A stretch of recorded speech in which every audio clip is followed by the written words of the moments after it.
Chapter 1. Frieza in the distant depths of the cosmos. A small planet languidly orbits, its diminutive size rendering it almost insignificant amidst the vastness of the universe. Yet, its name inspires trepidation throughout the galaxy. Planet Winter. Planet Winter serves as the ancestral home of the extraordinarily rare race of frost demons, a lineage steeped in chilling power. Situated at the edge of the universe, Planet Winter is beset by harsh climates. Relentless cold winds and swirling snowflakes prevail throughout the year, with gravity exerting an astonishing force. And the atmosphere is so thin that it scarcely qualifies as breathable. Such inhospitable conditions render the planet nearly devoid of life. A vast and technologically advanced fortress rises majestically upon the mountainous terrain of Planet Winter. Within its labyrinthine corridors, countless extraterrestrial beings diligently fulfill their duties. In a heavily guarded chamber of the fortress, a crystalline sphere, half a meter in diameter, hovers gracefully, perpetually emanating an aura of frigid air. This chilling breeze reaches a staggering 175 degrees Celsius, surpassing the absolute zero of 17,315 degrees Celsius, marking it as the lowest temperature in the universe. At the entrance of the chamber, 4 cosmic warriors tremble as they converse amongst themselves. Each warrior, with a lizard-like head and a towering physique exceeding 4 meters, exudes an aura of formidable strength. Lord Frieza has been encased in ice for 10 years, and has yet to be born. Such innate talent is truly terrifying. One warrior remarked, and Lord Cooler was encased for merely 7 years before his birth, and it is said that King Cold's encasement lasted only 9 years. With Frieza now in his 10th year of ice confinement, his potential must far surpass that of both Lord Cooler and King Cold. Another warrior responded solemnly. The prowess of Lord Frieza is heralded as the greatest in the history of the Frost Demon race, and it would not be an exaggeration to declare him the most formidable being in the universe. However, Lord Cooler awaits the birth of Lord Frieza with great anticipation. A third warrior whispered, and upon finishing his words, a profound silence enveloped the 4 warriors. The Frost Demon race, an exceedingly rare martial lineage, now numbers fewer than 100 individuals. King Cold, the current patriarch of the Frost Demons, governs the Western Galaxy and is renowned as the strongest being in the universe. His reputation both fearsome and illustrious. His eldest son, Cooler, is currently waging war in the Southern Galaxy, while his youngest, Frieza, remains in the encasement period, having been dormant for a decade. For the Frost Demons, an extended encasement period signifies an increasingly formidable innate ability. The whispers of the cosmic warriors, though muted and several hundred meters from the crystalline sphere, were distinctly heard by Wang Qian, whose heart grew heavier with each passing moment. Wang Qian, a promising young man of the 21st century, had met his untimely demise when struck by a meteor while gazing at shooting stars. Upon regaining consciousness, he found himself transformed into a frost demon, still ensconced in the depths of his icy slumber, becoming a frozen demon. Wang Qian found himself rather content, although no longer human. The frozen demon possessed formidable strength, a long lifespan, and the ability to survive in the vacuum of space, presenting numerous advantages. However, upon discovering the name of his frozen demon persona, Wang Qian was engulfed in despair. Frieza. What an eerily familiar name. This frozen demon, named Frieza, had an elder brother named Cooler, and a father known as King Cold. All these connections made Wang Qian realize that he had traversed into the world of Dragon Ball. Life in the realm of Dragon Ball is far from easy. There are countless powerful beings capable of obliterating planets with a mere flick of their wrist.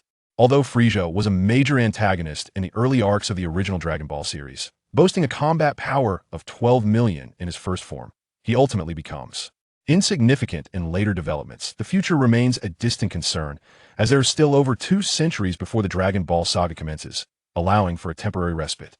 Yet a formidable challenge looms ahead. I recall that in the original narrative, Frieza's period of freezing lasted only 5 years, yet, due to my reincarnation, it has now extended to 10 years, 3 years longer than my brother Cooler. How troublesome. Wang Qian, or rather Frieza, was beset by frustration. The frozen demon race is characterized by arrogance, cruelty, and selfishness. Cooler has always kept a watchful eye on Frieza, for should Frieza's talents surpass those of Cooler, the latter would undoubtedly seek to eradicate him, unwilling to permit any threat to his supremacy. As Frieza's freezing period surpassed 7 years, Cooler's murderous intent began to brew. With each passing year of Frieza's extended confinement, Cooler's desire to eliminate him intensified. However, the customs of the Frozen Demon clan forbade the killing of an unborn demon, though Cooler harbored thoughts of defying these clan rules to eliminate his younger brother.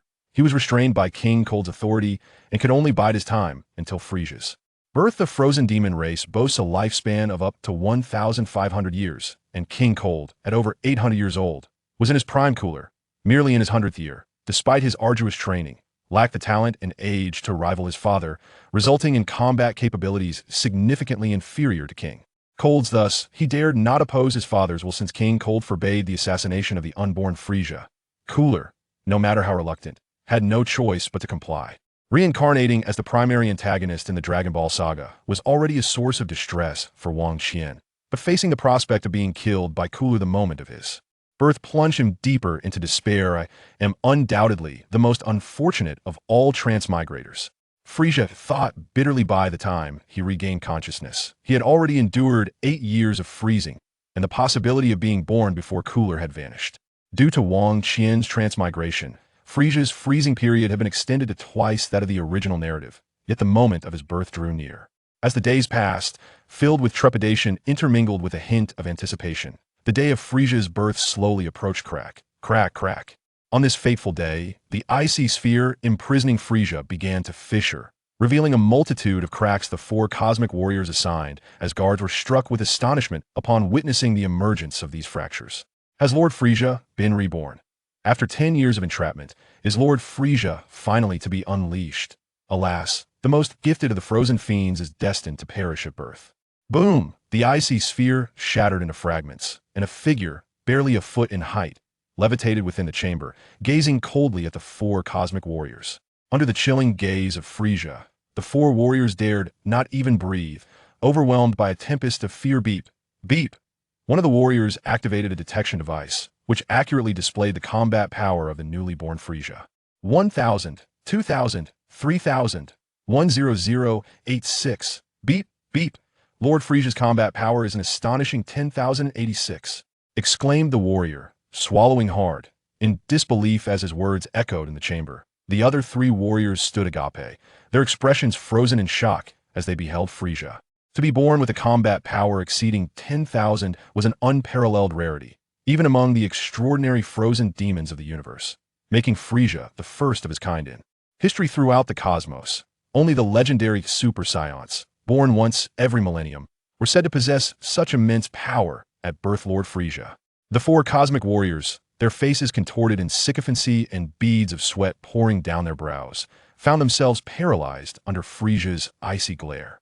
Frieza, though diminutive in stature, standing only a foot tall, appeared to them as an insurmountable mountain. These 4 guardians, elite warriors under King Cold, each boasting a combat power exceeding 5,000, were formidable in their own right. However, their prowess paled in comparison to Frieza's. As Frieza remained silent, coldly observing them, the warriors instinctively knelt on one knee, bowing their heads, afraid to utter a sound, their hearts racing with trepidation.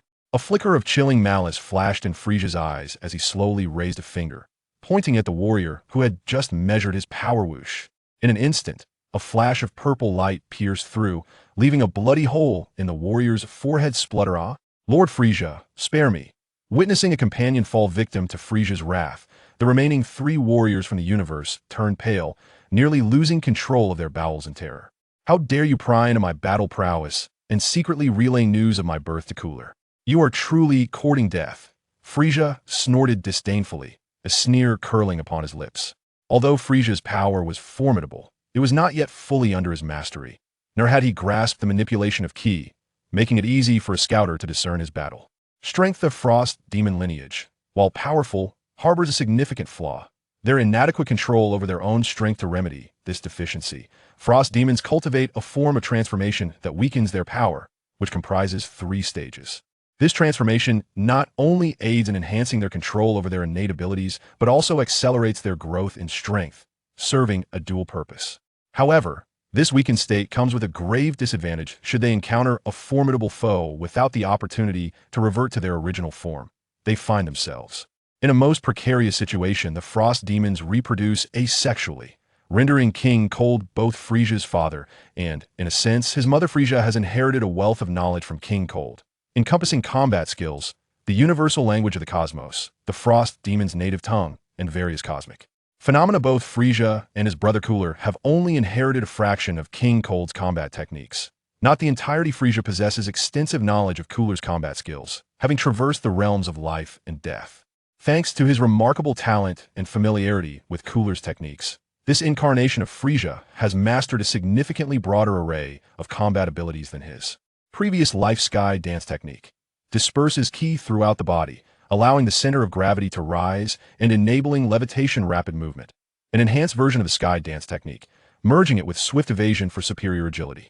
Ki blast condenses ki into the palm and unleashes a wave of energy to strike the opponent. Explosive fist amplifies one's strength, defense, speed, attack power, and destructive capability exponentially, launching a frenzied assault on the adversary.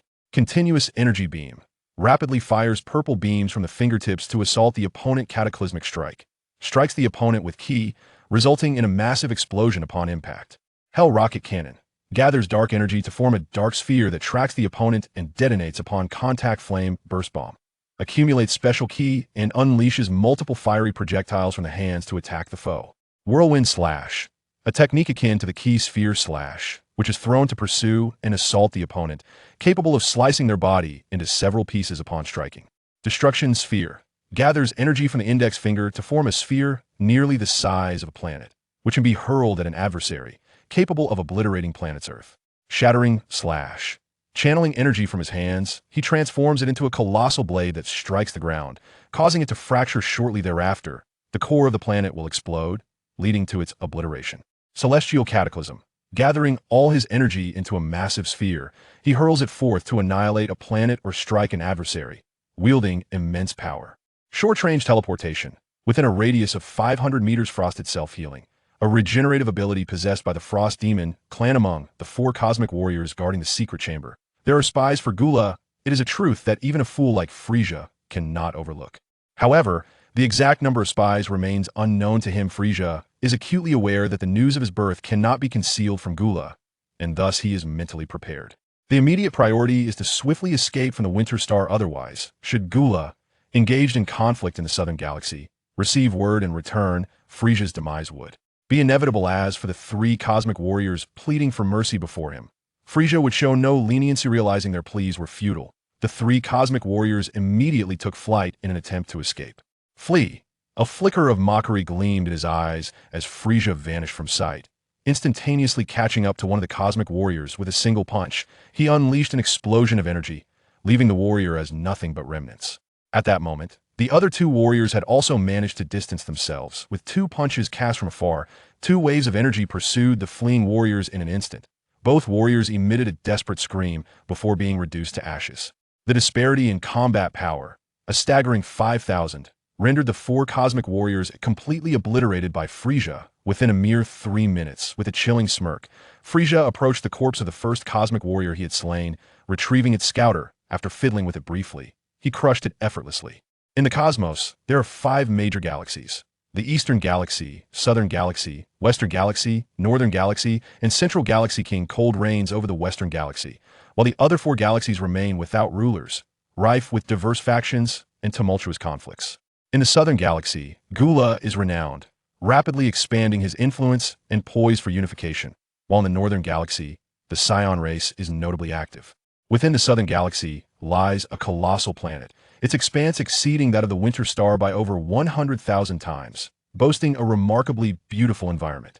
This planet has borne many names and has been ruled by numerous races, but now it has acquired a new name and ruler. Gulin, a vast base on Gula's planet. Gula, standing at 15 meters tall and resembling Frieza, wore a countenance as dark as the depths of water.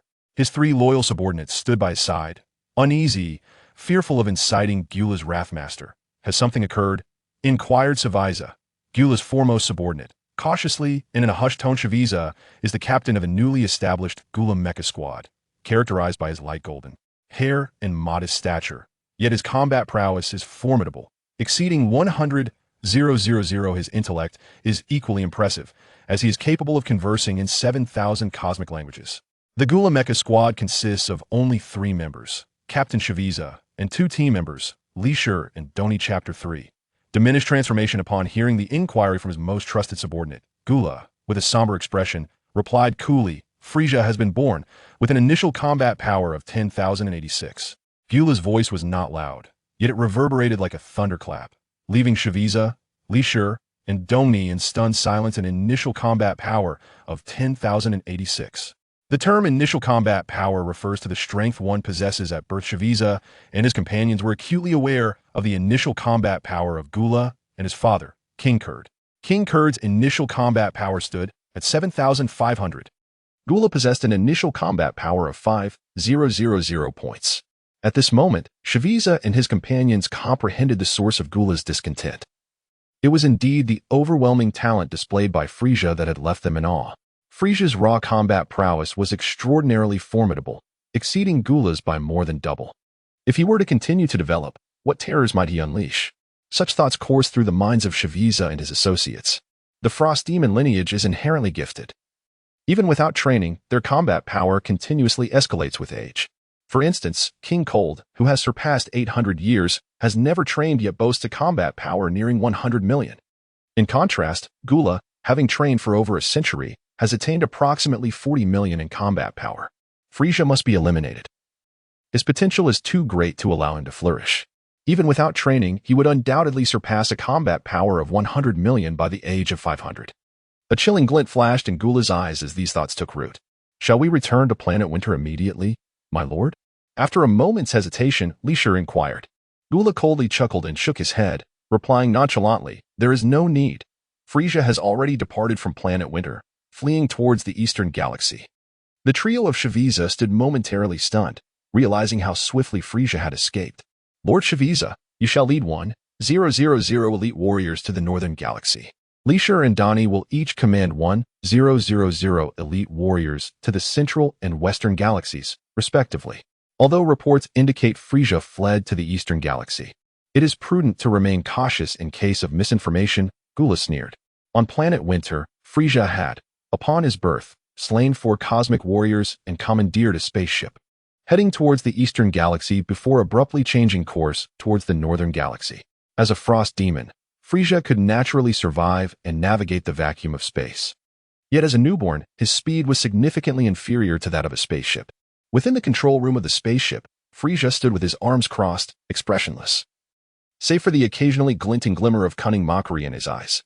Foolish brother, pursue me into the eastern galaxy. When I thrive in the northern galaxy, it will be your demise, he murmured softly, followed by a low, sinister chuckle.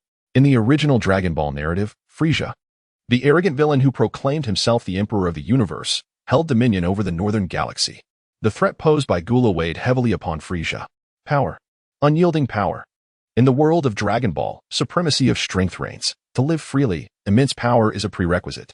Although he had temporarily deceived Gula, Frieza was acutely aware that the crisis was far from averted. Given his understanding of Gula, he knew that even if deceived, Gula would send his subordinates to the western, northern, and central galaxies.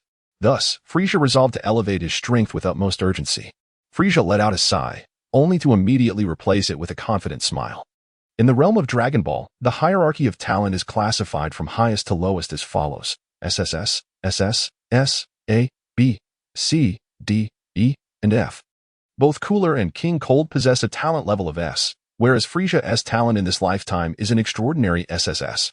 Frieza is undoubtedly a prodigy of the Frost Demon race, as vividly illustrated in the original narrative. In the source material, Frieza hardly engaged in serious training. Yet within a mere span of 200 years, he surpassed King Cold. The longer the Frost Demons remain in their frozen state, the greater their innate talents. This is irrefutable. However, Frieza is a singular entity, while Gula, with a 7-year freeze, and King Cold, with a 9-year freeze, both possess S-class talents. Frieza, who was frozen for only 5 years, boasts an SS-class talent. In this incarnation, owing to a freeze period that is double that of the original tale, Frieza's potential has ascended to SSS class. With 3 months remaining before entering the North Galaxy, Frieza commenced his training aboard the spacecraft. The initial step of his training involved mastering a weakened transformation. Given the challenge of controlling his formidable combat prowess, even a slight miscalculation could lead to the destruction of the spacecraft, a fate Frieza wished to avoid. The method of training for the weakened transformation is not overly complex, and with Frieza's extraordinary talent, he completed it in less than an hour. In the first stage of the weakened transformation, Frieza's combat power reached 32 points. In the second stage, his power escalated to 65 points, and in the third stage, it soared to 130 points. In his original form, his combat power was 13,000 points, indicating an enhancement of 912 points from the weakened transformation. In the original tale, Frieza's combat power at the first stage of the weakened transformation was 530,000. In the second stage, it doubled to 1,060,000, and in the third stage, it again doubled to 120,000. In his original form, at a power level of 50, his combat power was 60 million, and at 100, it reached 120 million. The original form of the Frost Demon race possesses a combat power that is 100 times that of the third stage of the weakened transformation, signifying inadequate control over their strength. As control over one's power gradually intensifies, the disparity between the original form and the third stage of the weakened transformation diminishes. In the original narrative, the difference between Frieza's third stage of the weakened transformation and his original form was approximately 57 times. When the original form of the Frost Demon race aligns perfectly with the third stage of the weakened transformation, it signifies complete mastery over one's strength. After successfully mastering the weakened transformation, Frieza maintained himself in the first stage, with combat power fluctuating between 33 and 35 points. He distinctly sensed his strength continually augmenting, and his control over it improving incrementally, filling him with quiet joy. 3 months may seem neither long nor short. It is insufficient to alter the very fabric of existence, yet adequate to transform Frieza profoundly. After 3 months of training, Frieza's combat power in the first stage of the weakened transformation reached 300 points, while the gap between his original form and the third stage of the weakened transformation diminished from 100-fold to 90-fold. In his original form, a combat power of 100 equated to 108,000 points. After 3 months of rigorous training, his combat power has surged tenfold, a remarkable pace indeed. It is important to note that the difficulty of diminishing the gap between the third stage of the Frozen Demon Clan's weakened transformation and its original form increases exponentially. Frieza managed to reduce the disparity from 100-fold to 90-fold in 3 months, however, to decrease it further from 90-fold to 80-fold. It is conservatively estimated that at least 3 years will be required, if not more. Chapter 4. The Northern Galaxy. During this 3-month period of straightforward training, Frieza's combat prowess has seen a significant enhancement. His power has surpassed 100,000, and while it still falls short of matching Gula, he is now capable of contending with the warriors under Gula's command. The spacecraft piloted by Frieza is a pinnacle of technology from the Winter Star, having traversed the vast distance to the Northern Galaxy in a mere 3 months. The Winter Star is situated at the fringes of the Western Galaxy, far removed from the Northern Galaxy, making the journey from Winter Star to Northern Galaxy an endeavor that would typically require no less than 3 centuries. Akin to the diminutive spacecraft used by Vegeta and Nappa during their invasion of Earth in the original narrative. Upon entering the Northern Galaxy, Frieza immediately sought the coordinates of Earth. For him, the pressing priority was to enhance his power, and within the Northern Galaxy, 3 planets captured his interest: Earth, Namek, and Yardrat. The Senzu beans from Korin Tower, the time-space chamber within the temple, and the mastery of Ki on Earth, the Dragon Balls from Namek, and the instant transmission from Yardrat were all coveted by Frieza.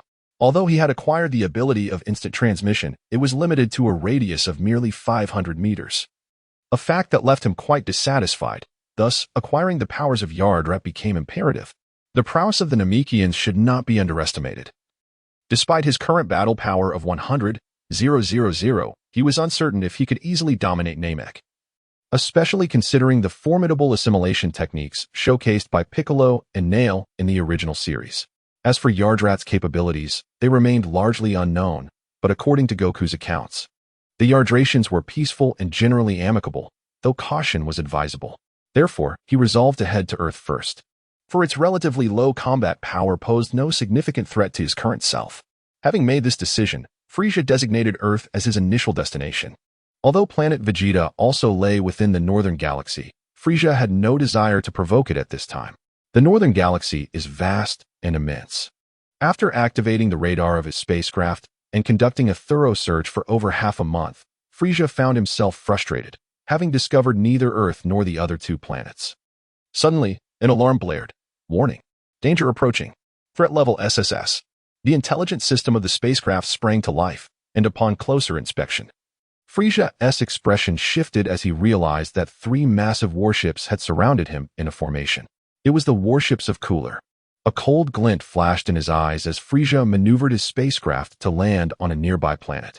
Instantly, the 3 warships in pursuit followed suit. This planet was 10 times the size of Earth, with a gravity approximately 3 times greater, desolate and barren, swept by ferocious tornadoes. As soon as the spacecraft landed, Frieza eagerly opened the hatch and flew out. Simultaneously, the hatches of the 3 Cooler warships hovering 100 feet above opened, and figures began to emerge, with the foremost being the formidable Frieza. An impressive assembly indeed. Frieza curled his lip and let out a cold chuckle, though inwardly he was startled. This time, besides Frieza, he was being pursued by 1,000 elite warriors of the Gula Legion, each possessing combat prowess exceeding 1,000 points. A thorough understanding of both oneself and the adversary leads to victory in every battle. Thus, Frieza immediately activated his scanning device. Frieza's combat power was recorded at 112,000 points.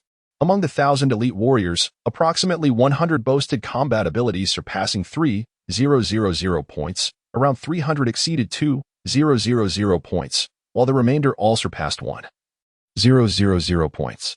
The revelation of Frieza and his companions' combat data instilled a sense of pressure in Frieza. Although the 1,000 elite warriors of the Gula Legion posed little threat to Frieza, who held absolute confidence in his ability to annihilate them within 3 minutes, Frieza presented a more significant challenge. As the leader of the Gula Mecha Squad, Frieza was the most formidable warrior beneath Gula himself and hailed from the ancient planet of Breach in the southern galaxy. Notably, Frieza and Guise were born in the same binary star system, making them compatriots. In the original narrative, Frieza's peak combat power reached an astonishing 170,000 points. Although Frieza, in the original work, proclaimed himself the Emperor of the Universe and served as the primary antagonist, this title was somewhat misleading. In terms of the number, quality, and combat strength of his subordinates, Gula held a clear advantage. Frieza controlled merely over 100 planets, while Gula had been confirmed to possess 256. Making their power disparity glaringly evident. Frieza's trump card, the Ginyu Force leader, boasted a mere 120,000 points, with the remaining 4 members, Raikum, Guise, Berta, and Goldo, not even reaching 100,000 points. In contrast, the 3 members of the Gula Mecha Squad all exceeded 160,000 points in combat power. As Frieza scanned the combat abilities of Frieza and his cohort, Frieza was also assessing Frieza's strength. Lacking an understanding of Ki, he was wholly reliant on the scanning device. A combat power of 300 points? Frieza was taken aback. While he was still in shock, Frieza transformed without hesitation, skipping the gradual transition from his weakened first form to the second and third stages, and instead reverting directly to his original form. Transformation requires time, but fortunately for Frieza, as a novice, reverting to his original form was relatively simple, accomplished in a mere 3 seconds. Boom. Upon reverting to his original form, Frieza unleashed his overwhelming aura. Under the weight of Frieza's astonishing presence, all 1,000 elite warriors of the Gula Legion turned pale with fear, and even Frieza's complexion shifted dramatically. Beep beep beep. Frieza's scanning device displayed Frieza's combat power skyrocketing. 500 points. 1,500 points. 3,000 points. 108,000 points. How could this be possible? Frieza had only been born for a little over 3 months, so how could his combat power possibly reach 108,000 points? It must be a malfunction of the detection device. Yes, it certainly must be. Frieza murmured to himself, his mind in turmoil, profoundly shaken by Frieza's displayed power. From Gula, Frieza had learned that Frieza's original combat power was merely 10,086 points, and now, in just over 3 months, it had surged to 108,000 points. Was that even conceivable? In just over 3 months, a 10-fold increase in combat power? Frieza, you might be considered a talent. Would you not be interested in serving under me, Frieza, and joining me in dominating the universe? I believe you are a wise individual. My brother Gula's talents pale in comparison to mine. Given some time, surpassing Gula's strength will be a mere formality, Frieza chuckled. Faced with Frieza's invitation, Frieza found himself momentarily stunned. Chapter 5. Hellfire rocket launcher, it would be disingenuous to claim that Frieza felt no temptation at Frieza's proposition. His loyalty to Gula had only spanned a few short years, hardly enough to cultivate unwavering fidelity. After a lengthy internal struggle, Frieza ultimately shook his head, rejecting Frieza's offer. There was no denying that Frieza's potential far exceeded that of Gula, but what did that matter? Would Gula allow Frieza to grow? As Gula's #1 subordinate, Frieza was acutely aware of Gula's formidable strength, over 35 million points, a power he had possessed a decade ago. Frieza, you greatly underestimate yourself. Indeed. Your talent and potential might be unrivaled in the universe, and you are the greatest prodigy in the history of the Frost Demons, but you have yet to mature. At this moment, you are not only weaker than Lord Gula but even inferior to my own combat power, Frieza scoffed derisively. As soon as Frieza's words fell, a terrifying, cold-killing intent swept over him, emanating from Frieza. Under this pressure, Frieza felt his heart race, and the 1,000 elite warriors of Gula's legion behind him faltered, collapsing under the weight of that murderous aura. Unaware of your circumstances, Frieza, I offered you a path to a glorious future, and you foolishly chose to abandon it for a dead end. Do not blame me for being merciless, Frieza sneered ominously. Since his reincarnation as Frieza, Wang Qian's character had gradually transformed, becoming cruel, bloodthirsty, cold-blooded, and selfish, traits that were indeed influenced by the Frost Demon legacy. Frieza has been born for merely over 3 months. It is impossible for his combat power to reach 108,000 points. It must be a failure of the detection device. Even if we assume the device is functioning correctly, my combat power surpasses Frieza's by 4,000 points, sufficient to deal with him. Frieza calculated inwardly, his confidence soaring, a cold smile gracing his lips. A disparity of 4,000 points in combat power is not insignificant. Frieza's combat power stands at 112,000 points. Frieza's combat power reached an astonishing 108,000. Die, Frieza! With a thunderous roar, Frieza shaped his right hand into a blade, channeling a torrent of energy to forge a luminous blade, which he struck fiercely toward Frieza. Out of sheer apprehension towards Frieza, Frieza held nothing back, unleashing his ultimate technique, the Frieza blade. Bang! To Frieza's astonishment, the radiant blade struck true, yet Frieza stood unfazed, hands tucked behind his back, an amused smile gracing his face. Not good, Frieza exclaimed in alarm, only to witness Frieza slowly fading away, revealing it to be but an illusion. Boom! By the time Frieza realized the ruse, it was too late. Frieza had abruptly appeared behind him, delivering a powerful punch to his back. Struck by Frieza's blow, Frieza stifled a groan, pain coursing through him, yet he swiftly countered with his fingers, unleashing a barrage of light beams. Another of his signature moves, the Frieza penetration beam. Whoosh! Boom! Once again, Frieza's attack missed its mark, and he was struck by Frieza's tail whip on his left shoulder, shattering his shoulder armor and leaving his left arm nearly numb. Too slow, too sluggish. How could such a level of prowess be deemed the foremost warrior under my brother? It seems that Gula's subordinates are nothing but trash. Frieza retracted his previous assertions. With his current abilities, he was unworthy of being among Frieza's ranks. Amidst the fierce battle, Frieza remained composed, mockingly taunting Frieza. Each word fell heavily upon Frieza's ears, inciting a fury within him, yet he found himself unable to strike back at Frieza, leaving him utterly frustrated. In terms of combat power, Frieza surpassed Frieza by 4,000 points, but the innate gifts of the Frost Demon race, combined with Frieza's instantaneous short-range teleportation, placed his speed and reflexes at a distinct advantage, no matter how formidable one's power. If one could not land a hit on the enemy, it bore no significance. The clash between Frieza and Frieza rendered 1,000 elite warriors of Gula's legion incapable of intervening. They could scarcely catch a glimpse of the two combatants, as their speeds were simply too swift. The vast disparity in combat prowess prevented even the elite warriors from approaching within a kilometer of Frieza and Frieza. The aftermath of their battle unleashed cataclysmic waves, shaking the planet as molten lava erupted from the depths. From the onset, Frieza held the reins of the situation, wielding his absolute advantage in speed and reflexes, rendering him invincible. Frieza could not strike Frieza. While Frieza could strike Frieza, was there any suspense left regarding the outcome of such an unfair battle? As time wore on, Frieza's advantage only grew. The longer Frieza fought, the more apprehensive he became.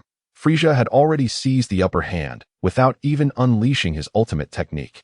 If he were to do so now, this battle could not continue any longer. In his heart, Frieza contemplated his escape from Frieza while desperately fending off his relentless pursuit. Alas, Frieza seemed to pierce through his intentions, clinging to him like a parasite, depriving him of any chance to flee. Lord Frieza, I was wrong. I am willing to pledge my allegiance to you. With no hope of escape and his injuries worsening, he realized that his only fate lay in death, prompting him to capitulate. At this moment, however, his pleas for mercy came too late. Frieza, no one in heaven or earth can save you now.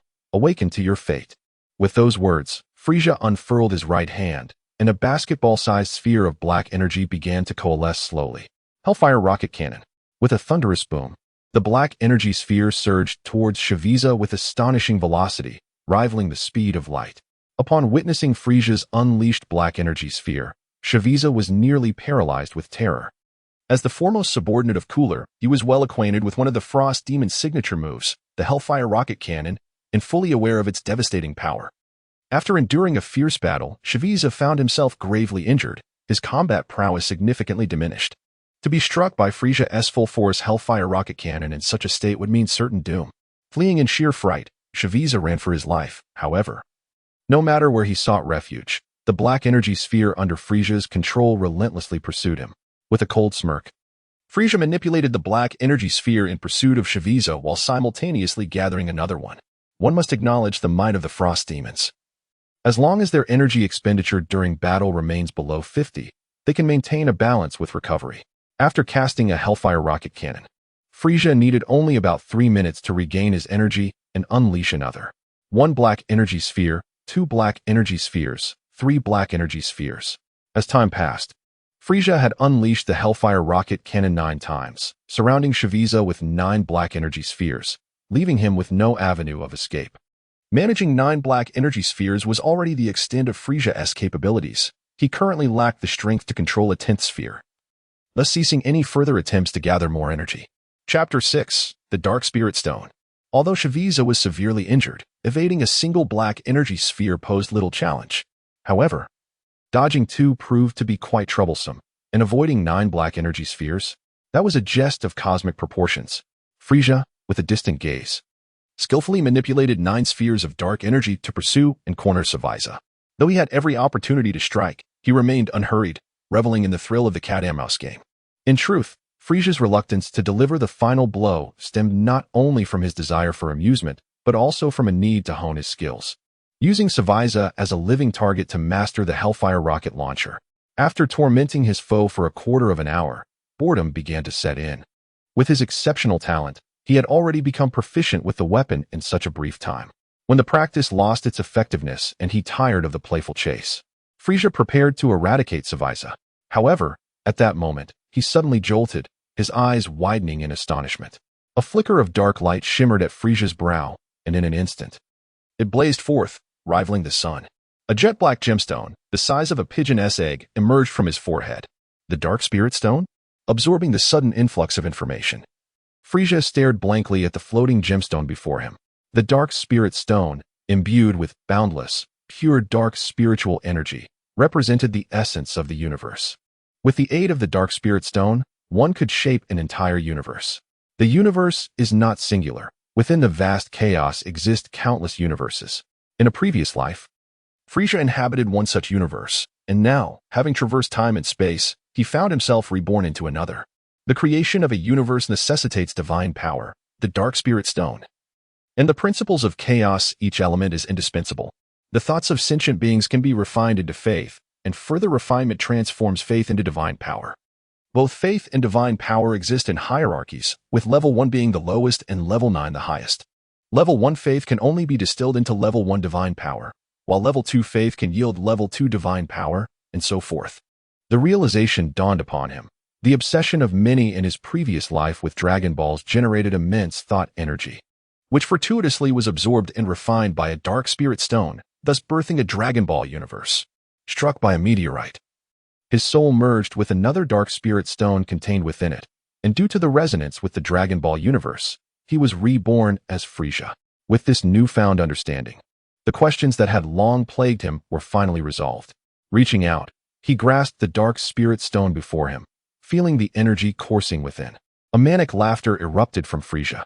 Possessing a dark spirit stone meant that, with the acquisition of divine power and the principles of chaos, he could forge a universe of his own.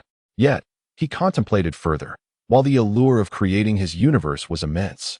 The challenge of obtaining divine power paled in comparison to the complexity of the principles of chaos. In contrast, mastering a skill such as Dark Devour using the Dark Spirit Stone as a foundation seemed far more straightforward. The Dark Spirit Stone, as the essence of the universe, would facilitate the cultivation of Dark Devour. With sufficient strength, he could consume everything within the universe. The devouring ability of Majin Buu is legendary.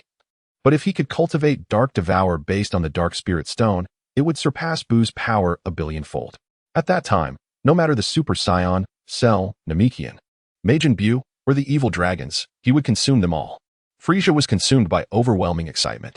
With the possession of a Dark Spirit Stone, he swiftly altered his initial intention of killing Frieza, opting instead to capture him alive. Explosive Fist. Frieza harnessed 9 spheres of dark energy and proceeded to unleash another formidable technique of the Frost Demon Clan, the Explosive Fist. This devastating move amplifies one's power, defense, speed, attack potency, and destructive capability by several folds, enabling a frenzied assault on adversaries. It stands as one of the more pragmatic skills of the Frost Demon lineage. Frieza's combat power was merely 4,000 points lower than that of Frieza. Upon unleashing his devastating fist, his battle strength surged severalfold within a brief span, rendering the defeat of Frieza an effortless endeavor. Moreover, given Frieza's current grievous injuries, his combat capability had plummeted. In the midst of Frieza's torrential onslaught, Frieza stood utterly defenseless. Each punch fell like a hammer, each kick struck with the force of an axe, and his tail lashed like a whip, leaving Frieza battered and bruised, barely resembling a human being. After a few minutes of relentless torment, the unfortunate Frieza was left with but a flicker of life, prompting Frieza to finally relent. As the battle concluded, the elite warriors of the Gula Legion, numbering 1,000, had already commandeered their cosmic vessels and fled in terror, completely intimidated by Frieza's formidable prowess. A swarm of insignificant insects. Did they truly believe they could escape? How naive. Frieza concentrated a colossal energy sphere at the tip of his right index finger, launching it towards the retreating spaceships. As the sphere was unleashed, it rapidly expanded, soon rivaling the size of a planet. This was the Destruction Sphere, a devastating technique of the Frost Demon race capable of obliterating an entire planet with a single strike. Utilizing this formidable attack drained nearly all of Frieza's energy. Though the destructive power of this technique was terrifying, its execution required a significant foundation. Attempting to manifest the Destruction Sphere without approximately 100,000 battle points would inevitably result in self-harm. The planet-sized energy sphere swiftly caught up to the fleeing spacecraft, shattering it into oblivion. With not a single elite warrior from the Gula Legion surviving the cataclysm. The fireworks are too feeble, insufficiently brilliant, Frieza lamented. Within the confines of Frieza's cosmic ship, in the training chamber, Frieza found himself bound and cast aside. Frieza sat cross-legged, his hands clasping a dark gem, his entire being enveloped in a shroud of nebulous black light. What could Frieza possibly be doing? What was this dark gem he held? Despite my knowledge, I, Frieza, could not recognize it. Even from a distance, a mere glance at the dark gem sent chills down my spine. It was truly terrifying. Frieza pondered silently, realizing that it had been 3 days since he had been captured by Frieza. Throughout this time, Frieza had remained seated in meditation, clutching the dark gem, with the only noticeable change being the intensification of the ominous black aura surrounding him. Frieza had contemplated escaping while Frieza was engrossed in his training. However, the ropes binding him were crafted from a rare cosmic metal, utterly unyielding to any force below a combat power of 500,000. Suddenly, the black light surged exponentially, blinding Frieza momentarily. When the brilliance faded, Frieza beheld Frieza standing. The dark gem now vanished from his grasp. At that moment, Frieza concluded his training. Yet an ominous sense of impending doom filled Frieza's heart. Who would have thought that Dark Devour would be so arduous to master? Even with my unparalleled talent in the universe, it took Frieza 3 full days. Frieza chuckled lightly, casting a playful glance at the trembling Frieza, a sly smile gracing his lips. The sight of Frieza's smile sent a shiver down Frieza's spine, his fear deepening. Lord Frieza, please do not kill me, Frieza pleaded. Not kill you? Then pray tell, what reasons do you offer for me to spare your life? Frieza inquired, his tone deceptively cheerful. Reasons? Frieza was momentarily taken aback. Then enlightenment dawned upon him. Frieza's notion of reasons was, in truth, a matter of value. He needed to demonstrate his worth to justify his existence. Lord Frieza, I command 17 planets in the South Galaxy, with dozens of warriors boasting combat powers exceeding 10,000, and 5,000 warriors surpassing 1,000. Moreover, I possess intricate knowledge of Gula's power structure and secrets pertaining to life and death, Frieza fervently asserted, eager to prove his value. Throughout Frieza's desperate declarations, Frieza maintained his amused demeanor. Have you finished? Frieza interrupted, his patience waning. As Frieza's expression darkened, Frieza's heart sank, and he hastily exclaimed, Lord Frieza, if you spare my life, I vow to follow you unwaveringly with absolute loyalty. I once afforded you an opportunity, which you squandered. Regretting it now is too late. With a chilling smile, Frieza raised his right hand, fingers splayed, directing his palm towards Frieza. A swirling vortex of black light materialized in his palm, with tendrils of darkness emanating forth, illuminating Frieza's form. Bathed in this sinister glow, Frieza screamed in agony, visibly withering away. In a mere 3 seconds, he was reduced to a desiccated corpse, which, upon the gentle whisper of the breeze, disintegrated into dust and vanished without a trace. Once Frieza was consumed, the black vortex in Frieza's palm dissipated. Closing his eyes, Frieza took approximately a quarter of an hour to fully assimilate Frieza's essence. What a substantial gain! He chuckled softly. With Frieza's battle power of 112,000 points devoured, Frieza's own power surged dramatically, reaching an astonishing 220,000 points. 108,000 Beyond the significant enhancement of his combat prowess, Frieza acquired all of Frieza's memories, talents, skills, cells, and genes, while Frieza's innate gifts and genetic material offered Frieza little advantage. The knowledge of 7,000 languages he possessed proved to be a delightful surprise for Frieza. Among the languages Frieza mastered were those of the Scion race, Namek, and the Demon Realm, among others. The Namekian language was particularly vital for Frieza, who had long coveted the 7 Dragon Balls. In the original narrative, Frieza had sought to gather all 7 Dragon Balls of Namek. Yet his inability to comprehend the Namekian language had thwarted his wish to summon the eternal dragon Purunga and attain immortality. The Dragon Balls, when united, could summon the dragon to fulfill wishes. In the original tale, only 3 beings possessed the power to create Dragon Balls: the Guardian of Earth, the benevolent Piccolo, the Grand Elder of Namek, and the Elder's son, Dend. Earth's Dragon Balls could grant but 1 wish per year, allowing for the resurrection of only 1 person, and not for a second time. In contrast, Namek's Dragon Balls were vastly superior, capable of fulfilling 3 wishes every 130 days, allowing for multiple resurrections without limit. Frieza was acutely aware of the formidable nature of the Dragon Balls and harbored deep-seated apprehensions regarding their potential hazards. He vividly recalled the might of the evil dragons from the original story, particularly the formidable 1-star dragon, whose power surpassed even that of Super Saiyan Goku in his 4th state. With his newfound command of the Namekian language, Frieza's desire for the Dragon Balls intensified. Given his current battle power of 220,000 points, acquiring either the Earth's or Namek's Dragon Balls would pose little challenge. Yet, what wish should he make? It was truly a conundrum. Immortality? A combat power exceeding that of Whis. Propping his chin on his hand, Frieza pondered with a furrowed brow. Having perused the original narrative, he was acutely aware of the profound depths of the Dragon Ball universe. Though the Dragon Balls served as a formidable tool, they were not omnipotent. Otherwise, the Namekians would have long since dominated the cosmos, and the notion that they were inherently peaceful and benevolent was nothing short of absurd. Just then, as Frieza delved into contemplation, the cosmic ship's advanced radar system suddenly blared to life. Upon closer inspection, a wide grin spread across Frieza's face. It had successfully pinpointed the cosmic coordinates of Earth. Without hesitation, he deftly maneuvered the spacecraft towards his destination. However, as his ship traversed a nearby planet, a grayish-white beam of destructive energy erupted from its surface, striking the spacecraft with pinpoint precision. In an instant, the vessel was reduced to mere debris, and Frieza, taken by surprise, sustained some superficial injuries, just as he had acquired the coordinates of Earth and was on the cusp of reaching it.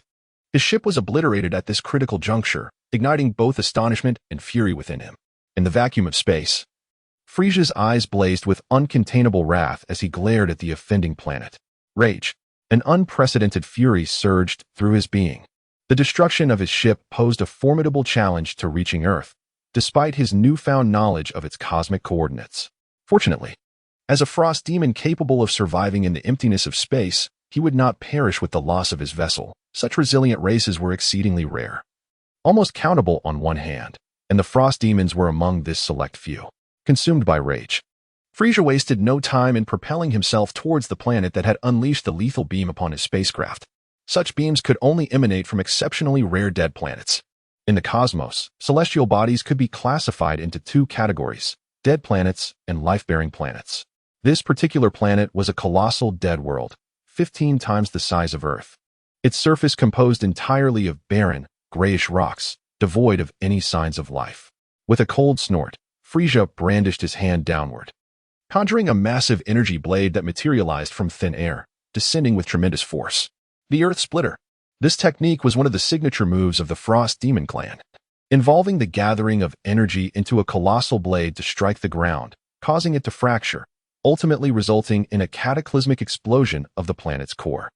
With a thunderous roar, the energy blade cleaved into the Earth, causing the planet to tremble as plumes of smoke erupted. A fissure, stretching tens of thousands of meters in length, appeared on the surface, measuring a meter wide and half a meter deep. What? Frieza gazed incredulously at the crack in the ground. Despite unleashing the full might of his 220,000 battle power with the Earth Splitter technique, the devastation wrought upon this dead planet was disappointingly minimal. Such resilient rocks. After a moment of astonishment, Frieza could only marvel at the extraordinary fortitude of the planet's surface. Buzzing sounds filled the air. Having endured a strike from Frieza, the dying planet stirred as if awakening from a deep slumber, trembling incessantly, with the intensity of its quakes amplifying over time. Amidst the planet's convulsions, beams of lethal light erupted unexpectedly. The formidable power of these beams should not be underestimated. Frieza, a malevolent being with a battle power of 220,000, despite lacking deliberate defenses, possessed an immensely formidable resistance. Yet, he still sustained superficial injuries from the onslaught of the deadly beams. Preliminary estimates suggested that the beams could reach a power level of approximately 100,000. Chapter 8, Space Fortress. Upon arriving at the location of the flashing death beams, Frieza encountered an unfathomable chasm, resembling a gaping maw eager to consume. The interior was saturated with intense lethal light. Frowning, Frieza's expression shifted as he perceived the escalating potency of the deadly light brewing within the chasm. Activating his detection instruments, he noted a linear surge in energy readings: 75,000, 80,000, 85,000. As the power of the lethal light within the chasm surpassed 100,000, it appeared to breach a mysterious threshold, erupting violently, akin to a rocket ascending into the sky. After the explosive surge, the energy levels within the chasm plummeted to 50,000, only to gradually begin accumulating once more, a relentless cycle repeating itself. Through Frieza's observations, he discerned that the intervals between the chasm's lethal light eruptions were approximately 5 minutes. What secrets lay beneath this chasm? A profound sense of intrigue and curiosity ignited within Frieza. After a moment's hesitation, he summoned the energy within him to form a protective shield and then executed a technique to soar into the depths of the chasm. As bursts of lethal light collided with Frieza's protective shield, they detonated, causing a slight tremor in the shield, yet it remained far from destruction, let alone inflicting harm upon Frieza himself. The chasm was exceedingly deep, and as he descended further, the potency of the lethal light intensified, presenting a growing challenge. Enduring the increasingly formidable rays, Frieza finally reached the bottom of the chasm. Frieza's gaze was penetrating, surveying the ground below through the energy shield and the deadly beam. Beneath him lay a tightly sealed silver metallic door, embossed with a depiction of a stern middle-aged man. This man, adorned with flowing long hair and clad in armor, wielded a staff, and peculiarly, an eye was situated upon his forehead. The Three-Eyed Clan. Recognizing the image on the metallic door, Frieza was taken aback. The Three-Eyed Clan is a formidable cosmic race. Though not on par with the Frost Demons or the Scions, they are certainly comparable to the Namekians. In the original narrative, Tien Shinhan is a hybrid of the Three-Eyed Clan and Earthlings, while the pure-blooded members of this clan have long since become part of cosmic history. Their annihilation orchestrated by the god of destruction, Beerus. Beerus's power is unfathomable. He typically resides in slumber, yet upon awakening, he wreaks havoc upon various planets. However, he is not inherently malevolent, rather he possesses a capricious and tyrannical nature, prone to rage when provoked, yet often displays an endearing demeanor, with diverse interests, particularly in culinary delights, and a desire to engage with formidable opponents. Every few years or decades, Beerus awakens, bringing doom to numerous planets. The original text vividly illustrates Beerus's might. His battle record includes 1. Versus Earth Dinosaurs Extinction, 2. Versus King Vegeta, Overwhelming Victory, 3. Versus the Multi-Armed Beings, Defeated with a Mere Finger, 4. Versus Super Saiyan Goku, Third Form, Knocked Unconscious in 2 moves, 5. Versus Majin Buu, Decisive Triumph, 6. Versus the Enigmatic Gohan, Decisive Triumph, 7. Versus Piccolo, Decisive Triumph, 8. Versus Tien Shinhan and Android 18, Decisive Triumph, 9. Versus Gotenks, Decisive Triumph, 10. Versus Berserk Vegeta, Decisive Triumph, 11. Versus Super Saiyan God Goku, defeated with 70 of his power, 12. Versus Whis, knocked out in 1 move. It becomes clear that this planet is a space fortress constructed by the Three-Eyed Clan, yet it appears to have been abandoned for at least several centuries. One can only wonder if anything of value remains within the fortress. In contemplation, Frieza flicked his tail, shattering the mechanical door, and entered the fortress. Though this vast stronghold had lain in ruins for centuries, it remained remarkably intact. One cannot help but commend the ingenuity of the Three-Eyed Clan. Their technological prowess had ascended to cosmic heights. While the technology on planet Winter was already advanced, it paled in comparison to this space fortress. The Three-Eyed Clan bore some resemblance to the Namekians, divided into 2 categories, the intellectuals and the warriors. The intellectuals, devoid of combat prowess, were remarkably clever, whereas the warriors, exemplified by Tien Shinhan, possessed formidable fighting abilities. Notably, some prodigies of the Three-Eyed Clan managed to excel in both intellect and combat. Unlike the Scions, the pure-blooded members of the Three-Eyed Clan were the most formidable. Even the most exceptional hybrids could not rival their pure lineage. Thus, one could glean the terrifying potential of pure-blooded combatants through the character of Tien Shinhan in the original narrative. Although Tien was a significant supporting character, he displayed numerous remarkable traits, having developed powerful techniques such as the solar flare, for Witch's Fist, Key Cannon, New Key Cannon, and the Four-Way Fist.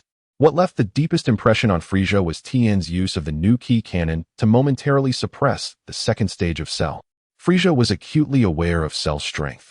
Even the first stage of Cell surpassed the abilities of androids 17 and 18, whose power levels were estimated to exceed that of Super Saiyan 1, likely around 200 million. After absorbing android 17 and evolving into his second stage, Cell's power skyrocketed to over 300 million, yet he was momentarily subdued by Tien's New Key Cannon, an astonishing feat indeed. As Frieza explored the long-abandoned space fortress of the Three-Eyed Clan, he felt both wonder and excitement. Such a magnificent stronghold would be perfect for establishing a base, he mused. Upon reaching the control room of the fortress, he beheld a complex incubator, oval in shape, crafted from a glass-like, transparent material derived from rare cosmic substances. Within the incubator lay a droplet of golden liquid, and even through the vessel, Frieza could sense the terrifying power contained within. What was this droplet of golden liquid? Staring intently at it, Frieza was filled with curiosity, unable to discern its nature despite his extensive knowledge. Frieza inherited the vast majority of knowledge from the king of the Kurds, and, after devouring Shaviza, his understanding became profoundly extensive. Within the control room, apart from the machinery that operated the space fortress and the cultivation dishes, there lay a multitude of documents. As he perused these materials, he discovered they were written entirely in the script of the Three-Eyed Clan. Fortunately for Frieza, his consumption of Shaviza had granted him the ability to comprehend their language. Otherwise, he would have found himself utterly lost. After hastily skimming through all the documents, Frieza not only learned how to manipulate this colossal space fortress, but also discern the nature of the single drop of golden liquid contained within the cultivation dish. Upon grasping the significance of this golden droplet, a wave of ecstatic joy washed over Frieza's face. He erupted into uproarious laughter, the sound echoing far beyond the confines of the control room. Chapter 9. the supreme blood of the three-eyed through his diligent examination of the documents. Frieza finally uncovered the truth about the golden liquid within the cultivation dish. It was a drop of the supreme blood of the three-eyed clan. Once, the planet of the three-eyed was devastated by Beerus, leading to its obliteration. In the wake of this destruction, only a handful of three-eyed beings managed to escape. Among them was Ogudo, a formidable warrior whose power surpassed 40,000. After the annihilation of his ancestral world, he, along with a few surviving companions, wandered the cosmos, driven by a thirst for revenge against the seemingly insurmountable strength of Beerus. In pursuit of vengeance, these pure-blooded three-eyed individuals gathered rare metals from hundreds of planets to construct a massive space fortress. The true purpose of this fortress was to siphon a mysterious force from the vacuum of the universe to refine the blood of the three-eyed. The essence of blood is the source of life, and a single being possesses only a few drops of this precious fluid. Theoretically, draining a creature entirely could yield 1 drop of essence, but the blood of a powerful race could produce between 2 and 9 drops. The blood of the three-eyed also possesses tiers. The blood of lower-tier warriors is classified as black iron, that of mid-tier warriors is bronze, and the blood of upper-tier warriors is silver. A substantial quantity of silver blood can be distilled into golden blood, and throughout the ages, the rulers of the three-eyed clan have been of golden lineage. Above the golden blood lies the legendary supreme blood, said to be possessed only by the ancestral figure of the three-eyed, King Jian. Beyond King Jian, no other three-eyed being has ever been known to possess such supreme blood. In their quest for revenge, Ogudo and his band placed their hopes upon the supreme blood of the three-eyed. After expending immense effort to create the space fortress, the purifying apparatus, they willingly became an inexhaustible source of blood. Ogudo's silver blood, along with that of his numerous subordinates, comprised bronze and black iron blood, continuously accumulating, merging, and undergoing filtration and refinement through the fortress. After a century of relentless endeavor, they finally succeeded in distilling a single drop of supreme blood. The intricacies of human nature are profound. The birth of this single drop of supreme blood incited a frenzied competition among Ogudo and his companions, ultimately culminating in a tragic conclusion: mutual destruction. To his astonishment, the Grand Space Fortress turned out to be a machine for purifying the blood of the Triad clan. Even more ludicrous was the fate of Ogudo and his cohort. A tragic and pitiful end, Frieza murmured to himself, but upon gazing at the supreme blood essence within the cultivation dish, his eyes ignited with fervor. A single drop of the Triad clan's supreme blood. By absorbing this drop, Frieza could acquire an array of extraordinary abilities, indeed the pinnacle of power. Directly consuming the blood would yield the least efficiency, while employing Dark Devour would ensure optimal absorption. Following his prior consumption of Frieza, Frieza prepared to invoke Dark Devour once more, this time manifesting a swirling vortex of black light in both palms. Drink. With a sharp command, Frieza brought his hands together, and instantly 2 swirling masses of black energy collided and merged, transforming into a colossal vortex of darkness. The amalgamation of the 2 black energy whirlpools expanded at least tenfold. The concept of devouring darkness comprises 9 tiers. The first tier is represented by Frieza consuming Zamasu, manifesting a singular vortex of black energy. The second tier involves the simultaneous manifestation of 2 black energy whirlpools merging, yielding a power 10 times greater than the first. The third tier showcases the simultaneous merging of 3 whirlpools, resulting in a potency tenfold that of the second, and so forth. The ultimate 9th tier entails the simultaneous manifestation of 9 black energy whirlpools, with a magnitude of power beyond imagination, capable of consuming an entire universe. However, this act of devouring is not without its limitations. Unrestrained consumption carries significant risks. For instance, in the original narrative, Majin Buu illustrates the peril associated with dark consumption, which primarily manifests as inner demons, also known as negative emotions. The frozen demons are inherently a malevolent race within the cosmos, with the first-generation frozen demon, Zild, being a cosmic pirate. The negative emotions intrinsic to the frozen demon lineage are immensely potent. Despite Frieza possessing memories of a past life, he underwent a profound transformation in temperament, nearly succumbing to these negative emotions shortly after birth. After consuming Zamasu, Frieza subtly sensed a considerable growth of negative emotions within himself, prompting a quiet vigilance. When negative emotions remain weak, they can be suppressed. However, once they burgeon beyond a certain threshold, suppression becomes increasingly challenging. Should one fail to contain these negative emotions, they risk being overtaken by their inner demons. In the original tale, Vegeta willingly allowed the sorcerer Babidi to amplify his long-suppressed negative emotions in his quest to surpass his rival, Goku. In comparison, the negative emotions within Frieza dwarf those of Vegeta. Should Frieza find himself unable to restrain his inner turmoil, even his sense of pride, magnified 100-fold beyond Vegeta's, would not suffice to maintain clarity and rationality.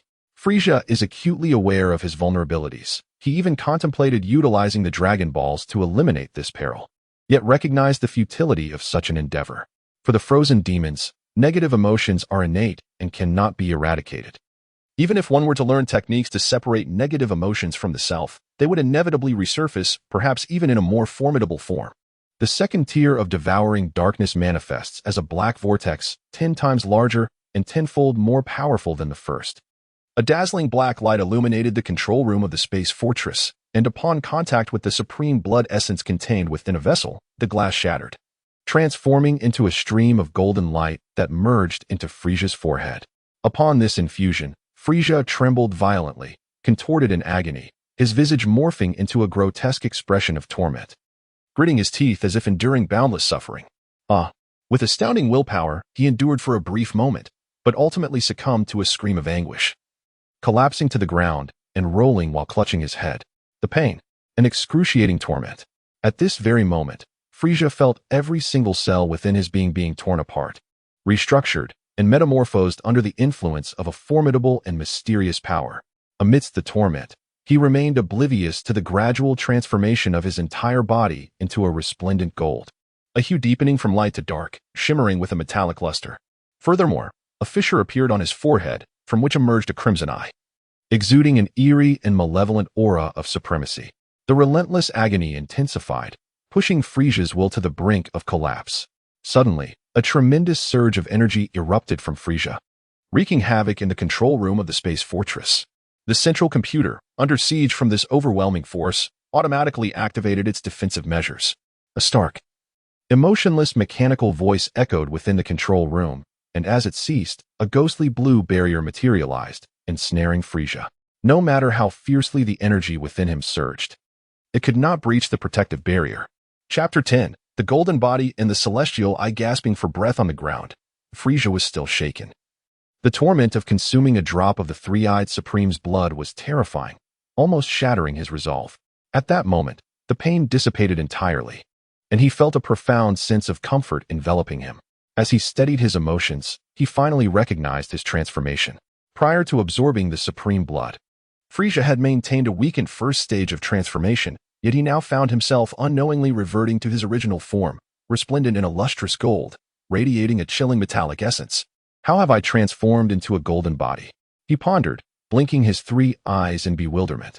While the emergence of a third eye from the absorption of the supreme blood was anticipated, the golden body was beyond his expectations. Closing his 3 eyes, he took a moment to carefully comprehend his transformation. Firstly, the golden body was a mutation resulting from the fusion of his ice demon physiology with the three-eyed Supreme's blood, boasting astonishing defenses. Just how remarkable these defenses were remained unknown to Frieza. Additionally, this unique constitution carried an extraordinary advantage, even without training. His combat power would double every year, and during battles, it could be infinitely enhanced.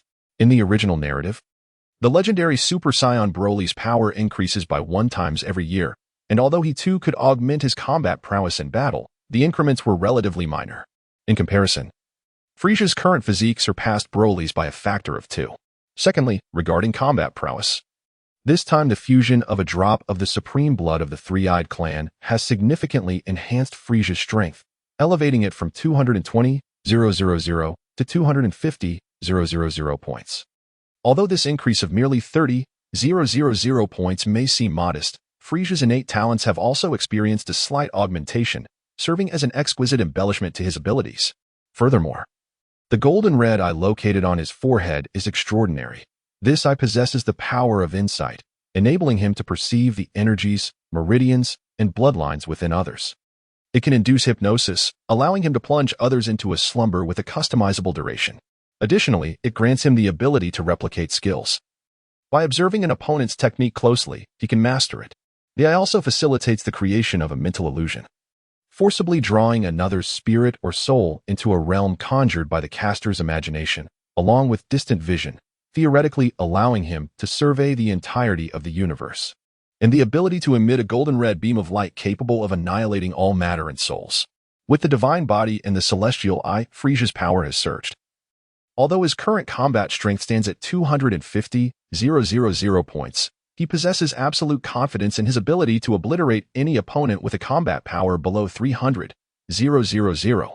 His fortune appears to be quite favorable. Had it not been for the abandoned space fortress emitting a death ray that obliterated a cosmic ship and drew his attention, he might have missed the opportunity to acquire a drop of the supreme blood of the Three-Eyed Clan. Frieza mused that this encounter was indeed a fortuitous twist of fate. The space fortress, though a painstaking creation of the Agudo faction designed to refine the blood of the Three-Eyed Clan, is also a formidable cosmic battleship. Commanding this vessel would allow him to contend with entities boasting combat prowess below 200,000 points, while those under 500,000 would face dire consequences upon entering the ship. Having lain in ruins for several centuries, the fortress has suffered extensive damage, and Frieza lacks the knowledge to effect repairs. What vexes Frieza immensely is the malfunction of the fortress's radar search system. Otherwise, locating Earth's cosmic coordinates would be a trivial task. Without precise coordinates for Earth, navigating the fortress in search of it proves to be a daunting endeavor. Unable to locate Earth for the time being, Frieza finds himself in a state of resignation. Since Earth remains elusive, he resolves to first expand his influence, to become a true emperor of the cosmos. Amassing a substantial number of talented individuals and a formidable legion is imperative. With his chin resting on his hand, Frieza delves into profound contemplation. In the Eastern Galaxy, a multitude of spacecraft are dispersed in search of various planets, led by a magnificent cosmic flagship. Within the command room, 8 extraterrestrials are intently operating the machinery systems, while Gula stands with arms akimbo, exuding an icy demeanor reminiscent of an ancient, unyielding glacier, a chill emanating from his very being, enveloping the area within a 3-foot radius. A group of inept individuals, having searched for so long, have yet to discover Frieza. Gula rebuked coldly. My Lord Gula, please temper your anger. We have exerted our utmost efforts.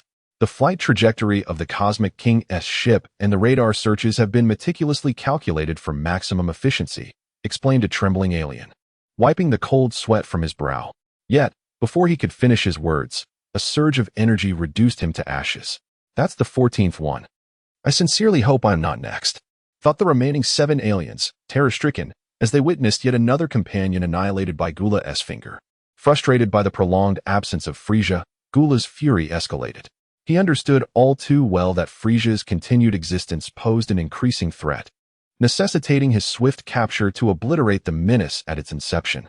Damn that father of mine for allowing Frieza to escape from the Winter Star. Having dispatched yet another alien, Gula felt a slight tempering of his rage and began his 108th complaint against King Cold. The Frieza race was known for their vicious nature, cold-bloodedness, and belief in the supremacy of strength, with familial bonds being tenuous and internal strife frequent.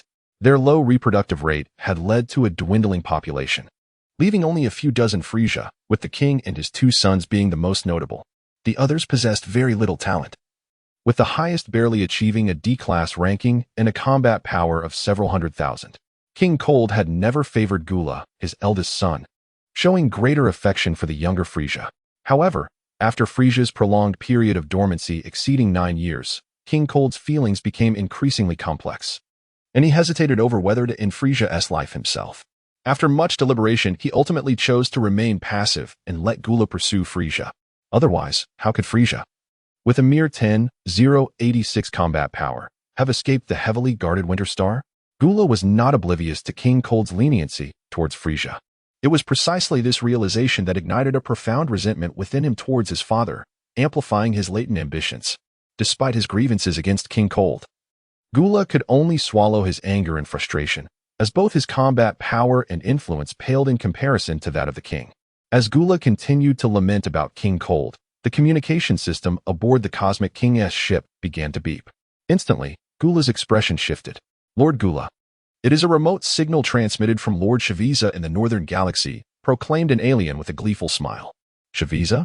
Translate the message at once, Gula commanded coldly, furrowing his brow. Yes, After a flurry of activity among the 7 aliens, they successfully deciphered the message within a minute.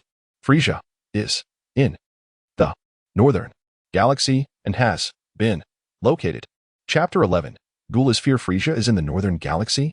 Upon receiving the signal conveyed by Xavier, Gula was momentarily taken aback. His spies on Winter Star had clearly reported that Frieza had fled to the eastern galaxy. How then was he being pursued by Xavier in the northern galaxy? After the initial shock, Gula quickly regained his composure. He had been deceived. The treacherous Frieza. His furious roar reverberated throughout the interior of Gula's colossal spaceship. Frustrated by his inability to locate Frieza and realizing he had been outmaneuvered, Gula's wrath erupted. The murderous intent in his gaze almost palpable. The 7 aliens operating the flagship fell silent, collapsing to the floor in sheer terror. 2 of the most frightened among them even lost control of their bodily functions. In an instant, the stench of urine permeated the control room. Gula, with a stern expression, shot a piercing glare at the 2, and beams of laser erupted from his eyes, reducing them to ashes in an instant. Determined, he commanded, "Head to the northern galaxy immediately and inform Xavier to capture Frieza alive. How dare he toy with me? I shall personally end his life." The remaining 5 aliens scrambled to their feet, hastily maneuvering the ship to alter its course towards the northern galaxy. Meanwhile, Gula's fleet, dispersed throughout the eastern galaxy, began to converge around his flagship upon receiving the new orders. As Gula gathered his subordinates who had been searching for Frieza, another signal arrived from the northern galaxy, announcing the complete annihilation of Xavier's fleet. The news of Xavier's fleet being obliterated left Gula astounded and incredulous. Could it be that the aftermath of the battle between Frieza and Xavier had led to this destruction? A chilling thought crossed Gula's mind. 3 days had passed since he learned of the annihilation of Xavier's fleet, and now another unimaginable piece of information arrived. Xavier was dead, his most capable subordinate, with combat power exceeding 110,000, had perished, a revelation that Gula found utterly unacceptable. Xavier's death not only fueled Gula's anger, but also instilled in him a profound sense of fear. For the first time in his life, Gula experienced genuine terror, a fear born from the existence of his yet unseen younger brother, Frieza. With Xavier having communicated that he had cornered Frieza, Gula was convinced of its truth. The subsequent destruction of Xavier's fleet further solidified his belief. Thus, the identity of Xavier's killer became painfully obvious. Frieza, the one who has slain Frieza, is indeed Frieza. This revelation must instill profound fear within Cooler. After all, Frieza has only been born for a little over 3 months, yet has managed to eliminate Frieza, which signifies that Frieza's combat power has surpassed at least 100,000, to elevate his original combat power, which was merely 10,000. Tenfold in such a brief span is nothing short of astonishing. Such innate talent is beyond Cooler's reach. The magnitude of Frieza's potential is truly terrifying. Having increased his combat prowess tenfold in just over 3 months, one can only imagine the formidable force he would become if granted a few more years to mature. Gula pondered silently for a moment before commanding his fleet to alter its course, no longer hastening towards the northern galaxy, but instead setting sail for the Winter Star. Having suffered a setback, he had learned his lesson. He surmised that Frieza, with his cunning and treachery, would certainly have fled the northern galaxy after eliminating Frieza, and would not foolishly wait for him to pursue. To accurately ascertain Frieza's whereabouts, Gula had no choice but to seek the assistance of King Cooled. For the spacecraft piloted by Frieza belonged to King Cooled. Thus, if King Cooled was willing, he could provide the coordinates of that spaceship. Meanwhile, as Gula rushed to the Winter Star to solicit King Cooled's aid, Frieza, after absorbing a drop of the divine blood from the Triad Supreme, quickly adapted to his transformed state and entered the first stage of his weakened form. He then navigated the space fortress, drifting through the northern galaxy in search of planets teeming with life, preparing to recruit subordinates and establish his own dominion.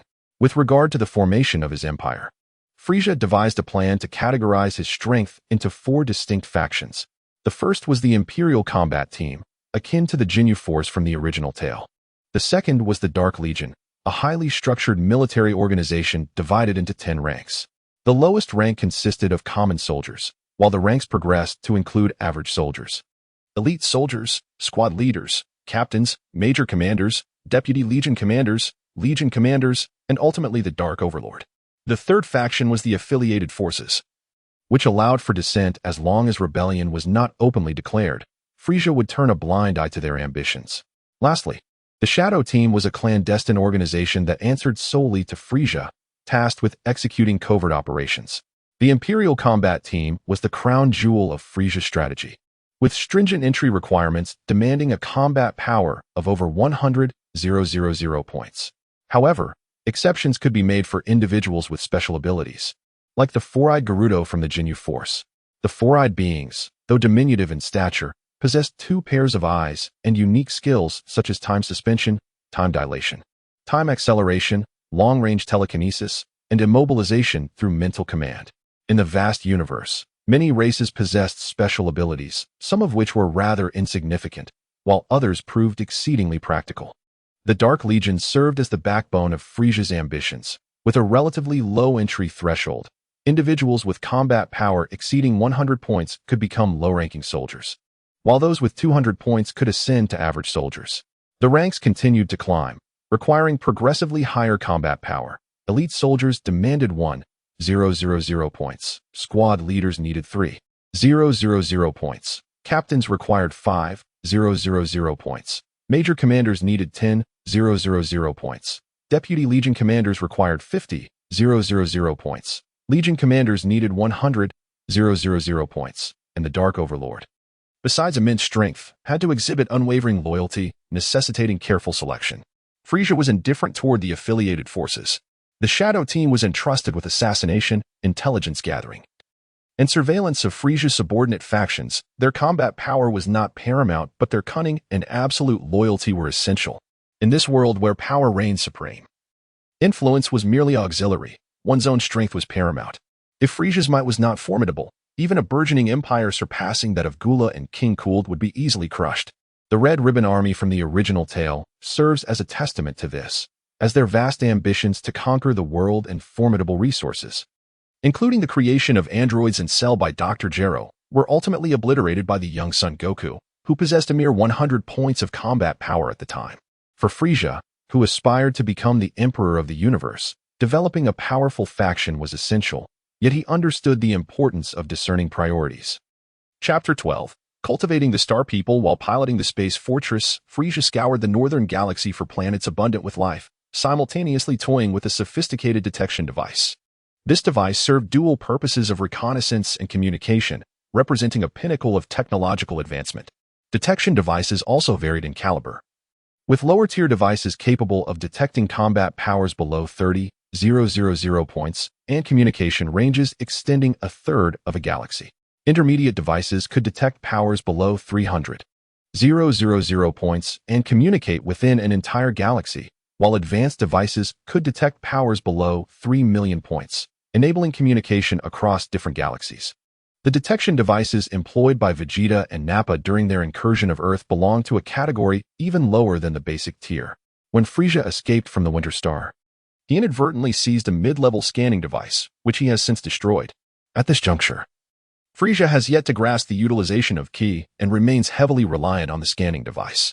Even though he is aware that the mid-level scanner he pilfered from the Winter Star is under the surveillance of King Cold, he refrained from destroying it. However, now equipped with several high-level scanning devices, he is finally poised to liberate himself from King Cold's tracking. Upon destroying the monitored mid-level scanner, Frieza realizes that his rather inept father will find it increasingly difficult to maintain his composure, and he is mentally prepared for the challenges that lie ahead. The space fortress constructed by the Ogudo and their three-eyed kin harbors a vast array of resources, including food, water, various rare cosmic metals, gemstones, combat armor, and weapons, among which are also scanning devices. After centuries of neglect, a small portion of these resources has decayed, yet a significant number remain usable. The lower and mid-level scanners have succumbed to decay over the centuries, while a few high-level devices have fortuitously remained intact. With the destruction of the cosmic ship by the Death Beam and the self-destruction of the mid-level scanner by Frieza, King Cold has lost all means of monitoring him. In the Dragon Ball universe, it is divided into 5 major galaxies, each containing billions of star systems.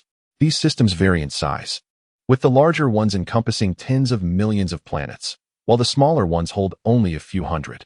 The number of life-bearing planets in the universe is exceedingly rare, a mere fraction of the countless dead planets. The radar system of the space fortress is damaged and incapable of searching for life-bearing planets, forcing Frieza to pilot the fortress through the northern galaxy while straining to utilize his three eyes to seek out life-bearing worlds, an endeavor fraught with inefficiency. Amidst his search for life-bearing planets, Frieza remains industrious, diligently honing his skills. During his training, the memories from his past life proved to be of significant benefit. After merging the supreme bloodline of the Three-Eyed clan with his own frozen demon lineage, Frieza began a remarkable transformation, evolving into an unprecedentedly powerful bloodline. With the aid of this newfound heritage, he was astonished to discover that his mastery over combat prowess was advancing at an astonishing pace. The disparity between his original form's strength and that of his weakened third transformation gradually diminished. 85 times, 80 times, 75 times. In just a matter of days, Frieza's weakened third transformation equaled the combat strength of his original form. At last, after relentless effort over several days, Frieza fully harnessed his formidable power, reaching a combat strength of 300,000 points. Under his exceptional physique, Frieza's strength was continuously on the rise, the stronger he became. The greater the increments in his power, creating a virtuous cycle. As he reveled in his transformation, Frieza gleefully contemplated the possibility of surpassing 1 million points in combat strength before his second birthday, given the current trajectory. Having completely mastered his immense power, his combat strength in the first stage of his weakened transformation stood at 75,000 points, while the second stage reached 150,000 points. And both the third stage and original form achieved 300,000 points. Suddenly, Frieza was jolted, his forehead's third eye glowing with brilliance, and a look of ecstatic joy spread across his face. A life-bearing planet. After days of tireless searching, he had finally discovered a life-bearing planet, and words could scarcely convey his elation. Eagerly, Frieza commanded his space fortress to soar toward the newly found planet. As he approached the life-bearing planet from several 100,000 kilometers away, he maneuvered the fortress to a halt, opened the hatch, and plunged into the vacuum of space, descending onto the planet's surface. This planet was relatively small, roughly 1/10 the size of Earth, with around 60% covered by oceans and 40% consisting of land, teeming with a staggering variety of lush green vegetation. Upon activating his advanced detection instruments, Frieza was surprised to find that this life-bearing planet was classified as a low-tier planet. Yet the readings revealed a significant number of formidable beings residing there. Over 10,000 entities possessed combat strengths exceeding 1,000 points, while 100 had strengths surpassing 2,000 points, and around 200,000 beings fell within the range of 100 to 1,000 points. Was this truly a low-tier planet? Frieza's curiosity was piqued. For reference, a low-tier life planet could be likened to Earth from the original narrative, where a combat strength of 100 points was sufficient for dominance. Given the quantity and quality of the strong individuals on this planet, it could barely be categorized as a high-tier life planet. Whoosh, whoosh, whoosh. As Frieza stood in astonishment, the sound of cutting air heralded the arrival of 3 figures in the distance, 1 leading and 2 following closely behind. In a brief moment, they reached Frieza's presence. The leader was a young man, standing at a height of 1.60 meters, his skin a peculiar shade of green, devoid of hair. His bald head and robust upper body were adorned with bizarre patterns painted in a unique green liquid. Flanking this youth were 2 green creatures, each with 3 fingers on their hands and feet, their heads resembling that of walnuts. Genetic cultivators? Upon seeing the 2 green beings behind the youth, Frieza immediately recognized them. In the original narrative, Vegeta and Nappa had once invaded Earth using a special type of vegetable seed to cultivate warriors with a battle power of 1,200. These warriors were the genetic cultivators.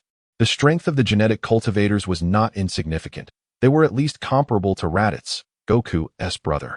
They possessed the ability to harness energy, could emit corrosive liquid from their heads, and, in dire circumstances, could self-destruct. You are not from the cultivation planet. Who exactly are you? If you are wise, you will leave quickly, the green-skinned youth said gravely, a bead of cold sweat trickling down his forehead as he stood before Frieza, feeling an innate fear deep within his soul. The cultivation planet? It appears this world was likely annihilated long ago by Vegeta and his cohort, Frieza mused inwardly, a disdainful smirk emerging on his face. The sight of Frieza's mocking smile intensified the youth's trepidation. I offer you a chance at survival. If you honestly divulge the situation of this planet, I might consider sparing your life and even allowing you to join my Dark Legion, becoming a subordinate of me. Frieza, the Emperor of the Universe, Frieza remarked with a calm smile. Chapter 13. Hypnosis. As soon as Frieza's words fell, the green-skinned youth could not help but mockingly scoff. Cosmic Emperor? How dare you claim such a title? It is utterly deluded. Suddenly, an overwhelming aura of terror erupted from Frieza, transforming the atmosphere in an instant. The very earth trembled, and within a radius of 100 miles, mountains crumbled and the ground split apart, leaving the mocking green-skinned youth utterly stunned.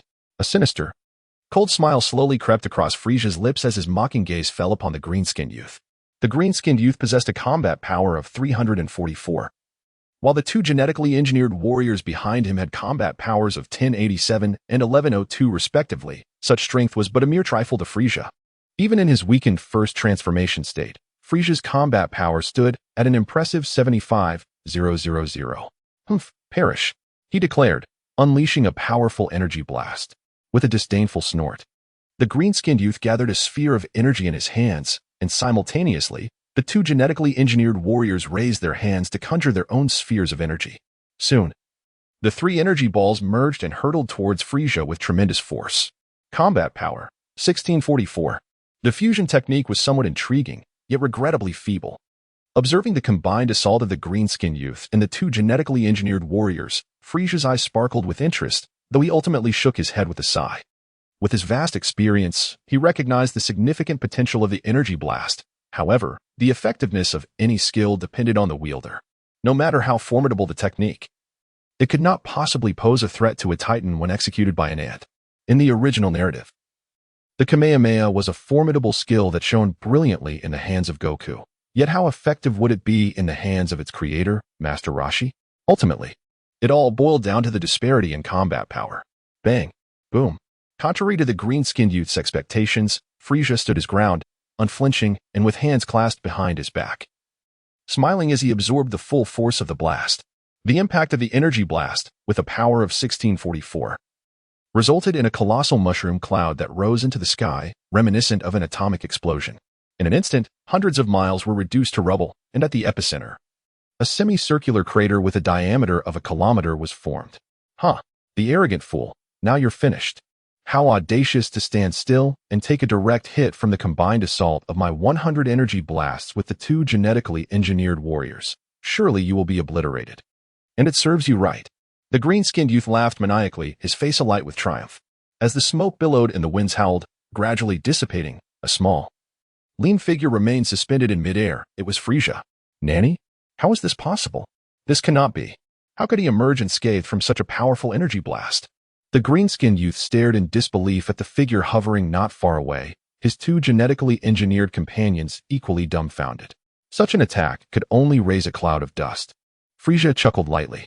Ah, I refuse to believe it. Die. You must die. The green-skinned youth, unable to accept reality, unleashed a frenzied barrage of energy waves aimed at Frieza, his assault resembling a tempest. In an instant, countless energy waves simultaneously struck Frieza. Such an attack, even if multiplied by 1,000, would inflict no harm upon me.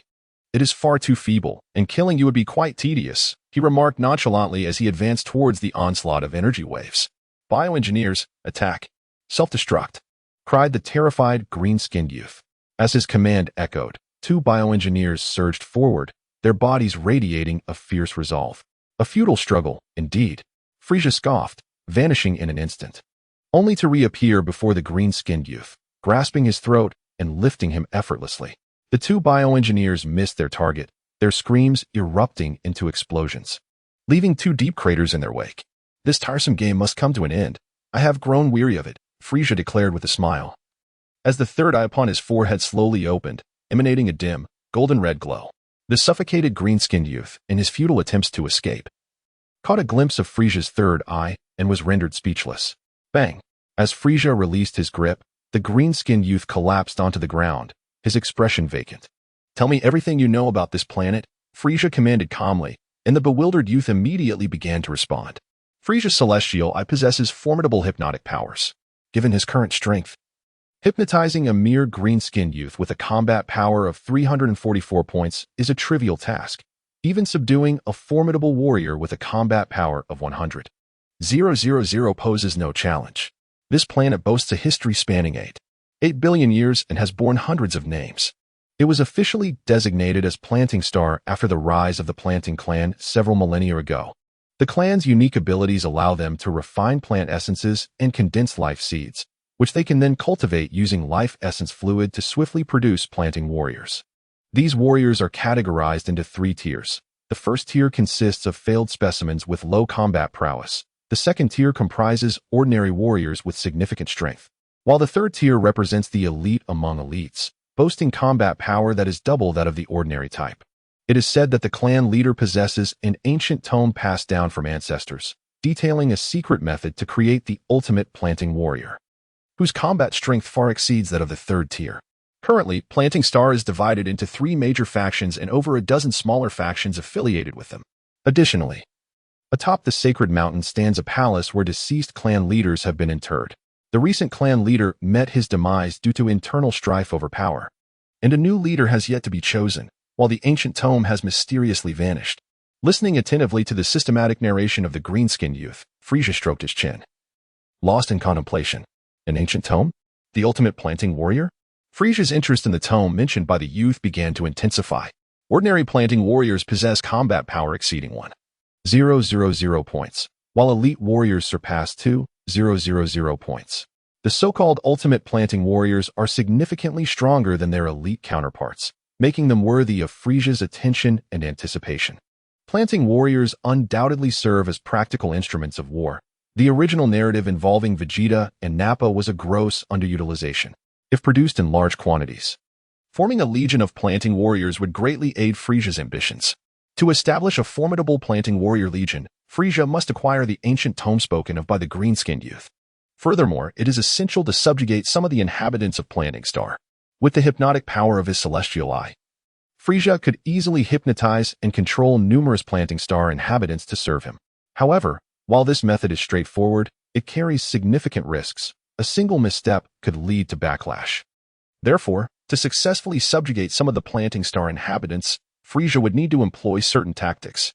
Chapter 14. The Great Tree and the Altar. Having extracted all the information he sought, Frieza pointed a finger, unleashing a wave of energy that obliterated the now useless green-skinned youth. It appears that the inhabitants of Planting Star have yet to grasp the utilization of chi. With a sigh of disappointment, Frieza soared into the air, heading towards the sacred mountain of the plant race. Previously, Frieza's imposing presence had caused quite a stir. Had this occurred on Earth, many would have sensed it immediately. However, on Planet Plant, no one had yet approached him. The Karistan Mountain, standing at an elevation of 700 feet, is the highest peak on Planet Plant. This majestic mountain enjoys a spring-like climate year-round, adorned with lush greenery. At its summit, a towering giant tree flourishes, its trunk so robust that it would take 100 men to encircle it. Reaching towards the clouds, its abundant branches and leaves cradle a resplendent palace, which stands firmly atop the tree's canopy. Surrounding the giant tree are several dozen plant warriors, alongside over 100 elite combatants. Each of these warriors possesses formidable strength, with individual power levels exceeding 1,000, and each commands 2 elite warriors with power levels surpassing 2,000.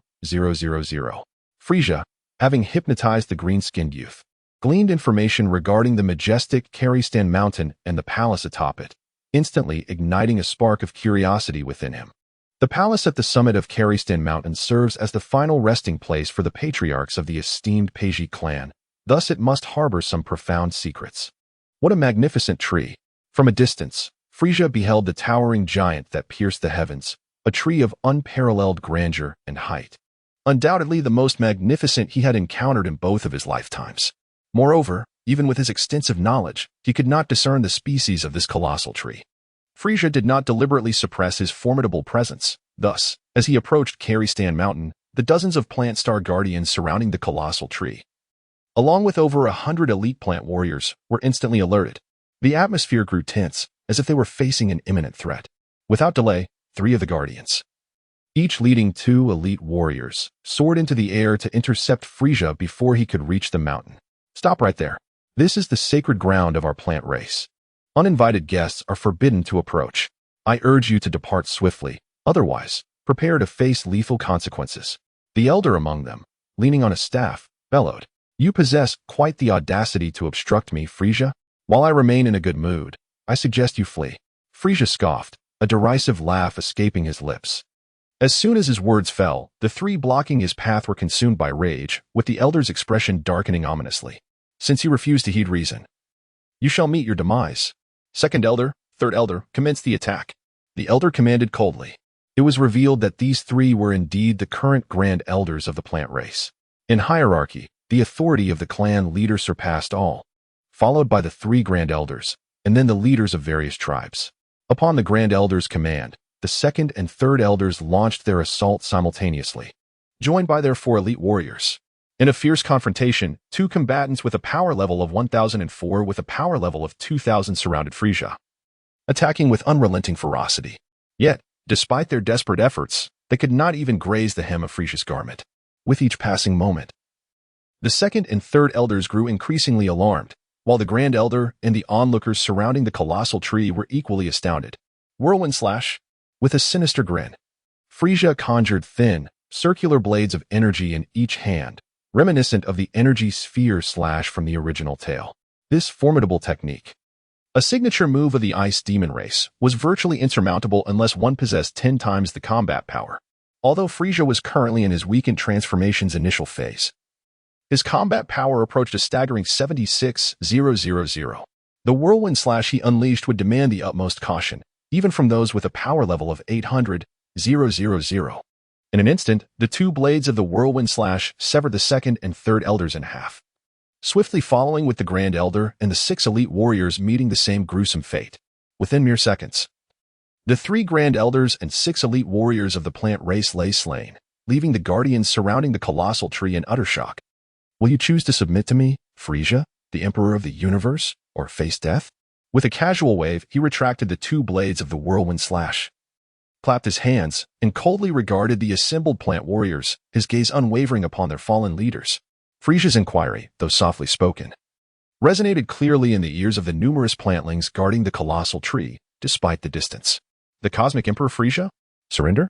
Upon hearing Frieza's question, the plantlings exchanged glances, their expressions laden with defiance. "We are the plant race, destined to perish in battle. We shall never submit. Indeed, we are the plant race. No matter how formidable the foe, they may take our lives, yet they shall never compel us to bow in submission. To the death, to the death, to the death." In the face of Frieza's enticement, every plantling resolutely opted for rejection, inciting a mixture of disappointment and fury within Frieza. "If you choose the path of death despite being offered a chance for survival, do not blame me." Frieza, seething with rage, gestured with his hands, unleashing a flurry of purple beams. With each beam that materialized, a plantling's life was extinguished. In mere moments, the dozens of plantlings guarding the tree met their demise, while over 100 elite plant warriors, witnessing the slaughter of their master, surged forward in a desperate act of self-detonation. The explosion from the 100 elite warriors, each possessing a combat power of 2000, was indeed formidable. However, it posed no threat to Frieza, even in his weakened first transformation. The loyalty of these elite warriors was commendable. Instead of fleeing, they chose to self-destruct, ensuring mutual annihilation with the enemy. With a note of approval, Frieza ascended to the summit of Karistan Mountain and entered the palace. Upon entering the palace, he was met with vast emptiness. Within stood an altar, upon which rested a singular black seed, surrounded by scattered remains of bones. As Frieza approached the altar, a green energy barrier materialized, obstructing his path from 100 meters away. "A barrier?" Frieza chuckled, delivering a powerful punch that caused the green wall to quiver violently, yet it remained intact. "Interesting," he mused, momentarily surprised that his blow, though not delivered with full force, still exceeded a combat power of 50,000. With a resounding shout, Frieza unleashed another punch with all his might. The impact resonated, and while the green barrier sustained a crack, it did not shatter. Frowning slightly, Frieza assessed the barrier's strength through the 2 strikes. It seemed that without a combat power exceeding 100,000, breaching this barrier was an arduous task, he contemplated.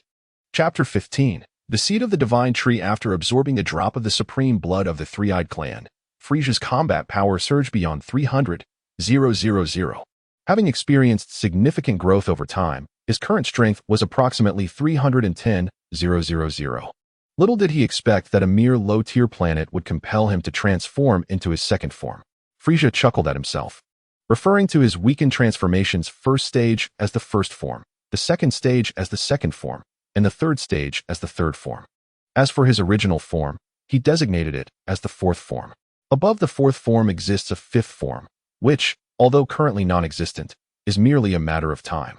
Take, for instance, the characters Cell and Majin Buu from the original narrative. They not only enhanced their power through consumption but also underwent transformations. With the formidable skill of dark assimilation, Frieza, by persistently devouring powerful races across the universe, is destined to evolve from his original form. After merely consuming a drop of the supreme blood of the Three-Eyed Clan, Frieza's original form transformed into a metallic version, complete with an additional third eye. One can only speculate the magnitude of his metamorphosis upon consuming Scion's, Majin Buu, and the malevolent seven-star dragon in the future. Even Frieza himself remains uncertain of what lies ahead. Frieza is acutely aware that with each act of devouring, his fourth form will gradually transition into the fifth. However, he fears that the fifth form may forever remain unattainable.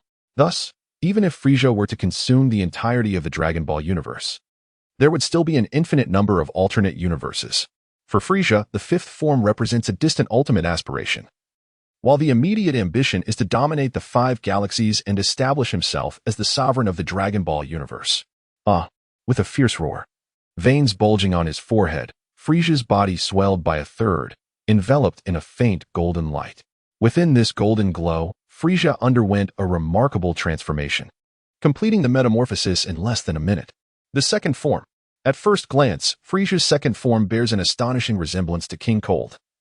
With a striking golden hue that radiates brilliance, his eyes exude an air of supremacy as if he alone reigns over the cosmos.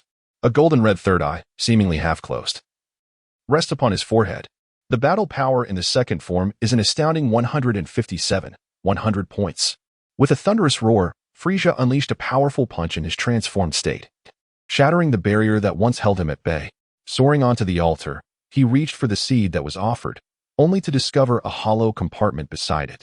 Square in shape, containing a thick ancient tome. This book, measuring over a foot in thickness, appeared quite peculiar, with an old cover juxtaposed against newer pages. As he flipped through the ancient text, Frieza's eyes widened in realization. It was the history of the cultivators, chronicling each generation's contributions to their lineage. The accumulation of knowledge over the ages had rendered this tome increasingly substantial. After a cursory examination of the weighty history, Frieza's expression transformed into one of elation.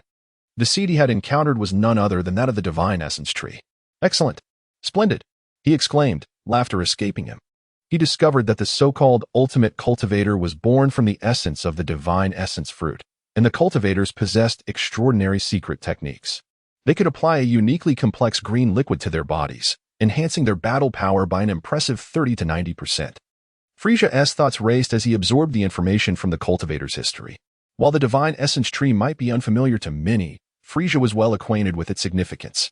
In the original narrative, the seed of the divine essence tree belonged to the Tsunade, a lower-class warrior from planet Vegeta, who bore an uncanny resemblance to Goku and harbored grand ambitions alongside a despicable nature.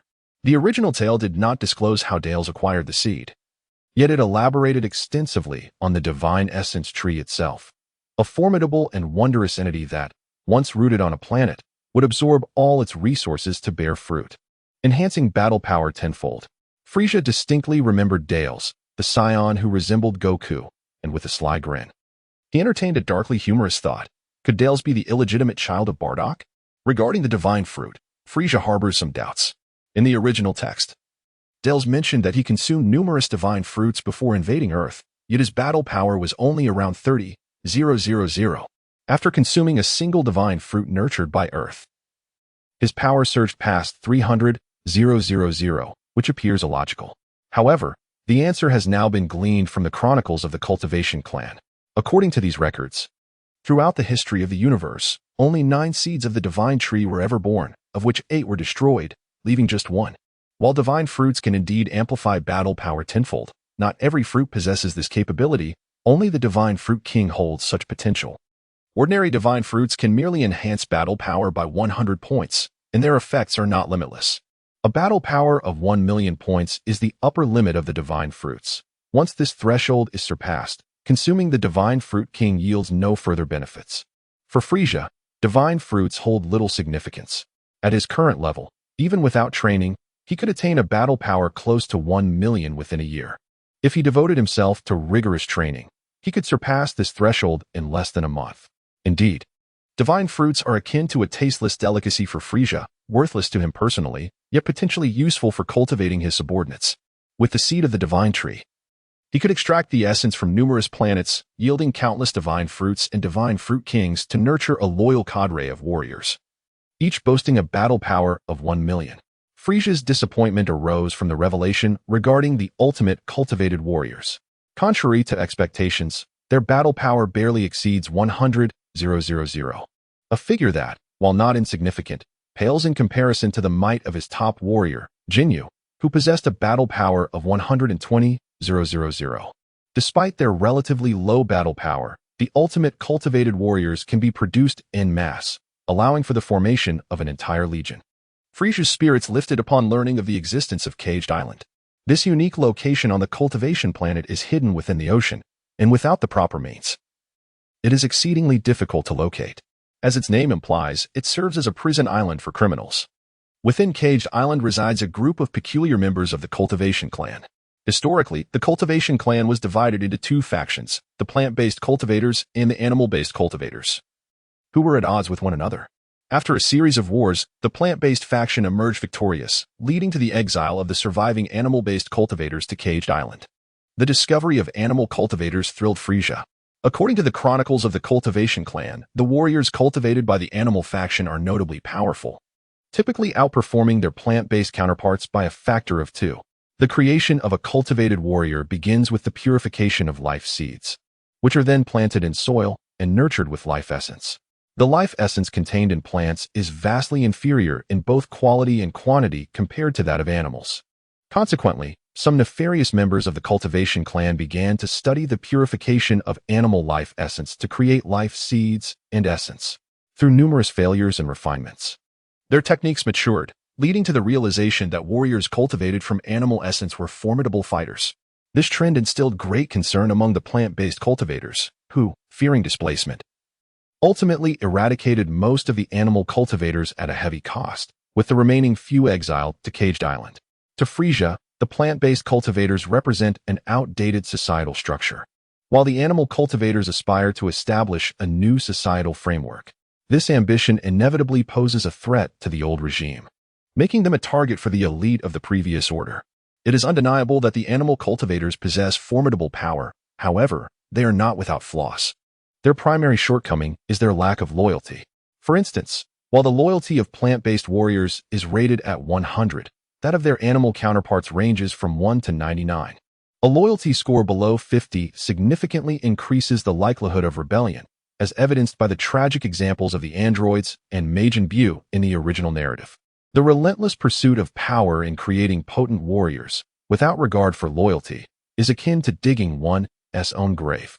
Caged Island, where the animal cultivators are imprisoned, is situated somewhere within the vast ocean of the cultivation planet. Its location is not fixed, it constantly shifts, and with the dimensional barriers in place, pinpointing it accurately is a formidable task. To locate Caged Island, one must gather 6 sacred artifacts to form a hexagram, thereby invoking the celestial energies of the cultivation planet to unveil the dimensional barriers concealing the island. Dimensions, often referred to as parallel worlds or planes, also have hierarchies. The lowest tier is the first dimension, while the highest is the 81st dimension.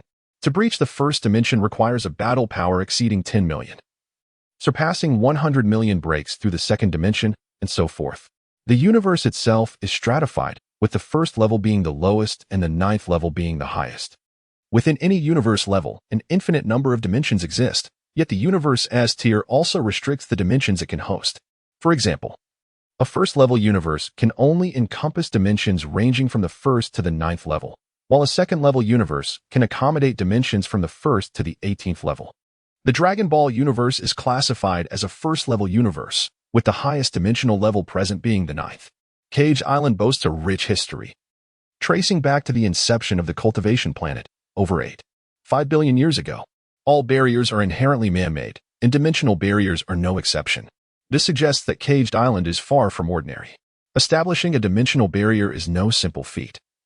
Even the most rudimentary requires a profound understanding of the laws of time and space, divine power, and a battle power exceeding 30 million.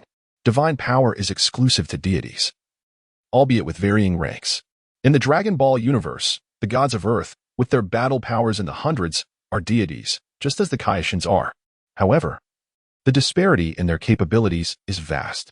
Who, then, established the dimensional barriers surrounding Caged Island, and what secrets does this island conceal? Frieza pondered within himself. With a combat power surpassing 30 million points, endowed with divine strength, and possessing insights into the laws of time and space within the universe, those who meet these three criteria are exceedingly rare. The Kaishin, Bibidi, the destroyer god Beerus and his servant and tutor Whis. Based on Frieza's understanding of the Dragon Ball world, the only beings capable of establishing dimensional barriers, aside from the 5 generations of Kaishin, Beerus, and Whis, are the great sorcerer Bibidi, who created Majin Buu. Perhaps the dragon created by the Namekians could also establish such barriers, though the likelihood is minimal. Naturally, Bibidi's son Babidi also possesses the ability to create dimensional barriers, but his age is not suitable. The 6 artifacts required to activate the dimensional barrier outside Prison Island are placed within 6 stone towers, scattered across the cultivation planet, each guarded by the cultivators. In order to unravel the mysteries of Prison Island and rescue the animal-like cultivators as his subordinates, Frieza must find a way to activate the dimensional barrier outside Prison Island, making the 6 artifacts indispensable. Who would dare to intrude upon our sacred ground, the domain of the cultivators? Such audacity deserves the gravest of punishments. The Grand Elder, the Second Elder, and the Third Elder all have perished. Whoever is responsible must face death. The commotion in Karistan Mountain attracted a multitude of cultivators, and in an instant, tens of thousands of them, leading over 100,000 warrior cultivators, rushed from all directions. This formidable assembly, with its sheer numbers, might seem imposing. However, to Frieza, they are merely insignificant insects, inconsequential and easily dismissed. No matter how many ants there may be, they cannot shake a dinosaur. Aware of the existence of the animal-like cultivators, Frieza lost interest in recruiting the plant-like cultivators. A group of oblivious beings, having foolishly approached, shall meet their demise. After eliminating these pests, he would seize the 6 artifacts.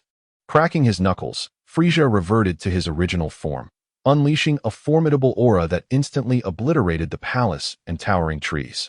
Without resorting to the freezing techniques of the demon race, Frieza effortlessly sent forth waves of energy from his hands, annihilating the throngs of cultivators and warrior cultivators with ease.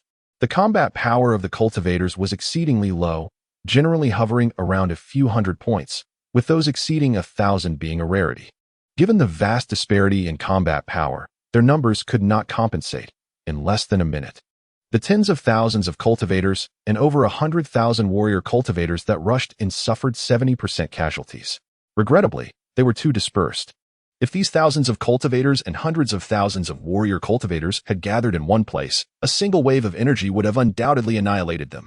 Instead, it had almost taken a minute to eliminate just half. Frieza sighed. Frieza's formidable combat prowess instilled an overwhelming sense of dread among the numerous inhabitants and warriors of the plant race, who rushed to the scene. Oblivious to the desecration of their sacred land, they hastily turned to flee for their lives. Yet, with a murderous intent ignited within him, escape was futile. In a mere 3 minutes, tens of thousands of plant race individuals and over 100,000 warriors met their demise. Chapter 17. Ruthless Slaughter with Unparalleled Savagery.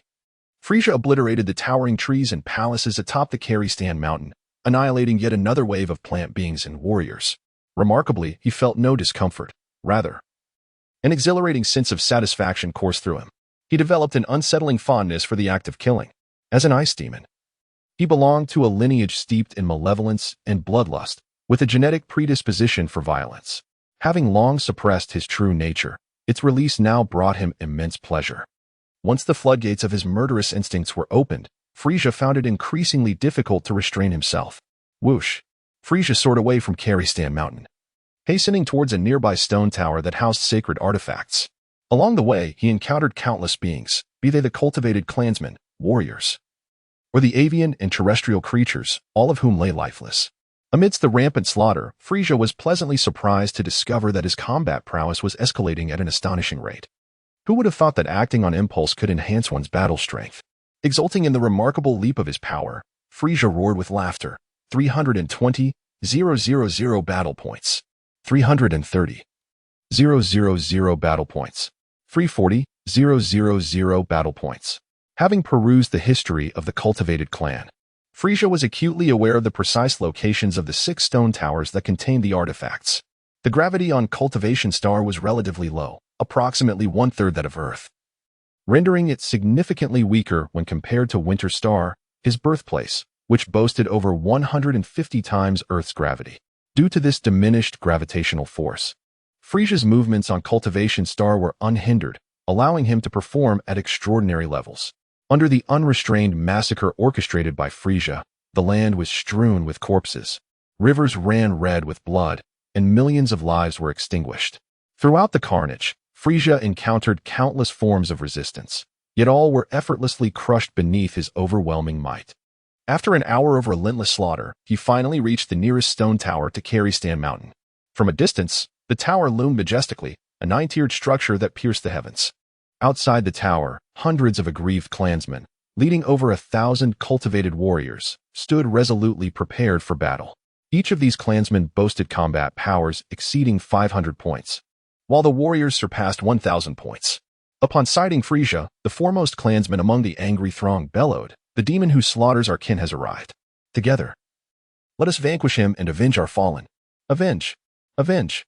Avenge!" Echoed the fervent cries from the hundreds of clansmen and the 1,000-strong warriors as they simultaneously gathered energy orbs, merging them into a singular, formidable force. Fusion energy cannon? Frieza furrowed his brow. Having faced this technique before, he was well aware of its formidable nature. The combined might of several hundred warriors, each exceeding 500 points, alongside over 1,000 warriors surpassing 1,000 points, wielding the fusion energy cannon, was not to be underestimated. Activating his detection device, the battle power readings became clear. Beep, beep. 1,500 points. 2,000 points. 2,500 points. 11,000 points. Boom.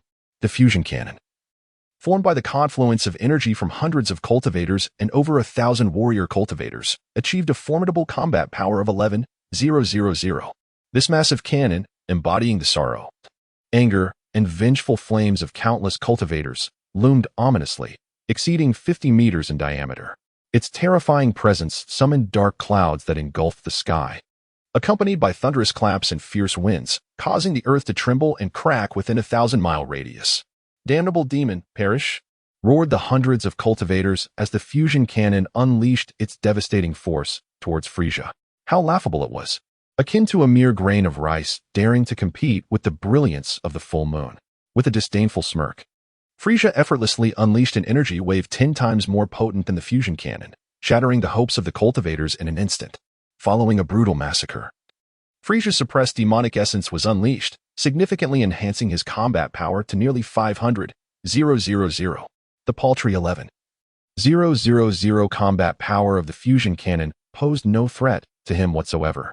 The energy required to conjure the fusion cannon had drained the cultivators and warriors of their strength, leaving them powerless. As the cannon was effortlessly obliterated by Frieza, disbelief and despair engulfed them. Boom. The colossal energy wave consumed the hundreds of cultivators and over 1,000 warrior cultivators, reducing them to ashes in an instant. Like an ant attempting to shake a tree, they were woefully outmatched. With a mocking smile, Frieza entered the stone tower. Within the top chamber of the tower, a silvery, luminous orb floated in midair, smooth and glossy, resembling the size of an ostrich egg. With a mere gesture, the orb flew directly into Frieza's hand. "Is this one of the 6 divine artifacts of the cultivation star?" Frieza mused, eyeing the orb with intrigue. Undoubtedly, the 6 artifacts were crafted by the creators of the dimensional barrier surrounding Prison Island, serving a singular purpose: to form a hexagram array that harnesses the power of the star system to activate the dimensional barrier. Having acquired one artifact, Frieza obliterated the stone tower and continued his relentless path towards another tower, his spree of slaughter unabated. Upon reaching the second tower, Frieza discovered it was deserted, and the artifact within had vanished. With a sly grin, he chuckled, "It seems I need not traverse each stone tower after all." His detection instruments revealed the swift gathering of powerful beings scattered across the cultivation star, including those from the other 4 tower locations who had also vacated their posts. United, their strength was formidable. Faced with the terrifying might of Frieza, the plant race began an unprecedented unity, striving to consolidate their collective strength against him. The remaining 5 artifacts, as Frieza had anticipated, were also taken away by the Guardians. Despite the gathering of the plant race, Frieza remained unfazed. A mere rabble, no matter how numerous, posed little threat to him. Although the energy cannons were formidable, they were still far from being able to challenge him. As the plant race assembled, the remaining 5 artifacts converged, which, for Frieza, was quite advantageous. Noting that the plant race required several hours to complete their gathering, Frieza casually sought a place to rest. After a few hours, when the plant race had finally gathered, Frieza had awakened from his slumber, yawning and stretching before soaring towards the location of the plant race's assembly. In mere minutes, he arrived at the vast plain. On the expansive terrain, tens of millions of plant race members and numerous warriors had congregated, forming several layers of defense. The first layer consisted of 10 units of energy cannons, each boasting a combat power exceeding 10,000. The second layer comprised 20 units with similar power. And the third layer included 30 units, all surpassing the same threshold. It appeared that the energy cannons of the plant race had a limit to their power, a significant miscalculation on Frieza's part. His disappointment was palpable. He had expected their energy cannons to be limitless, akin to the spirit bomb in the original tale. Chapter 18. The dimensional gate opens, the demons arrive and begin their assault. Upon sighting Frieza, the tens of millions of vigilant plant race members and warriors on the vast plain immediately commenced their attack. Waves of energy cannons, each surpassing 10,000 in combat power, surged forth towards Frieza. Hundreds of these projectiles bombarded him, creating an overwhelming spectacle. Witnessing this, Frieza let out a cold smile. Extending his arms as a vortex of black light materialized, emitting a terrifying gravitational pull that instantly consumed the barrage of energy cannons. Utilizing the Dark Devour skill at full power, each energy cannon contained over 10,000 points of energy, and with hundreds of them, the total energy amassed reached several million points. Frieza consumed this energy in one fell swoop, far exceeding his own combat power. This reckless act would have surely overwhelmed beings like Cell or Majin Buu. But Frieza's Dark Devour skill was extraordinarily powerful, cultivated from the cosmic source of dark spiritual stones, allowing him to absorb even immense energy without harm. When the energy consumed fell below 130 times Frieza's combat power, he could actively digest it to enhance his strength. However, when the consumed energy exceeded this threshold, it would automatically fortify his physique. With several million points of energy augmenting his body, Frieza's physical prowess surged by more than tenfold, significantly enhancing his combat abilities. With a soft reprimand, the celestial eye upon Frieza's brow suddenly opened, radiating a resplendent golden-red light, overwhelming in its majestic might that spanned the heavens and the earth. A beam of golden-red brilliance emanated from the celestial eye, and in an instant, the millions of cultivated kin and warriors upon the plain vanished. Indeed, they disappeared utterly, leaving no trace behind. It was not merely their bodies that perished, even their very souls were extinguished. Frieza's heavenly eye, belonging to the supreme class of the Three-Eyed Clan, wields unparalleled power. The beams of heavenly light it emits possess the capability to annihilate all matter and souls. With his current combat prowess unleashed to its fullest, any being with a power level below 100,000 who encounters the golden red beams will instantly vanish, while those below 50,000 will not only see their corporeal forms obliterated, but also their very souls extinguished. If struck directly by the heavenly light, even those with a combat power under 1,000,000 face certain demise. In the aftermath of this confrontation, it can be said that the botanical cultivation race was effectively eradicated by Frieza. In the wake of the heavenly beam's strike, the vast plain lay barren, the earth charred black. 5 silver orbs ascended into the air, hovering and forming a mysterious array, albeit incomplete, missing 1/6 of its entirety. Observing this, Frieza swiftly cast forth a silver orb to complete the formation.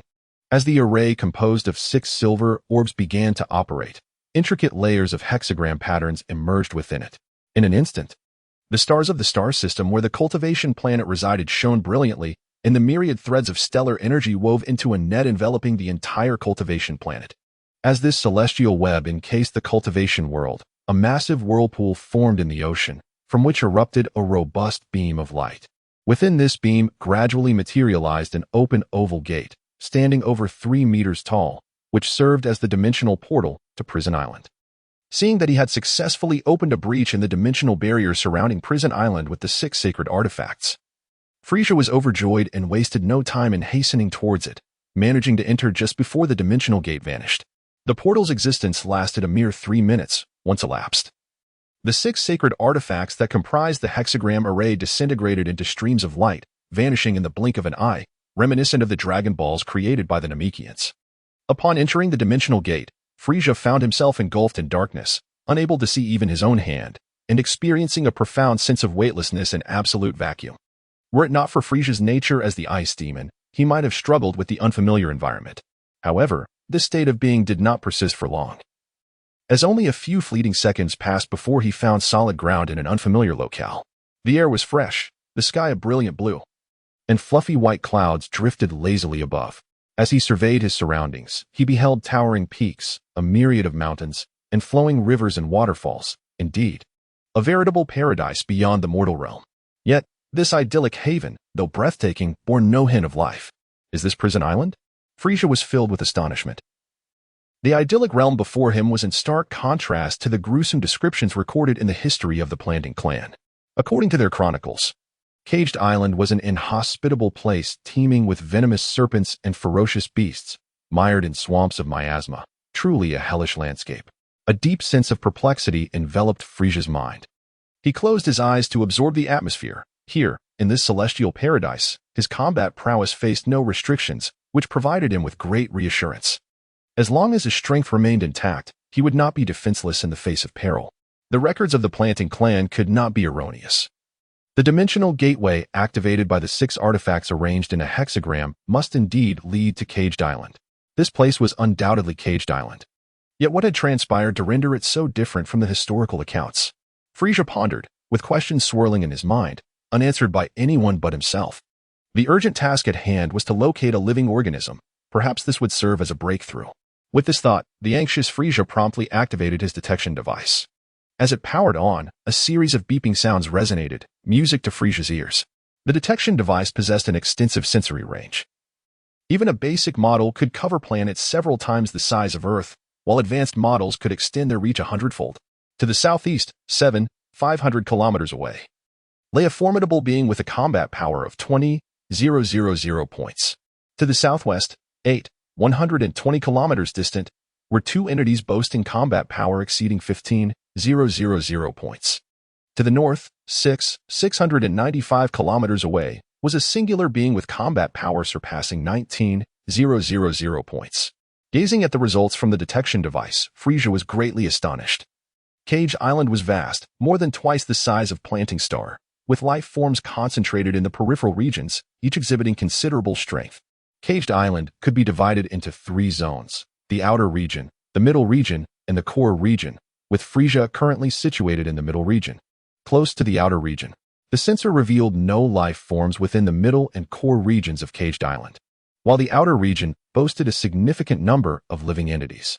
Hundreds possessed combat power exceeding 10,000 points. Tens of thousands ranged between 5,000 and 10,000 points.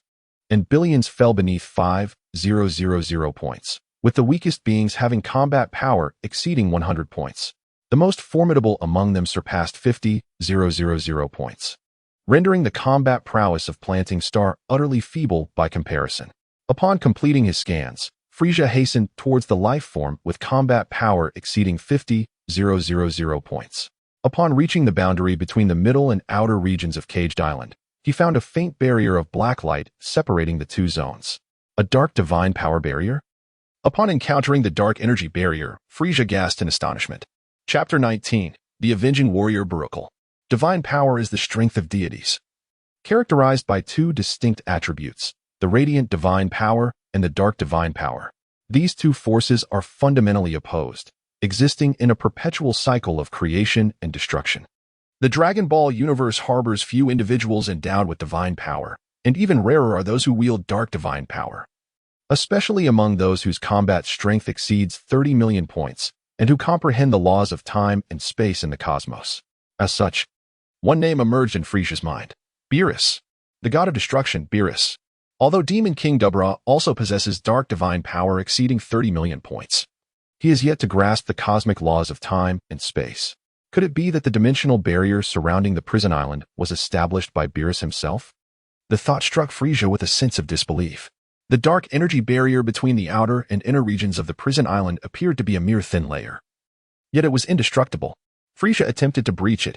Even combat power exceeding 100,000 points failed to make an impact. 200,000 points, still no effect on the dark barrier. 300,000 points, once again, no effect. 400,000 points, finally, a slight tremor was felt in the dark barrier. Unleashing his full power. At full capacity, Frieza's combat strength surged to approximately 578,000 points. With his eyes wide open, he released a beam of energy that struck the dark barrier with tremendous force. The intensity of his full-powered energy beam undoubtedly surpassed 1 million points. In response, the dark barrier tore open a small gap, and Frieza swiftly leaped through it, entering the outer region of the prison island. What an immensely powerful dark divine power barrier. The concentrated force of over 1 million points of combat strength likely equated to a destructive capacity exceeding 2 million points, yet it merely created a small opening. It seemed that to shatter this barrier entirely, one would need combat strength exceeding 10 million points, Frieza mused. The dark divine power barrier was connected to the dimensional barrier outside the prison island, evidently established simultaneously, thus bearing a history of over 8 billion years. Unlike the dimensional barrier, the divine power barrier would gradually weaken and ultimately perish over the course of time. After such an extensive period of 8 billion years, the dark barrier remained remarkably formidable, making it difficult to fathom how terrifying it must have been when first erected.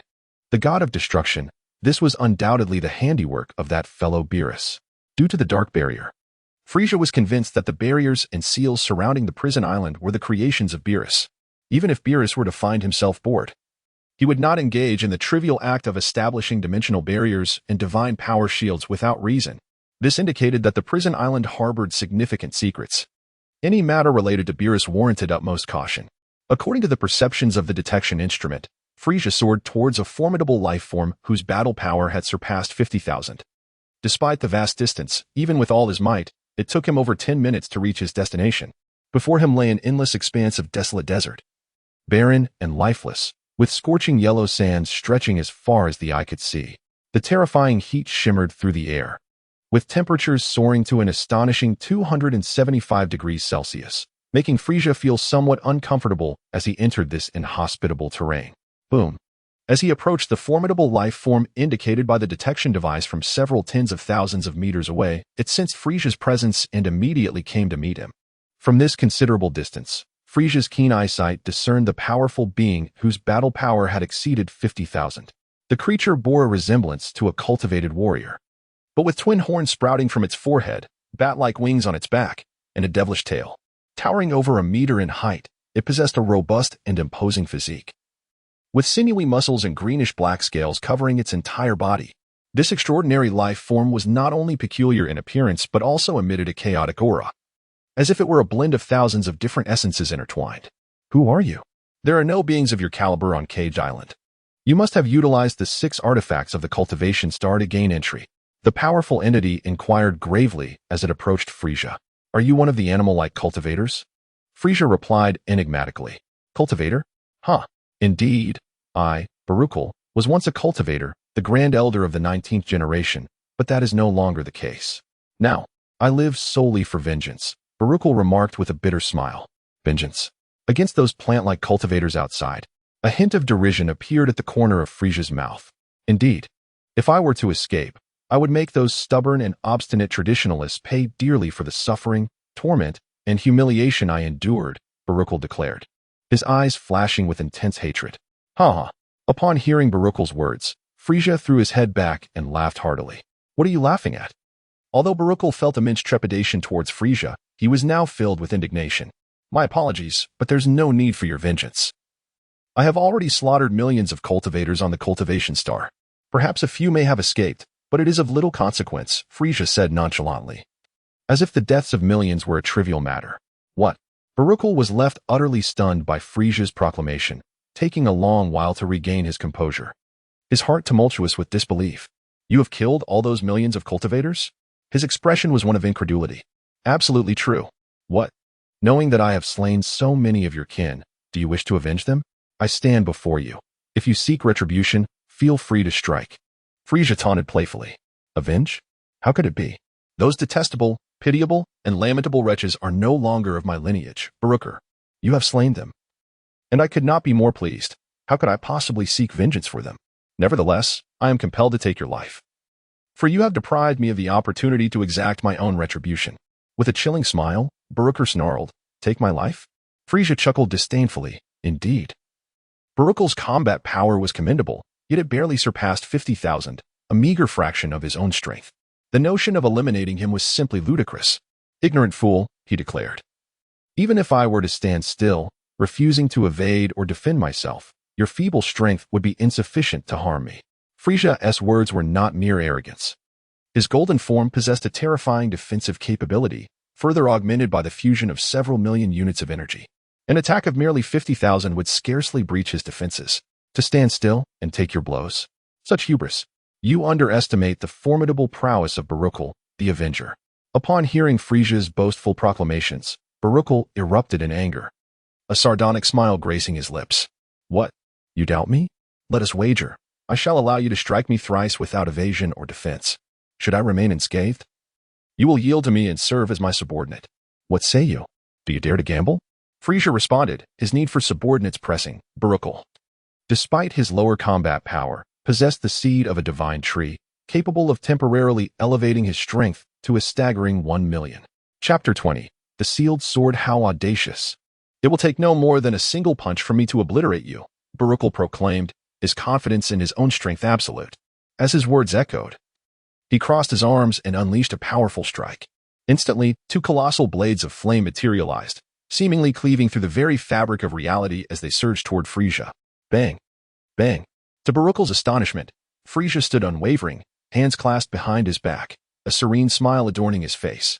The twin flames struck him simultaneously, however. As a flicker of triumph crossed Baruchel's visage, it swiftly morphed into shock, his eyes widening in disbelief, nearly bulging from their sockets. The flame double blade was Baruchel's signature move, a technique of immense power capable of annihilating a small asteroid with merely a third of his strength. Yet, to his utter astonishment, Frieza remained unscathed, his metallic form shimmering brilliantly. Casually brushing away a wisp of smoke from his shoulder, Frieza's expression remained impassive as he stated, That was your first strike. You have 2 opportunities remaining.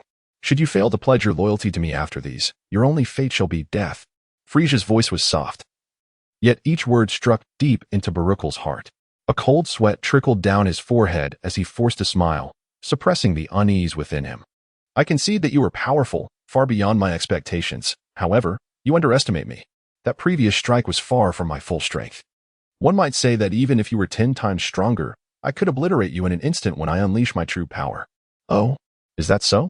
Frieza chuckled mockingly at Baruchel's words. Unbeknownst to Baruchel, who had yet to grasp the concept of ki and lacked any detection devices, he remained oblivious to the vast disparity in their strengths. Humph.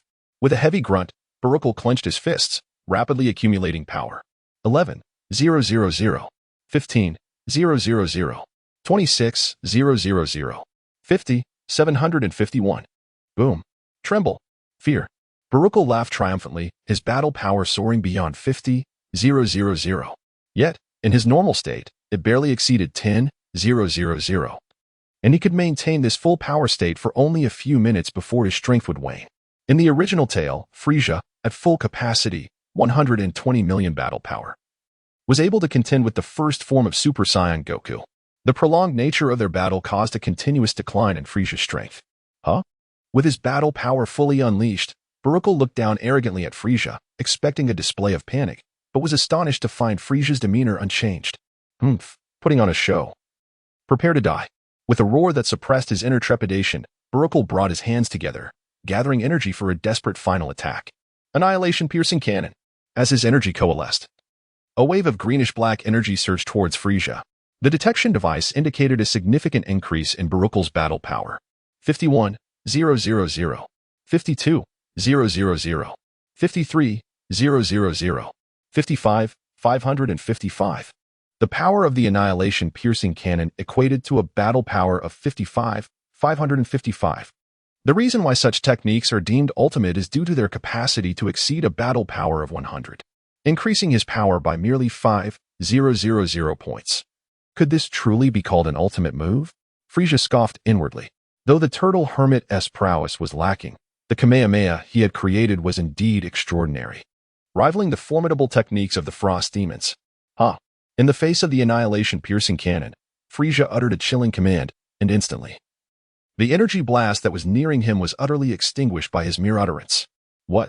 Baruchel's eyes nearly bulged out, his mouth agape in shock. He was overwhelmed with disbelief. With a powerful display of his ultimate technique, Barucher found his efforts extinguished by a mere cold rebuke. How could this be possible? How could the disparity be so vast?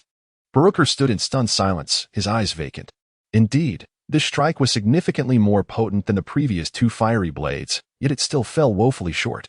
The second move remains. There is still one left. Hurry up. Do not waste my time, Frieza remarked, his tone indifferent, awakening from his shock at Frieza's words. Barucher pondered the necessity of a third strike. After unleashing the devastating penetrating cannon, he was left gasping for breath, his energy severely depleted, and his combat power reduced to a mere 47,000, having witnessed his strongest attack being effortlessly quelled by Frieza's mere utterance. He realized that any further attempts would only serve to embarrass him. This fiend's power was terrifying. His 3 attempts had inflicted not even the slightest harm. Was he truly destined to pledge fealty to such a being? Yet, resisting would undoubtedly lead to his demise. Barucher was unwilling to become a subordinate, to bow and relinquish his freedom, but the fear of death loomed larger. In the battle between these two choices, life prevailed.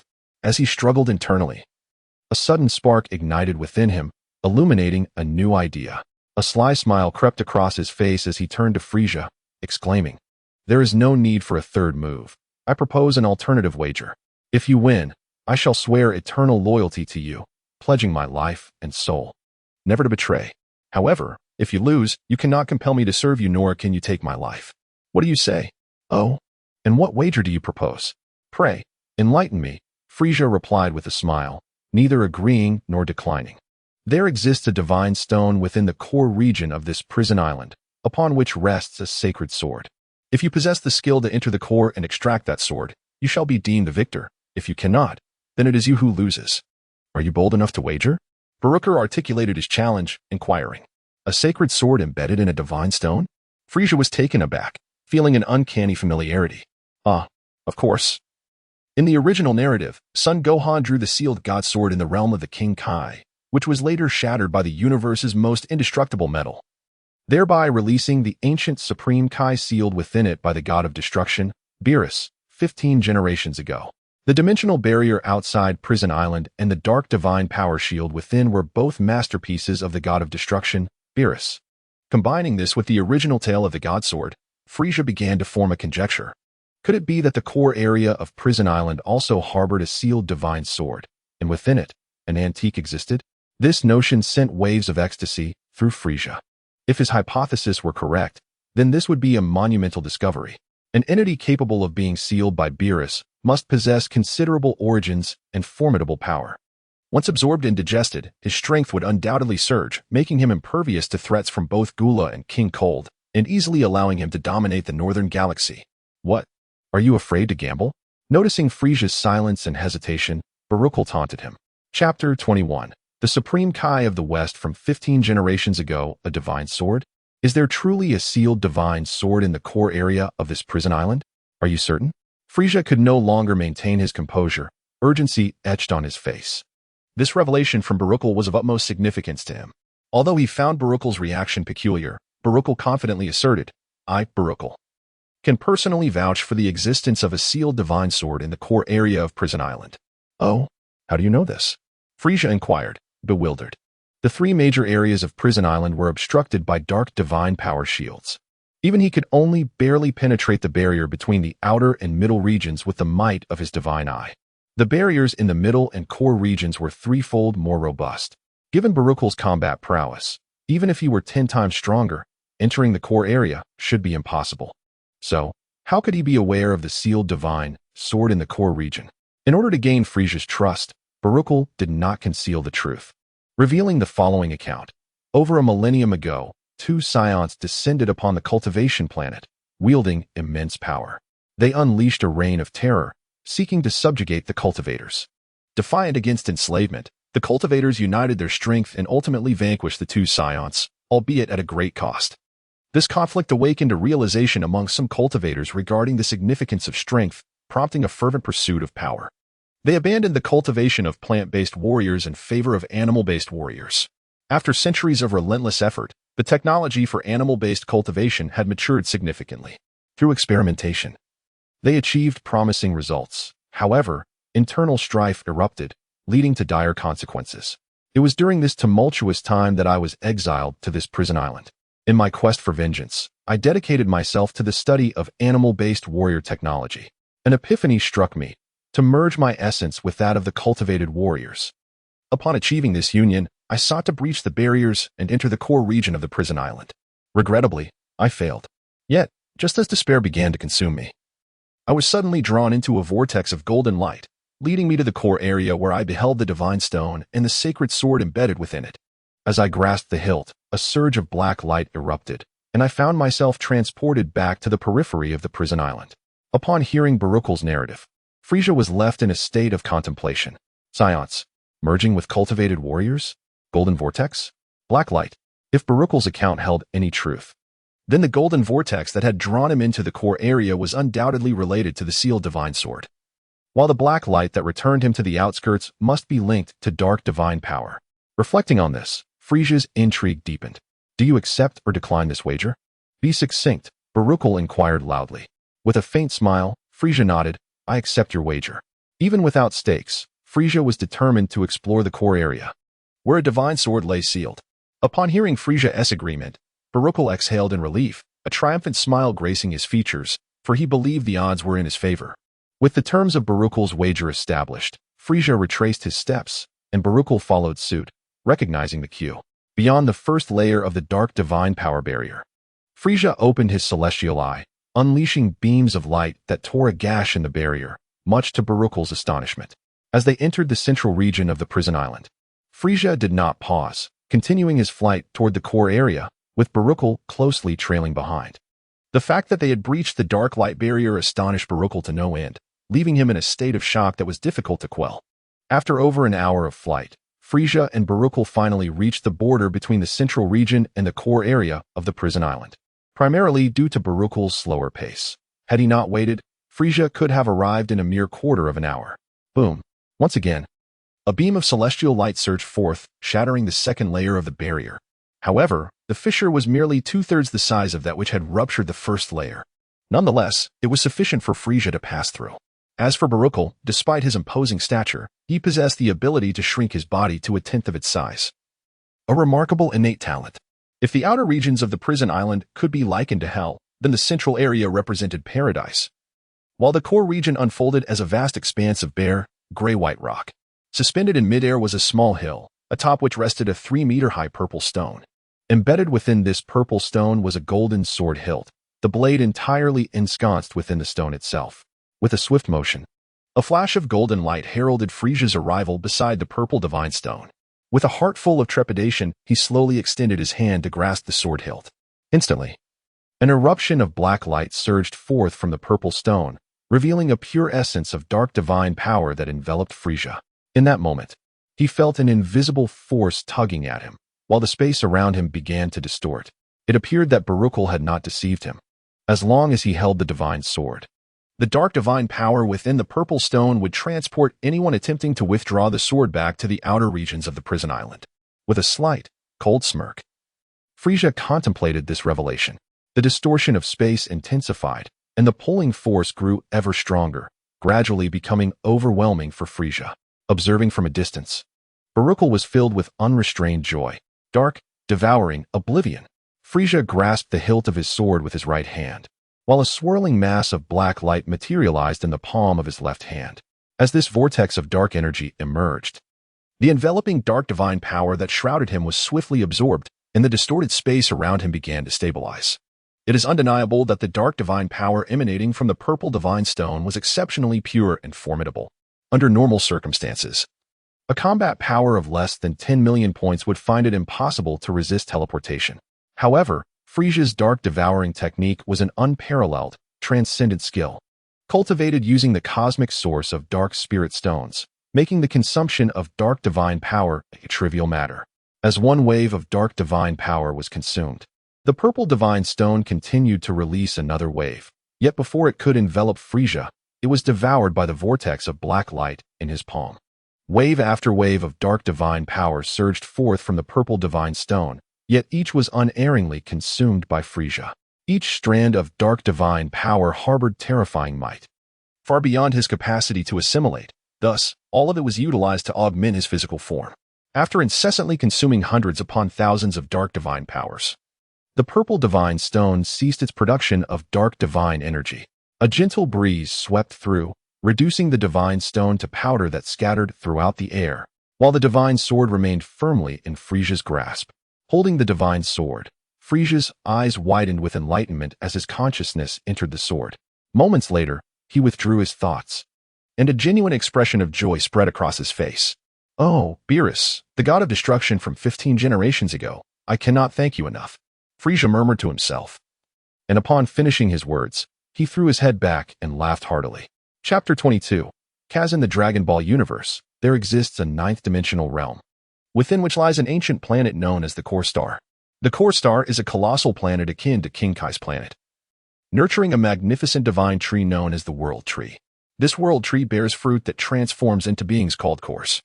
There are two types of cores, one formed from ordinary World Tree fruit and the other from Golden World Tree fruit. Ordinary cores have a lifespan of approximately 75,000 years, while those born from Golden World Tree fruit enjoy a lifespan exceeding 100,000 years. On the Core Star, there exists a city resembling an academy where all cores can acquire knowledge. Their lives are leisurely, yet they bear a heavy responsibility, as they are candidates for the title of King Kai and King Kai God.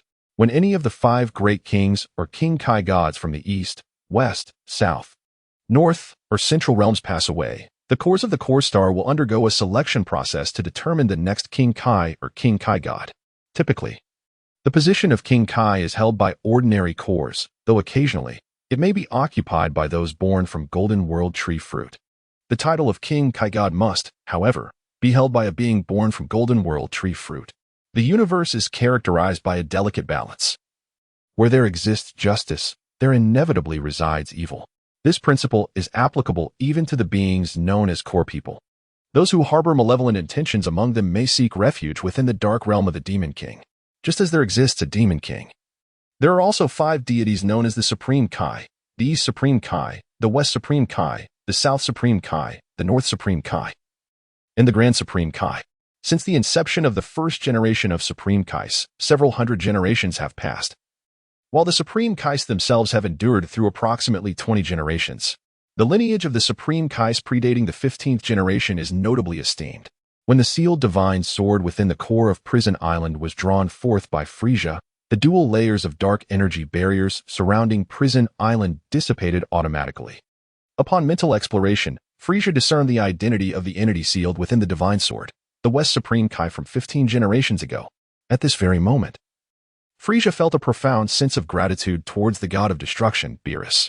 Truly, Beerus is akin to a living embodiment of selfless benevolence, engaging in good deeds without seeking recognition.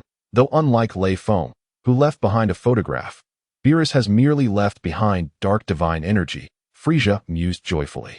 Little frost demon, hasten to release me. Should you liberate me, I shall repay you handsomely.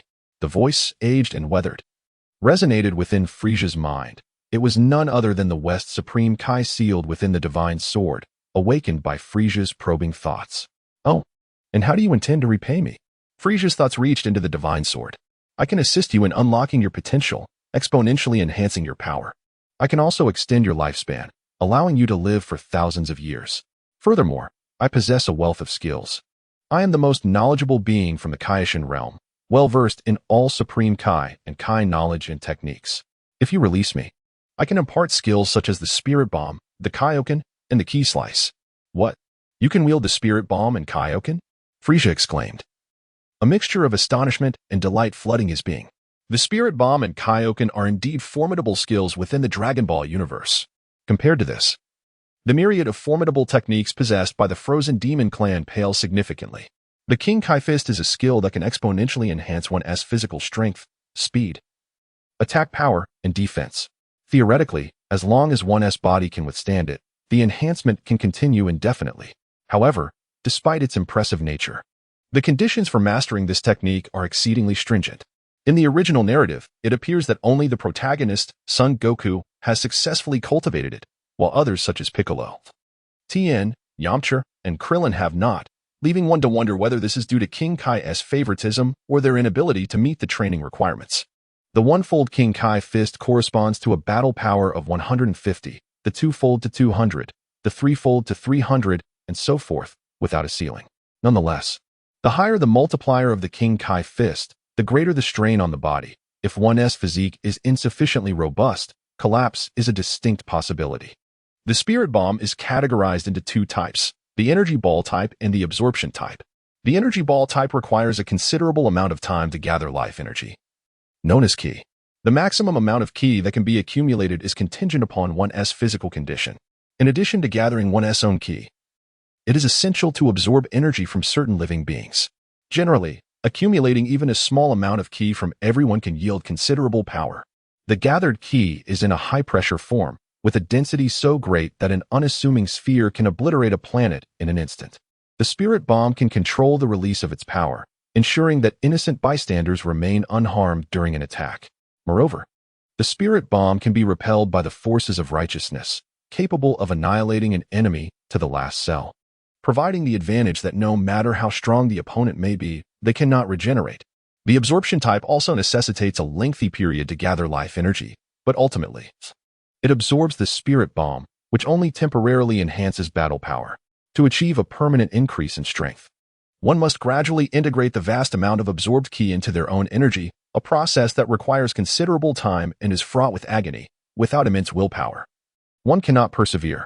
Both the spirit bomb and the King Kai fist are coveted techniques that Frieza yearns for, particularly the King Kai fist.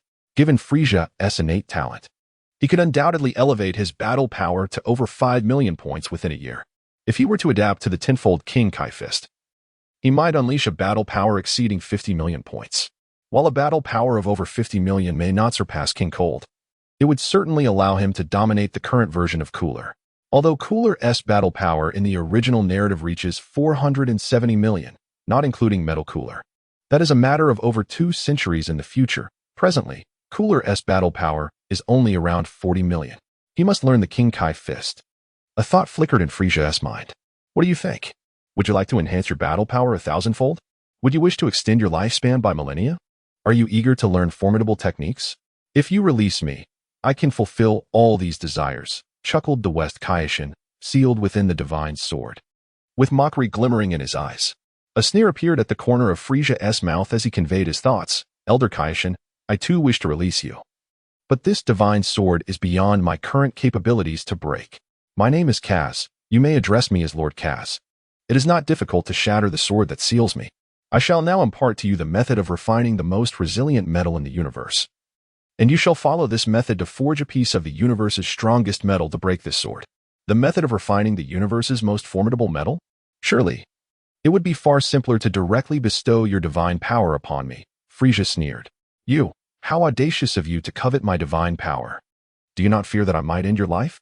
The angered voice of the West Supreme Kai, sealed within the sacred sword for 15 generations, echoed with disdain upon hearing Frieza's words. In my life? Do you possess the capability to do so in your current state? If you are wise, you will obediently transfer your divine power to me and replicate your memories for my benefit.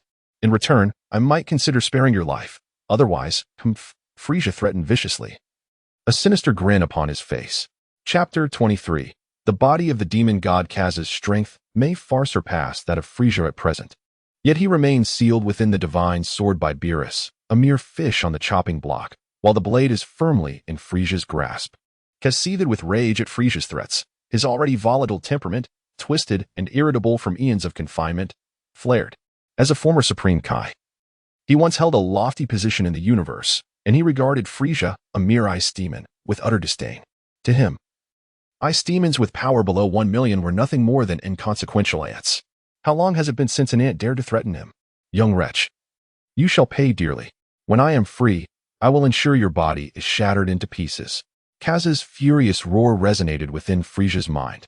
In response, Frieza merely scoffed, dismissing the threat with a sneer. A dying man's sparks hold little weight.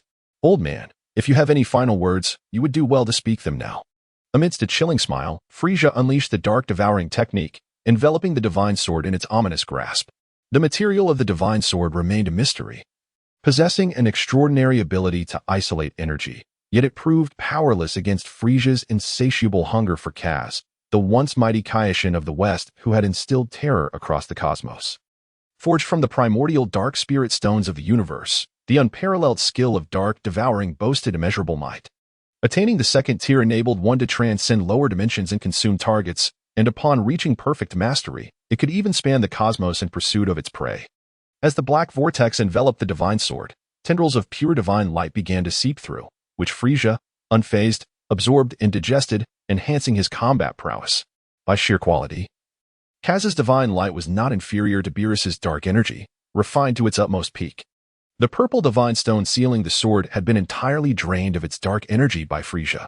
However, due to the sheer enormity of the divine power, he found himself unable to fully assimilate it, redirecting it instead to fortify his physical form.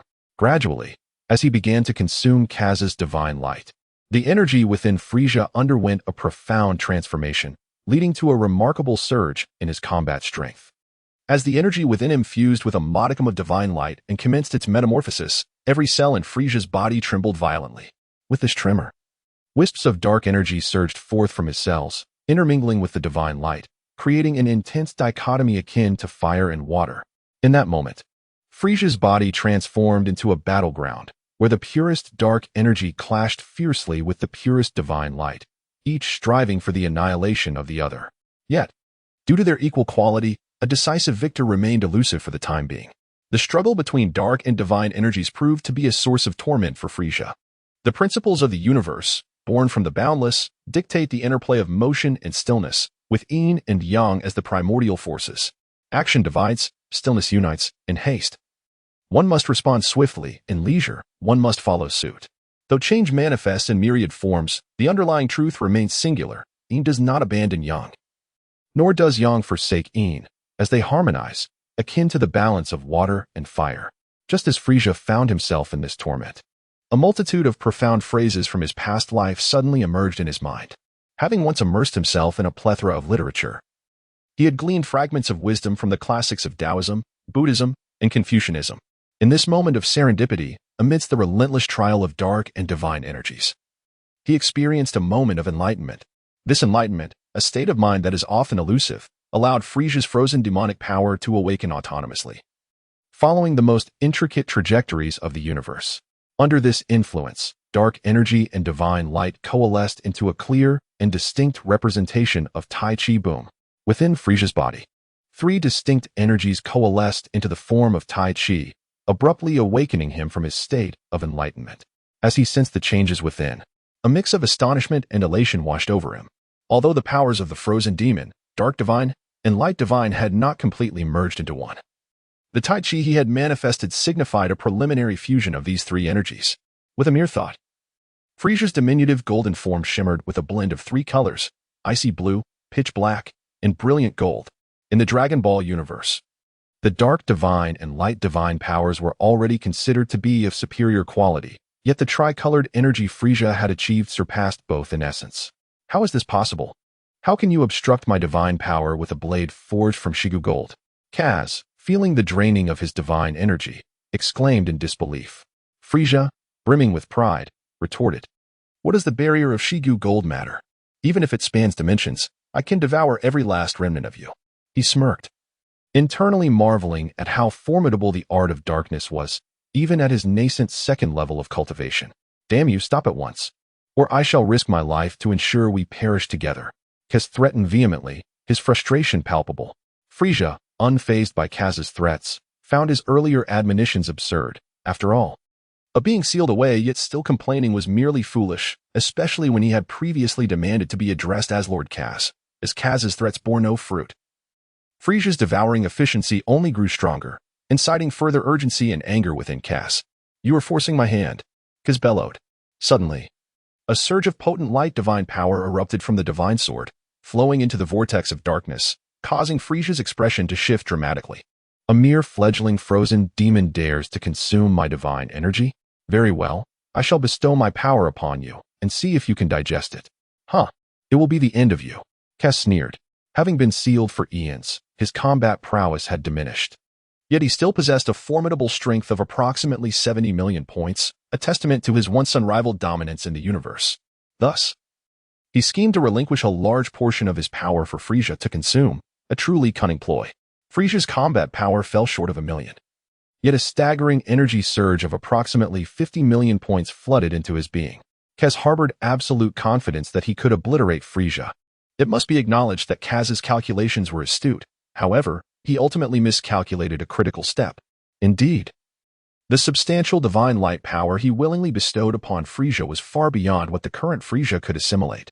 However, under the influence of the dark absorption skill, this immense divine light power seamlessly merged into every cell of Frieza's body, fortifying him. Previously, Frieza's physique had already been enhanced by dark divine power. And coupled with the constitution of an ice demon, he had essentially attained one of the highest forms of demonic bodies in the universe. Now, having absorbed this vast divine light power, and with the aid of Tai Chi energy, Frieza's body embarked on a profound metamorphosis. Ordinary individuals utilizing dark divine power for body refinement would achieve a demonic body, while those employing divine light power would attain a divine body. Frieza, however, balanced both, which should have resulted in a conflict leading to his demise. Yet, due to the Tai Chi energy within him, his body not only assimilated dark divine power, but also embraced divine light power. The fusion of dark divine power and divine light power manifests as a grayish chaos. Although the energy within Frieza had not yet reached the level of chaos, the activation of Tai Chi had barely crossed into the threshold of chaos, and his body had already advanced to this chaotic state, simultaneously absorbing and merging dark divine power and divine light power, transforming into a chaotic body. Could also be referred to as a demon god physique. Chapter 24. The Decision of King Cooled. The demon god physique also possesses levels. The most basic form is the acquired first-level chaotic demon god physique, which can be termed as the first-level cosmic demon god true body. Following this is the acquired second-level chaotic demon god physique, second-level cosmic demon god true body, the acquired 9th-level chaotic demon god physique, 9th-level cosmic demon god true body, and the innate chaotic demon god physique. The transformation that Frieza has achieved, the embodiment of a demonic deity, is merely the most rudimentary form of a level 1 cosmic demon. In truth, Frieza cannot yet be regarded as a genuine demon lord. Although he possesses the basic demonic physique, the essence of the energy within him does not yet embody demonic power, nor has his soul evolved into a chaotic essence. A true demon lord must fulfill 3 essential criteria: the demonic physique, demonic power, and a chaotic soul. As of now, Frieza has only met one of these conditions. Nevertheless, he stands as the first in the annals of the Dragon Ball universe to attain even this singular milestone. Frieza was blissfully unaware of the extraordinary fortune that had befallen him. The transformation into a demon god was not an achievement easily attained. Otherwise, formidable beings such as Beerus the Destroyer and Whis would have accomplished it long ago. With their capabilities, acquiring the purest form of divine light energy would have been a trivial task. Frieza's ability to attain the demon god form can be attributed to the insatiable darkness that enveloped him. Had it been Majin Buu who absorbed the powers of both darkness and light, he would hardly have been able to survive even 3 seconds, let alone achieve the demon god form. Upon the successful completion of his chaotic demon god form, Kaz was swiftly consumed by Frieza, who devoured the remnants of his divine power and soul memories after only a brief struggle. Let us not dwell on Frieza's adaptation to the demon god form or his assimilation of Kaz's divine memories within the sacred mountain of the Caged Island. Rather, let us turn our attention to Cooler, who had finally arrived at the Winter Star. Cooler had always harbored a sense of trepidation and vigilance towards his younger brother, especially upon learning of the demise of his foremost subordinate, Zaviza. This news filled him with shock and dread, for Frieza's rate of growth was indeed formidable. Cooler's flagship was stationed tens of thousands of kilometers from the Winter Star, while his fleet remained several million kilometers away. Exiting the spacecraft and leaving his subordinates behind, Cooler descended alone upon the Winter Star, making his way toward the territory of the Frozen Demon Clan. On the Winter Star, thick sheets of ice enveloped the land throughout the year, with heavy snowfall and severe weather conditions. Only the Frozen Demon Clan thrived in such inhospitable surroundings. Even the Scion race, renowned as the mightiest warriors in the universe, found it difficult to endure. This marked Cooler's first return to the Winter Star since he had departed alone at the tender age of 10, and he had seldom kept in touch since. His relationship with King Cold had always been strained. Thus, arriving in search of assistance filled him with a sense of humiliation. Yet, for the sake of neutralizing the threat posed by Frieza, he bore this discomfort in silence. The defensive forces of the Winter Star had always been formidable, given that it was the ancestral home of the Frozen Demon clan. As Cooler and his entourage approached, they were detected from a distance. Fortunately, Cooler's subordinates had stationed themselves millions of kilometers away. Otherwise, they would have faced a fierce assault upon nearing the Winter Star. The fortress of King Cold loomed majestically in the central region of the Winter Star, characterized by its grand scale and advanced technology. Within a lavishly decorated hall of the fortress stood a towering figure gazing silently out the transparent window at the raging snowstorm, his expression cold and contemplative, his eyes flickering with complex emotions. Standing at 11 meters tall, with a robust physique and a resolute countenance, crowned with a pair of sharp horns, he was none other than King Cold, the current patriarch of the Frozen Demon clan, possessing a staggering combat power exceeding 90 million points, a formidable force dominating the Western Galaxy. In his silence, King Cold let out a sudden sigh. He held a deep-seated affection for his youngest son, Frieza. When Frieza's icy slumber surpassed his own, he, like Cooler, harbored murderous intent, yet found himself unable to act, even resorting to the absurd and laughable clan rules to prevent Cooler from taking action. Through his spies embedded within Cooler's ranks, King Cold was aware not only of Cooler's arrival at the Winter Star, but also of Frieza's act of slaying Frieza. With a primal combat power exceeding 10,000 points, Frieza undoubtedly represented an unprecedented prodigy within the Frozen Demon clan, instilling both pride and profound apprehension in King Cold. He knew Frieza's combat power exceeded 110,000 points, a figure that seemed inconsequential to him. Yet, the fact that Frieza, merely 3 months old, had managed to kill Frieza spoke volumes. In a mere span of just over 3 months, Frieza's battle prowess has escalated by at least tenfold. This remarkable rate of progress instills a sense of dread in Cooler, and even as a father, he is taken aback, astonished. Frieza's innate talent is truly formidable. Perhaps allowing him to depart from the planet of winter was a grave misjudgment. Nevertheless, it is not too late to rectify this. With a resolute expression, King Cooler has made up his mind. Frieza must perish. Father, I trust you are aware of my intentions. I kindly request a blood crystal. Bowing his head before King Cold, Gula spoke with a serene demeanor. The blood crystal, a treasure of the Frozen Demon clan, is a sphere thrice the size of a basketball, entirely blood-red and shimmering with a dark radiance. There are 2 such crystals, each possessing dual purposes. One aids in the cultivation of the demon race, while the other precisely tracks unique demonic energy. For those with combat power exceeding 10 million, the cultivation assistance provided by the blood crystal is marginal at best. Gula understood that before he and Frieza were born, King Cold had infused them both with a unique demonic energy. For a millennium, the blood crystal could accurately trace this energy within them. King Cold had 2 motives for this: to always know the precise locations of both Gula and Frieza, and to be alerted in times of life-threatening danger to provide timely rescue. Listening to Gula's request, King Cold sighed internally, maintaining his stoic expression without uttering more words. With a swift motion, he extended his hand, fingers splayed, and a flicker of demonic light manifested a blood crystal in his grasp. Trembling with excitement, Gula eagerly accepted the blood crystal from King Cold's hand, his heart filled with joy as he laughed heartily within. Ha ha ha, splendid. With this blood crystal, I will know Frieza's location without fail.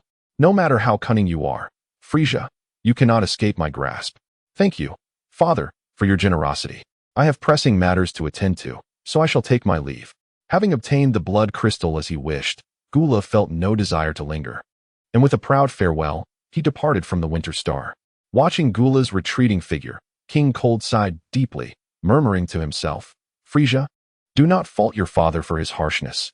Your talent is too formidable, instilling fear even in me. Only by eliminating you can I find peace. Chapter 25. Gula's assault in the vast expanse of the universe, adorned with countless star systems both grand and minuscule, a magnificent cosmic vessel soared at superluminal speeds, journeying from the western galaxy to the northern galaxy. Within the control room of the spaceship, Gula held the blood crystal in both hands, his expression brimming with excitement. Frieza, await your fate. It will not be long before your life meets its end at my hands. A confident, maniacal laughter echoed throughout the expansive confines of the spaceship. Frieza's extraordinary talent instilled a sense of dread within Cooler, yet at present, He harbored absolute confidence that he could crush Frieza with a mere finger. After meticulous calculations, Cooler concluded that within 4 months, he would locate Frieza, coinciding with the latter's second birthday, to be extinguished merely a year after birth. Cooler offered a fleeting moment of silent tribute for his younger brother, only to be quickly overtaken by a triumphant expression. On Planet Plant, within the core region of Caged Island atop the Divine Mountain, Frieza's diminutive form stood resolute, his cold gaze piercing, and the third eye on his forehead seemingly oscillating between closure and openness. An aura of terror erupted forth, enveloping the heavens and the earth, extending over hundreds of thousands of miles. In the midst of this imposing presence, Baruchel found himself kneeling, hands pressed against the ground, gasping for breath as tumultuous waves surged within his heart. Fearful, truly fearsome, powerful, undeniably powerful. At this moment, Baruchel felt as insignificant as an ant before Frieza, who loomed above like a celestial dragon. A faint smile graced Frieza's lips as he clenched his fists, feeling the overwhelming energy coursing through him, and could not help but unleash a howl that pierced the layers of clouds above. The advanced detection apparatus activated, revealing his combat power with startling clarity. 800,000 points. 1,300,000 points. 1,700,000 points. 2,400,000 points. With a resounding crash, the detection device affixed to Frieza's left eye shattered. The upper limit of a low-level detector was 30,000 combat points. That of a mid-level detector was 300,000 points, while the advanced detector could measure up to 3,000,000 points. The destruction of the advanced device could only signify one thing. Frieza's combat prowess had surpassed 3,000,000 points. In merely 1 year, Frieza had ascended from a combat power of 10,086 points to over 3,000,000 points. Such a meteoric rise would leave even the legendary Super Saiyan's in the dust. While the detector could no longer accurately gauge Frieza's strength, he possessed an approximate understanding of his power, between 4,500,000 and 5,000,000 points. Kaz's divine power had been utterly consumed by Frieza, and his soul had met the same fate.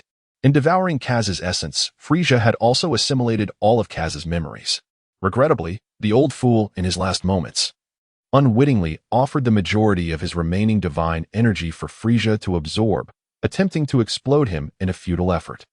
Had that divine energy been utilized to enhance Frieza's demonic form rather than bolster his own energy, his combat power would undoubtedly have exceeded 10,000,000 points by now.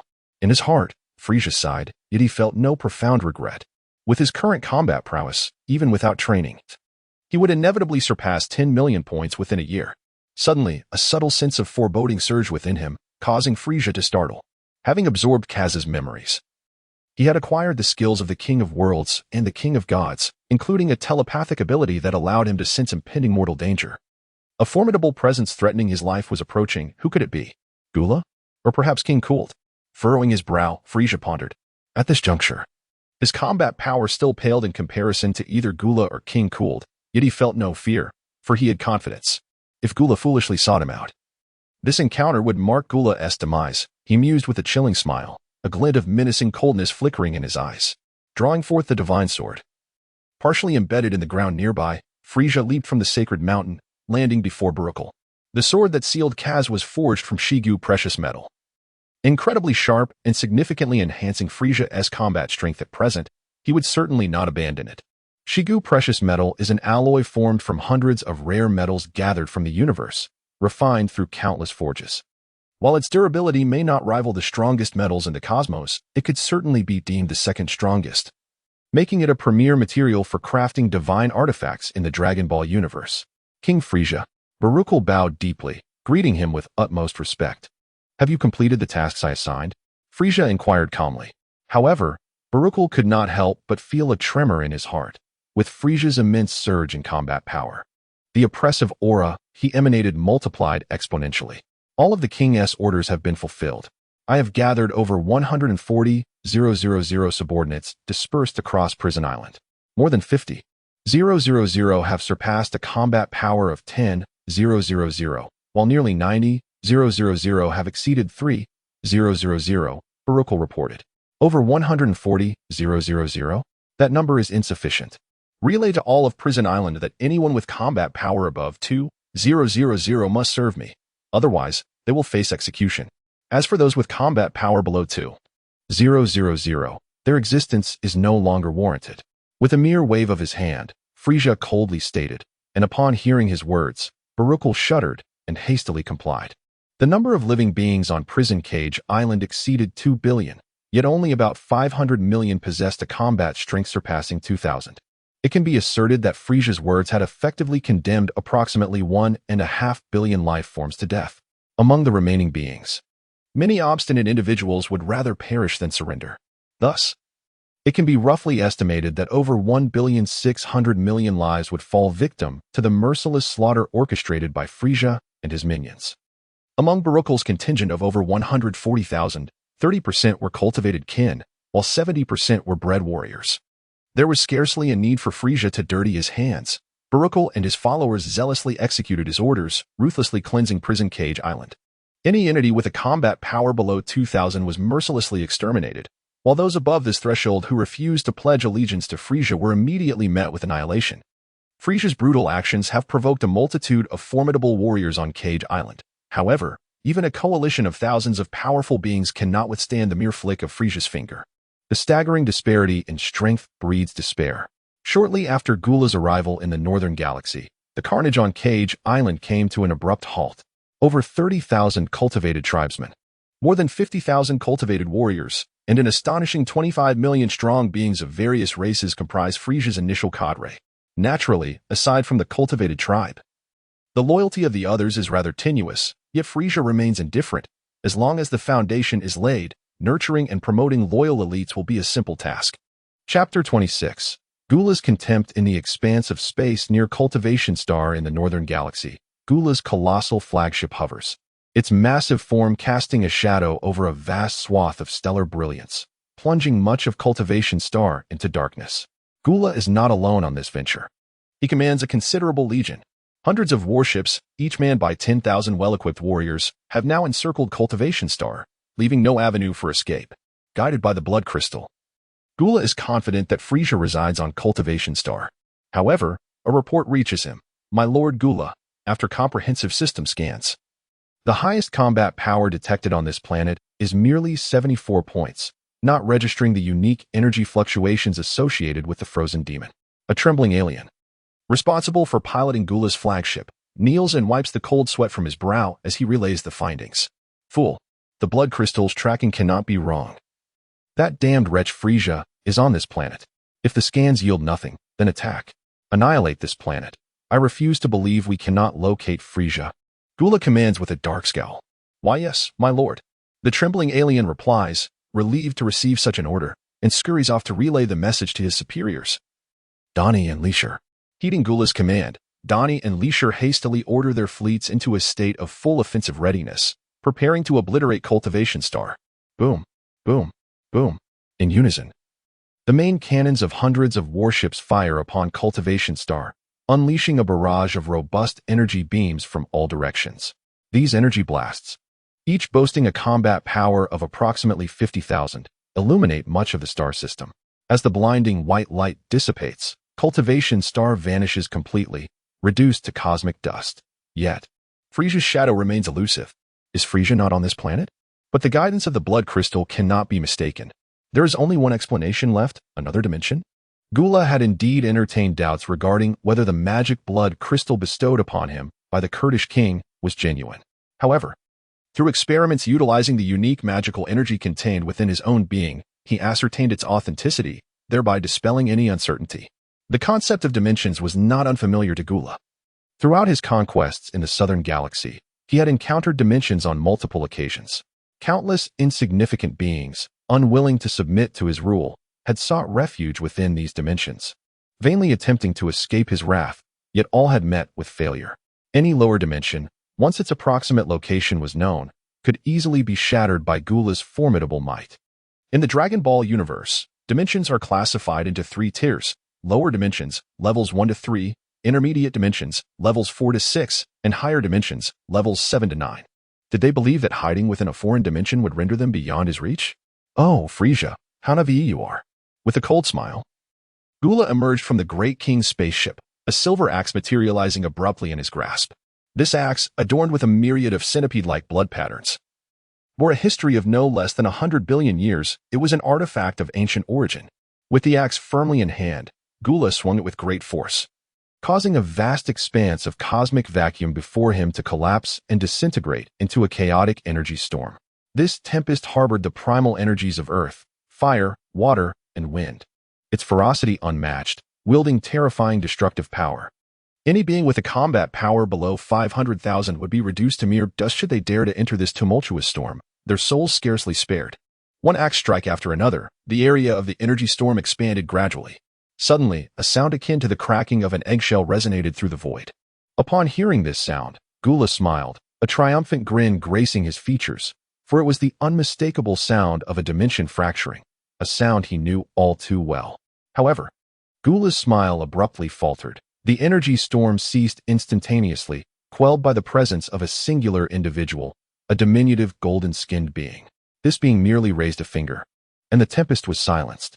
The energy storm generated by the silver axe, capable of easily shattering lower dimensions, proved powerless against an entity whose combat power surpassed 1 million.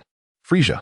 Upon seeing the diminutive golden figure, Cooler's expression darkened considerably.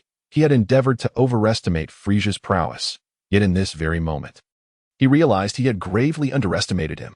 With a mere flick of his finger, he quelled the energy storm, a feat that would demand at least a combat power exceeding 1 million. Beep. Activating the advanced detection device to gauge Frieza's combat power. Cooler's demeanor shifted to one of scornful amusement. A combat power of 170,000.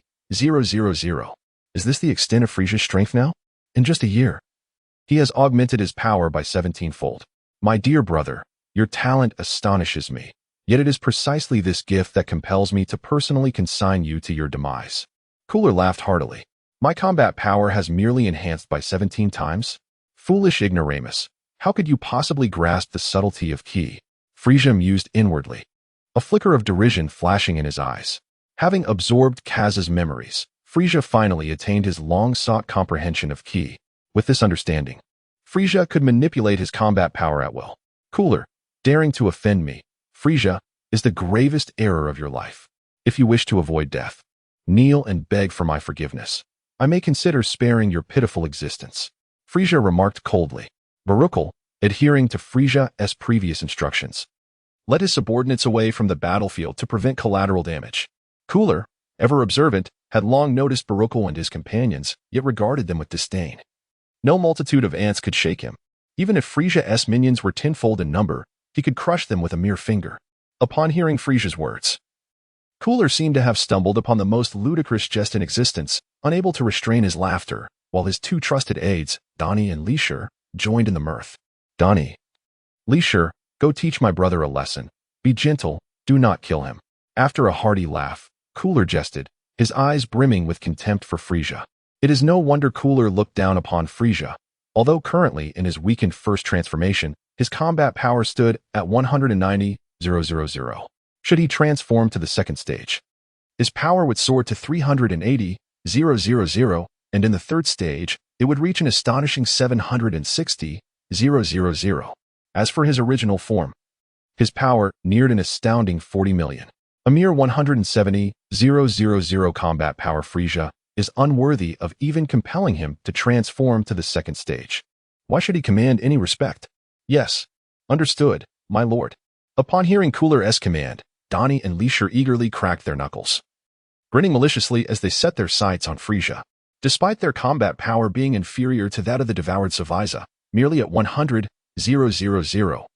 they would normally not dare confront Frieza's 170,000 power.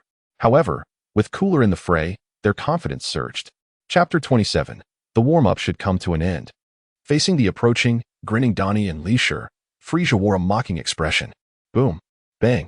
In a moment of uncanny synchronicity, Donnie and Leisure launched their assault. One from the left and the other from the right, with unyielding determination aimed at Frieza. Their offensive was as relentless and torrential as a storm. Just as their attacks were poised to descend upon Frieza, an unexpected movement occurred. Frieza reacted. Apart from Gula, none present could discern his actions. In a fleeting instant, which spanned merely 60 heartbeats. The lives of Donnie and Leisure were abruptly extinguished, despite their formidable fighting prowess exceeding 100,000. They fell victim to Frieza's swift and merciless grip, their necks twisted and lives snuffed out. Effortlessly evading all assaults, Frieza dispatched both warriors with an expressionless demeanor, discarding their lifeless forms as if they were mere refuse. Indeed, in Frieza's eyes, they were no different from trash. "What?"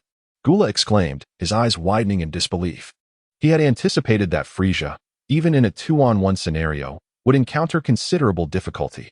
Instead, he executed the brutal elimination of both his trusted subordinates with chilling efficiency.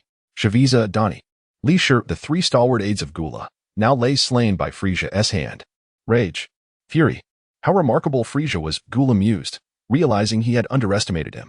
It seemed Frieza had acquired some peculiar techniques. However, if he believed this would allow him to stand on equal footing with Gula, he was gravely mistaken. Gula, consumed by wrath, transformed into his second stage.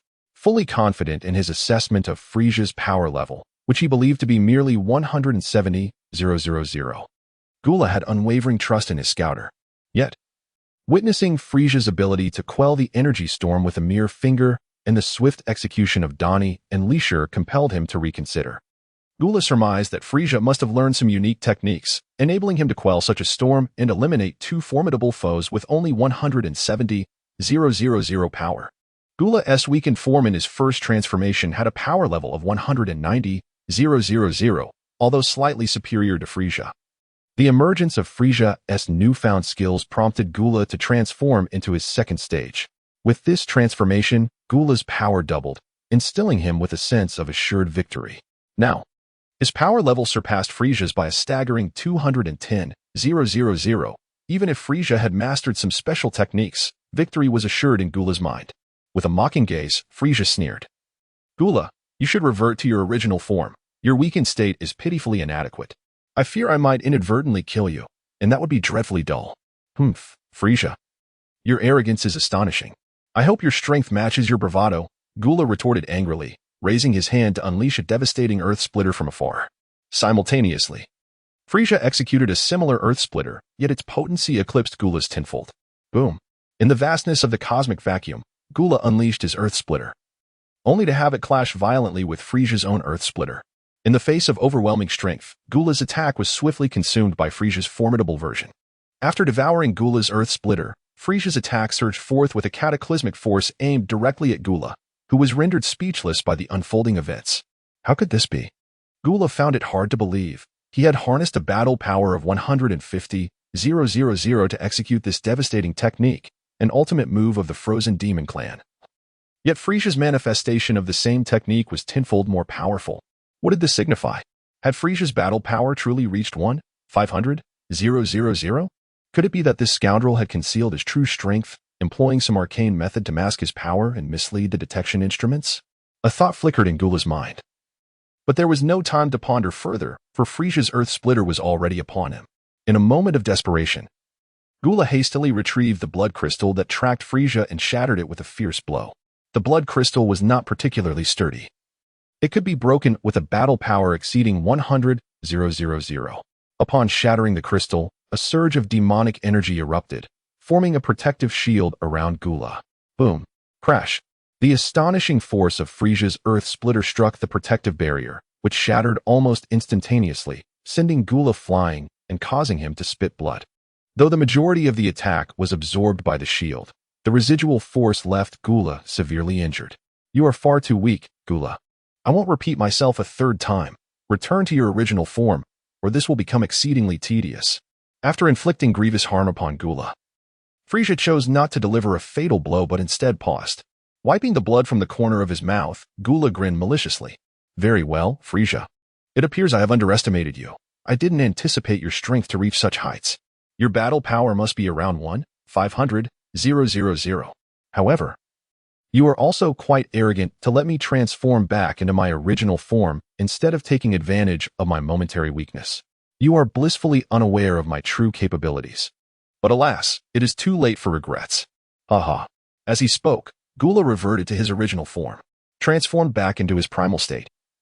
Gula bore a striking resemblance to Frieza, though the latter was 2 feet shorter and radiated a brilliant golden hue. In an instant, Gula vanished from sight, reappearing behind Frieza, and delivered a swift kick to his skull with astonishing speed. Yet, it was intercepted by a slender, golden arm Frieza's left arm. What? Gula gasped in surprise. He had unleashed nearly 2,000,000 in battle power, yet Frieza had managed to block it. If you can withstand 2,000,000, then what of 3,000,000? 000? Or 4,000,000? A cold smile crept across his face as he suppressed his astonishment, and Gula began to steadily amplify his battle power. 2, 300, 000. 2, 600, 000. 3, 100, 000. 4, 7 million points. At last, as Cooler's combat power ascended to 7 million, Frieza found himself struggling to maintain his composure. Observing the panting Frieza, Cooler's face bore a mask of disdain and arrogance, yet internally, he was taken aback. Within a mere year, Frieza's battle prowess had skyrocketed by approximately 470 times. Such a terrifying rate of growth was almost unfathomable. Fortunately, Frieza had not lived for several more years, otherwise. Given his alarming trajectory of advancement, Cooler would undoubtedly have been left far behind. Cooler felt a bead of sweat trickle down his brow, his heart gripped by apprehension. Just as he was secretly relieved, Frieza uttered a statement that left him incredulous. "It's time to conclude my warm-up. From here on, I shall engage seriously. I hope you can endure a little longer and not disappoint me too much." Frieza gasped heavily, a grin stretching across his face. Chapter 28, The Kaioken Technique Warm-Up? Upon hearing Frieza's words, Cooler nearly questioned the accuracy of his own hearing. The preceding battle had merely been a warm-up? Taken aback by Frieza's proclamation, Cooler soon erupted into raucous laughter. "Haha, you are indeed correct. However, regrettably, you have it backward. It is my warm-up that should come to an end. Prepare to be sent straight to hell in one fell swoop." As Cooler's declaration echoed in the air, tendrils of crimson flames erupted around Frieza. And with the emergence of these flames, Frieza's aura surged at an astonishing rate. The Kaioken. At this moment, Frieza was executing the Kaioken technique, one of the 10 supreme arts of the Kaio Star, unparalleled in its power and capable of exponentially amplifying battle strength.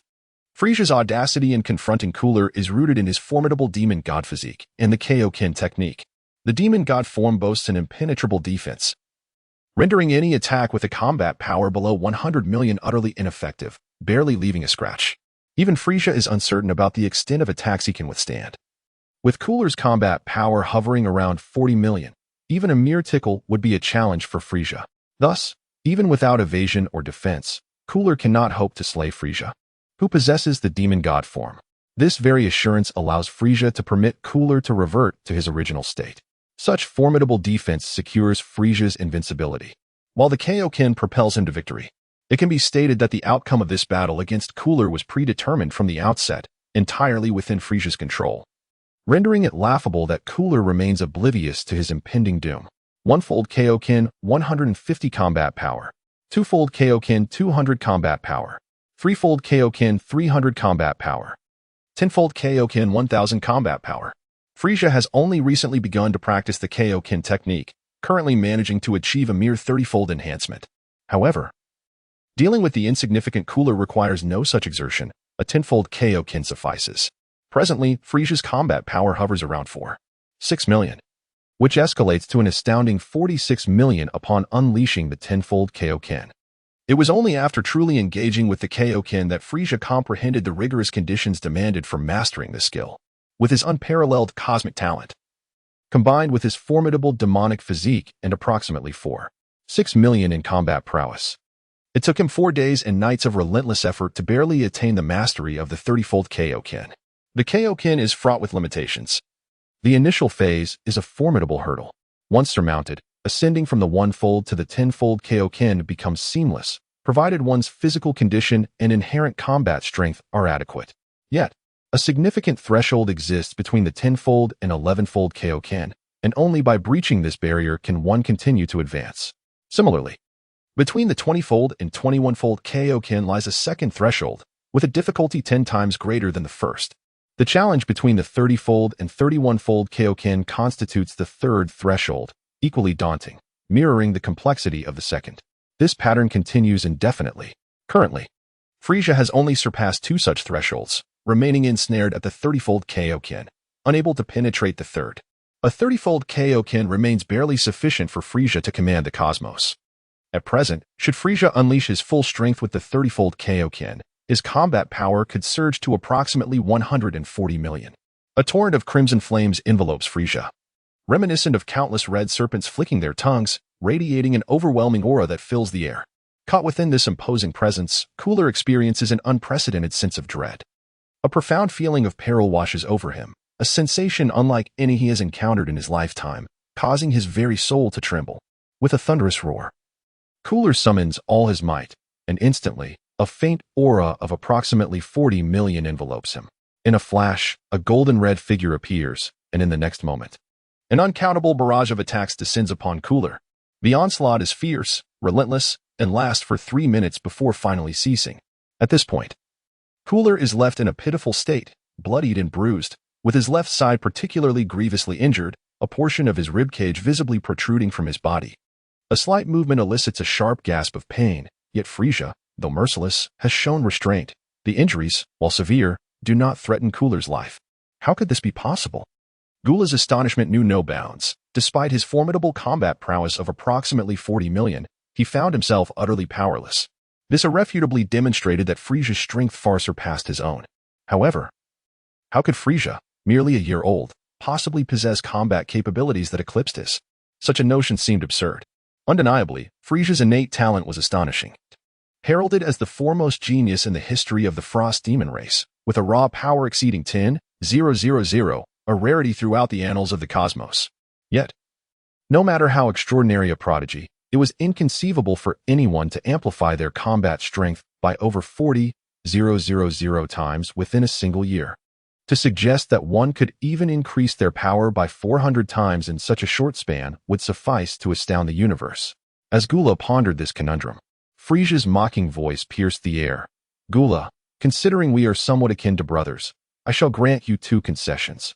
First, you may choose your method of demise. Second, I shall eliminate you with a single strike, thus alleviating your suffering before death. Do not hesitate, select your preferred exit. Upon hearing Frieza's taunting words, Gula was consumed by panic and regret. Had he known of Frieza's overwhelming might, he would have avoided this encounter altogether, rather than foolishly venturing into the northern galaxy. Frieza, I am your brother. Spare my life. I was in the wrong. Please show mercy and forgive my transgressions, he implored, his tone now one of desperation. Gula was not so naive as to believe that his pleas would sway Frieza to spare him. His intentions were to buy time. Long before he shattered the blood crystal, King Cold of Winterstar would have learned of the events unfolding here through another crystal. Now, with his life hanging by a thread, he could only hope that King Cold would arrive in time to rescue him. Aha, Gula, do not waste your breath. King Cold cannot save you. Frieza astutely discerned the thoughts of Cooler, mocking him with derision. The realization that Frieza had seen through his intentions plunged Cooler into despair. However, had he known that King Cold had no intention of coming to his rescue, his hopelessness would have deepened further. On the distant winter planet, far from the North Galaxy, King Cold was struck with profound shock upon sensing Cooler's plight. He never anticipated that his infant son, Frieza, who had only been born a year prior, possessed the capability to eliminate Cooler. After much contemplation, King Cold resolved against embarking on a mission to rescue Cooler for 2 reasons. First, Cooler harbored ambitious aspirations to usurp his father's position, a fact that, despite being well concealed, could not escape the shrewdness of King Cold. Second, the extent of Frieza's powers remained uncertain. While he did not believe Frieza could surpass him, the potential for unforeseen circumstances made him wary. It would be sheer folly to engage Frieza merely to protect a son intent on usurping him. Chapter 29. The annihilation of Cooler. Having realized that Frieza had seen through his ruse, Cooler understood that any attempt to delay for his father's intervention was futile, and begging for mercy would yield no results. Thus, only 2 options remained, a desperate fight or flight. After weighing his choices, Cooler wisely abandoned the notion of fighting to the death, recognizing from previous encounters that Frieza's combat prowess far surpassed his own, rendering any desperate effort futile. Flight it was. With a resolute decision, Cooler bellowed, "All of you, come at me. We shall vanquish this wretch, Frieza." Even in retreat, he knew it was imperative to employ strategy. Cooler devised a plan to use his subordinates as decoys to entangle Frieza, buying precious time for his escape. For this confrontation, Cooler had brought several hundred large battle spacecraft to the North Galaxy, each carrying 10,000 warriors. Although the force was not insubstantial, numbering in the millions, it paled in comparison to the vastness of Cooler's empire. Nonetheless, over 70% of these warriors were elite fighters, and sacrificing more than 70% of his elite troops weighed heavily on Cooler's heart. Yet, desperate to save his own life, he set aside his concerns.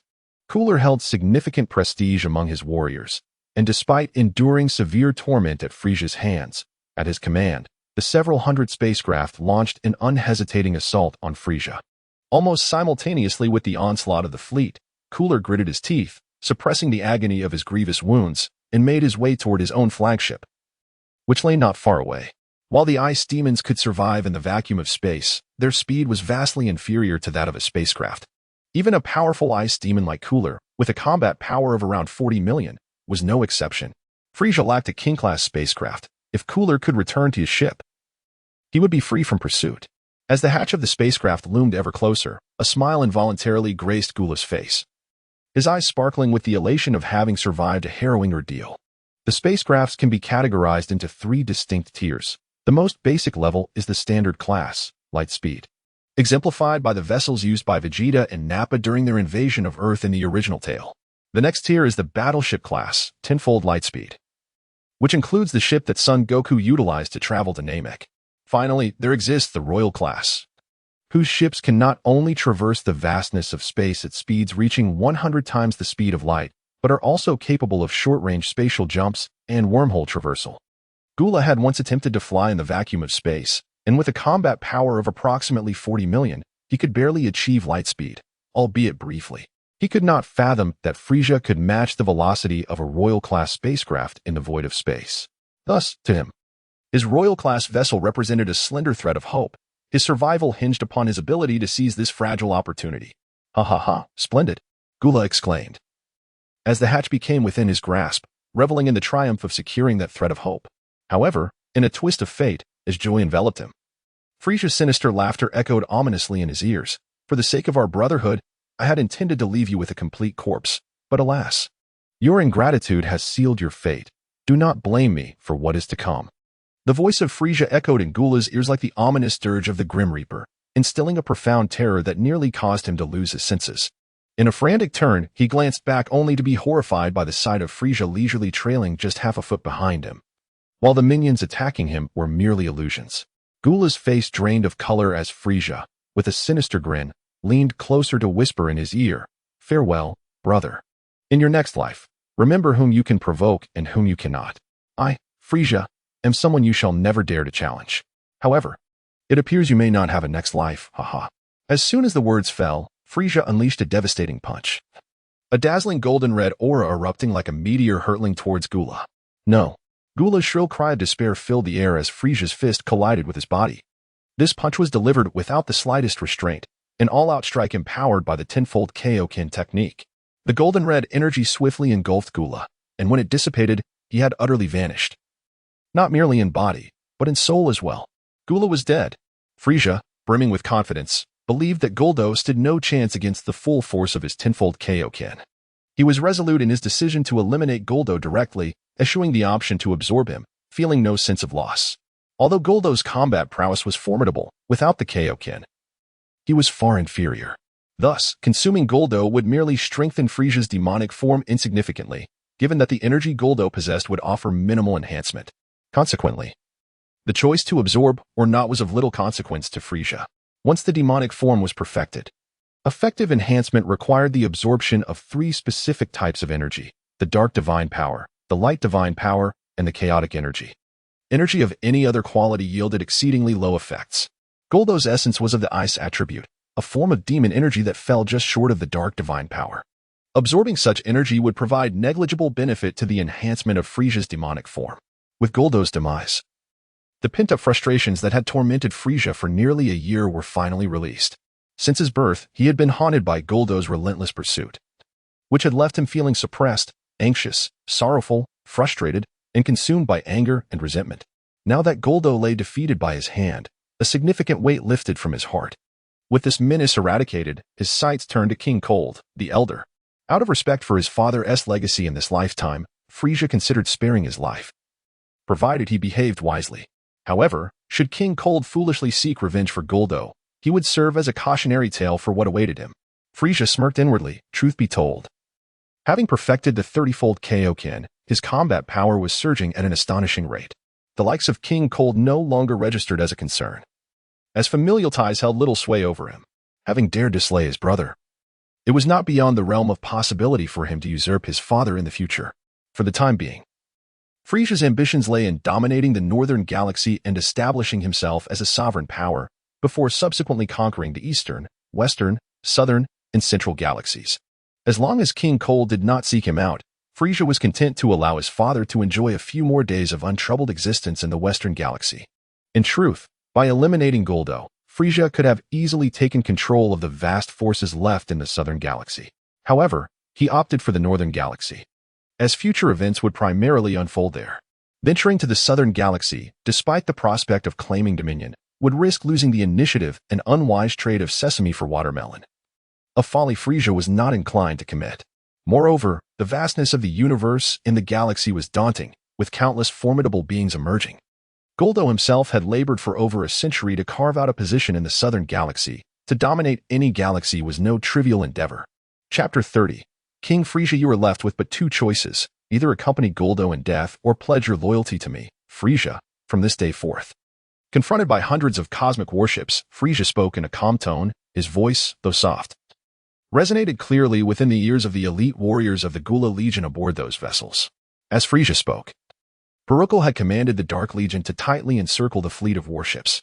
On Prison Island, Frieza had amassed an army of 250 million subordinates, along with several thousand cultivated beings, effortlessly establishing the Dark Legion. Each soldier within this formidable force possessed combat prowess exceeding 2,000 points. While this might not be considered exceptionally high, the sheer number was sufficient to support Frieza in forming a considerable power. The millions of warriors who followed Gula to the northern galaxy were elite fighters with combat abilities surpassing 5,000 points. For Frieza, whose ambition was to dominate the entire universe, recruiting these warriors would undoubtedly enhance his might. Surrounded by countless soldiers of the Dark Legion and faced with the effortless annihilation of Gula by Frieza, the elite warriors of the Gula Legion, save for a few diehard loyalists, wisely chose to submit. There was no need for Frieza to lift a finger, nor for any member of the Dark Legion to intervene. Those foolishly loyal to Gula were either captured or slain by those who opted to pledge allegiance to Frieza. Leaving Pinnacle to manage the aftermath, Frieza entered Gula's grand cosmic spaceship and made his way to the control room, promptly commanding a few subservient aliens to search for Earth's coordinates. With a rough direction provided by Frieza, it took mere moments to successfully locate Earth's position. Upon discovering Earth, Frieza felt a surge of joy. His feelings towards the planet were complex and intertwined with his past life and the original narrative. Having reincarnated as Frieza, he possessed the immense power to annihilate planets, yet deep within, Wang Qian still identified more with humanity. Perhaps humans paled in comparison to the frozen demon, but the emotional ties formed over 2 decades in his past life were not easily severed. What would the frozen demon have been called in his previous existence? A monster? Or perhaps a being neither male nor female? Such labels would be difficult for any sane individual to accept. Previously, in order to evade Gula's relentless pursuit, Frieza had little time or inclination to ponder his identity. However, with Gula now vanquished and King Cold no longer a threat, it was time to reflect on this matter more carefully. Unable to locate Namek for the time being, he thought it prudent to head to Earth first. Surely, the god on Earth would have fabricated the Dragon Balls by now, allowing him to make a few wishes: immortality, eternal youth, transformation into a human, a return to the Earth of his past life. Frieza's gaze was fixed intently on the coordinates of Earth displayed on the spacecraft's radar, lost in a reverie, while several extraterrestrial beings cautiously attended to him, not daring to breathe. In his previous life, Wang Qian was the only child in a harmonious family, with loving parents and grandparents. Though he found himself yearning for his former kin after his reincarnation, he could not bring himself to forsake his current existence for a return to his past life. Even if the dragon had the power to grant such a wish, his heart would resist it. Human nature is inherently selfish. Who would willingly resign themselves to a mundane existence of a century when the opportunity to become a true cosmic emperor possessing unmatched power and eternal youth, lay before them. The past is merely a memory, the present is reality. Why cling to what has already transpired? It is far better to embrace the present and strive for the future. Only in this way can one truly honor the experience of reincarnation. After a prolonged contemplation, a revelation dawned upon Frieza to let things unfold naturally. As the Buddha once proclaimed, clinging to the past only brings additional suffering. Only through release can one find peace. Yet, how many can truly achieve such relinquishment? For Frieza, however, letting go was not a formidable challenge. The icy demon's nature intertwined with his humanity, and though his transformed character leaned towards malevolence and selfishness, he remained emotionally detached and remarkably rational. Frieza the Great. Just as Frieza's thoughts spiraled, he was brought back to reality by Barucher's greeting. I report to you, Frieza the Great, that the remnants of Gula have been nearly eradicated. Those willing to abandon darkness for light have been accounted for, totaling 502. 500 individuals from 404 different cosmic races, with 277 warships, 6 destroyed, and 51 damaged, Barucher reported succinctly. Upon hearing Barucher's report, Frieza nodded slightly. Disperse these defectors among the Dark Legion and instruct the Shadow Team to monitor them closely. Should any harbor treachery or plot rebellion, execute them without mercy. Understood. Barucher responded promptly. Having reorganized the elite warriors of the surrendered Gula army and discreetly eliminated those with ulterior motives, Frieza did not hasten to Earth. He had another pressing matter to attend to. To expand his influence, mere subordinates and talent were insufficient. He required territory, especially a stronghold. The immediate priority for Frieza was to locate a suitable planet to claim as his own and establish it as the center of his burgeoning empire. Planet Frieza. In his mind, Frieza had already designated a name for the stronghold of his empire. In the vast expanse of the universe, the multitude of planets is beyond enumeration. Akin to the grains of sand along the Ganges, diverse and extraordinary, yet the planets that met Frieza's stringent requirements were exceedingly rare. After 3 months of relentless searching, Frieza finally discovered a planet in the northern galaxy that barely fulfilled his criteria. This planet, known as Oat, is a sizable life-sustaining world. Approximately 10 times the size of Earth, with gravity 17 times greater than that of Earth. Its environment is exquisite, teeming with a plethora of species and abundant resources. The Oat people, who have ruled this planet for tens of thousands of years, possess a remarkable innate ability known as Metal Colossus. Generally standing at an average height of 1.7 meters, they can transform into towering metal giants, reaching heights of 10 meters when they harness this ability, significantly enhancing both their defensive capabilities and strength. However, the lineage of the Oat is of paramount importance, categorized into 5 distinct grades, the lowest being black iron, followed by bronze, and then silver, gold, and platinum. The effects of their innate ability vary dramatically according to their lineage. For instance, a black iron Oat transforms into a black metal giant with only a 15-point increase in combat power, while a bronze Oat becomes a blue metal giant with a 30-point enhancement. A silver Oat manifests as a silver-white metal giant, boosting their combat power by 50, and a gold Oat transforms into a golden metal giant with a 100-point increase. The royal lineage of the Oat, the platinum bloodline, yields a platinum-colored metal giant, elevating combat power by 200. Listening to the findings of several subordinates after 3 days of investigation, Frieza maintained an impassive demeanor while harboring a burgeoning interest in the Oat, particularly in their innate ability. Chapter 31. The Oat People. Why did the Oat evoke a sensation reminiscent of Ultraman? Frieza mused with a mischievous inclination, acknowledging the striking resemblance of the Oat's innate skill to Ultraman's transformation. The current population of the Oat stands at approximately 6.5 billion, with the Oat King, Mexi, being the second most powerful among them, boasting an estimated combat power of around 7,000 points. Baruchel chuckled, his eyes filled with disdain for the Oat clan, finding it utterly ludicrous that a mere combat power of approximately 7,000 could render one the second strongest. During the 3 months following Frieza's annihilation of Gula and a search for the Oat Star, he had not been idle, diligently honing his skills. More crucially, he had been utilizing the seeds of the Divine Essence tree to absorb the vital energies of life planets, yielding Divine Essence fruits. As his most capable subordinate and trusted confidant, Baruchel had acquired a substantial number of these fruits, pushing his combat power beyond 200,000.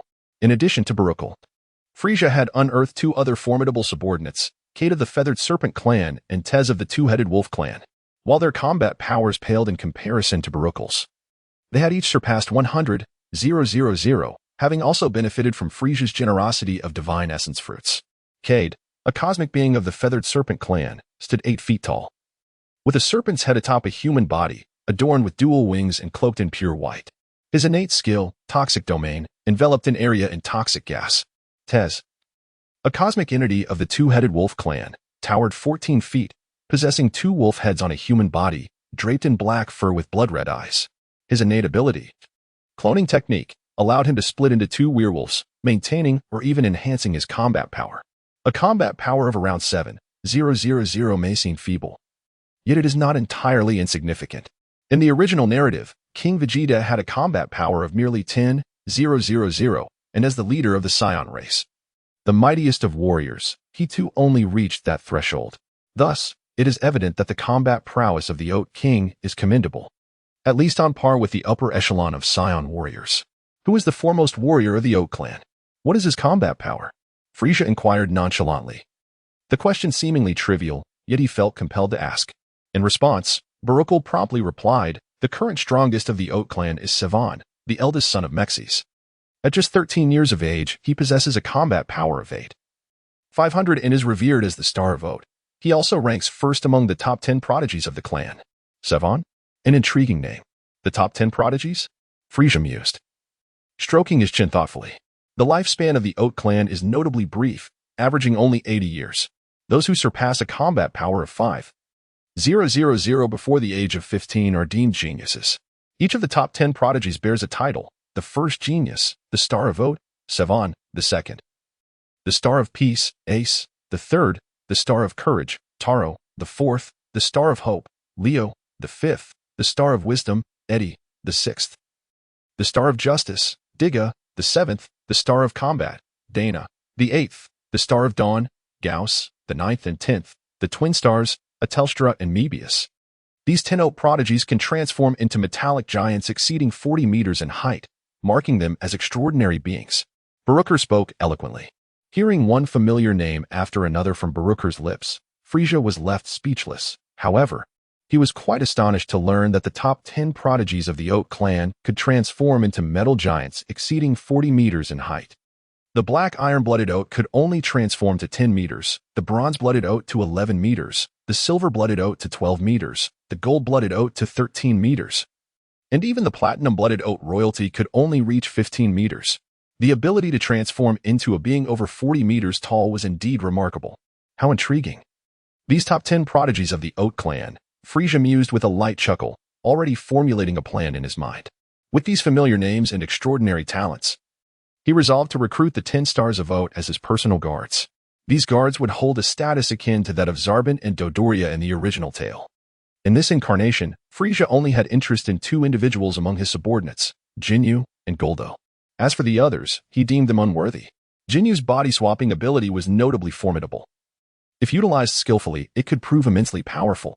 As for Goldo, being a member of the Four-Eyed race endowed him with numerous unique skills such as time stasis, time dilation, time acceleration, remote telekinesis, pressure point techniques, immobilization, energy blasts, dual palm cannon strikes, and the binding technique, all of which were exceptionally potent. In the original narrative, Goldo managed to become a member of the Jinyu force with a mere battle power of 12,000, thanks to these invaluable abilities. Tez, with his wolfish grin bared, sneered, "My lord, at your command, I shall lead a battalion of dark warriors to reduce this Oat star to rubble." Among Frieza's 3 formidable subordinates, Barukar is composed and steady, Cade is cunning and treacherous, while Tez is ferocious and bloodthirsty.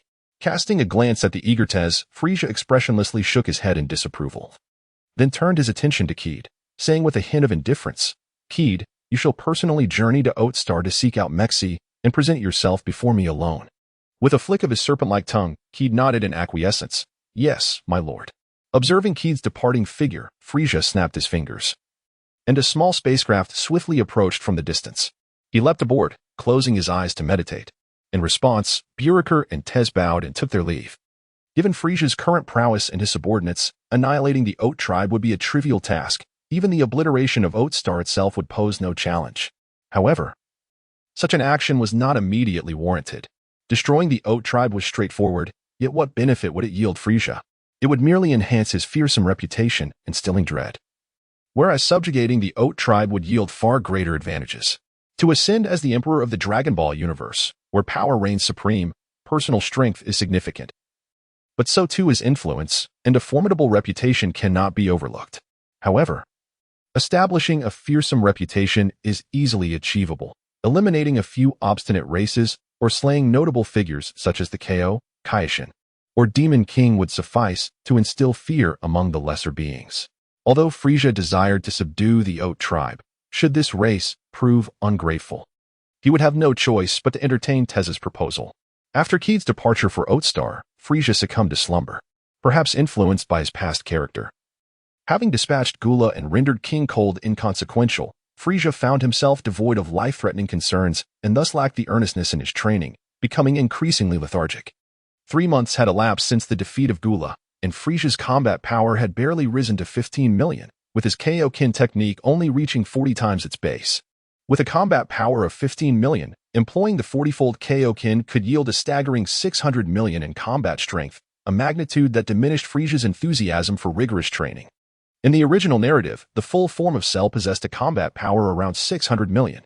Having attained the form of a demon god, Frieza's talent transcended mere genius. It was cosmic in nature.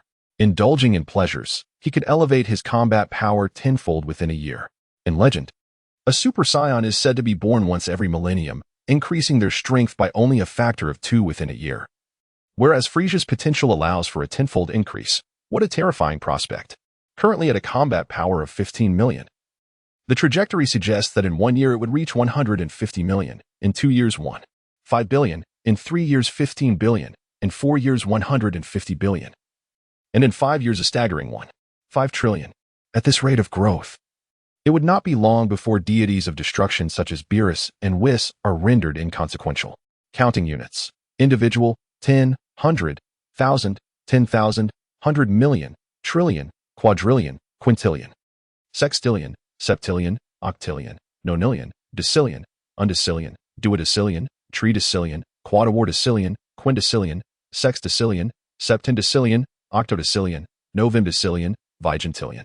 Before 10,000, the system is decimal. After 10,000, it transitions to a myriad-based system, where 10,000 million equals 100 million, 10,000 billion equals a trillion, and so forth. Chapter 32. The star of the Oath race, with a history spanning several hundred millennia, is among the myriad of races that populate the universe. Yet, the Oath are remarkable, for they are descendants of the OS, a race once counted among the most formidable in existence. After hundreds of thousands of years of evolution, the civilization of the Oath has barely reached a rudimentary level of technology. Passionate about nature, they strive to limit technological advancement to preserve the environment of their home planet. Different races exhibit diverse temperaments. For instance, the Scions are characterized by their combative and arrogant disposition, while the Frost Demons are known for their brutality, coldness, and selfishness. In contrast, the Oath possess a tranquil nature. The Oath Palace is an imposing fortress sprawling over thousands of acres, with grounds paved in blue stone and constructed from silver bricks. Its circular towers, dragon-spiraled columns, and exquisite arcades are adorned with countless sculptures. The interior is lavishly decorated, with crystal glass windows embedded with gemstones, allowing sunlight to filter through, casting dazzling colors throughout the halls. Situated on the just plains of Oathstar, the palace serves as the residence of the Oath royal family and the seat of their supreme authority. Oath guards, mounted on magnetic motorcycles, patrol the palace grounds vigilantly, ready to address any disturbances with utmost swiftness. Suddenly, a figure streaks through the sky, descending towards the Oath Palace. Before nearing the structure, hundreds of Oath guards have already detected the intruder. Instantly, dozens of guards converge to intercept the approaching silhouette. At an altitude of 1,000 feet, amidst the ethereal clouds, Kite halts his flight, hovering before the vigilant guards on their magnetic steeds. With a contemptuous smile, he flicks his tongue like a serpent and coldly declares, "Summon your king to meet me. Impudent! Who dares to disrespect our king? Do you not realize the gravity of your offense?" One guard, filled with fury, responds with a shout. Boom! An energy sphere incinerates the incensed guard into ash. Kite nonchalantly clears his ears and remarks with a playful grin, "With the fly gone, it is much quieter now. You scoundrel! To dare assault a palace guard is a crime deserving of the annihilation of your entire clan. Disrespecting the king is one sin, while killing a palace guard is another, both unforgivable. Witnessing the demise of a comrade, the remaining guards are engulfed in a mix of shock and rage. And they collectively charge at Kaid, wielding laser swords in a formidable display. Beep. Battle power, 1,475 points. Beep. Battle power, 1,255 points. Beep. Battle power, 1,601 points. Confronted by dozens of attacking guardians, Kaid scoffed with disdain. A swarm of insignificant ants, each possessing a mere combat power of under 2,000. Kaid's combat prowess soared to an impressive 120,000, making him the third most formidable warrior under Frieza's command. Among the three formidable warriors under Frieza's command, Baruchel boasts a power level of 230,000. Tets possesses a power level of 140,000, while Kaid, the weakest, stands at 120,000. As dozens of Oat Guardians approached Kaid, he unleashed a torrent of pitch-black toxic gas. The noxious fumes seemed to possess a will of their own, splitting into numerous tendrils that morphed into serpentine forms, swiftly infiltrating the mouths, ears, and nostrils of the unsuspecting Oat Guardians, who were unable to evade or defend against the rapid onslaught. Once the poison infiltrated their bodies, the Guardians let out piercing screams as they corroded away, transforming into pools of foul, black blood that rained down from the sky, resembling a dark deluge. Each drop that struck the ground eroded the earth, swiftly creating a vast expanse of toxic marshland. Stop! A resonant voice boomed from the depths of the Oat Palace as Kaid expelled the toxic gas. However, by the time the command was issued, the surrounding Guardians had already succumbed to the poison. With a swift rush of air, a middle-aged man with silver hair and a furious expression appeared before Kaid, gazing down upon the extensive area of toxic mire with growing ire. His prominent brows and piercing eyes exuded authority, marking him as a high-ranking figure of the Oat tribe. Oh, a power level of 7,024. It seems you are the Oat King, Kaid said with a grin as he detected the silver-haired man's strength. Who are you? What brings you here? You have ruthlessly slain dozens of my kin, and I demand an explanation. Otherwise, the silver-haired man suppressed his fury, speaking coldly. An explanation? You think you deserve one? How absurd. Spare me the pleasantries. The king commands you to meet him alone, Kaid retorted dismissively, his impatience evident. The king? Meet alone?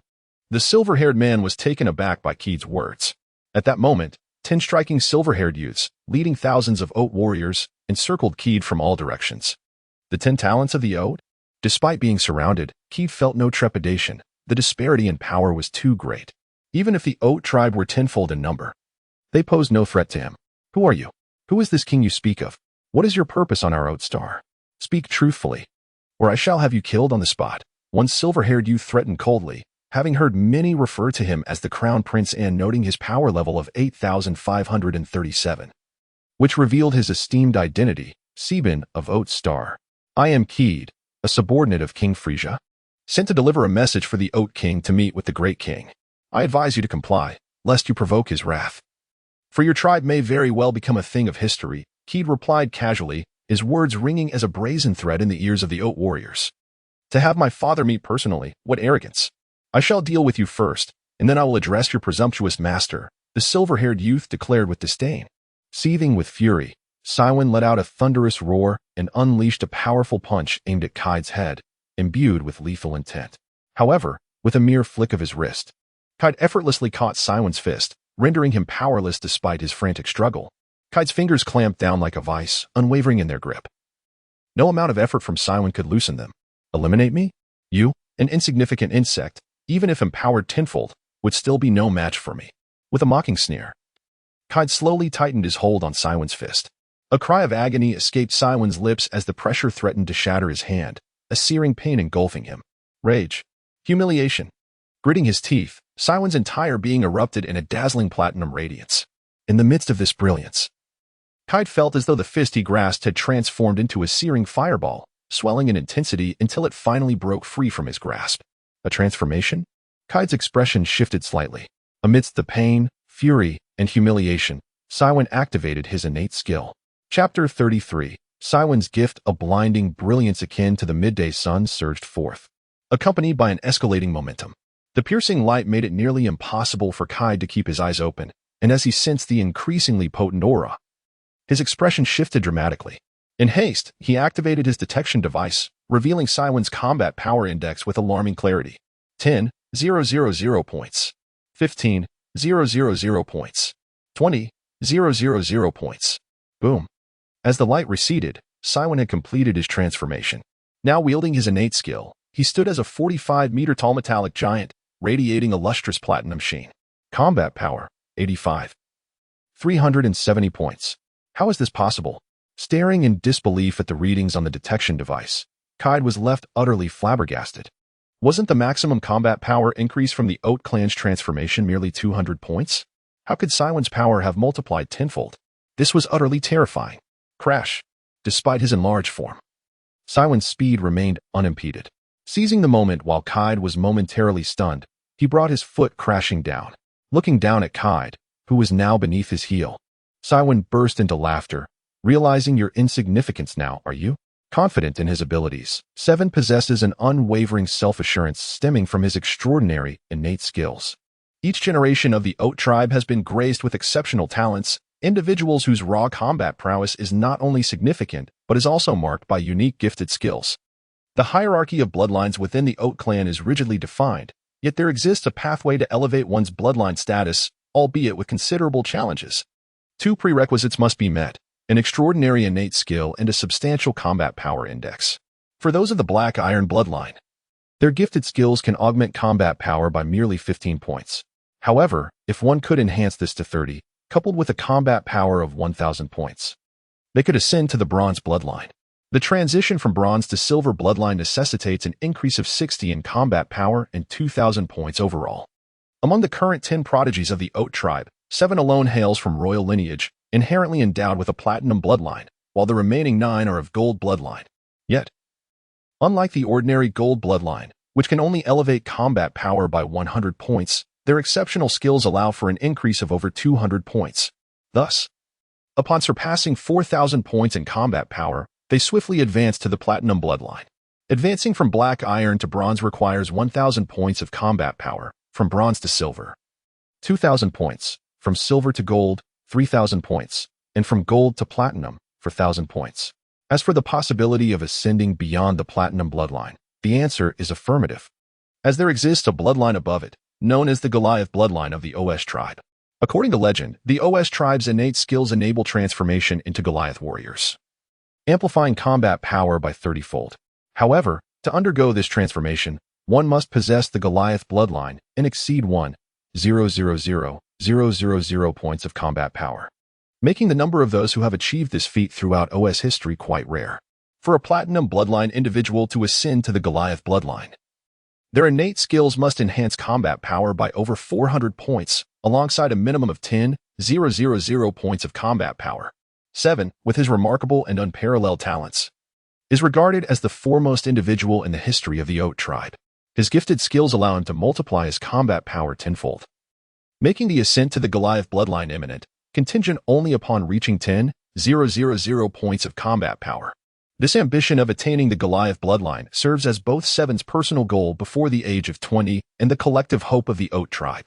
Previously, Seven felt a sense of frustration for not achieving the coveted 10,000 points of combat power.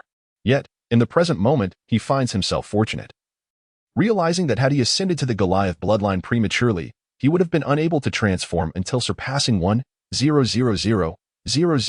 points of combat power. Just as Seven relishes his accomplishments, he feels a pressure beneath his foot, which is gradually being lifted. Startled, Seven glances down to discover Kaid, his face contorted with rage, defiantly lifting his hands to support Seven's foot, rendering him unable to apply any force to press down further. "You insufferable brat," Kaid growls, "you have successfully provoked my ire, and you shall soon learn the meaning of regret." In the chilling shadows of a sinister smile, Kaid exerted his strength, toppling Seven, then cracking his knuckles, the sound of bones echoing ominously. Just as Seven managed to rise, an energy blast struck him squarely in the face, causing him to shriek in agony and fall once more to the ground. Thousands of oceans looked on in disbelief as Seven was repeatedly bested by Kaid. How could it be possible for Seven to lose after transforming? It was unfathomable. After transformation, one's strength should increase tenfold. How could he possibly be overpowered by this adversary? Leo furrowed his brow in contemplation. This is untenable. The enemy is too formidable. Alone, 7 cannot withstand the onslaught. We must unite our efforts, suggested Ace. Surrounding the foe? To overwhelm the few with a mini is a most dishonorable act. Under normal circumstances, Ace would disdain such tactics. But the urgency of the situation left little room for hesitation. Upon hearing Ace's proposal, Taro and the others fell silent for a moment before reluctantly assenting. Boom, boom, boom. In unison, Taro and his comrades transformed. Their battle prowess surged significantly, each exceeding a power level of 20,000, with one at over 80,000 and 9 others surpassing 20,000. The combined assault began to weigh upon Keed. Taro, Leo, I did not request your assistance. I am more than capable of handling this myself. 7 bellowed defiantly. It's hard to believe you could manage on your own, Leo scoffed. Who would have thought someone could surpass you, 7? Truly astonishing. Speaking of which, this marks our first battle together, a day I never anticipated, chuckled Digga. As they bantered while attacking Keed, the 10 warriors displayed remarkable synergy. Despite Keed's battle power exceeding 120,000, he found himself unable to gain the upper hand, nearly maintaining an equilibrium, which ignited his fury. After 2 minutes of intense combat, 7 and his allies grew anxious as the stalemate persisted. The innate skills of the oceans could only endure for 5 minutes. Though 7 and his comrades possessed exceptional talents, their transformations could only last a mere 5 minutes. Once the time elapsed, their power would dissipate completely over the next 12 hours. It was imperative to vanquish this serpentine foe within the 5-minute window or face dire consequences. The urgency of the situation resonated in the minds of 7 and his companions. Time was of the essence. They needed to unleash their ultimate techniques. Let us strike together, 7 shouted, retreating to create distance between himself and Keed. He dropped to one knee, raising his left arm vertically while extending his right arm horizontally to form a T. Simultaneously, Ace and the others hastily mirrored his stance. Perish, Ocean Ray. 10 beams of violet light emanated from the arms of 7 and his companions, directed towards Keed. The moment these beams appeared, Keed's expression shifted dramatically as he sensed a palpable threat of death emanating from them. The beams seemed to possess a locking effect, leaving Keed with the disconcerting realization that there was nowhere to evade. His only recourse was to brace himself for impact. Chapter 34. The choice of Mexi. As the 10 violet beams were poised to strike Keed, it was evident that even if he survived, he would undoubtedly suffer severe injuries. At this critical juncture, an unexpected turn of events astonished everyone present. Mexi, the king of Ode, who had been observing coldly from the sidelines, produced a purplish-red staff, measuring 1.5 feet in length, crafted from a unique, translucent material. With a hum, a cascade of purplish-red radiance erupted from the staff in Mexi's grasp. And in an instant, the 10 violet beams aimed at Keed vanished. What? How could this be? Mexi's actions left everyone dumbfounded, and for a moment, disbelief washed over them as they turned their gazes towards him. Having narrowly escaped disaster, Keed felt a mixture of relief and trepidation.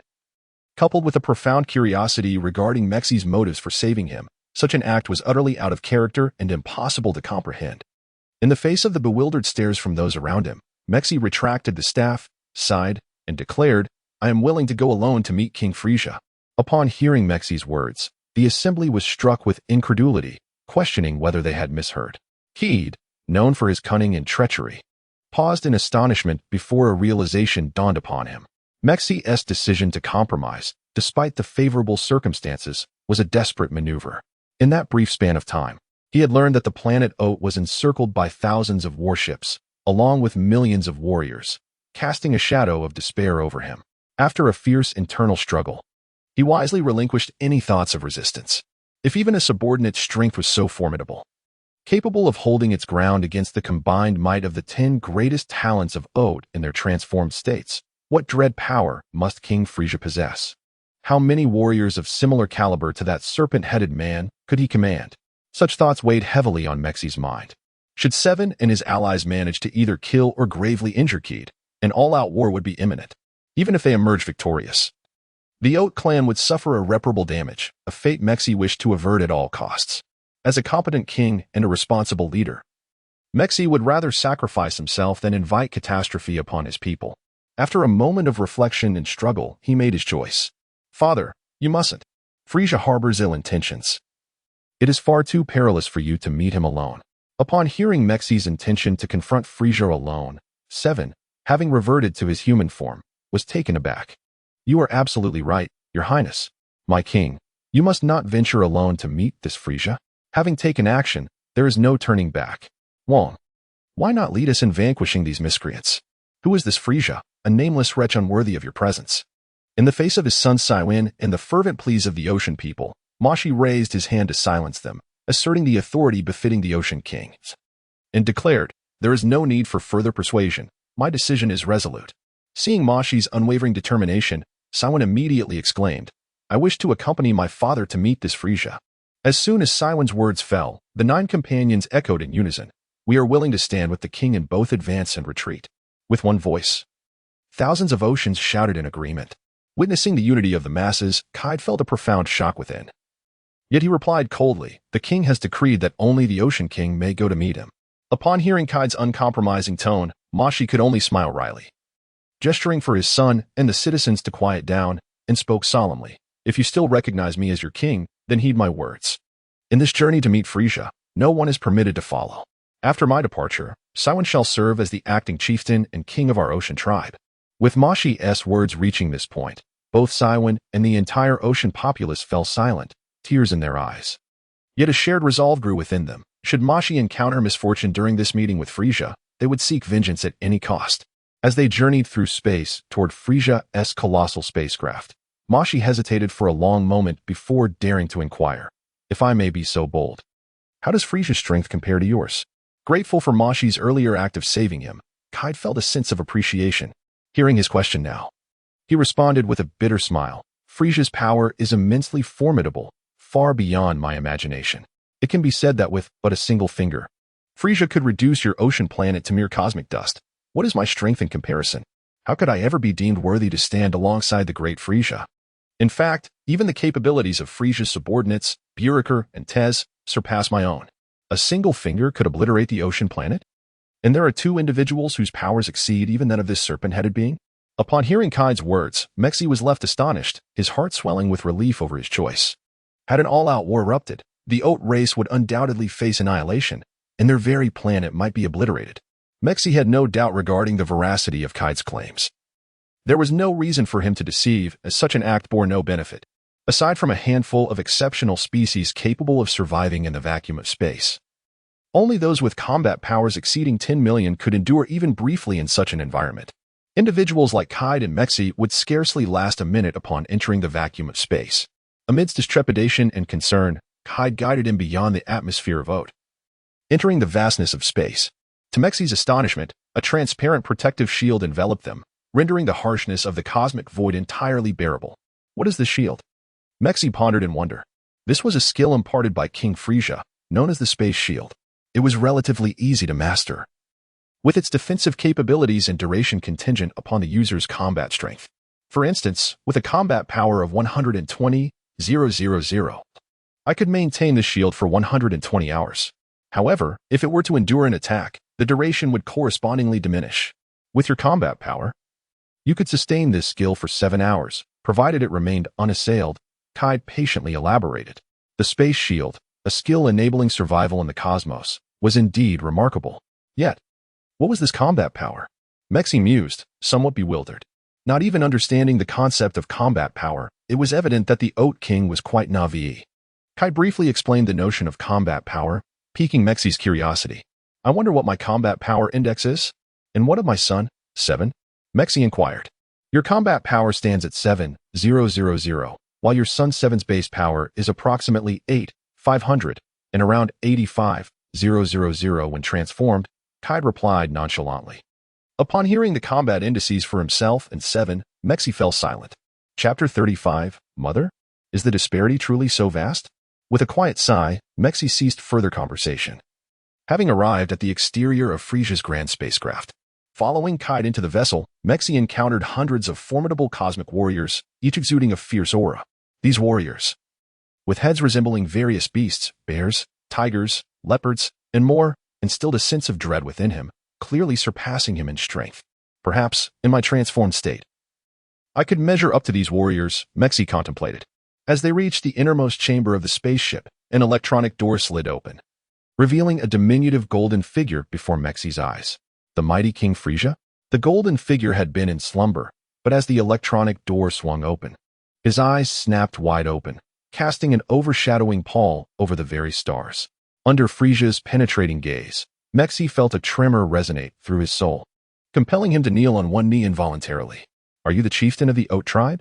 Frieza inquired nonchalantly, omitting any title for Mexi before him. No one possessed the right to claim kingship.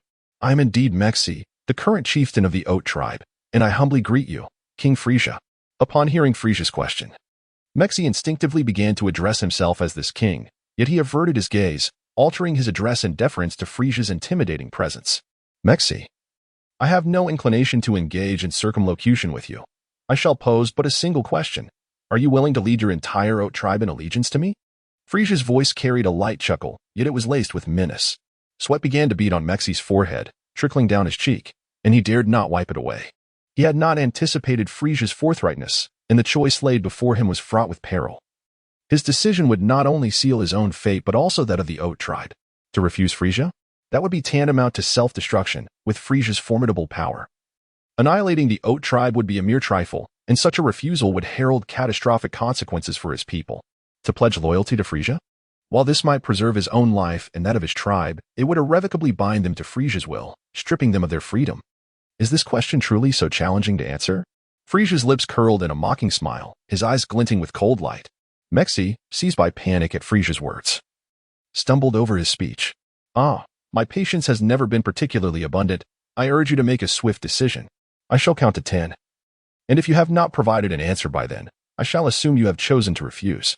Frieza pressed forward, cornering Mexi with relentless intensity. 1, 2, 3. As Frieza's voice echoed with each count, Mexi was drenched in sweat, his heart racing chaotically. He opened his mouth several times, yet words eluded him. 9. With that single utterance, a murderous intent ignited within Frieza. When he spoke the final number, the fate that awaited both Mexi before him and the Oat people on their distant planet was sealed. Death awaited them all. Frieza is not a merciful being. His words may not resonate with the weight of absolute authority, yet they come close. When an opportunity is presented, should one fail to seize it, a second chance shall never arise. Moxie pledged allegiance to the king on behalf of his entire clan. Just before Frieza uttered his final digit, Moxie shouted. And as the words escaped his lips, he collapsed to the ground, utterly drained. Losing one's freedom is far preferable to losing one's life. However, he mused, from this moment forth, I, Moxie, shall be regarded as the eternal sinner of the Oat clan. Alas, he sighed inwardly, were it only for himself. He would unhesitatingly refuse to bow to Frieza for the sake of freedom. Yet, with the fate of 5 billion lives at stake, he lacked the courage to decline. The last digit, which was nearly spoken, was retracted by Frieza upon hearing Moxie's declaration. In that critical moment, Moxie made a prudent choice. Very well. Those who recognize the tides of circumstance are indeed wise. Henceforth, this planet shall be renamed Frieza Planet, and your Oat clan shall serve as my subjects. By the way, I expect the 10 greatest talents of your clan to pay me a visit. If they prove suitable, they may become my royal guards, Frieza said with a beaming smile. Royal guards? This denotes both favor and a form of hostage. Moxie forced a bitter smile and could only acquiesce. At this juncture, did he have any other options? To prevent the annihilation of the Oat clan, he had to endure, no matter how exorbitant Frieza's demands. Following Moxie's submission, Frieza assigned his trusted subordinates Baruchel, Tess, and K to lead the Dark Legion into residence on Frieza Planet. As for himself, he prepared to journey to Earth. However, before he could set forth, an unexpected visitor arrived. What? A woman claiming to be my mother? Frieza was left speechless upon hearing his subordinates report. A mother? What a cosmic jest. His ice demon lineage is asexual. His parents are King Cold and Queen. How could a woman suddenly appear claiming to be his mother? Recalling the original plot he had encountered in a previous life, the notion of Frieza's mother struck him. Suddenly, a vision of a woman and a name flashed in his mind, causing Frieza's brow to furrow tightly as he murmured, "This woman who claims to be my mother? It seems highly likely that it is she." Irritated, he waved his hand dismissively and commanded the kneeling subordinate, "Bring that woman before me." As he observed his subordinate's retreating figure, Frieza fell into deep contemplation. If it truly is her, how shall I confront her? Alas, I need not dwell on this. Even if it is indeed her, what of it? With my current combat prowess, augmented by the 40 times Kaioken, should I truly fear her? Should she provoke my wrath? I shall obliterate her. Upon carefully recalling the narrative surrounding her in the original work and comparing it to his current prowess, Frieza felt a surge of confidence. With the application of the 40-fold Kaioken, he was certain he could eliminate that woman. As Frieza pondered, one of his departing subordinates returned, escorting a woman. She stood approximately 5 feet tall, adorned with delicate blue hair and exquisite brown attire. Floating half a foot above the ground, her face perpetually graced with a smile. Upon seeing her, Frieza thought, indeed, it is she. The woman's appearance resonated with his memories. In the original text, her presence was scant, so much so that Frieza, after his reincarnation, had momentarily overlooked her, for she was not formally introduced until the latter part of the story, a considerable time away.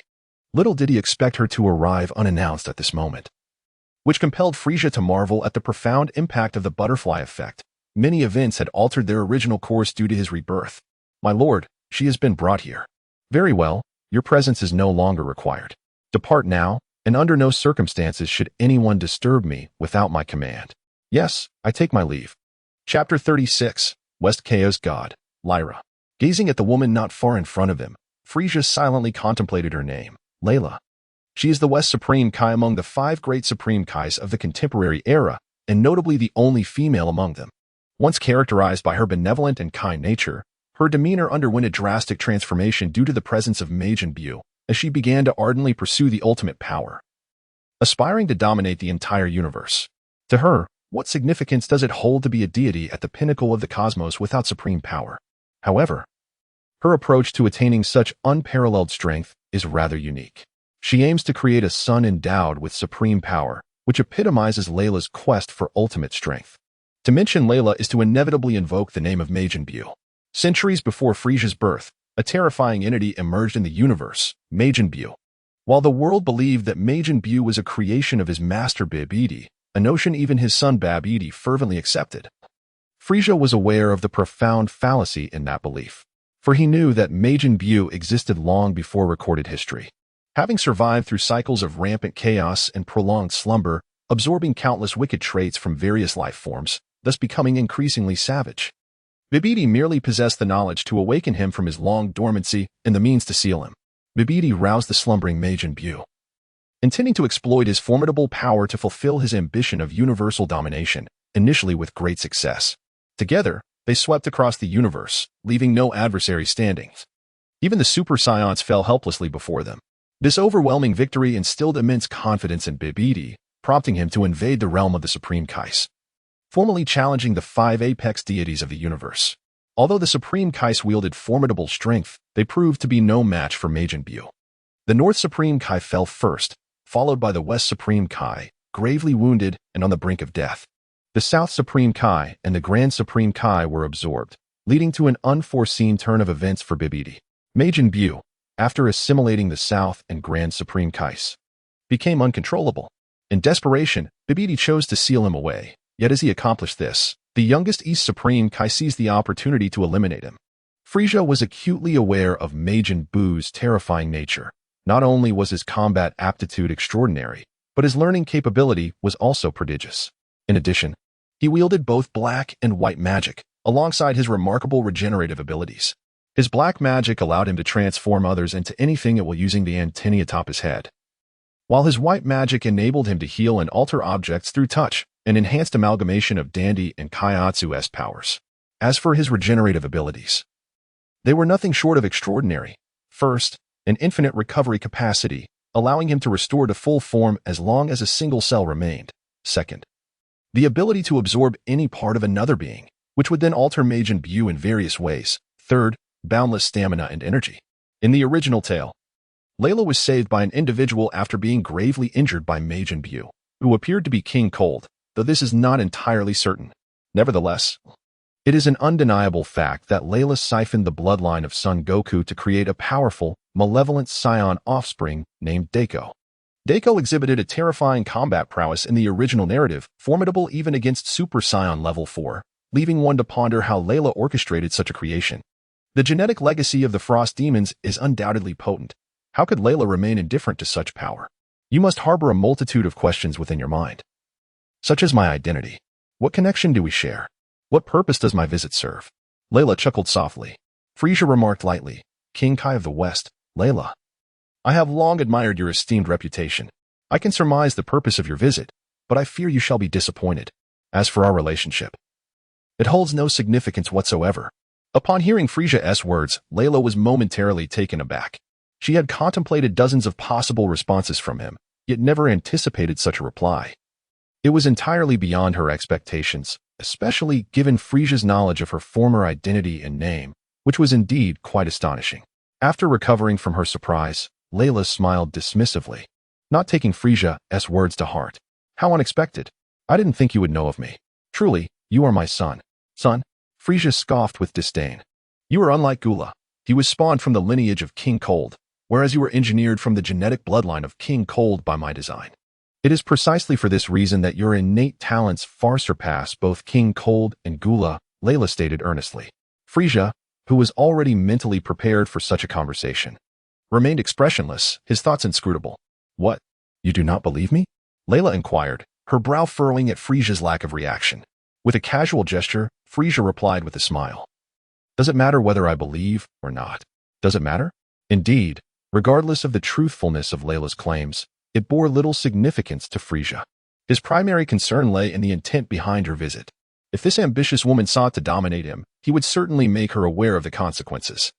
Momentarily stifled by Frieza's words, Layla found herself at a loss for words, and after a prolonged silence, she forced a smile and said, You are a life I have created, therefore, I am your mother. As my son, you should heed my words. If we unite our efforts, the conquest of the universe shall be within our grasp. With genuine anticipation, she gazed at Frieza, awaiting his response. Conquer the universe? Frieza mocked with a smirk. Yes, Layla affirmed with a nod. Indeed, I have a desire to rule this universe, to become its sovereign. However, your assistance is unnecessary. Your ambitions are grand. But if you intend to plot against me, I must inform you that you have chosen the wrong opponent.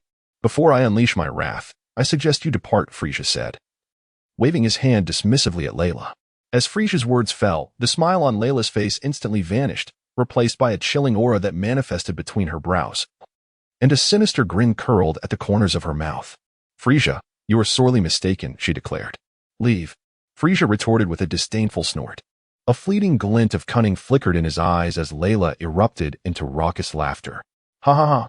Frieza, you are likely unaware that during your creation, I had to make certain alterations to your soul to ensure your obedience. Should you defy me, the consequences would be dire. With a thunderous crash, the craft beneath Frieza shattered into pieces. A fierce wave of murderous intent surged from him. Layla, you possess an audacity that borders on madness to threaten me. It seems you have grown weary of life. With a cold smirk, Frieza's third eye opened, and in that moment, his killing intent was unprecedentedly potent.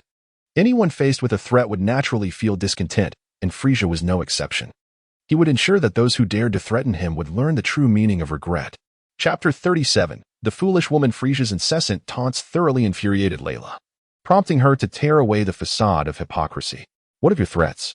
Should you choose to defy me, I can obliterate your very soul, and subsequently find a more obedient spirit to inhabit this corporeal form. Layla believed she had discovered Frieza's Achilles heel, basking in her perceived triumph. It was not surprising that she felt so confident. After all, Frieza's current combat prowess was significantly inferior to hers, and his soul had been tampered with, seemingly rendering her victory assured. Regrettably for Layla, her calculations were profoundly flawed. Indeed, while Frieza's combat power hovered around 16 million points, Layla had surpassed the 100 million mark centuries ago. However, she remained oblivious to the fact that Frieza had mastered the 40-fold akin technique. As for the soul issue, there was no cause for concern, for this was a different Frieza altogether. Having absorbed the power of the 15th generation West Kai, Kaz, Frieza had become intimately familiar with both the KO and KO Shin techniques, rendering Layla's skills transparent to him. With such knowledge of both himself and his adversary, how could victory elude him? Poor Layla, under the delusion of her own cleverness, had chosen this moment to confront Frieza precisely because of his rapid growth. In less than a year since his birth, he had already annihilated the ancient Gula, who boasted a combat power of around 40 million. If 2 more years passed, Frieza's strength would likely surpass her own, making the prospect of subjugation increasingly daunting. The timing of her challenge was, therefore, impeccable. Foolish woman, Frieza scoffed. Even a clay figurine possesses a measure of spirit, let alone Layla, whose temper, though generally placid, was now aflame with rage. You thought that slaying the worthless Gula proved your might? Allow me to enlighten you. You are still woefully inexperienced. With your current strength, you are but a triviality in my presence. The atmosphere grew tense, and the battle was on the brink of eruption. This is not the place for a confrontation. Let us relocate, Frieza declared, waving his hand to conjure a radiant golden light enveloping both himself and Layla. As the golden glow dissipated, the two vanished from the confines of the spacecraft. They emerged in a realm of breathtaking beauty, verdant hills, vibrant blossoms, lush vegetation, and a gentle breeze, all under a cerulean sky adorned with fluffy clouds, creating an ethereal landscape. Suddenly, with a flash of golden light, Frieza and Layla materialized. As Layla surveyed her surroundings, she gasped in astonishment. The Kaiotian realm? Indeed, we are in the west realm of the Kaiotian. Now we may unleash our full power in battle. Frieza chuckled, his arms outstretched as he slightly bowed his torso, a golden sheen radiating from his form, electric sparks dancing around him, emanating an aura that ascended with astonishing rapidity. The King Kai's realm is a 9th-level dimension, devoid of coordinates within the universe.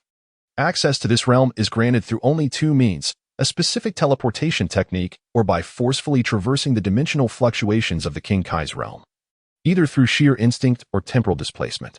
Having consumed Kaz, Frieza was undoubtedly aware of the methods to enter the King Kai's realm. Within this divine domain, there exist 5 distinct regions: the Eastern region, the Southern region, the Western region, the Northern region, and the Central region, each clearly delineated as the territories of the 5 King Kais. The master of the Eastern region is the East Kai. The Southern region is overseen by the South Kai. The West Kai governs the Western region. The North Kai presides over the Northern region, and the Central region is ruled by the Grand Kai. Once engaged in battle, Frieza unleashed his full combat prowess to a staggering level of 100 within a mere 3 seconds, an achievement almost inconceivable to others. After all, maintaining a combat power of 100 demands tremendous physical stamina and energy. Even with the resilience of a frost demon, sustaining such a state for half an hour is unfeasible, unless one possesses boundless stamina and energy like Majin Buu. Thus, commencing a battle at full power is undeniably perilous, while swiftly defeating an opponent may be feasible. Should the conflict become protracted, the likelihood of defeat looms ominously. Frieza dares to unleash his full combat prowess at 100, empowered by his formidable demonic physique. Though his demonic form may be of the lowest tier, it is by no means inferior to the physicality of Majin Buu. Not only does he possess boundless stamina and energy, but he is also capable of cellular regeneration. Frieza, power unleashed, with a staggering combat strength of 15.8 million, amplified by the Kaioken technique to a remarkable 158 million. After demonstrating 100 combat strength, Frieza employed the Kaioken tenfold, yet he refrained from exerting his full power. For Layla had not yet earned the privilege to witness his 40-fold Kaioken. Frieza deemed that the 10-fold Kaioken, combined with his 100 combat strength, would be more than sufficient to confront Layla. As Layla sensed the overwhelming aura radiating from Frieza, her expression darkened, revealing her grave underestimation of his prowess. With a fierce shout, Layla too unleashed her full combat strength. However, her presence, though formidable, paled in comparison to Frieza's. Through their contrasting energies, Frieza discerned Layla's combat strength to be approximately between 130 million and 140 million points. A smirk of disdain crept upon Frieza's lips as he mused privately. Layla's strength was significantly lower than he had anticipated. He had initially believed this ambitious woman to possess at least 150 million, if not nearing 200 million. Clearly, he had overestimated her capabilities. With a cold huff, Layla formed an ethereal grip with her hands, channeling pure divine light to conjure a Kaioken sword, which she wielded with deadly intent against Frieza. Her swordsmanship was exquisite, each movement fluid and relentless, the blade slicing through the air, cleaving the ground, dispersing the clouds, and launching a fierce assault aimed directly at Frieza's vital points. In response to Layla's onslaught, Frieza moved with the grace of a fish gliding through water, effortlessly evading her ferocious strikes. The unique nature of his demonic physique allowed him to meticulously control every facet of his combat strength. Combat strength is a synthesis of attack, agility, energy, skill, and defense. A competent warrior with 100 combat strength would typically exhibit balanced attributes, 75 in attack, agility, defense, and explosive power alike. However, the demonic physique grants the ability to enhance specific attributes at the cost of others, Elevating one aspect, such as attack or agility, inevitably diminishes the rest. Frieza's combat power was inherently superior to Layla's, and with the aid of his demonic physique, which specifically enhanced his speed, he was far beyond her capabilities. When Frieza unleashed his full combat potential of 100 million points to bolster a particular aspect of his physical prowess, the result was an equilibrium that equated to a balanced physical capacity of 200 million points. In Chapter 38, Soul Control Technique, after attacking for several minutes, Layla could not land a single hit on Frieza. Her strikes all missed, leaving her in a state of frustration that nearly brought her to the brink of bloodshed. Unlike Majin Buu, Layla did not possess a unique physique or a demonic form, although she was a supreme Kai with considerable stamina. Sustaining a combat power of 100 for over 10 minutes proved overwhelming. She was left gasping for breath, drenched in sweat, her combat strength waning. "Is your only tactic to evade?" Layla panted, mockingly, though her heart was filled with astonishment. As a supreme Kai, she was well aware of the King's Fist technique that Frieza employed. The King's Fist was one of the 10 ultimate techniques of the King Core Star, which she had studied and even mastered to a tenfold level. However, after her combat power surpassed 100 million points, she refrained from using it again, fearing the consequences. While the technique was undoubtedly formidable, it had two significant drawbacks. Firstly, it demanded a high level of physical conditioning, and secondly, it consumed tremendous stamina. Layla's physical condition was decent, but with her overwhelming combat power exceeding 100 million, employing even a single fold of the King's Fist could impose unbearable strain on her body. A twofold King's Fist might even lead to her own destruction. To illustrate, consider the body as a vessel and energy as water. The quantity of water is contingent upon the size of the vessel. A larger vessel can contain more water, while a smaller one can hold less. Should the water exceed the vessel's capacity, it may overflow or even burst. Thus, utilizing the King's Fist would be akin to exponentially increasing the water within the vessel while its size remains unchanged. It is evident that the greater the combat power, the more perilous the situation becomes. In the original narrative, Son Goku rarely employed the King's Fist in later stages due to its burdensome drawbacks, which became untenable for him, in contrast to the Super Saiyan form that bore fewer disadvantages. Even the lowest tier of the demonic physique is akin to a massive vessel capable of containing a pond's worth of water, while Frieza's combat power, barely reaching 20 million, equated to merely a bowl of water. Thus, it was not only feasible for him to utilize the tenfold King's Fist, but even a 40-fold King's Fist posed no significant challenge. Initially, upon witnessing Frieza employing 100 combat power alongside the tenfold King's Fist, Layla felt a mix of shock at his innate talent and a sense of relief, believing he could not sustain such power for long. Little did she expect that before Frieza would falter, she would be the first to succumb. How could this be? What an enigma Frieza truly is. The genes within him seem to remain dormant, likely not to awaken until his combat power surpasses a staggering 10 billion. Yet, a furrowed brow betrayed Layla's profound confusion. Witnessing Frieza unleash his full power of 100 and engage in battle for several minutes without so much as a gasp, she found herself at a loss. "Is your speed so lethargic, akin to that of a tortoise, that you cannot even touch me? How could you possibly defeat me? This battle has grown tiresomely dull. I have yet to exert even 30 of my strength. If this is all you are capable of, I fear that this time next year may mark your demise." With his hands casually clasped behind his back, Frieza chuckled lightly. Taken aback by Frieza's words, Layla stood speechless, utterly astounded. What? Such an immensely powerful Frieza has yet to reach even 30 of his potential? Surely, this is a jest, impossible. Frieza must be posturing. His claims are utterly absurd, and I refuse to believe them. In a moment of chaotic thought, Layla suddenly smiled. Observing her smile, Frieza reciprocated, his eyes glinting with a tantalizing mockery. "Frieza, let us end this battle here. There is no need to continue.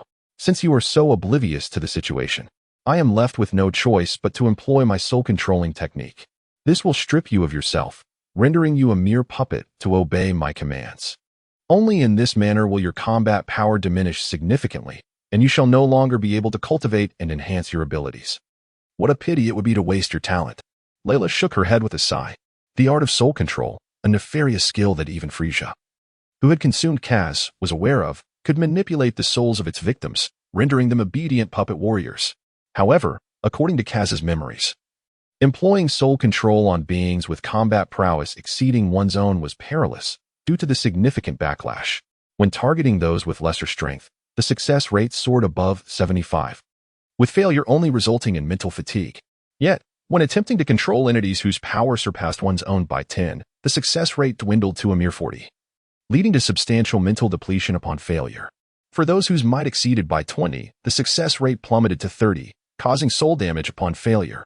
Should one attempt to exert soul control on beings whose strength surpassed by 30, the chances of success fell below 1, with repercussions that could backfire, resulting in one's own soul being controlled instead of the intended target. There existed a method to ensure a 100 success rate for soul control, which involved implanting a special mark within the victim's soul. With this mark, even if the adversary's power was magnitudes greater, success was guaranteed. Undoubtedly, Layla had once inscribed such a mark within Frieza's soul, which afforded her a sense of fearlessness, even when the battle seemed unfavorable. Unfortunately, Layla was unaware that Frieza's soul had long since transformed, rendering the special mark non-existent. Having grasped the entirety of the situation, Frieza chuckled coldly within, allowing Layla to proceed with her futile attempt at soul control. Why should he intervene in an endeavor destined for failure?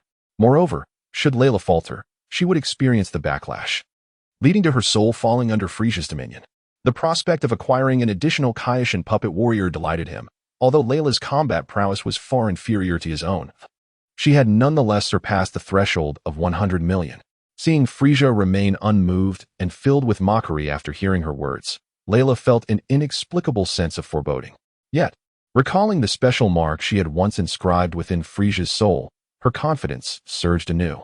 Soul control technique. Yura Garuba Babaka, extending her arms with fingers outstretched towards Frieza. Layla recited the incantation, her divine radiance manifesting as a fiery aura that flickered unpredictably. A hum reverberated as an invisible wave emanated from Layla, swiftly enveloping the surrounding area for miles.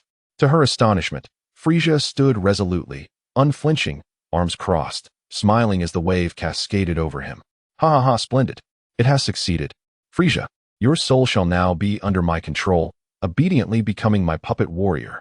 Seeing the waves emanating from her body envelop Frieza, Layla was overwhelmed with joy, bursting into laughter, her pride uncontainable.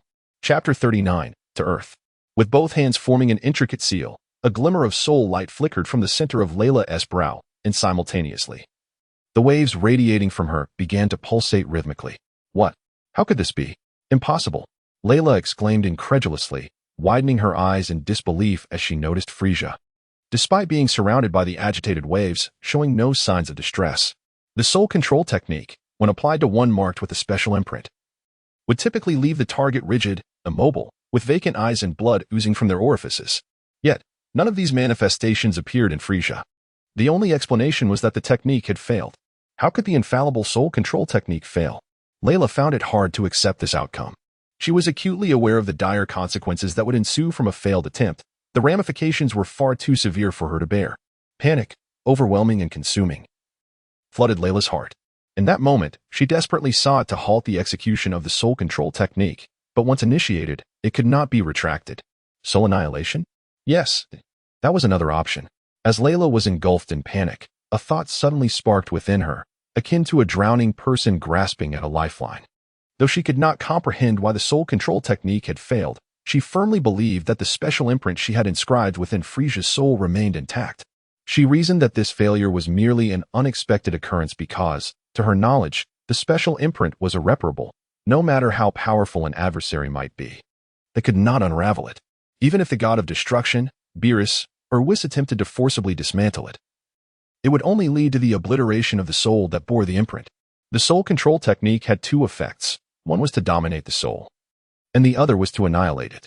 Layla had initially refrained from choosing to obliterate Frieza's soul because, upon the loss of his soul, his body would merely become a shell.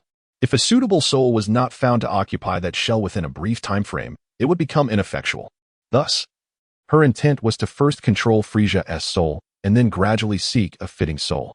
However, with the failure to control Frieza's soul, she was left with but one option: to annihilate it. As for whether a suitable soul could be found in time to inhabit Frieza's body post-annihilation, Layla could no longer afford to ponder. Her survival was paramount, rendering all else insignificant. Immediately, Layla altered her hand seals, causing the flickering soul light at her brow to split in two, merging into her eyes. In a hushed tone, she began to recite a convoluted incantation. However, halfway through, she halted, unable to continue in the face of Frieza's mocking gaze. Soul control failed. Soul annihilation also failed. How could this be? What of the imprint within your soul? Layla gazed foolishly at Frieza. I apologize for disappointing you. I shall not show mercy to those who dare to threaten me. Initially, I intended to end your life. However, it appears you still possess some utility, Frieza remarked with a faint smile. A myriad of emotions, fear, regret, and resentment, swirled within Layla's heart. A piercing scream erupted from her lips as she threw her head back and howled, enveloped in an intense radiance of spiritual energy, blood seeping from her orifices. With a thud, Layla collapsed onto the ground, her eyes dull and expression vacant. The backlash from her soul control technique had taken its toll on her. In her attempt to dominate Frieza, she had instead fallen under his control. Layla was not foolish. Her downfall stemmed from underestimating Frieza's strength and believing that a special mark, planted by her own hand within his soul, would grant her dominion. From this day forth, I, Frieza, shall be your soul master. You are to execute my commands with unwavering diligence. Do you understand? Frieza approached Layla, bowing his head to regard her coldly, his expression devoid of emotion. Yes, master. Layla replied, her countenance blank. As the dust of battle settled, Frieza departed the King Kai's realm with Layla in tow. Shortly thereafter, two figures hurried from the east region, one tall and the other short, both male.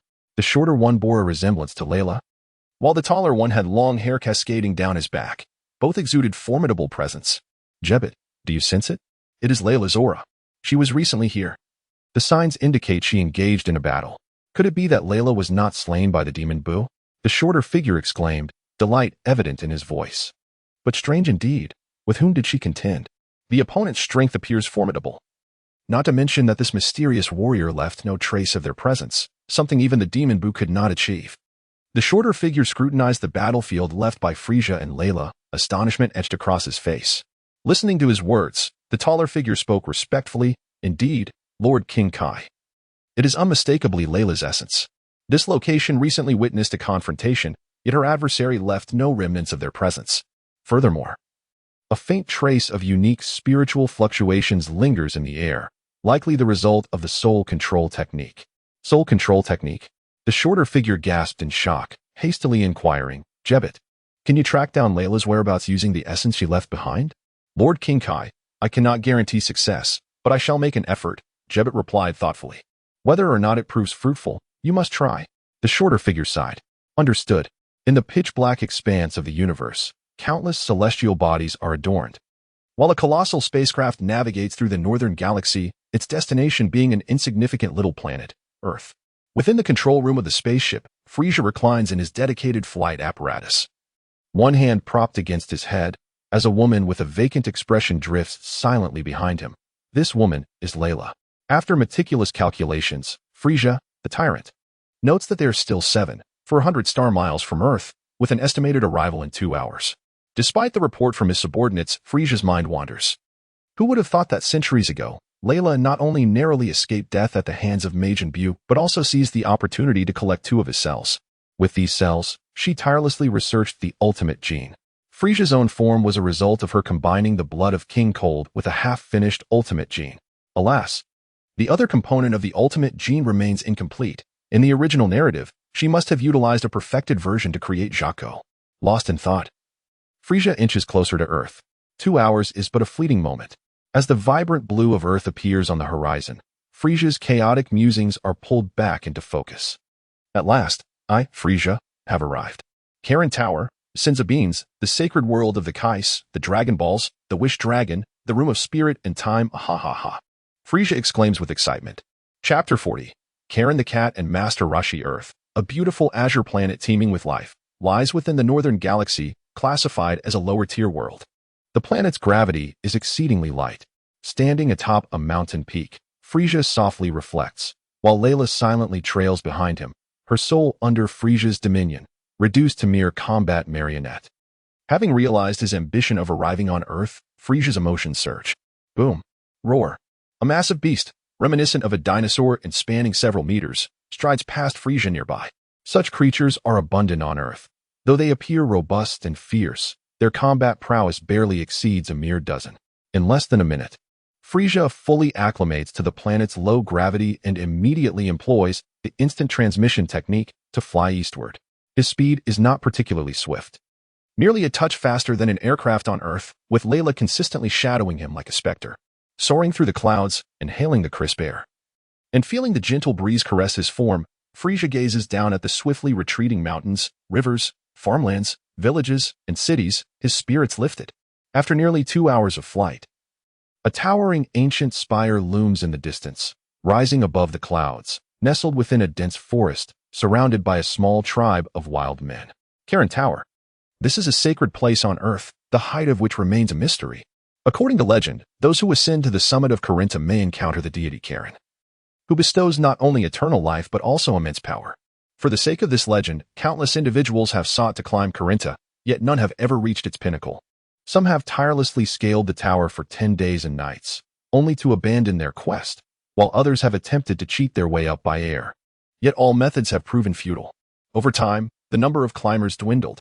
When Frieza first beheld Corinta, he was momentarily taken aback, for he observed a young man clad in martial arts attire skillfully climbing the tower with remarkable agility that surpassed that of an ordinary person. Tsunade? Frieza mused, recognizing the climber's identity with a smirk. After calculating the time, he realized that over 200 years remained before the events of the original story commenced, meaning Tsunade was now approximately 100 years of age. He had parted ways with Tien Shinhan, and his master, Mateto, had exhausted his life force sealing the Demon King Piccolo with the evil containment wave. In the original story, Tsunade possessed a battle power of 139 at the age of over 300, but now, at around 100 years, he was at the pinnacle of his life, with a battle power nearing 200, while the Demon King Piccolo had a battle power of 260. Frieza shook his head in resignation, a wry smile gracing his lips. The fighting power on Earth was exceedingly weak, lacking even a single individual with a power level of 400, especially over 200 years prior to the beginning of the story. Disinterested in making the acquaintance of Tsunade, Frieza, accompanied by Layla, soared directly to the summit of Corinta. Meow? Who are you? At the summit, a plump white cat, leaning on a gnarled staff, was startled awake by the arrival of Frieza and Layla. Ignoring the cat's inquiry, Frieza leisurely explored the summit. He noted several sealed clay jars, and being familiar with the original story, he recognized their significance. 3 jars were designated for storing Sinza beans, while another 3 contained water that could reveal a person's past, present, and future. Additionally, there was a jar leading to an icy labyrinth. Hey, Golden Shorty, don't move recklessly. The Corinta cat, seeing Frieza disregarded, rushed to a jar, hastily opening its lid. Alarmed, it lunged forward, swinging its staff toward Frieza's hand as he reached for the jar's cover. With a battle power of approximately 200, the cat moved with remarkable speed, yet to Frieza, it was akin to the slowness of a snail. Bang! Before the staff could even touch Frieza, Layla had already waved her hand, sending the Corin cat flying hundreds of meters away from the pinnacle of Corin Tower. This act was tempered by Frieza's command to show mercy. Otherwise, even 1,000 hefty cats would have met their demise. As he lifted a jar lid, he found only tranquil, unruffled water inside. Gazing into the clear liquid, Frieza furrowed his brow. To an observer, the water seemed unremarkable, yet to him, it unveiled a series of images, memories from his past life. A glimpse into the past? He continued to uncover another pot, revealing yet more clear water. Frieza regarded it as if gazing into a mirror, suddenly realizing this jar reflected the present. Past? Present? Surely the next would be the future. Curiosity piqued. He wondered what his future held in this life. Without hesitation, Frieza opened the jar that promised a vision of the future. Within the placid water, Frieza's eyes widened in astonishment as he beheld a gray haze, completely unexpected. Is my future beyond sight? Just as Frieza contemplated this, a clear voice resonated. Who are you? Where is Master Corin? The speaker was the turtle hermit, who had just climbed the Corin Tower. This was not his first ascent. He had first scaled it at the age of 20, and over the years, he had developed a profound bond with the hefty cat. Meow. Be cautious. Do not approach them. These two are perilous. Hundreds of meters away from the tower's summit, the large white cat flew back on a pristine cloud, landing solemnly beside the turtle hermit, brandishing its staff and gazing gravely at Frieza and his companion. Enemies? Upon hearing the white cat's warning, the turtle hermit's expression shifted, his legs widening as he assumed a defensive stance. Do not act rashly. These two possess unfathomable strength, far beyond our capacity to confront. We must observe cautiously. I mean no harm. I seek only the sins of beings. You would do well not to overestimate your abilities, or you may find yourselves meeting King Yama. Frieza said with a cold smirk, casting a glance at the Korin cat and the turtle hermit. That gaze sent a shiver through both cat and man, leaving them trembling and paralyzed on the ground, their faces etched with terror. With a disdainful smile, Frieza showed no mercy, thoroughly plundering the 3 jars that contained the sins of beans, amassing approximately 10,000 of them.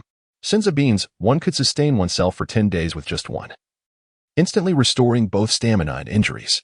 Tell me the method to cultivate sins of beans, and I shall spare your lives, Frieza stated coolly.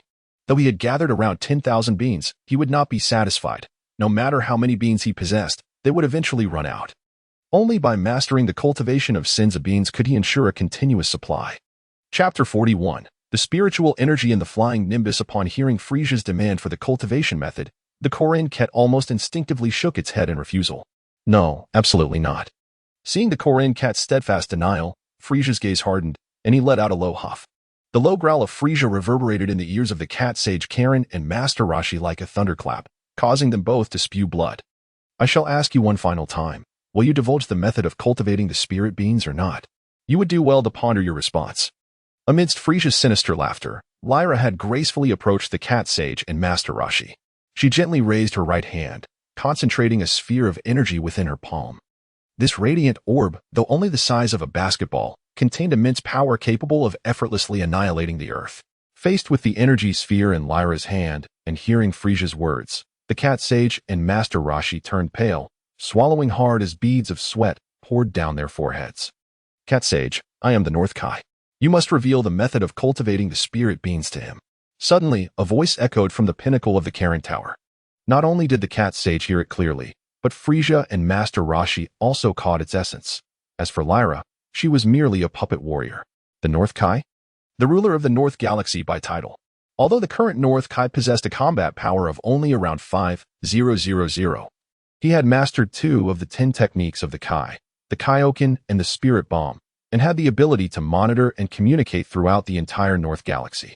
Shortly after Frieza entered the North Galaxy, the North Kai had taken notice of him, especially given the commotion caused by Gula's pursuit of Frieza's forces.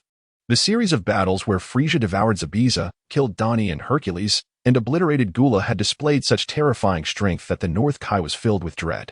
Upon witnessing Lyra gathering the energy sphere, the North Kai anxiously transmitted a message to the cat sage, urging him to acquiesce for the sake of Earth's survival. Meow? Lord Kai? The cat sage was momentarily taken aback, while Master Roshi stood in stunned silence at the mention of the North Kai. Though reluctant, the cat sage had no choice but to comply with the North Kai's command and, with a heavy heart, utilized a sound-constricting technique to relay the method of cultivating the spirit beans to Frieza, much to the chagrin of Master Roshi, who had been straining to eavesdrop. The cultivation of spirit beans was a complex procedure, involving myriad steps intricately linked to one another. Any slight error at any stage could lead to failure. Having successfully extracted the method of cultivation, Frieza felt a surge of elation. After thoroughly pillaging the spirit beans from the Karen Tower and acquiring the cultivation technique, he deemed there was no further need to linger at the tower. As for the super holy water, Frieza dismissed it as merely a substance that slightly awakened potential, a trivial poison, for he had many other means to unleash his or anyone else's full potential, especially after devouring Cass. With the spoils from Karen Tower secured, Frieza set his sights on the temple. As he flew out from the tower, he inadvertently glanced at the clouds surrounding the vicinity of Karen Tower. Suddenly, a thought struck him. The Nimbus Cloud? I almost forgot, Frieza murmured to himself, contemplating the mystical nature of the Nimbus Cloud, which could only be ridden by those possessing a heart of kindness and righteousness. His curiosity about the Nimbus had lingered for a long time, and now that he had the opportunity to study it closely, how could he possibly let it slip away? With a swift motion, he summoned a Nimbus Cloud into his grasp, gently caressing its surface. As he opened his third eye to scrutinize it, a moment later, disbelief washed over him, and his eyes widened in astonishment. Frieza had long suspected that the Nimbus Cloud harbored a secret. Yet he could scarcely have imagined that this secret would be the essence of spiritual energy. The revelation that the Nimbus Cloud contained such energy filled Frieza with unbridled elation. Spiritual energy, the primordial force of the universe, can be transformed into any form of energy, including both dark and light divine powers.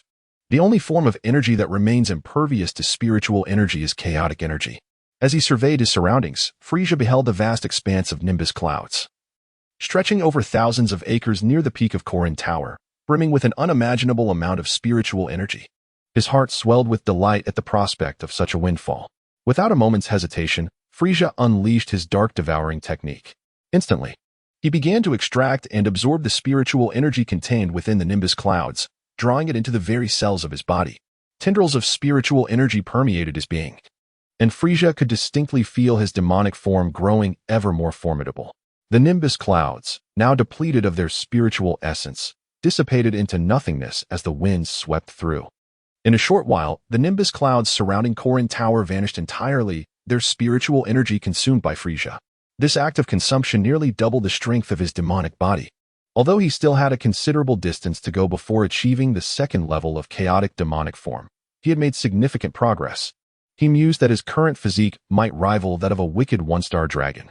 Atop Korin Tower, witnessing Frieza's gluttonous feast on the spiritual energy of the nimbus clouds, Master Roshi's eyes widened in shock, while Korin the cat seethed with rage. This despicable fiend had not only plundered their stockpile of magical beans, but had also uncovered the method to cultivate them.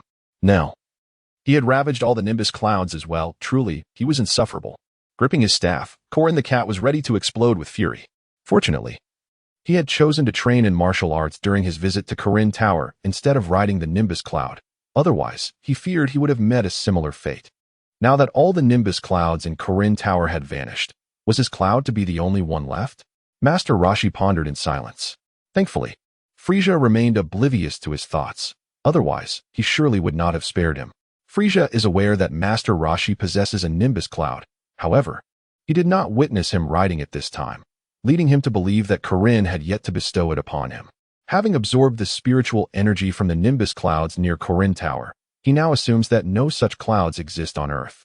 Perched atop the towering Korin Tower, which reaches a staggering height of 10,000 zhang, floats a temple. Within this temple, an elderly figure clad in a white robe, with green skin and two antennae on his forehead, gazes down with a sheen of cold sweat adorning his brow. Beside him stands a stout, dark-skinned individual. These two are the deities of Earth, Kami and his attendant, Popo. What is transpiring below? Popo inquires, noticing the unusual expression on Kami's face. Two formidable beings have descended from the cosmos to Earth. They have plundered Korin Tower and consumed the spiritual energy of the nimbus clouds. They are now approaching the temple. Kami replies with a wry smile. Listening to Kami's words, Popo is both astonished and concerned. Perhaps we could uncover my origins through these two powerful beings. Kami muses inwardly, having spent his entire life seeking knowledge of his lineage, yet to no avail. The arrival of these two strong entities from the universe has ignited a flicker of hope within him, anticipating that they may shed light on his identity and resolve the mysteries that have plagued him for centuries. Chapter 42. The history of the Namekians. Korin Tower stands at an impressive height of 100,000 zhang, and the temple above, situated at an altitude of 10,000 zhang, is nearly beyond the Earth's atmosphere, where the air is thin and gravity is twice that of Earth. Whoosh, whoosh. The sounds of rushing air resonate as Frieza and Lyra ascend to the temple, where Kami and Popo have awaited their arrival with great anticipation. Greetings, esteemed guest from afar. Welcome to our abode. Kami, leaning on his staff, strides towards Frieza and Lyra, studying them with keen curiosity, particularly Frieza, as he speaks slowly.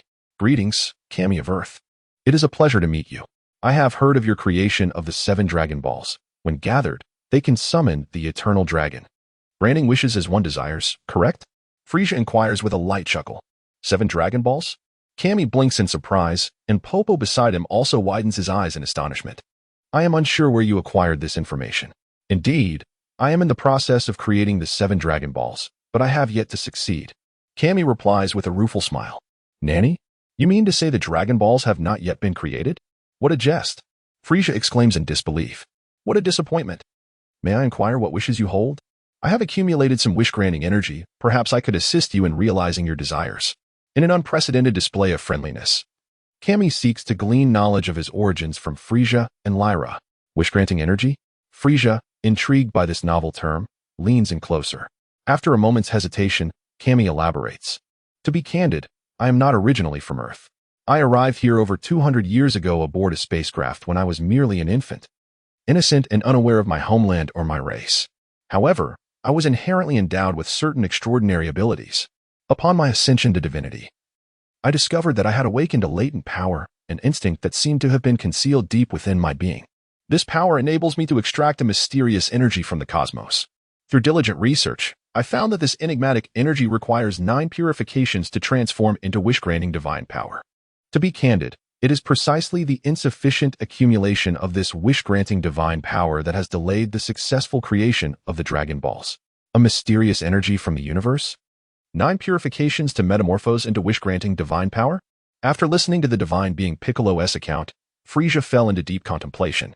Undoubtedly, the wish-granting divine power is the core of the Dragon Balls. The greater the quantity of this power contained, the more potent the Dragon Balls become. In the original narrative, the Dragon Balls on Namek surpass those on Earth in effectiveness. Upon reflection, it seems that the Dragon Balls of Namek must possess a greater reservoir of wish-granting divine power. As Frieza pondered with a furrowed brow, the divine Piccolo anxiously inquired, "If I may be so bold, have either of you encountered anyone resembling me? You are a Namekian." Frieza replied almost instinctively to the inquiry posed by the divine Piccolo. "A Namekian? Am I truly a Namekian?" With an expression of uncontainable joy, the deity Piccolo cast aside his staff and rushed towards Frieza, overwhelmed by elation as the long-standing enigma that had plagued him for over 2 centuries finally bore fruit. This revelation filled him with unparalleled excitement. At that moment, Frieza too regained his composure, observing the ecstatic Piccolo before him, and involuntarily reminisced about the descriptions of the Namekians he had encountered in the original text of his past life. The Namekians, the inhabitants of Namek, typically ranged in height from 1.30 meters to 1.90 meters, with a few exceeding 2 meters. They are devoid of body hair and possess 2 small antennae on their heads, which serve to sense light and can emit electrical currents. Their skin manifests a green hue and functions akin to photosynthesis, allowing them to generate starch for their physiological needs simply by consuming water. In ancient times, the Namekians enjoyed an extraordinarily advanced technological civilization, which they pursued even at the expense of their environment, leading to significant pollution. The depletion of the carbon dioxide protective layer, coupled with the radioactive harm from cosmic rays, rendered Namek a desolate planet, ultimately pushing the Namekians to the brink of extinction. Fortunately, the advancement in cosmic navigation technology enabled a handful of Namekians to endure a harsh existence on foreign planets before returning to Namek. They, having learned from their tribulations, diligently cultivated green vegetation to restore the carbon dioxide barrier. The Namekians are known for their benevolence, hospitality, unity, and intelligence, having never engaged in internal conflicts. Their language, the Namekian tongue, poses considerable challenges for outsiders, rendering it nearly impossible for them to master. Nevertheless, through dedicated effort, the character Frieza managed to learn the Namekian language, albeit to Frieza's advantage. The dwellings of the Namekians are constructed using soil solidified by a gel derived from a specific green plant native to Namek. The Namekians collectively revere the dragon god, whose name is Purunga, meaning god of dreams. They believe that faith in the dragon god bestows upon them courage and hope. The inhabitants of Namek are divided into 6 residential communities, each governed by an elder who safeguards a Dragon Ball and oversees the daily lives of their tribe. The oldest living Namekian is the Grand Elder, who, during the last cataclysm on Namek, was one of the only 2 survivors alongside Piccolo. The new generation of Namekians descends from the Grand Elder, a potent and wise being endowed with the ability to unlock the potential of others and create Dragon Balls. The 1-star Dragon Ball is personally entrusted to him, residing in a remote location, protected by the mightiest warrior Namekian, Nail. Similar to the frost demons, Namekians reproduce asexually by expelling eggs from their mouths. Depending on the Grand Elder's will and needs, they can produce various types of Namekians, those of intelligence, medical prowess, and combat strength. Among them, a select few with exceptional talents are referred to as the Dragon Clan, such as Dent, who can create Dragon Balls and bestow life upon Shinran. The most gifted of the Dragon Clan may succeed the Grand Elder in subsequent generations. Each Namekian possesses unique abilities, which grow stronger with the passage of time and personal development. Namekians exhibit formidable mental prowess, including telepathy and psychokinesis, allowing them to conjure objects from thin air. They also possess regenerative capabilities. As long as their head remains intact, their limbs can regenerate, although their stamina does not recover. From a scientific perspective, this could be described as a benevolent manipulation and utilization of cancerous cells. Their auditory senses surpass those of other races, enabling them to discern faint sounds from over 200 meters away. Their purple blood and tongues lead to misunderstandings among uninformed Earthlings, who mistakenly believe they are green from fear. As they mature, their arms grow disproportionately long, and they have 4 fingers on each hand. While reminiscing, Frieza nodded in affirmation of the questions posed by the god Piccolo, succinctly recounting the history of the Namekians. "I am a Namekian. My father is Katas," Piccolo murmured to himself, finally learning the truth of his origins. A torrent of emotion swirling within him. Chapter 43. The Power of Wishes. Thank you for revealing my lineage. In gratitude, you may express a single wish, and I shall see if I can use the power of wishes to fulfill it. After a prolonged moment of reflection, the god Piccolo smiled, extending his hand as a wondrous orb of ethereal light materialized above it. The power of wishes, in theory, could grant any desire, rendering it seemingly omnipotent. Gazing at the sphere of wish energy in Piccolo's hand, Frieza was taken aback, his expression one of astonished disbelief. Is the power of wishes a form of chaotic energy? Chaos energy is the origin of all energy. It possesses the remarkable ability to transform into any form of energy.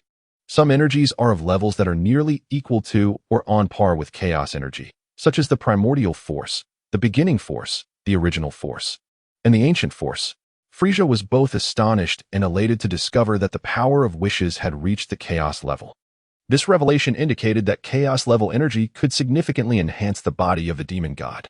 Upon learning that the power of wishes was chaos-level energy, Frieza could hardly resist the urge to seize the ethereal glow from the hands of the deity Piccolo. However, reason held him back. While it might be easy to snatch a fragment of wish energy, once expended, it would be lost forever. Conversely, if he could devise a method to extract and purify the mysterious energies of the universe into wish energy from the deity Piccolo, he would have an inexhaustible source of chaos-level energy to fortify his demon god form.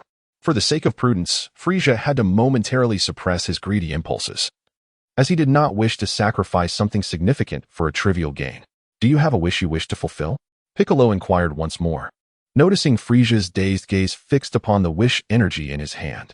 Awakening from his reverie at Piccolo's question, Frieza smiled faintly and replied, "I have long held a desire for eternal life."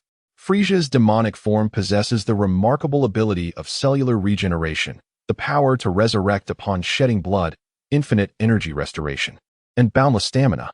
However, his lifespan is not eternal. Rather, it is significantly extended compared to that of the frost demons.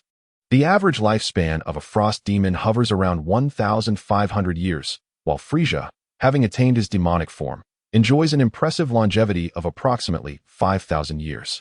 To a human, such a lifespan may seem extraordinarily lengthy, yet, despite sharing a soul with humanity, Frieza harbors ambitions that transcend a mere 5,000 years. He desires eternity.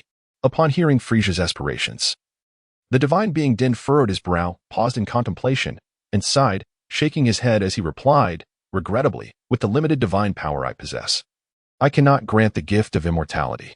Furthermore, the cycle of birth, aging, illness, and death is a universal constant that even the gods cannot evade." Though Frieza anticipated this response, disappointment washed over him. However, a moment later, he regained his composure and inquired with a smile, "Then, if the Dragon Balls you are crafting prove successful, could they fulfill my wish?" "That is indeed possible," Den replied, "yet it comes with considerable drawbacks.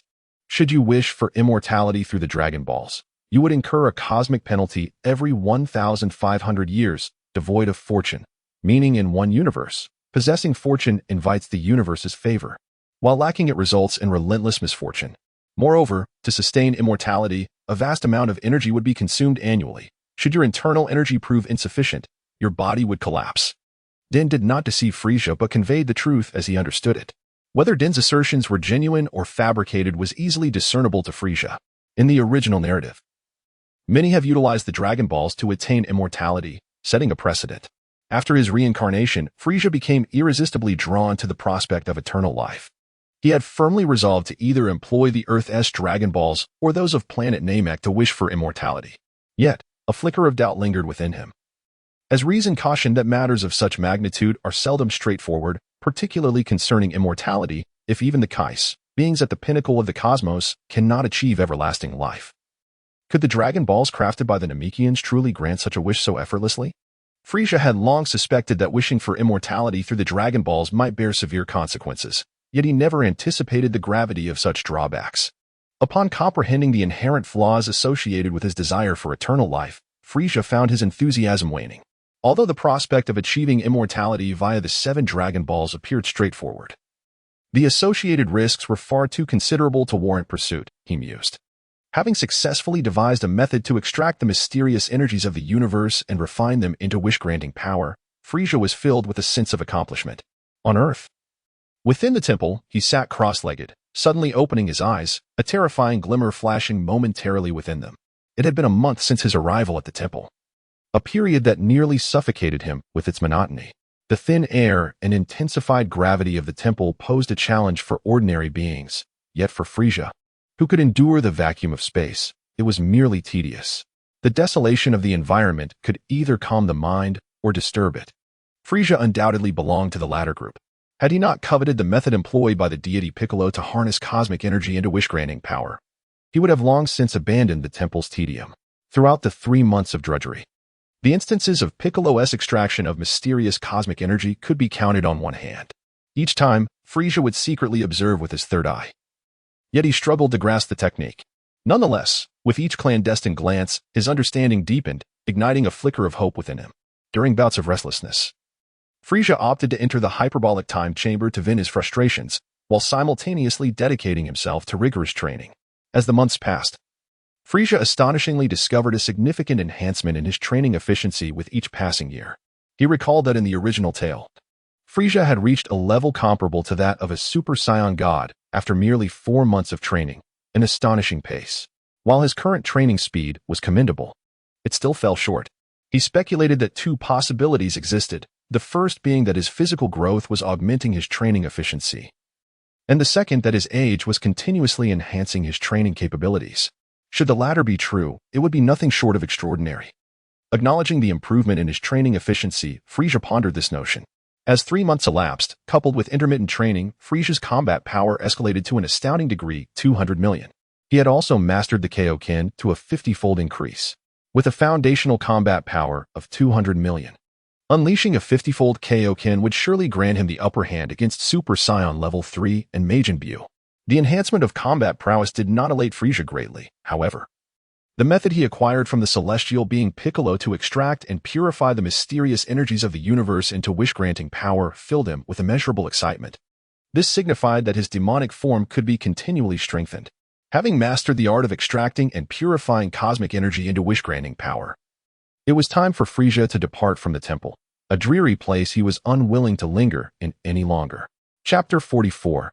Destination Namek. Upon leaving the temple, Frieza and Layla journeyed to a remote, sparsely populated area on Earth, precisely where Piccolo's spaceship had landed during his infancy. Although Frieza had no intention of utilizing the Dragon Balls to attain immortality, he resolved to make a trip to Namek, albeit unaware of its cosmic coordinates. Searching the vast expanse of the northern galaxy without coordinates was akin to searching for a needle in a haystack. Fortunately, Piccolo's spaceship, which had been used over 2 centuries ago, still existed, though it could no longer be operated due to the passage of time. Nevertheless, the coordinates of Namek remained intact. The spaceship that Piccolo had arrived in as a child held significant meaning for him. It was a crucial artifact of his heritage, which he had preserved diligently. Regrettably, the vessel had sustained damage upon its arrival on Earth, and with Piccolo being unable to pilot it, it had merely been set aside. After being elected as a celestial being, Piccolo had established a protective barrier to prevent humans from discovering and damaging his ship. During the 3 months spent in the temple, Frieza not only covertly learned the method of extracting and purifying cosmic energy from the celestial Piccolo but also, through indirect means, deduced the location of the abandoned spaceship. The barrier set by Piccolo posed no challenge for Frieza. Upon locating the spacecraft, he swiftly extracted the coordinates of Namek from its mechanical systems. With the accurate coordinates, reaching Namek was a mere formality. Objective, Namek. Within the Royal-class spaceship, Frieza gazed through the special glass window at the dazzling stars of the universe, becoming lost in profound contemplation. Now armed with the coordinates of Namek, he would arrive in no time. The Dragon Balls on Earth had proven to be disappointing, but those on Namek surely would not disappoint. Thus, it could be said that 3 wishes were within his grasp. What should he wish for? Frieza found himself troubled. His desires were few, yet none seemed attainable by the Dragon Balls. Instant transmission? Guldo's time abilities? The body, soul, exchange of Jinyu? These skills were indeed remarkable and practical. Since he had no intention of wishing for immortality, he would rather wish for the eternal dragon to grant him the knowledge of all special skills in the universe. If that was unattainable, he would settle for wishing to learn Guldo's time abilities instead. After much contemplation, Frieza reached a resolute decision within his heart. Frieza's expedition to planet Namek was driven not only by the quest for the 3 wishes granted by the Dragon Balls, but also by the intention to consume several Namekians, whose genetic makeup proved quite remarkable. In the original narrative, the transformation of Piccolo into a Super Namekian endowed him with power surpassing that of Imperfect Cell, placing him above the first tier of Super Saiyans, though still beneath the second tier. With the acquisition of the formidable Dark Devour ability, Frieza set his sights on obtaining both Saiyan and Namekian genes. Regarding the Saiyan genetics, Frieza had already identified his target, Broly, the legendary Super Saiyan said to be born once every 1,000 years. As for the original protagonists, Goku, and the perennial second best, Vegeta, it must be said that their innate talents pale in comparison to that of Broly. If one were to categorize Super Saiyans into innate and acquired types, Broly would undoubtedly be classified as an innate Super Saiyan, while Goku and Vegeta belong to the acquired category, facing little challenge from those of their level. With over 2 centuries remaining until Broly's birth, Frieza felt no urgency. As for the Namekian genes, Frieza did not possess a specific target for consumption. He would accept any that met a reasonable standard. The distance from Earth to planet Namek was considerable, even traveling at the speed of a King-class spaceship. It would take approximately 3 months to arrive. During Frieza's journey to Namek, his base of operations, Planet Frieza, had achieved complete stability. The stability of Planet Frieza heralded the onset of unrestrained conquest across the cosmos. Frieza entrusted the expansion and development of his dominion entirely to his 4 subordinates, Baruchel, Keed, Tez, and the regal King Moxus of Oat. As the anticipated arrival at planet Namek drew near, a sudden piece of news cast a dark cloud over Frieza's mood. Tez had sustained grievous injuries. Despite 2 days and nights of healing, he remained in a state of unconsciousness. The turmoil began when Frieza's minions, emboldened by the newfound stability, embarked on campaigns of conquest, subjugating or annihilating countless life-bearing planets. The name of Frieza, the Cosmic Emperor, began to echo throughout the northern galaxy. Initially, their endeavors met with success, yet the ill-fated Tez, after conquering a dozen inferior planets, encountered formidable resistance on an unremarkable world. Not only did he fail to gain the upper hand, but he nearly lost his life, all at the hands of a mere subordinate of the enemy. Although Tez's power was not exceptionally formidable, his combat prowess had surpassed 100,000. The fact that merely a subordinate could threaten his life sent shockwaves through Frieza. To add insult to injury, the adversaries had exterminated Tez's entire retinue, leaving him alive solely to convey a message. Frieza himself was summoned to that planet to offer an apology. Enraged, Frieza felt a tempest of fury brewing within him. How audacious to demand my personal presence for an apology. He found himself intrigued to discover the identity of such an audacious foe. He commanded a change of course, temporarily abandoning the journey to planet Namek. Set a course for cosmic coordinates 4283, northern galaxy latitude 27168, and proceed at full speed. In a fit of furious amusement, Frieza issued the order. The crew of alien navigators, sensing the gravity of the command, sprang into action without hesitation, diligently redirecting the ship and accelerating towards their new destination. An elite dark warrior from Frieza's legion rushed forth, and upon sighting Frieza, immediately knelt before him. "Your Majesty Frieza," he reported. "Lord Baruchel has sent word that Lord Tez has regained consciousness. However, his injuries are severe. He requires an additional half-month of treatment for complete recovery. This is the information transmitted directly from Lord Baruchel for your perusal." Upon concluding his remarks, a meticulously sealed document was presented before Frieza. He casually accepted the material, unwrapped it, and began to peruse its contents. As he continued to read, Frieza's brow gradually furrowed, and by the end, his expression was one of profound fury. This document was dictated by Tez and personally transcribed and faxed by Baruchel. According to the information contained within, Tez led a contingent of 1,000 elite dark warriors to wage war on a diminutive life-bearing planet, approximately 1/3 the size of Earth, with gravity at half that of Earth's. They encountered a group comprised of merely 7 individuals, 1 leader and 6 subordinates, whose strength was terrifyingly formidable and unfathomable. Tez's mid-range detection device was incapable of sensing their combat power index. This device could detect detailed combat power indices up to 300,000 points. Yet it failed to register any readings from this group of 7. This indicated that each member of their cadre possessed combat strength exceeding 300,000 points. The presence of 7 individuals, each with combat power surpassing 300,000 points, constituted a formidable assembly, warranting Frieza's utmost attention. Chapter 45, Shalagu P.S. This chapter is dedicated to the generous donation of 1888 points from the esteemed Kaijien, which has enabled an additional update. At the edge of the northern galaxy, a small, brownish-yellow asteroid rotated slowly. This celestial body was not large, with 61 of its surface covered in yellow sands, 21 comprised of rivers, lakes, and seas, and the remaining 18 constituted fertile land. A colossal spaceship descended onto the desert expanse of the asteroid. With an electronic hum, the cabin door gradually opened, and hundreds of figures emerged. Leading the charge were none other than Frieza and Lyra. An elite dark warrior activated his detection device, and, after a brief moment, respectfully reported to Frieza, Lord Frieza, the highest combat power on this planet is 86 points, located 844 kilometers to the southeast. Only 86 points for the highest combat power on this planet? Frieza chuckled lightly. Having mastered the utilization of ki, he could distinctly sense 7 powerful auras.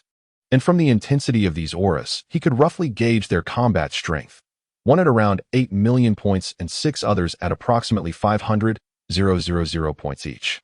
The detection device had its limitations. Once the combat power exceeded its threshold, it could not perceive it from a distance, and close-range readings could lead to the device's self-destruction. Furthermore, once combat power was concealed, it became exceedingly difficult to detect, presenting numerous drawbacks. Whoosh, whoosh, whoosh. Shortly after Frieza's spaceship landed, 7 piercing sounds sliced through the air from the distance, revealing 7 figures, 1 in front and 6 behind, racing towards them at the speed of light. Frieza, with his keen eyesight, could perceive vast distances, and he soon discerned 7 individuals approaching. Upon recognizing their appearances, he was momentarily taken aback. Namekians? He gasped. Disbelief etched on his face. Although numerous races in the cosmos bore resemblance to the Namekians, Frieza could unmistakably identify them at a glance. Observing the leader among the 7 Namekians, a familiar name involuntarily surfaced in Frieza's mind, Shiragu. The legendary Super Namekian? Frieza murmured in astonishment. Namek was originally a planet of serene beauty, yet the Namekians' lack of environmental stewardship led to ecological degradation and species extinction. Over 2 centuries ago, Namek teetered on the brink of annihilation. To avert their own extinction, the Namekians chose to send their children to other planets for survival. Shiragu, the fabled Super Namekian, was born with terrifying combat prowess, but harbored an exceedingly malevolent heart. With innate battle power exceeding thousands, he was hailed as the most exceptional talent among the Namekians. His parents sent him to live on Shiraga Star, from which he derived his name. In his youth, Shiraga dominated Shiraga Star, claiming himself as king and branding himself as a demon, amassing numerous subordinates. However, he was notoriously cruel, meting out severe punishment to any subordinate who displeased him. He roamed the cosmos with his followers, committing heinous acts, and as he aged, both his combat strength and malevolence intensified. His inherent wickedness led him to proclaim himself the emperor of the universe, engaging in relentless planetary invasions for centuries. Though Shiragu aged, he did not relinquish his destructive ambitions, setting his sights on Earth, intending to transform it into a vessel suitable for his demonic kin. During his attempts to reshape the planet, he fortuitously discovered the Dragon Balls, which he utilized to regain his youth.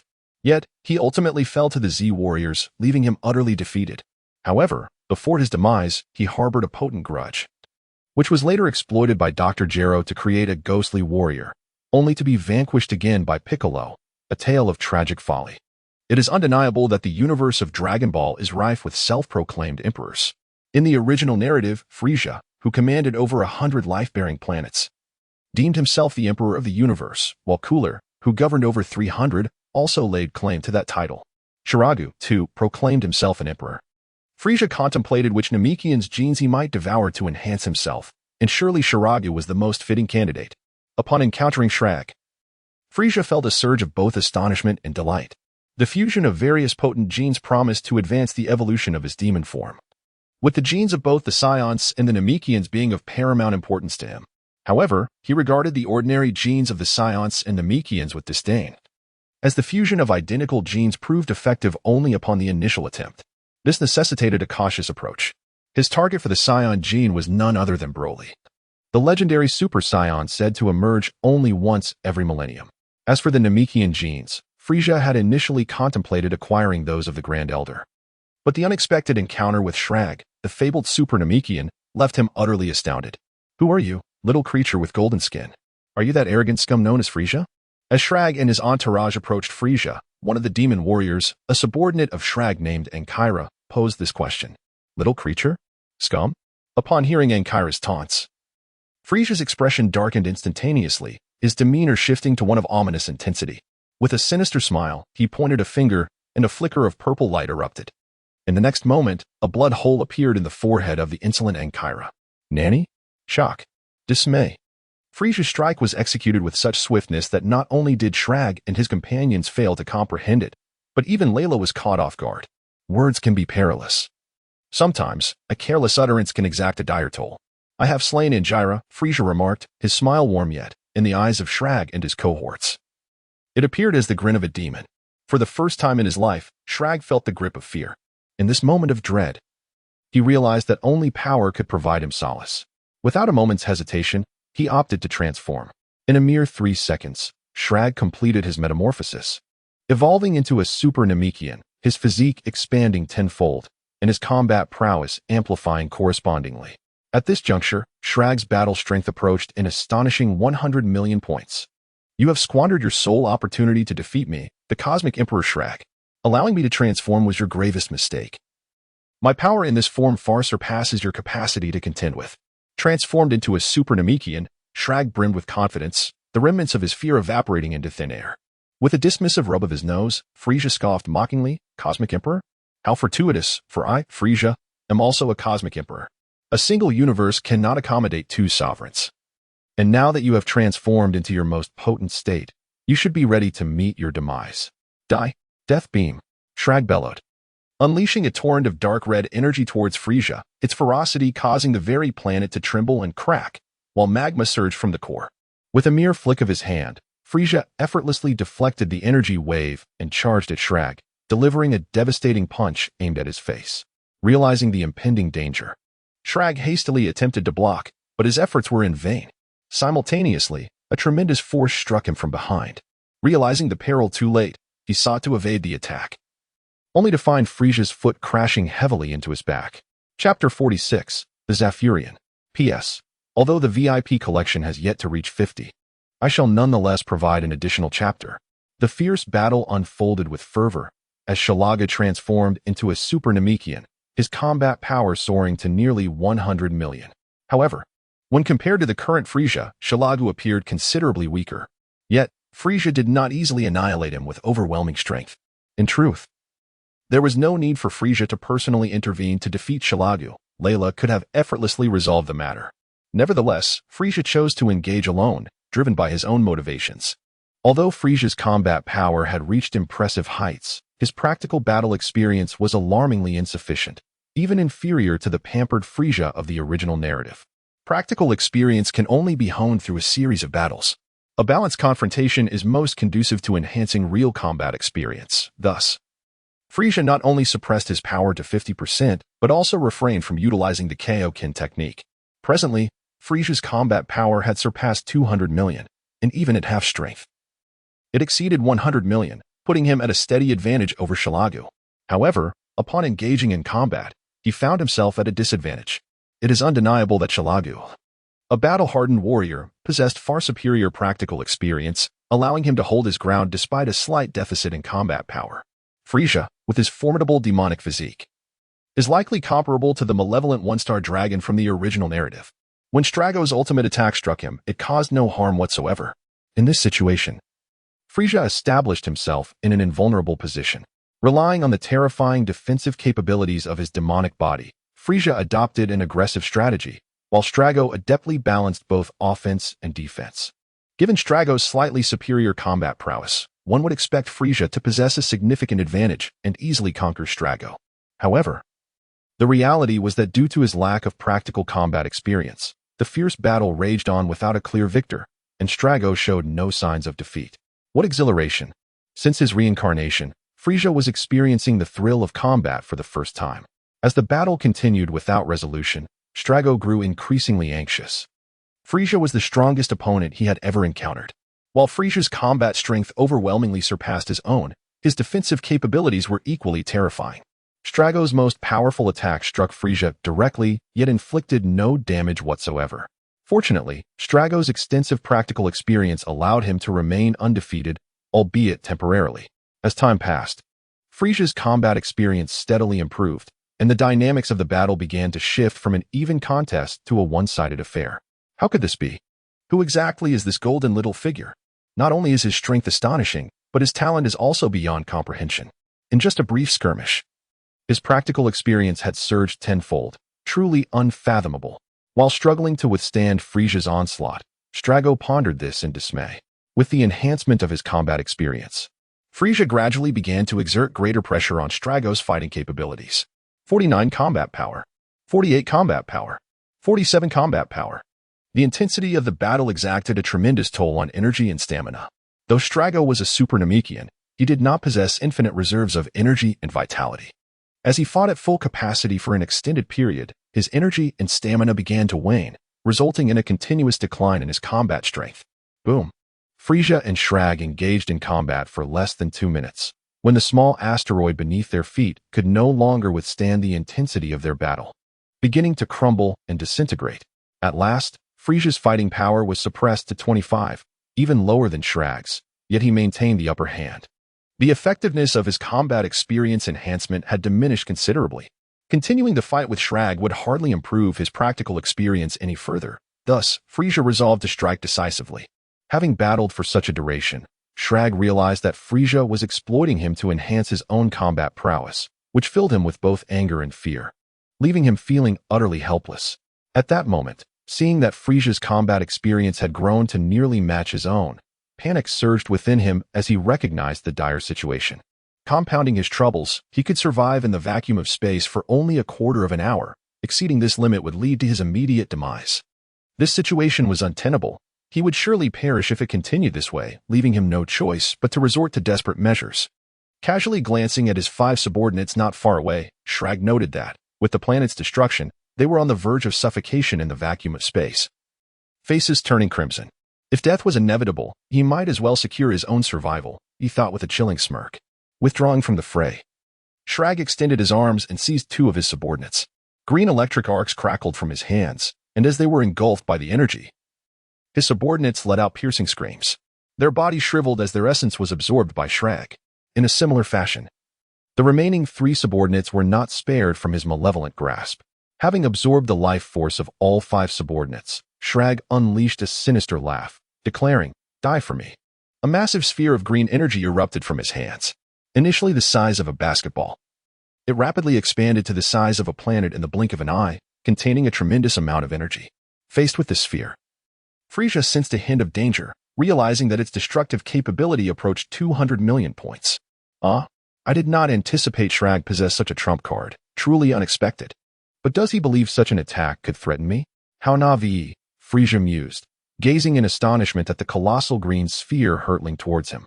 With a light chuckle, he pointed, gathering energy to unleash one of the Ice Demon race's ultimate techniques, the Destruction Sphere. A sphere of energy twice the size of the green orb erupted forth, effortlessly annihilating Shrag's attack upon impact. Although the energy contained within the green sphere was formidable, it merely approached 200 million points.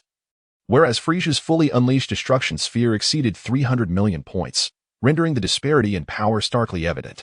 After releasing the green sphere, Shrag gritted his teeth and charged towards Frieza's spaceship, aware that locating a habitable planet in the expanse of space was no simple task. He needed to commandeer a spacecraft first. With a resounding hum, Shrag's speed surged, but Frieza's subordinates reacted swiftly.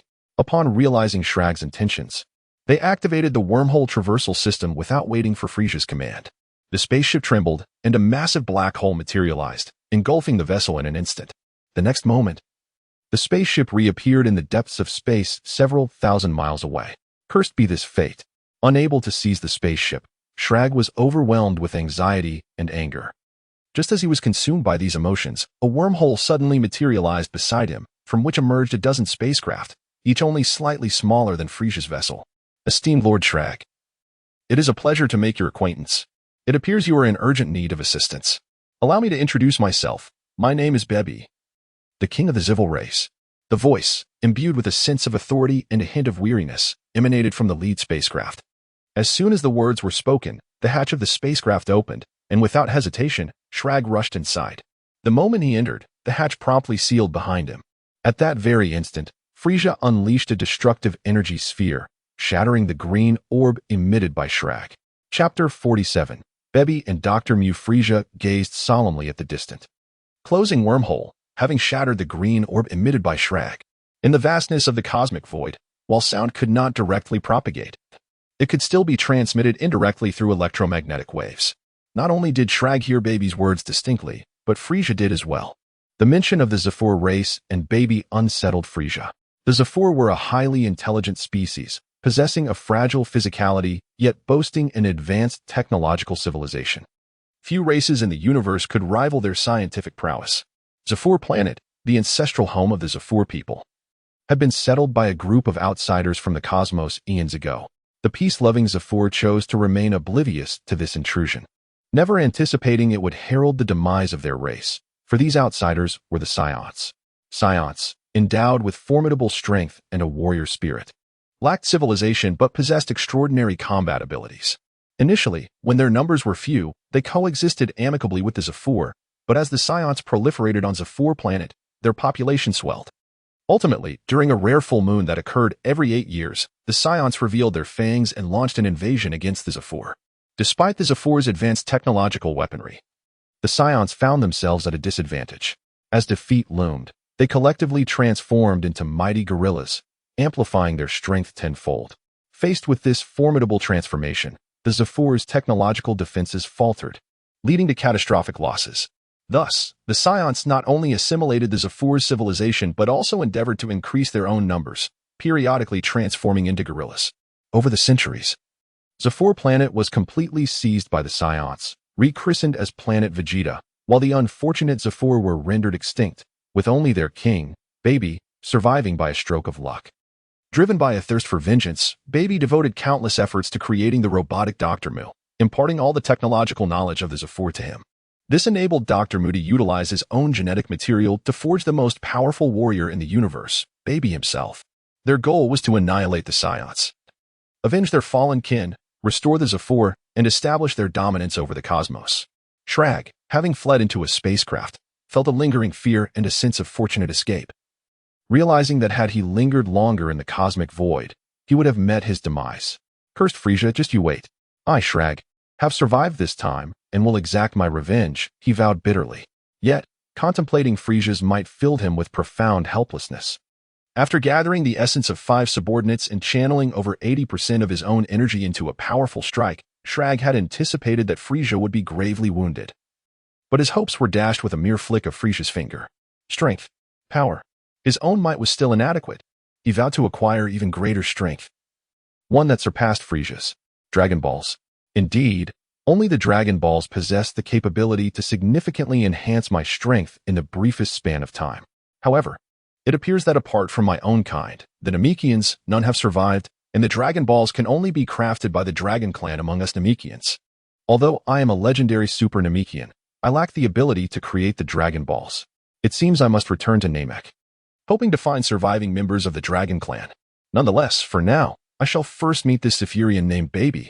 As Shrag contemplated, he felt a mixture of gratitude and wariness towards Bebi for the timely rescue.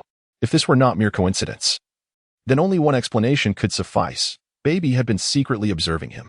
If that were indeed the case, the intentions of this individual must be far from benign. While Shrag was lost in thought, 2 figures approached him with measured steps. Leading the way was a young man, strikingly handsome, yet emanating an aura of danger, followed by an elder whose expression remained stoic. Both exuded a feeble energy, their strength akin to that of mere insects in Shrag's eyes. Lord Shrag, it is an honor to meet you. I am Bebi, the young man greeted with a smile, while the elder behind him uttered a single word, Myo. I appreciate your life-saving intervention, but let us dispense with the pretense. What is your true objective? You have been lurking in the shadows watching me for quite some time. Have you not? Shrag retorted with a mocking smile. Do not misunderstand. Our timely assistance was merely coincidental. As for our intentions, there is none. It is our honor to associate with the renowned Shrag, Baby replied with a playful demeanor. Shrag merely scoffed at Baby's words. Gazing through the ship's window at the inky blackness of the wormhole, he furrowed his brow and inquired, "Where are we headed?" Baby smiled in response, "To a splendid place. You will understand upon our arrival." Just as Shrag and Baby conversed, Dr. Mio, standing beside Baby, suddenly changed countenance. He retrieved an electronic device and, after a moment of manipulation, spoke gravely, "The previous spaceship has pursued us." Nanny? Upon hearing Dr. Mio's words, both Shrag and Baby were taken aback. Those despicable fiends. This is utterly intolerable. Shrag seethed, his fury reaching its zenith. Learning that Frieza's spaceship was in pursuit incited considerable panic within Baby as well. Lord Frieza has locked onto those 10 or so spaceships and will soon catch up, reported one of Frieza's subordinates, a smirk forming on Frieza's lips as he commanded. Excellent. Activate the ultimate wormhole traversal system and pursue them. Yes. Fortune certainly favored him. A legendary Super Namekian had drawn out the Zephyrians. This was splendid indeed. He had struck a monumental jackpot this time. Although Shalaga managed to escape, Frieza was not angered. Rather, he was filled with delight. Encountering Baby and Dr. Mew was a stroke of fortune for him. Dr. Mew, with a technological prowess comparable to that of Dr. Gero on Earth, possessed expertise that was truly unparalleled in the cosmos, particularly in the realm of android technology. At present, Dr. Gero had yet to be born. And during his brief visit to Earth, Frieza discovered that the Red Ribbon Army had not yet been established. Aspiring to dominate the universe, Frieza desperately needed talents like Dr. Mew and Dr. Gero. The unexpected appearance of Dr. Mew and Baby brought him immense joy. While the original Baby and Dr. Mew were formidable, they had yet to reach their full potential. Otherwise, fueled by their hatred for the Scions, they would have eagerly sought vengeance on planet Vegeta, where the strongest warriors barely surpassed a power level of 10,000. Even in their great ape transformations, their power would only amount to a mere few 100,000. With just 500,000 power, they could easily annihilate the current Scion race. Even a full transformation of the Scion tribe would prove futile. Chapter 48, Dimensional Pursuit. Lord Baby. The enemy spacecraft is of royal class, and their wormhole traversal technology is slightly superior to ours. It won't be long before they catch up. Please give your orders. Dr. Mew intoned solemnly. Upon hearing Dr. Mew's words, Shalagu was engulfed in panic, his eyes reflecting a glimmer of despair. Although he had not sustained severe injuries in his battle with Frieza, his energy reserves had been significantly depleted, leaving him with only about 20 of his full combat power. In this state, being pursued by Frieza meant certain death. Terrified and restless, Shalagu anxiously fixated on Baby, who was now his sole hope. Baby did not disappoint him. After listening to Dr. Mew, Baby hesitated for a moment. Though his expression revealed concern, it did not betray despair. After a brief contemplation, Baby gritted his teeth and coldly commanded, "Activate the dimensional jump system." The dimensional jump system? Shalagu exclaimed in surprise, but refrained from further comment. However, Dr. Mew frowned and said, "Lord Baby, the current dimensional jump system is still quite immature. It can only traverse to the first level of dimensions and poses significant risks. A slight miscalculation could lead to catastrophic consequences." With a wave of his hand, Baby offered a resigned smile. "At this point, is there any other option? We have no choice but to resort to this desperate measure." Sighing inwardly, Dr. Mew ceased further discussion and began to operate the instruments. Buzz. As the dimensional jump system activated, the fleet of several spacecraft belonging to Baby and his crew began to tremble in unison. As they shook, each ship was enveloped in a faint white light, which gradually intensified, distorting the space around them. In an instant, the white light blazed forth like a fierce sun. And then, just as quickly, it vanished, leaving the fleet of spacecraft to disappear without a trace. Not good. Lord Frieza, the fleet we had locked onto has suddenly vanished. A panicked alien controlling Frieza's spacecraft exclaimed. Nanny? Upon realizing that Baby and his companions had vanished without a trace, Frieza was seized by a tumult of astonishment and rage. Just when he was on the brink of acquiring the fabled genes of the Super Namekian and the genius scientist Dr. Mew, the sudden disappearance of their whereabouts left him both shocked and infuriated. In the midst of his turmoil, Frieza's attention was drawn to Layla, whose expression had shifted subtly. prompting him to suspect that she had discerned something significant. Though Layla's soul was ensnared under Frieza's control, rendering her a mere puppet devoid of independent thought, her instinctual awareness and knowledge remained intact. "What have you discovered?" Frieza inquired of Layla. She softly uttered 2 words. "Dimension." "Dimension?" Frieza was taken aback. Could it be that Baby and the others have escaped into another dimension? This would indeed account for their sudden disappearance, however. It would complicate the pursuit considerably. "Can we trace them?" Frieza inquired once more. "Yes." Layla's response was unequivocal. As a wormhole opened, Frieza's spaceship came to a halt. The hatch opened, and 2 figures emerged, Frieza and Layla.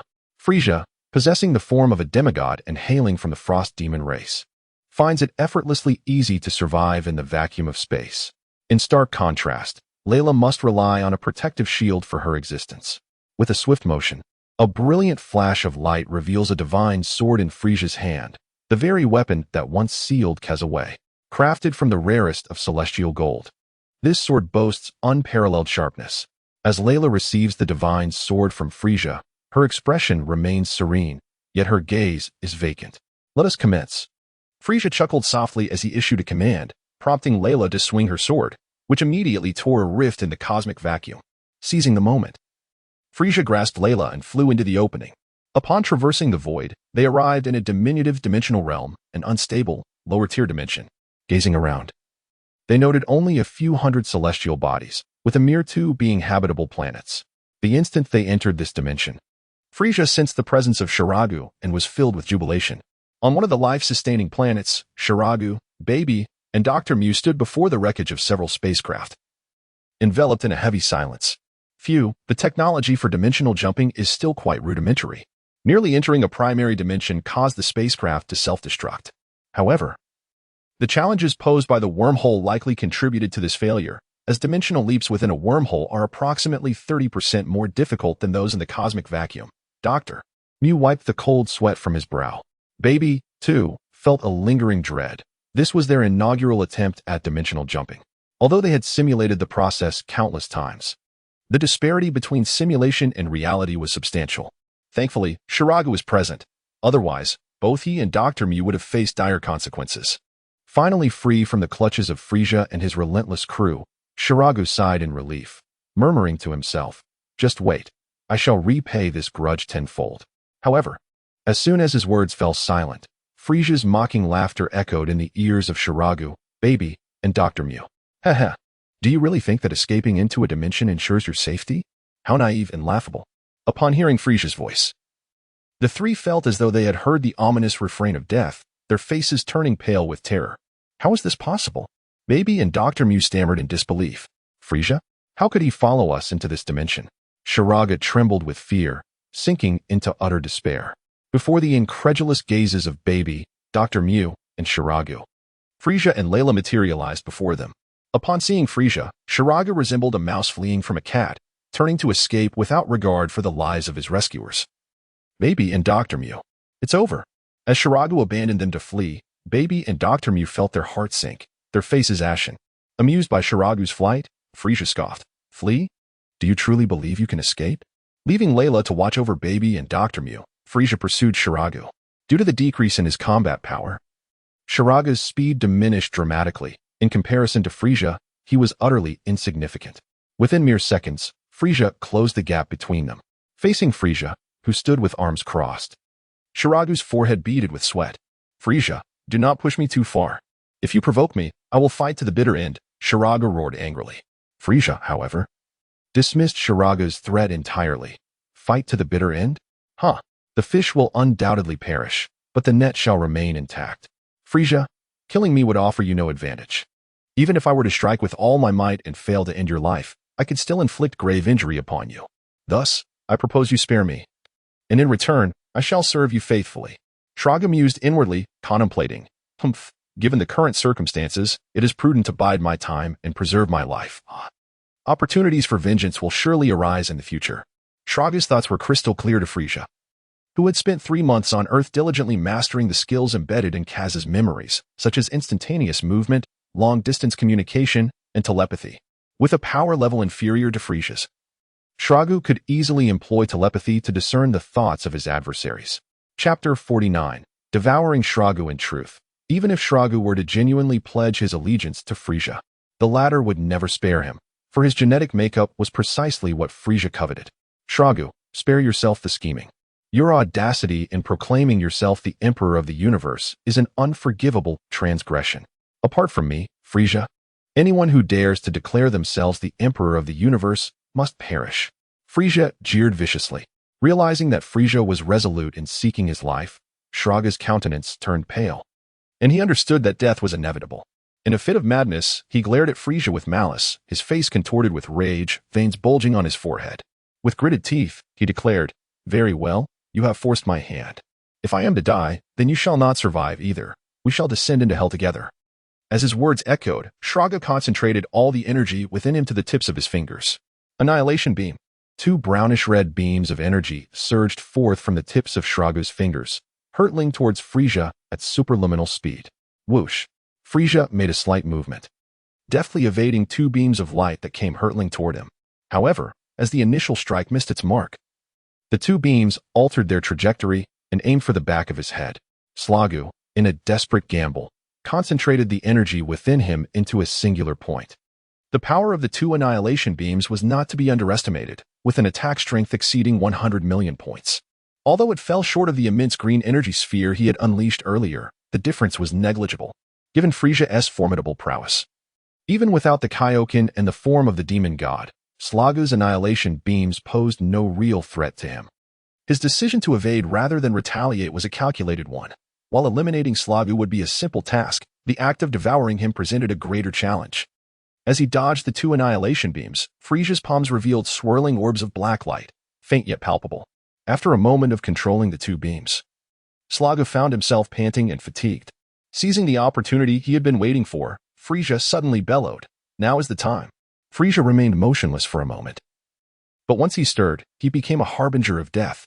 With a swift motion of his hands, two strands of black light merged and coalesced into a colossal vortex of darkness, effortlessly consuming the horrified Shragu.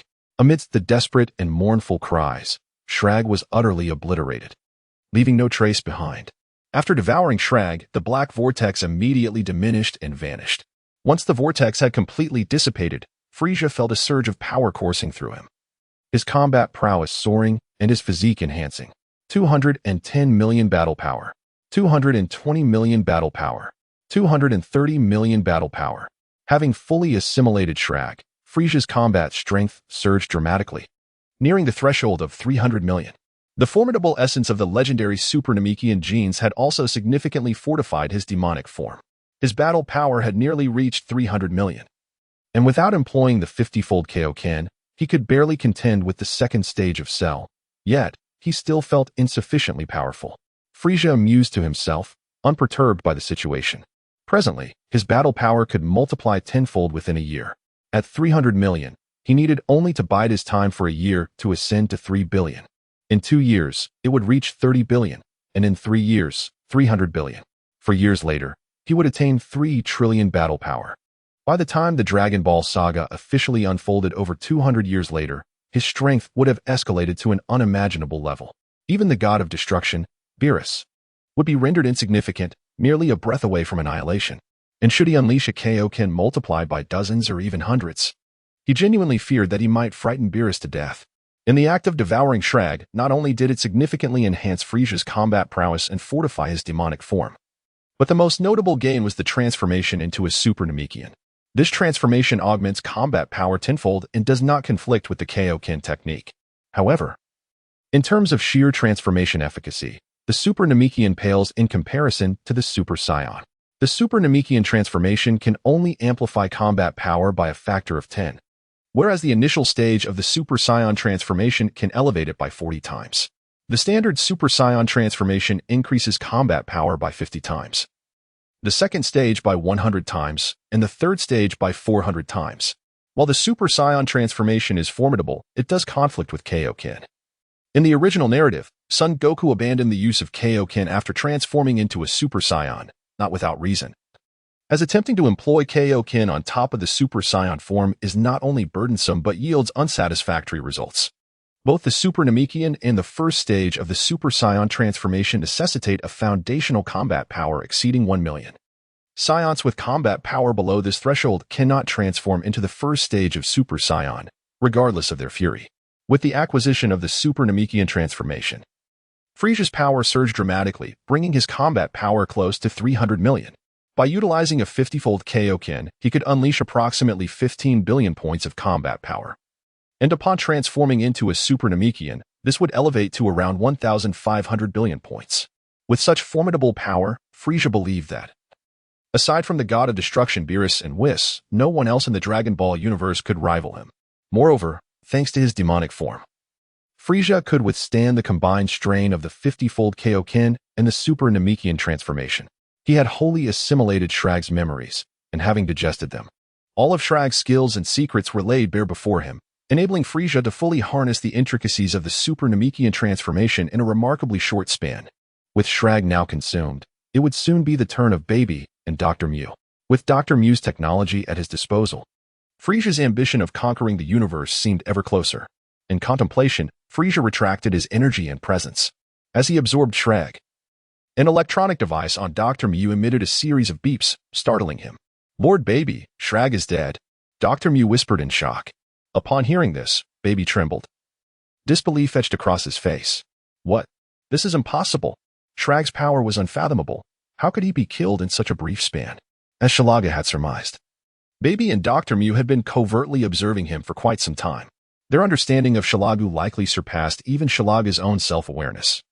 Yet they had been deprived of a suitable opportunity to engage with him.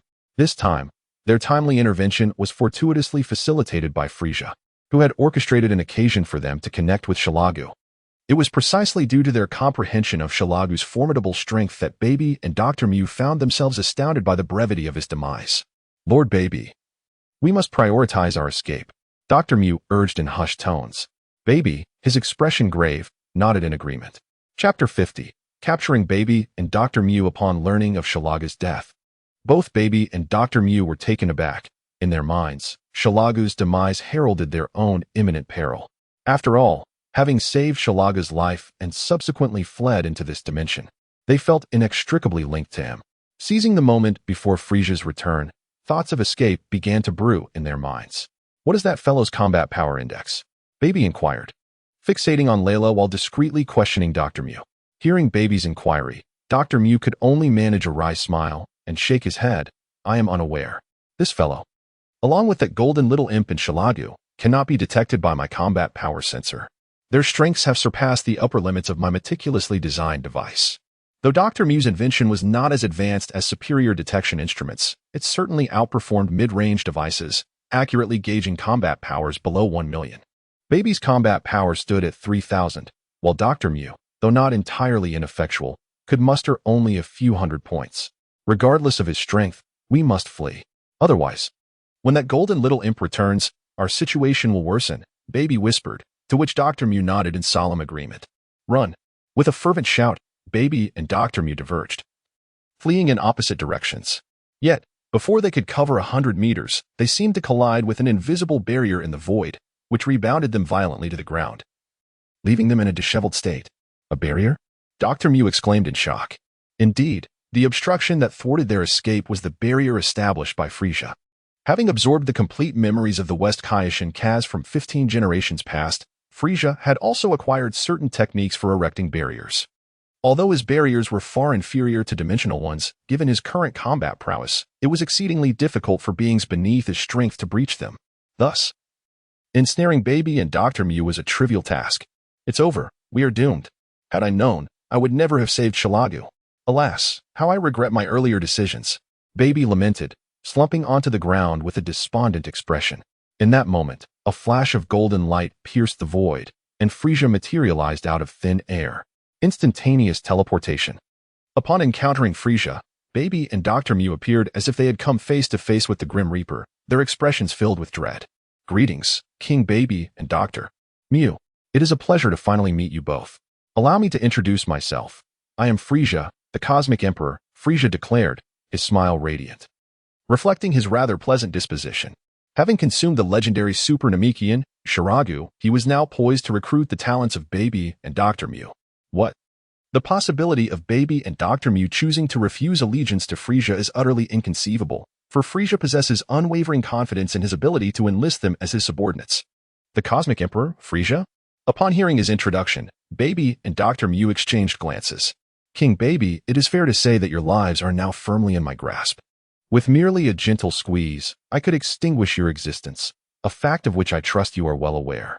Now, let us dispense with the pleasantries. I recognize your potential. Would you be interested in serving as my subordinates, following me in my quest for universal domination? Frieza wasted no time in his proposition. Faced with Frieza's entreaty, Baby and Dr. Mew hesitated briefly before swiftly rising to their feet, kneeling on one knee before Frieza. Their heads bowed in submission as they respectfully proclaimed, "We humbly greet you, Lord Frieza." Both Baby and Dr. Mew demonstrated astute awareness of their circumstances, a fact not lost on Frieza. Although he knew their submission was born of coercion rather than genuine loyalty, he took pleasure in their willingness to comply. Rise. Henceforth there is no need for you to kneel before me. A bow will suffice. Furthermore, as you have now become my subordinates, I shall seek vengeance for the Zafir race on your behalf. Given the opportunity, I will eradicate the Scion race. Frieza vowed with unwavering resolve. In the original narrative, Frieza annihilated the Scion race and planet Vegeta for two primary reasons.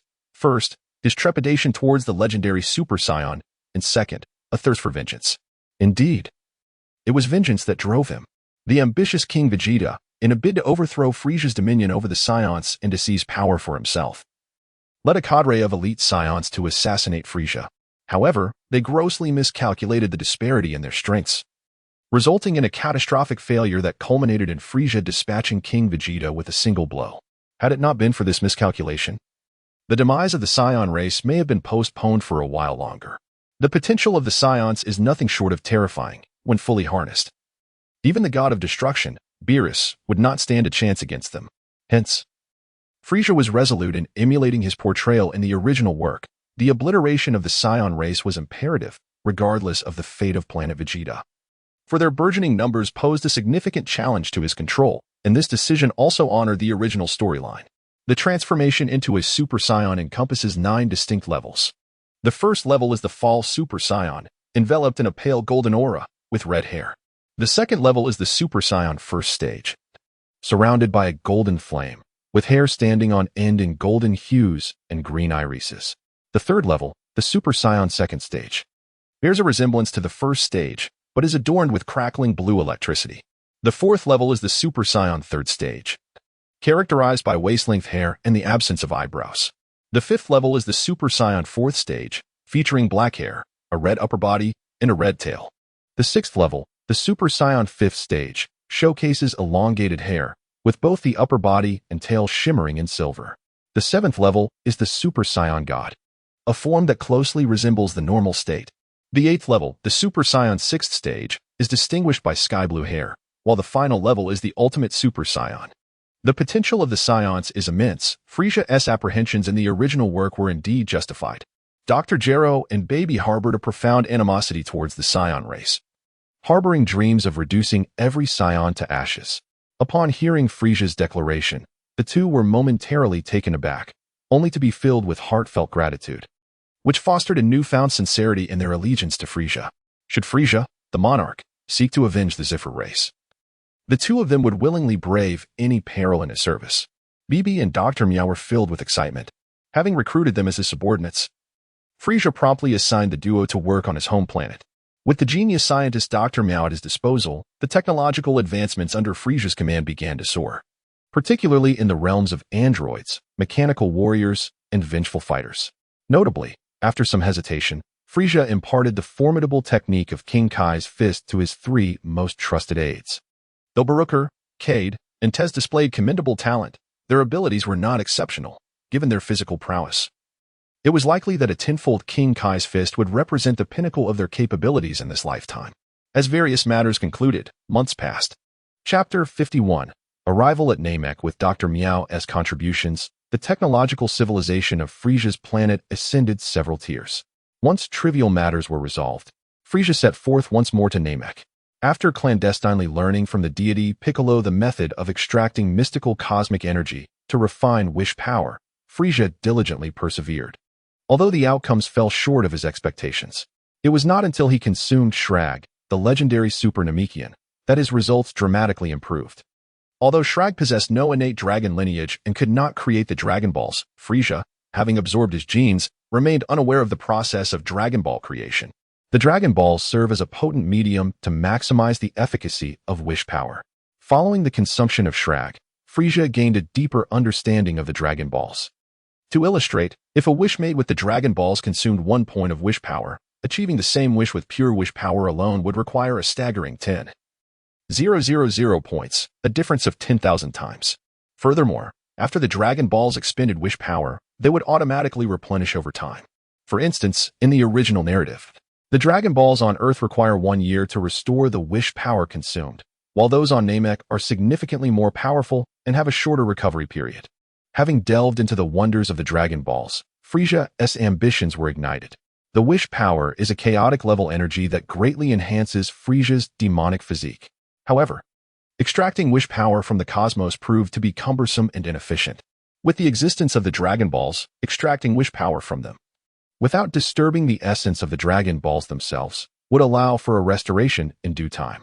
Frieza's aspiration to acquire the ability to create the Dragon Balls could be effortlessly fulfilled by devouring a member of the Namekian race, such as the Grand Elder, Kami Piccolo, or Din. In the vast expanse of the cosmos, amidst the shimmering stars and radiant brilliance, a colossal crimson-green planet silently orbits, a celestial body known as Namek, the ancestral home of the Namekians, holding significant importance within the northern galaxy.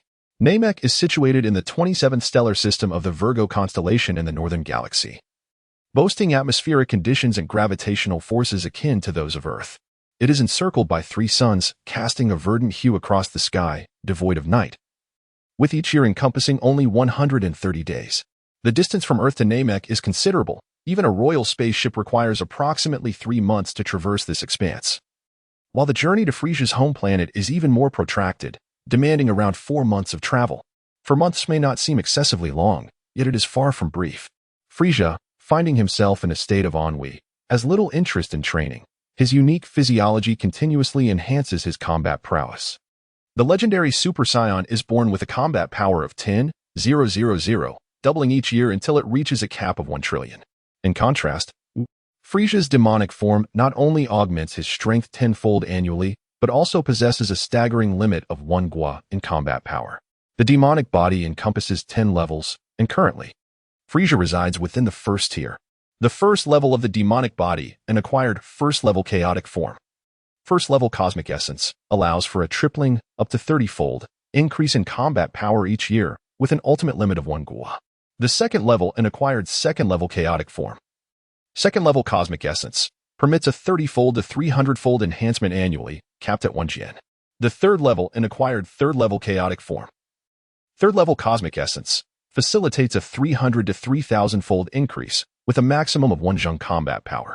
The 10th level, an innate chaotic form, the chaotic great demon, wields unfathomable strength. The genetics of the Super Namekians are indeed impressive. After assimilation, Frieza's own physique has significantly improved. Should he engulf Broly, his abilities would undoubtedly ascend another tier, allowing for an increase in combat power that surpasses 10-fold in a single year. As Frieza contemplated this, he closed his eyes to attune to his own essence. At that moment, the cheerful pilot of the spaceship announced with respect, "Lord Frieza, we have arrived at Namek." Upon hearing this, Frieza's heart jolted as he withdrew his thoughts and gazed through the spaceship's window, spotting a vast crimson-green planet that mirrored the Namek of his memories, albeit with slight variations. Understandable, considering that his recollections were from over 2 centuries in the past. Find a suitable location to land, Frieza commanded indifferently. "Yes, my lord." Amidst the thunderous roar of machinery, Frieza's spaceship pierced through the atmosphere of Namek, landing steadily upon a vast expanse of flat terrain. As the hatch opened, Frieza emerged, accompanied by a cadre of subordinates. Finally arriving on Namek, a flicker of excitement coursed through Frieza. Namek has been reached. How far could the Dragon Balls be? 3 wishes? A subtle smile graced Frieza's lips. Whoosh! Just as Frieza and his entourage disembarked from the ship, a sudden rush of air heralded the approach of a somewhat rotund Namekian. Beep beep. Lord Frieza, the Namekian announced, possessing a combat power of 519. A combat power of 519? Frieza scoffed with disdain, declaring that the paltry combat power of his opponent was laughable. Even the most ordinary soldier in his legion boasted a battle power exceeding 2,000. While the elite soldiers following him each possessed a formidable strength of over 5,000. "Who are you?" inquired a Namekian who had approached. "How bold! You dare not pay your respects to Lord Frieza? Do you wish for death?"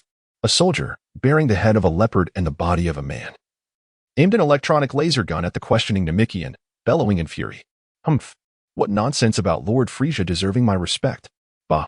spat the slightly portly Namekian, a sneer curling on his lips. As soon as his words fell, the crowd behind Frieza seethed with anger. "Such insolence! Seize him! Break his limbs!"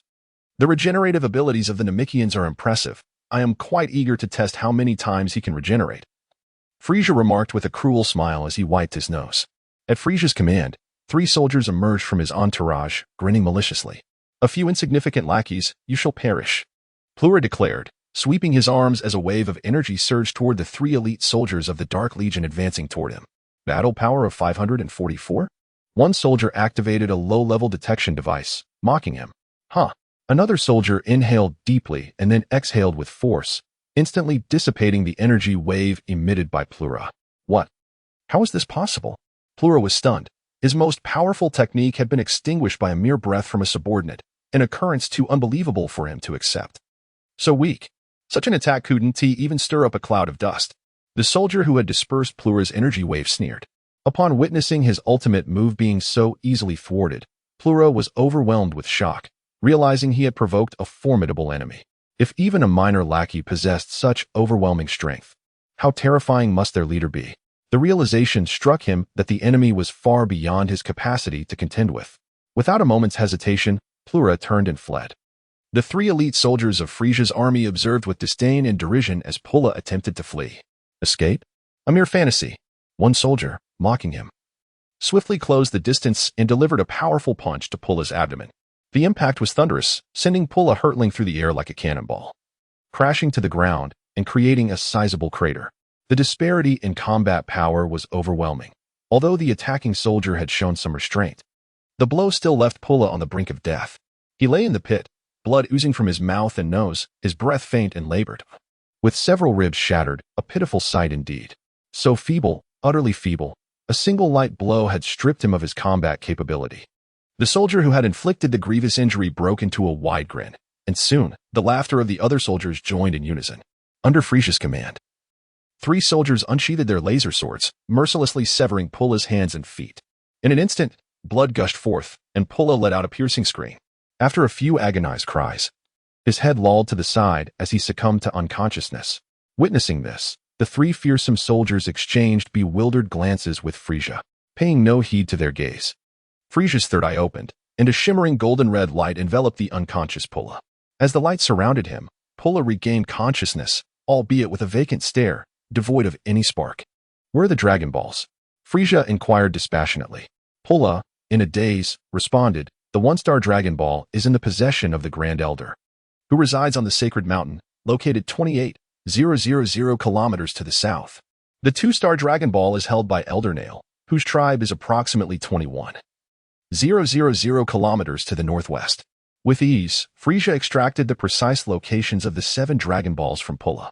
Casting a glance at his more than 100 subordinates behind him, he remarked with a faint smile, "Did you all hear that? You will divide into 6 groups and secure the Dragon Balls from the 6 major tribes of the Namekians. Should you fail, do not bother returning to face me." As soon as Frieza's words echoed, over 100 subordinates behind him felt a chill in their hearts and knelt before him on one knee. "Rest assured, my lord, we shall undoubtedly obtain the Dragon Balls." Whoosh, whoosh, whoosh. The elite soldiers of the Dark Legion divided into 6 groups, soaring towards the 6 major tribes of the Namekians. Frieza did not intend to partake in the endeavor himself. If he were to handle everything alone, what purpose would his subordinates serve? After waiting for an hour, 5 of the 6 elite groups returned, yet one group was still unaccounted for. With the 2-star, 3-star, 5-star, 6-star, and 7-star Dragon Balls in hand, only the 4-star and 1-star Dragon Balls remained to complete the collection. Cradling a vibrant green Dragon Ball, larger than a basketball, Frieza's face lit up with delight as he caressed the smooth surface, sensing the immense wish-granting power contained within. with 5 Dragon Balls acquired. Frieza struggled to suppress his yearning to harness the wish power. My lord, it seems that Jace and the others may have encountered misfortune. I humbly request permission to investigate and, in the process, procure the 4-star Dragon Ball. One elite soldier knelt before Frieza, his expression fraught with concern. Jace was his brother, who had led a group of elite soldiers to seize a Dragon Ball from an Namekian tribe. Given the distance, he should have completed the task swiftly. Yet he had not returned for quite some time, leaving his brother deeply worried. There's no need for that. Their energy has long since dissipated. And the one who killed them is on his way here, Frieza replied, his face devoid of emotion. Upon hearing that his brother had been slain, the elite soldier trembled, sorrow flashing in his eyes. Learning that the murderer was approaching, he clenched his teeth, and newfound determination etched upon his brow. Whoosh! A streak of light appeared on the horizon, and a towering Namekian, over 2 meters tall, approached Frieza and his entourage. His imposing figure radiated fury. And upon seeing the Dragon Balls in Frieza's grasp and at his feet, his eyes blazed with wrath. If looks could kill, at that moment, Frieza and his comrades would have been reduced to ashes. You vile scoundrels, seizing the Dragon Balls and wantonly slaughtering my kin, you deserve death and no mercy. I, Guru, shall make you pay dearly and show you the fury of the Namekians. With a fierce countenance, Guru roared in rage, his battle aura surging with intensity. Beep beep. An elite soldier activated a detection device, his eyes widening in astonishment. 15,000 points. 18,000 points. 24,000 points. Bang! The low-grade detection device shattered. How could his battle power exceed 30,000 points? How could there be such extraordinary strength among the Namekians? There must be a malfunction. It certainly cannot be accurate. The elite soldier, tasked with assessing Guru's combat prowess, stood in stunned silence, murmuring to himself. Upon hearing his words, the other elite soldiers were left utterly astonished. With a combat power nearing 45,000, it was remarkable. Who would have thought that such strength resided among the Namekians? However, to believe that this level of power could contend with me would be woefully naive. Frieza wore a broad smile. Listening to Frieza's words, Guru's face was etched with a cold smirk, revealing his absolute confidence in his own strength. I hope your abilities are half as formidable as your bravado. Prepare to meet your end, destruction wave. Guru bellowed fiercely, channeling energy into his arms, which erupted in a massive sphere of red light aimed directly at Frieza and his subordinates. This strike was potent enough to surpass a combat power of 50,000. Boom. In the face of Guru's full-force assault, Frieza stood unfazed, while his subordinates were gripped by panic. Witnessing his ultimate attack strike Frieza's group head-on, Guru gasped for breath, then broke into a maniacal laugh. You fools are doomed, having been struck by my ultimate move. As the red light dissipated and dust filled the air, a fierce wind swept through, revealing Frieza and his crew, completely unscathed. Guru's eyes widened in disbelief. Before you meet your demise, let me witness your full power. Perhaps that will suffice for your final moments. Now, you may awaken to your fate. Frieza slowly raised his right hand, his index finger extending, glowing with a faint purple light.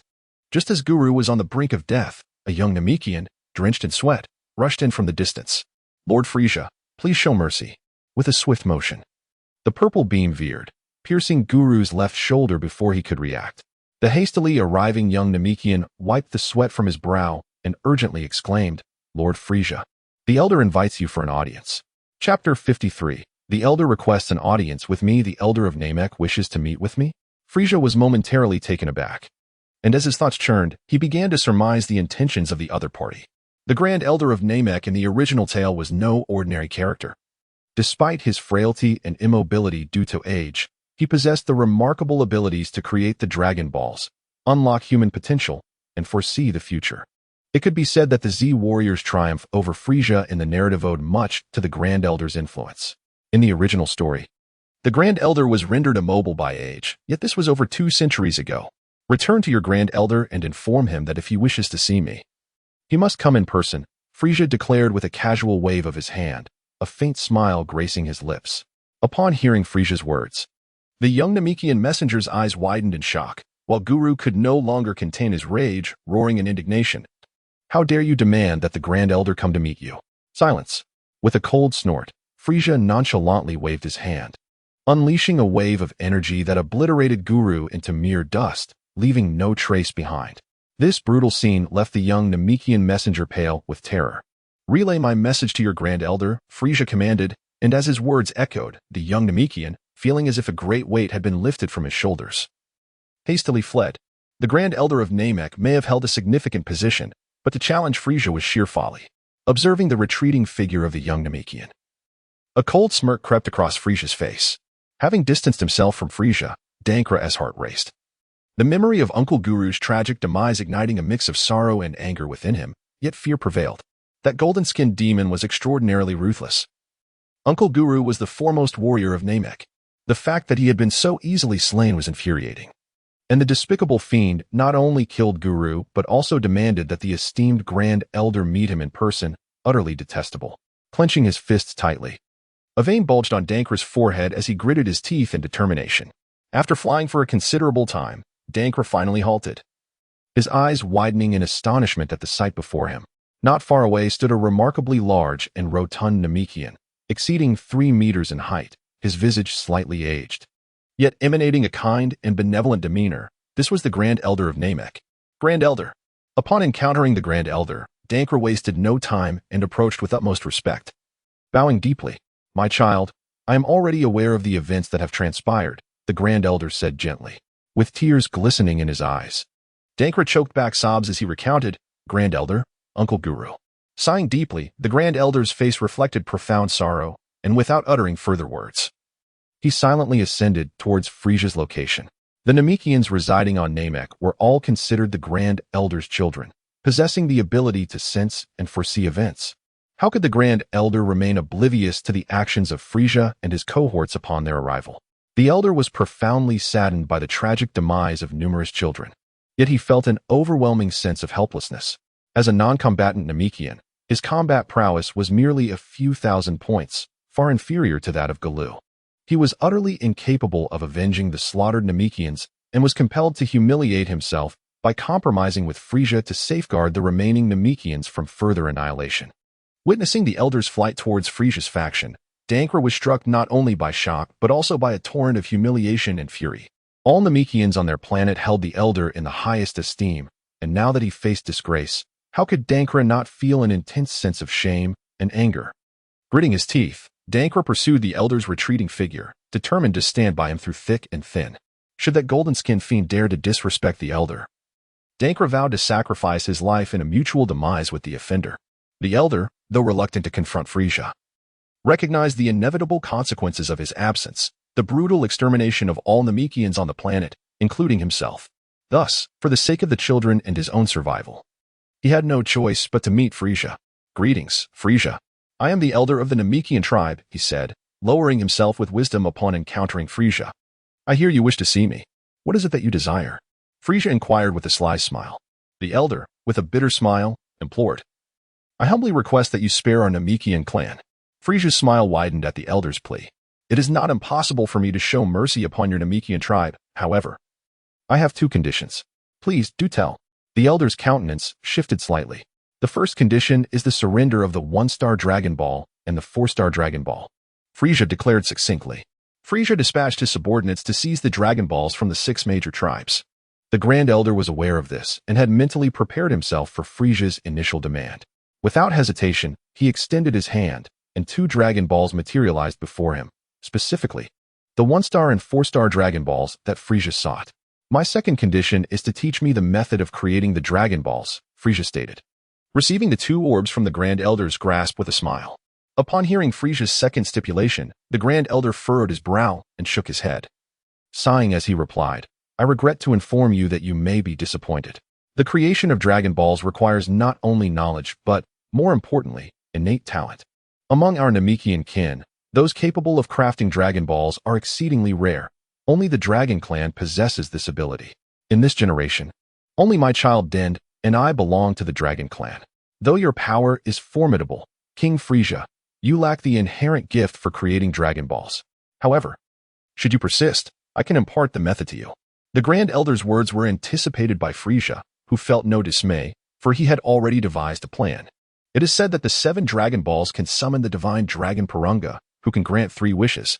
"I wonder if I could wish for the innate talent of your Dragon Clan," Frieza mused aloud, while secretly contemplating a different notion. with his dark devouring skill. He could easily acquire the talent and knowledge necessary for creating Dragon Balls by consuming the Grand Elder or dead. The dark devouring ability allows one to consume everything from memories to energy, including lifespan.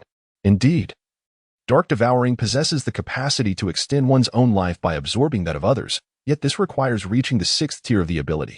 There are 9 tiers in total, and with each elevation, its power multiplies tenfold. At the 9th tier, dark devouring can consume an entire universe.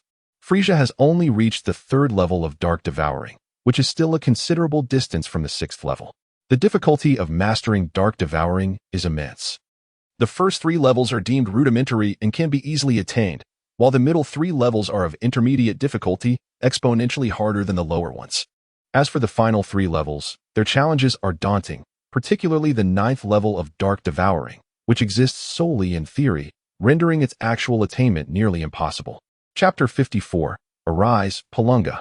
If one truly desires the gift of creating Dragon Balls, a wish to Palunga will suffice. The elder smiled as he responded to Frieza's inquiry, harboring a secret amusement within. Possessing the ability to read minds, Frieza quickly discerned the elder's intentions. It was revealed that wishing for the Dragon Clan's talents would transform his current form into that of a Namekian. Although the Dragon Clan among the Namekians possesses the capability and talent to create Dragon Balls, their combat prowess cannot exceed 10,000 points. The elder clearly harbored malicious intent, deliberately withholding crucial information, aiming to prompt Frieza to wish for the Dragon Clan's abilities. Consequently, regardless of Frieza's formidable strength, should he become a Dragon Clan Namekian, his battle power would be constrained to below 10,000 points. Having perceived the elder's sinister motives, a subtle smirk played across Frieza's lips, although he maintained an outward demeanor of delight. Oh, in that case, elder, please impart the method of creating Dragon Balls to me. Upon hearing this, the elder mistakenly believed Frieza had resolved to wish for the Dragon Clan's talents and was filled with secret joy. Without hesitation, he waved his hand, conjuring a radiant orb of 7 colors, which entered Frieza's forehead. Instantly, a wealth of information flooded Frieza's mind, and upon digesting this knowledge, he quickly understood how to create Dragon Balls. The method of creating Dragon Balls is one that cannot be fully articulated. The elder merely replicated his own steps and insights regarding the creation process and transmitted them to Frieza. Having acquired the knowledge, Frieza felt a surge of relief, fortunate to have extracted the method from the elder. Otherwise, even if he had devoured the elder, Dankura, or the divine being Piccolo, merely possessing the talent to create Dragon Balls would not suffice without the requisite knowledge. The method of creating Dragon Balls largely revolves around insight, which is inherently tied to one's realm, and this realm is contingent upon mental fortitude, a complex interplay. Absorbing another's insights, realm, or mental strength is far more arduous than merely consuming their lifespan, requiring at least the 7th level of dark devouring to accomplish such feats. Frieza, initially seeking mere amusement, inadvertently stumbled upon a fortuitous opportunity. With the method to create Dragon Balls now within his grasp, he had no intention of relying on Porunga for the innate ability to forge them. Though he harbored doubts regarding Porunga's potential to transform his demonic form into that of a Namekian dragon, he believed it prudent to exercise caution. After all, it is better to be wary than to face unforeseen consequences. As he gathered the 7 Dragon Balls together, Frieza spread his arms wide and invoked the Namekian language, calling out, "Arise, Porunga." The moment Frieza uttered the Namekian words, the Grand Elder's expression darkened considerably, taking on a hue reminiscent of liver. The Grand Elder had assumed that Frieza would be incapable of speaking the Namekian tongue, thus relying on him to make wishes. He had meticulously planned to grant Frieza's first wish of acquiring the Namekian dragon lineage, and the second to transport Frieza and his entourage to the edge of the universe. It must be noted that the Grand Elder's scheme was astutely devised and seemingly feasible. Had Frieza lacked the ability to read minds and converse in Namekian, he might have succeeded. Alas, the unfortunate reality was that Frieza possessed both skills, and thus the Grand Elder's plan was doomed before it could even be set in motion. As Frieza's words echoed through the air, the sky darkened ominously, clouds roiling above, and flashes of lightning danced through the tempest. The 7 Dragon Balls, stacked together, erupted in a brilliant golden light, from which a mighty column of gold ascended skyward. When the radiance subsided, an immense, otherworldly creature materialized in mid-air, the dream god Porunga of the Namekian race. Upon his arrival, Porunga immediately inquired in the Namekian tongue, "Who has summoned me?" "You possess 3 wishes," What is your first desire? Almost simultaneously with Purunga's inquiry, the Grand Elder, unable to contain his impatience, interjected, "Please let Frieza." Yet, before the Grand Elder could complete his request, Frieza effortlessly struck him down with a wave of his hand. "Foolish creature, you dare to plot against me? You are woefully unprepared," Frieza scoffed, disdain evident on his face. Witnessing the Grand Elder's defeat, Dind, in a fit of rage, lunged at Frieza. "Overconfident fool." Frieza sneered as he extended his hand, summoning a swirling vortex of darkness that instantly consumed Dind. "Huh. With the dragon lineage now mine, complemented by the Grand Elder's teachings, I, Frieza, shall also be capable of creating Dragon Balls." Frieza smiled with a sense of pride, just as he basked in his own satisfaction. Purunga inquired for the second time. Upon hearing Purunga's second question, Frieza regained his focus and began to ponder over the three wishes. Having traveled a great distance to Namek, Frieza's motives extended beyond merely learning to create Dragon Balls. They included the three wishes from Purunga. During his journey to Namek, Frieza had contemplated which three wishes to present to Purunga, and after a moment's reflection, he articulated his first desire: "Please grant me the ability to master all the unique skills in the universe." Frieza expressed this in the Namekian tongue, demonstrating a rather ambitious appetite. With countless races in the universe, thousands possessed unique skills, each one of significant importance. Upon hearing Frieza's first wish, Purunga's eyes glowed brightly. But after a brief silence, he delivered a response that left Frieza profoundly disappointed. "I regret to inform you that this wish exceeds my capabilities. I can only grant you the ability to learn one unique skill that does not require a specific physical constitution. Many unique skills necessitate a particular physique to be acquired, such as the metal giant form of the Oda race, which requires either an Oda or OSS physique. Without either, one cannot learn it." With the failure of his first wish, Frieza was quite disheartened. Aside from immortality, his greatest aspiration was to master all unique skills in the universe. However, the drawbacks of immortality were too significant for him to consider that wish, and the mastery of all unique skills was beyond Purunga's power. A spark of inspiration struck Frieza, prompting him to ask, "Could I possess the cellular genes of all races in the universe?" By acquiring the cellular genes of every race, Frieza would thereby meet the conditions to learn all unique skills. After a moment of contemplation regarding Frieza's second wish, Purunga's response once again left Frieza feeling disillusioned. "I am sorry, but this wish also exceeds my capabilities. I can grant you the cellular genes of at most 98 of the races in the universe, but the remaining 2 are beyond my reach." The original text claims that the Dragon Balls of Namek are more powerful than those on Earth. Is this what constitutes strength? Frieza's frustration was mounting. Having made 2 wishes without realizing a single one, Frieza, engulfed in profound frustration, lamented the inadequacies of Purunga, who had failed to fulfill even a single wish. Yet, he failed to reflect upon the bizarre nature of his own desires, to master every unique skill in the universe, and to possess the genetic makeup of all races within it. Such aspirations could only be articulated by someone with Frieza's insatiable appetite and ambition. Even a deity of destruction like Beerus would never dare to conceive of such notions. In truth, it was not that Purunga lacked power, but rather that Frieza's wishes were exceedingly audacious. Purunga had the capacity to grant Frieza the genetic cells of 98 of the universe's races, which was already quite remarkable. With a resigned sigh, Frieza brusquely stated, "Then let me possess the genetic cells of 98 races in the universe." "As you wish." Purunga's crimson gaze enveloped Frieza, and after a prolonged moment, the red light dissipated. Instantly, Frieza felt a transformation within his body. As he closed his eyes to savor the sensation, he could not help but erupt into maniacal laughter. The diversity of life on a single planet is astounding, let alone the vastness of the universe. With the genetic cells of 98 races converged within him, Frieza's demonic form was significantly enhanced. "What is your second wish?" Purunga inquired in a grave tone. "My second wish." Frieza furrowed his brow in contemplation, pondering for a moment before inquiring, "Is it possible to alter my appearance to that of a human male while retaining my current physical capabilities?" Since his rebirth, the desire to revert to human form had lingered within Frieza, for the frozen demon was devoid of gender and felt the limitations of his existence acutely. Upon hearing Frieza's question, Purunga fell silent for a while before responding. "I regret to inform you that if your form were to transform into that of a human, your physical abilities would diminish by approximately 85%. Frieza frowned, caught in a dilemma, although he yearned to return to human form. The prospect of such a significant loss in strength rendered him indecisive. Is there any method that would allow me to retain my current physical prowess while adopting the appearance of a human male? Frieza acknowledged his own greed. Yet he found the choice exceedingly difficult. Palunga contemplated briefly before speaking solemnly. There exists a technique, shape-shifting, an ancient skill widely known since antiquity. All races, save for humans, may learn it. The application of this technique allows one to assume a human form, albeit temporarily, while there would be some impact on physical capabilities. The advantage lies in the ability to revert to one's true form at will, thus restoring one's original strength. Shape-shifting? A monster? Frieza was momentarily taken aback by the words, only to be engulfed in overwhelming joy. Although mastering the transformation technique rendered him more akin to a monster, the prospect of reverting to human form filled him with delight.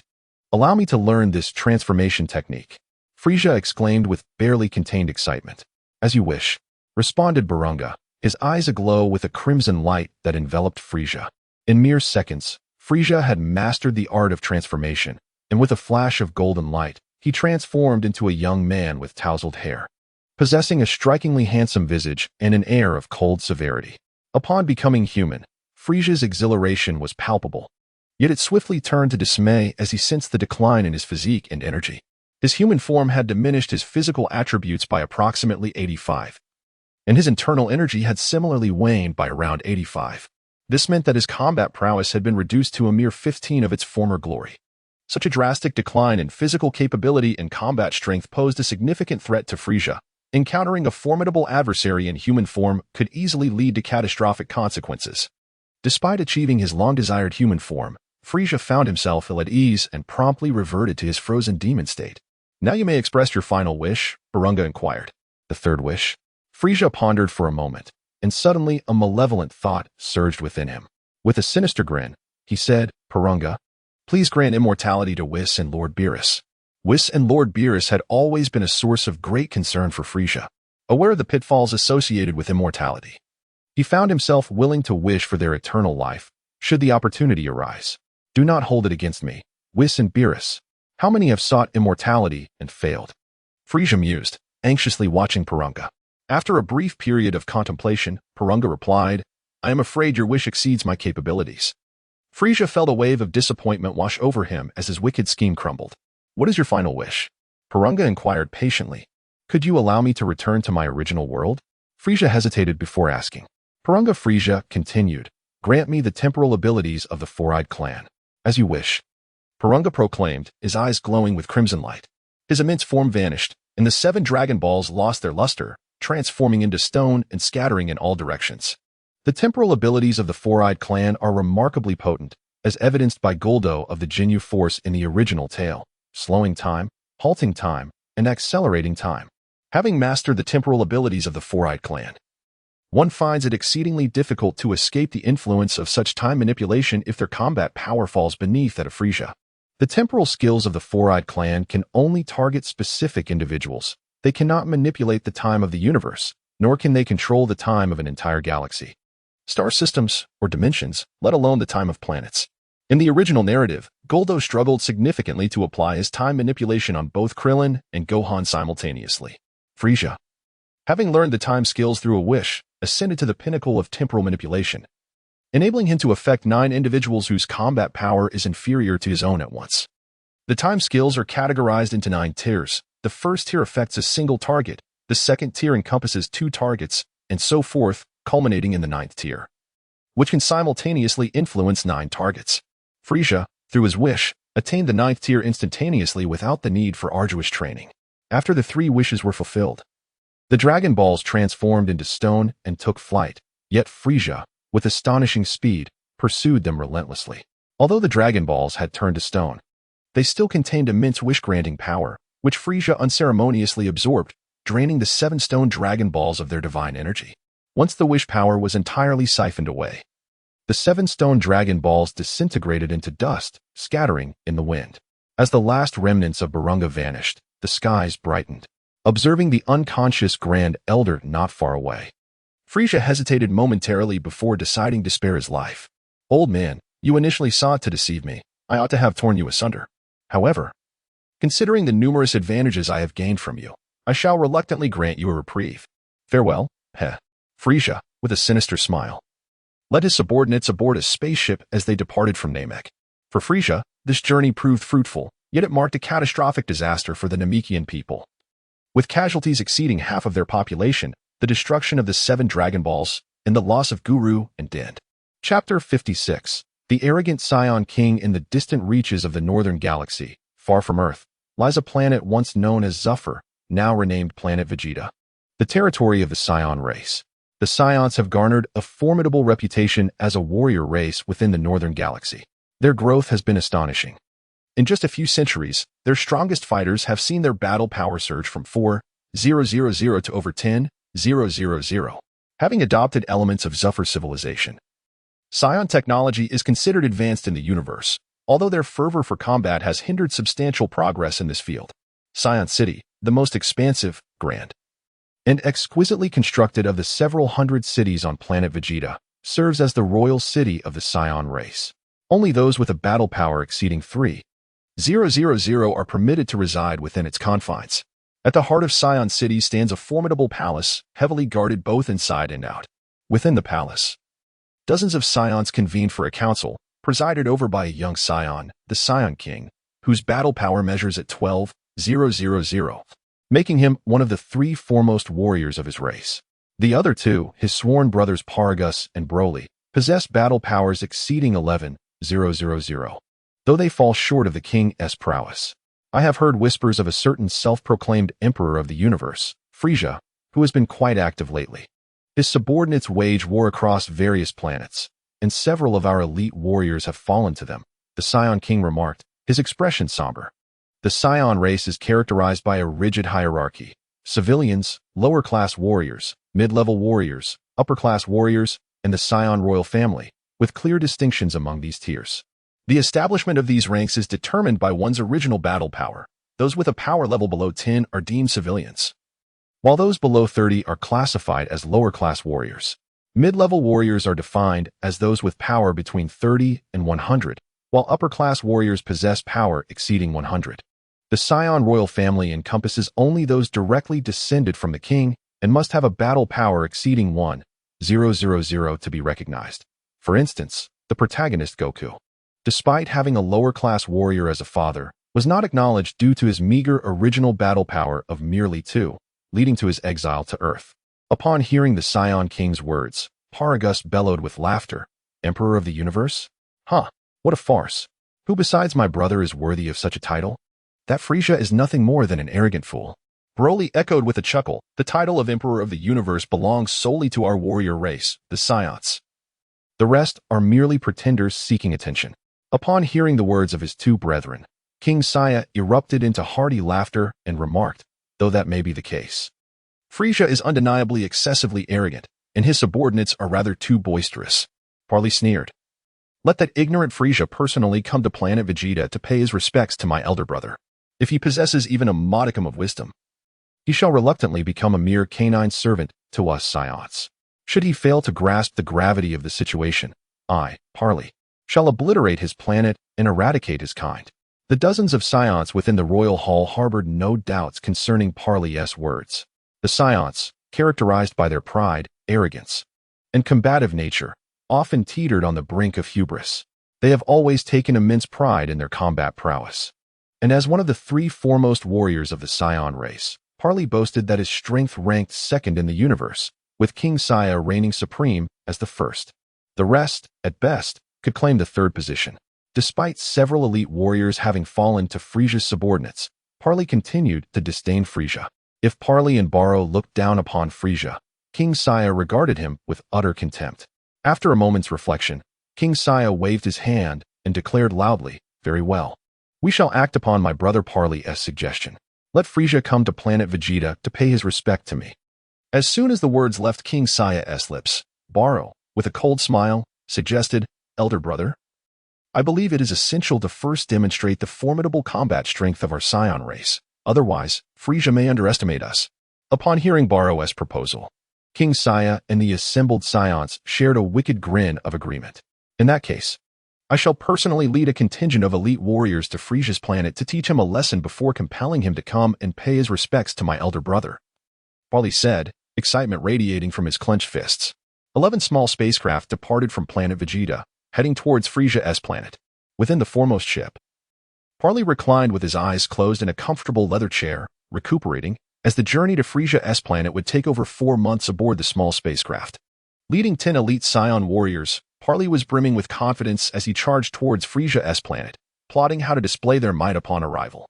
Once they reached Frieza's planet, he intended to humiliate and discipline the overconfident Frieza, then compel him to personally execute the subordinates responsible for the deaths of their Scion kin. Unbeknownst to Paulie, he was drawing ever closer to death. Yet he reveled in his own illusions of grandeur. This time, Paulie was determined to showcase his might on planet Frieza, leading a cadre of 10 elite Scion warriors, each boasting a combat power exceeding 8,000. Among the Scion race, there were only a handful of such superior warriors, and only a mere 4 of them surpassed the 10,000 combat power threshold. Aside from the Scion King, Paulie, and Barrow, their powers all lingered beneath 11,000. As the months passed in a languid monotony for Paulie and his 11 Scion comrades, they finally beheld the distant silhouette of planet Frieza. Surrounding the planet, hundreds of cosmic warships patrolled the void of space, and upon detecting the approach of Paulie and his cohort, dozens of these vessels advanced to intercept them. Warning, warning. You are approaching planet Frieza, 3,000 cosmic kilometers away. Halt immediately and disclose your identity, name, race, and purpose for being here, or we will engage in combat. The warships warned in unison. Paulie sneered at the warning vessels blocking their path, thinking, let these insignificant pests witness the unparalleled technological might of our Scion race. Fire the Scion particle cannon, he commanded, and at once, 11 small cosmic ships unleashed their assault. In an instant, 11 brilliant blue energy beams, each measuring 3 meters in diameter, surged forth towards the obstructing warships. Boom, boom, boom. With Paulie's command, the Scion vessels collectively targeted the 11 patrol ships orbiting planet Frieza. The 3-meter diameter energy beams, ablaze with blue luminescence, exhibited tremendous power, boasting destructive capabilities equivalent to 10,000 combat power. To Paulie's astonishment, their targets appeared momentarily stunned, failing to evade or activate their defensive shields, allowing the Scion's assault to strike true. However, despite the apparent shock of their adversaries, Paulie's smug grin soon faltered as he surveyed the aftermath of his attack. The warships had not shattered as he had anticipated, nor did they even display substantial damage. What? How is this possible? Our Scion technology is the most advanced in the universe. The Scion particle cannon is renowned for its devastating power. How could it fail to inflict any damage upon the patrol ships of planet Frieza? What on earth is happening? Paulie was utterly astonished, struggling to fathom the reality before him, his voice rising in fury. Yet, it was not merely Paulie who was taken aback. The 10 Scions who accompanied him to Frieza planet were equally astonished, their minds rendered blank. Scions, known for their arrogance, had always believed their combat prowess to be unrivaled in the universe, and they held an unwavering conviction that their technological civilization was the most advanced in existence. However, their once proud technological assaults had inflicted no damage whatsoever on the patrol warships guarding Frieza planet, a blow that was profoundly disheartening for Paulie and his comrades. Due to your malicious attack, we shall retaliate. Destroy, destroy. In an instant, dozens of dark beams of annihilation were unleashed from the warships obstructing Paulie and his companions. The speed of these deadly rays was astonishing. Despite their frantic attempts to evade, Paulie and his comrades were struck with devastating force. Within a mere 3 seconds, their spacecraft was reduced to mere dust, leaving 11 of them with 9 fatalities and 2 gravely injured. When Paulie regained consciousness, he was overwhelmed by excruciating pain throughout his body, involuntarily letting out a low groan.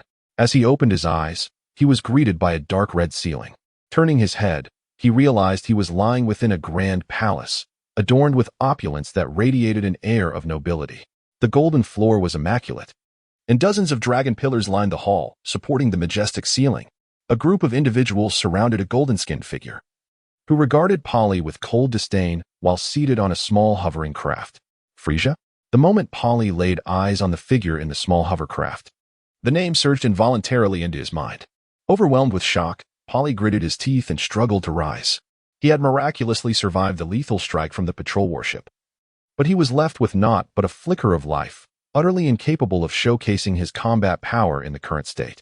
Not far from Polly, another scion lay unconscious, gravely injured, their condition worse than his own. They were barely clinging to life, exhaling but unable to inhale. Were it not for the scion's robust constitution, this warrior, whose combat power neared 10,000, would have already perished. You golden dwarf, you are Frieza? How audacious of you to allow your subordinates to slaughter my kin, Polly shouted. His voice laced with a fierce bravado, fueled by the rage that simmered within him. This encounter had nearly cost him his life. Scions? To me, Frieza, you are but a swarm of ignorant ants. I do not provoke you, yet you audaciously dare to trespass upon my planet. You are truly oblivious to your impending doom. Within the confines of a diminutive hovering spacecraft, Frieza perched with his legs crossed, a cold smirk gracing his features. The arrogance and ignorance of the scions left Frieza utterly speechless, were it not for the legendary Super Scion Broly, who was said to emerge once in a millennium. In the original storyline, he would have extinguished the scion race long ago. How could he allow them to thrive? Little did he know that these ignorant beings, rather than expressing gratitude or reverence, dared to provoke him.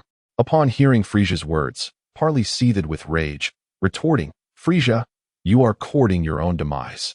Allow me to be frank, I come bearing a message from our Scion King. He commands you to visit him alone on our planet, Vegeta. Should you refuse, he will lead the Scion warriors to raze your planet to the ground, and by then, it will be too late for your regrets. The king's assertion holds truth, indeed. The Scions are profoundly ignorant. You barely safeguard your own life, yet you dare to threaten the king. From behind Frieza emerged a tall, robust warrior, Barucher, Frieza's most trusted subordinate. Who is truly in peril remains to be seen. Parley sneered, retrieving a shimmering vial from his pocket. He uncorked the bottle and, tilting his head back, consumed its contents in one swift motion. The potion coursed down his throat, and instantaneously, a radiant silver light enveloped him, not blinding, but rather gentle and soothing. Within the silvery glow, Parley's physique began to expand rapidly, thick fur sprouting across his form. With a thunderous roar, he transformed into a towering black ape, standing over 5 meters tall, exuding an awe-inspiring presence. Witnessing Parley's metamorphosis, Barucher and the others were left in astonishment, while Frieza remained impassive, as if he had anticipated this turn of events. Indeed, Frieza had foreseen Parley's actions. When it comes to understanding the Scions, none surpass Frieza. The transformation into a great ape is not a secret. Any acquaintance with the Scions would reveal this to him. The Scions possess a unique physiology, and upon witnessing the light of a full moon, they transform into formidable great apes, their battle power increasing tenfold along with remarkable regenerative abilities. In an instant, Parley regained much of his former strength, his battle power now hovering around 100,000. Although he had sustained grave injuries, and his transformation did not fully restore him, he was still more than capable of dispatching Frieza and his lackeys. The mighty ape Perry contemplated deeply. Frieza, adept in the art of mind-reading, discerned Perry's thoughts, rendering him speechless. Under the full moon, the moonlight harbors a unique essence, which, when perceived by a scion, awakens the primal ferocity lying dormant within, transforming them into a giant ape. After vanquishing the Ziffer race, the Scions assimilated the technological advancements crafted by the Ziffer, and through considerable effort, they succeeded in developing a special potion that induces the giant ape transformation in Scions. A single vial of this potion contains enough of the unique essence to sustain a Scion's giant ape form for an hour. However, the creation of this potion is arduous, and the Scion race possesses no more than 10 vials in total. Due to his status, Perry was fortunate enough to acquire one. Chapter 58. A million troops march towards planet Vegeta. The Scions, brimming with arrogance and a fierce warrior spirit, are far from foolish. On the contrary, they are quite astute, as evidenced by their annihilation of the Ziffer and their dominance over planet Vegeta. It is precisely this understanding of the Scions that led Frieza to recognize Perry's audacity when he recklessly threatened him. Frieza was aware that Perry had a means of leverage, with the giant ape transformation being Perry's sole advantage. Frieza's palace was shrouded in darkness, completely isolating it from the moonlight. Within its confines, not only was the outside moonlight obscured, but artificial full moons were also rendered impossible. Utilizing the effects of a special potion, Perry transformed into a great ape, which elicited a small surprise from Frieza. Despite his transformation, Perry retained a remarkable clarity of mind. While the lower-class Scions, commoners and lower-tier warriors, lost their sanity and wreaked havoc upon becoming great apes, Only the elite warriors and scion royalty could maintain their lucidity during such a transformation. With his injuries nearly healed and possessing an immense battle power of around 100,000, Perry was filled with a sense of triumph. Frieza, I was merely stalling for time. I shall not hesitate to reveal that this moon transformation potion is effective only when taken while one's internal energy follows a special trajectory. Now, you should be prepared to meet your end with your eyes closed. Yes? Haha. Perry laughed with glee, harboring an irrepressible hatred for Frieza. Driven solely by the desire to annihilate every living being on this Frieza planet to quell his rage. Transformed into a great ape, Perry felt that everything was within his control, including the lives of Frieza and his minions. How could he not feel elated? Tets. Upon hearing Perry's words, Frieza spoke coolly. Lord Frieza. Tets, upon hearing Frieza's call, immediately knelt respectfully on one knee. Dispose of this ignorant scion swiftly and ensure my palace remains unsullied. Frieza commanded with an emotionless visage. Understood, Tets replied, rising with a sinister grin as he approached the great ape, flames of a faint red flickering around him. Triple Kaioken. Having diligently trained in the Kaioken technique imparted by Frieza, Tets, despite his innate limitations, had successfully mastered the Triple Kaioken after 2 years of arduous practice. Now, Tets's battle power had surpassed 200,000, and with the enhancement of the Triple Kaioken, his strength was formidable. Enveloped in red flames, Tets unleashed a punch that struck fiercely against the great ape Perry's calf. Boom. The blow was so powerful that Perry disintegrated into ash before he could even utter a scream. Although the scion great apes were renowned for their valor in battle, the disparity in power was insurmountable, and Perry was swiftly vanquished by Tets. Following Perry's demise, another unconscious scion succumbed as well. My lord. The audacity of the scions is astounding. They dare to trespass upon our Frieza planet. This time, they must pay the price. In my humble opinion, we should simply eradicate the scion race, Tets suggested, his bloodlust ignited after Perry's defeat. Upon hearing Tets's proposal, Baruchel, Keed, Moxie, and others expressed their fervent agreement, eagerly voicing their support. Baruchel, mobilize 1 million 5th-tier Dark Legion soldiers. We shall proceed to planet Vegeta. Frieza smiled faintly, a subtle glimmer of coldness flickering in his eyes. Yes, I shall make the necessary arrangements at once. Within an hour, I assure you, 1 million troops will be fully prepared for departure. Baruchel departed with an exuberant laugh. Frieza's Dark Legion is categorized into ranks, where the first and second ranks are non-existent, the third rank being the lowest and the fifth rank the highest. The term 5th rank legion refers to the fact that each soldier within this legion possesses a combat power exceeding 5 digits. Similarly, every soldier in the 3rd rank legion boasts a combat power in the 3-digit range. A combat power in the 5-digit range signifies a value surpassing 10,000. A legion comprising 1 million soldiers, each with a combat power exceeding 10,000, is indeed a formidable force. Thanks to the acquisition of numerous high-powered subordinates from the caged island within the dimensional realm of the cultivation star, and the subsequent attainment of the divine seed of the spirit tree, Frieza took over 2 years to cultivate 1 million soldiers with combat power above 10,000 to form his legion. With a command from Frieza, Baruchel hastily began mobilizing troops. In a mere half an hour, the million-strong army stood in perfect formation, awaiting orders in the outer space of Frieza's planet. Hundreds of massive cosmic battleships, under the command of Frieza's royal spacecraft, set forth towards the planet Vegeta, marching forth with great pomp. The distance from planet Frieza to planet Vegeta is considerable. A royal spaceship can reach its destination in a month, yet the presence of a million-strong army aboard the vessels significantly hampers their speed. An additional 2.5 months of flight is required to arrive at planet Vegeta. As Frieza listened to the report from his subordinate piloting the ship, he fell into deep contemplation. It had been over a year since he departed from Namek, during which he had been honing his skills while leading his subordinates in a relentless campaign across the northern galaxy. Adhering to the creed that those who submit thrive while those who resist perish, he unleashed a tempest of bloodshed in the northern galaxy, with countless beings falling victim to Frieza and his minions, leading to the annihilation of thousands of races. Presently, Frieza reigns over more than 200 life-sustaining planets in the northern galaxy, commanding an army of 1 million from the 5th-tier Dark Legion, approximately 1 billion from the 4th-tier Dark Legion, and hundreds of billions from the 3rd-tier Dark Legion, in addition to several trillion affiliated forces. Frieza's reputation in the northern galaxy has risen to formidable heights, instilling both fear and hatred in countless souls. Many have sought to confront him. Yet those who dared challenge Frieza have met tragic fates, and few have even glimpsed his visage. The likes of Burda and others have served as insurmountable barriers, crushing the hopes of those who overestimate their own strength. Recently, the audacity of Paragus and his associates has ignited considerable ire within Frieza. With his current power, the Scions appear to him as insignificant insects. Generally, one might ignore such creatures, but when they dare to bite, even the most indifferent will take action to eradicate them. Annihilating the Scions would be a trivial task for Frieza. Merely dispatching a subordinate to lead a contingent would suffice. However, the extermination of the Scions would also preclude the emergence of Broly, Kakarot, Goku, and Vegeta, an outcome Frieza finds unacceptable. Broly's Super Saiyan lineage is something Frieza covets, while Goku and Vegeta provide mere amusement in the monotony of existence. Having traversed into this world of Dragon Ball, it would be a lamentable loss not to engage in the narrative's unfolding. For now, Frieza will spare the Scion race, as the opportune moment has yet to arrive. Nevertheless, since the Scions have dared to provoke him, a harsh lesson must be imparted.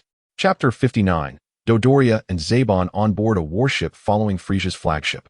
Thousands of soldiers clad in uniform battle attire gathered in groups, exchanging jovial banter. Among them, one particular duo caught the eye, a grotesquely obese individual and a dashing long-haired man. Had Frieza been present, he would undoubtedly recognize them, Zabon and Dodoria. In the original narrative, they served as Frieza's most trusted confidants, even surpassing the Ginyu Force in favor, and were instrumental in the destruction of planet Vegeta. In this life, Frieza's reincarnation has altered the destinies of many, including Gula and his 3 capable subordinates, as well as the likes of Baby and others. Zabon and Dodoria have recently joined Frieza's Dark Legion, both exhibiting commendable strength. Zabon with a battle power of 19,000 and Dodoria with 14,000, qualifying them as 5th-tier soldiers of the Dark Army. Brother Zabon, it seems King Frieza is leading the charge to planet Vegeta. The end for those arrogant wild monkeys is at hand. Huh, how delightful, exclaimed the grotesque Dodoria with a wide grin. In response, Zabon offered a slight cold smirk. Dodoria, I advise you not to celebrate too soon. In my view, King Frieza will not annihilate the Scion race. What? Upon hearing Sabo's words, Dodoria was taken aback. The memories of his parents and kin, mercilessly slain by the Scions during his childhood, flooded back. As a young boy, he had hidden in the shadows, witnessing the brutal murder of his family, thus nurturing an unparalleled hatred for the Scions. His allegiance to Frieza stemmed from a hope that one day he could leverage Frieza's power to exact vengeance upon the Scion race. Now, with Frieza personally leading a 1,000,000-strong army towards planet Vegeta, Dodoria felt a surge of excitement, believing that the time for his revenge had finally come. However, Sabo's few words doused his fervor like a bucket of cold water. Having known Sabo for decades, Dodoria understood that Sabo's insights were invariably accurate. If Sabo claimed that King Frieza would not annihilate the Scions, then it was likely that his revenge would remain unfulfilled. Yet, Dodoria was reluctant to accept this grim reality and inquired about Sabo's reasoning. Sabo explained, "You are well aware of the Scion's strength. Even the 2 of us could wreak havoc on planet Vegeta. Consider the might of King Frieza, his subordinates, Lord Burda, Lord Keda, and Lord Tez, are more than capable of obliterating us with a mere flick of their fingers. If Frieza truly intended to eradicate the Scions, he would not need to mobilize an entire army. Any warrior from his elite team, accompanied by a handful of 5th-tier fighters, could easily bring about their demise. Of course, it is not beyond the realm of possibility that the foolish Scions have provoked King Frieza, prompting him to take matters into his own hands. However, I heard that a year ago, the Scions seized one of Frieza's planets, and at that time, Frieza did not retaliate against them. The revelation that the Scions had captured one of Frieza's planets a year prior, without facing any repercussions, left Dodoria incredulous and deeply disheartened. He had believed this would be the end for the Scions, but it now appeared that he had been overly optimistic. Sabo reassured him, "Do not despair too much, Dodoria. There must be a reason why King Frieza has refrained from annihilating the Scions. I suspect that the Scions possess something that Frieza desires. Once he obtains it, the end for the Scions will truly be at hand." After a brief pause, Sabo smiled, and Dodoria's spirits lifted somewhat. Meanwhile, when the spaceship carrying Polly and the 11 others was destroyed, the Scion King on planet Vegeta became aware of the situation. He gravely informed Barrow that they had lost contact with Polly and his crew. Barrow's eyes widened in disbelief at the news. The loss of contact with the spaceship could only mean two possibilities. Either the ship had been destroyed, or it had entered a region with unique magnetic fields. It must be in some special magnetic field, Barrow pondered aloud. Our psion technology is unparalleled in the universe, and Polly's strength is among the elite. He should not encounter any danger. However, he soon realized that the life signals from Polly and his companions had vanished. King Saya sighed. Within the Psion Palace lay a unique crystal orb, wherein every Psion, upon reaching the age of 3, would preserve a fragment of their life force. This life force would vanish with their demise. While the inability to contact Polly and the others might be attributed to their presence in a peculiar cosmic magnetic field, the disappearance of their preserved life force could only bear one interpretation. Had Polly and his companions met their end? Barrow exclaimed in disbelief. Alas, the king of Saya lamented. Though reluctant to accept the death of Polly and his companions, the vanishing of their life force was an undeniable reality. After a lengthy silence, having come to terms with the news of their death, Barrow spoke coldly. My brother's Polly must have been slain by that scoundrel Frieza and his minions. This is intolerable. We cannot let this stand. We must avenge Polly. Brother, summon our entire clan. Let us raze Frieza's planet to the ground. I share your sentiments. I vow not to live among men until Frieza is vanquished, declared the king of Saya. I shall gather the warriors of our clan at once, Barrow replied, filled with urgency. Before Barrow could rally the entire Psion race, a panicked middle-aged Psion hurriedly approached. Your Majesty, Lord Barrow, calamity has struck, he shouted from a distance, his face etched with fear. What has happened? Why are you so agitated? Roared the king of Saya in anger. Frieza has led hundreds of warships towards our planet. Vegeta. They will arrive in a matter of days, the distressed Psion reported. What? Upon hearing the news of Frieza's approach with a formidable fleet, both the king and Barrow were momentarily stunned, but soon erupted into a shared, sinister laughter. Barrow exclaimed, Excellent. This is splendid news. We were just preparing to summon our clan to seek vengeance on Frieza's planet, and now that scoundrel dares to come here with an army, delivering himself to his doom. As Barrow finished speaking, the king of Saya joined in the mirth. Your words resonate with me, brother Barrow. How foolish of Frieza to dare approach Vegeta. He must be tired of living. After their mockery, the king commanded Barrow, immediately notify the entire clan to enter a state of heightened readiness. Once Frieza and his minions arrive, we shall launch a fierce assault, leaving not a single one alive.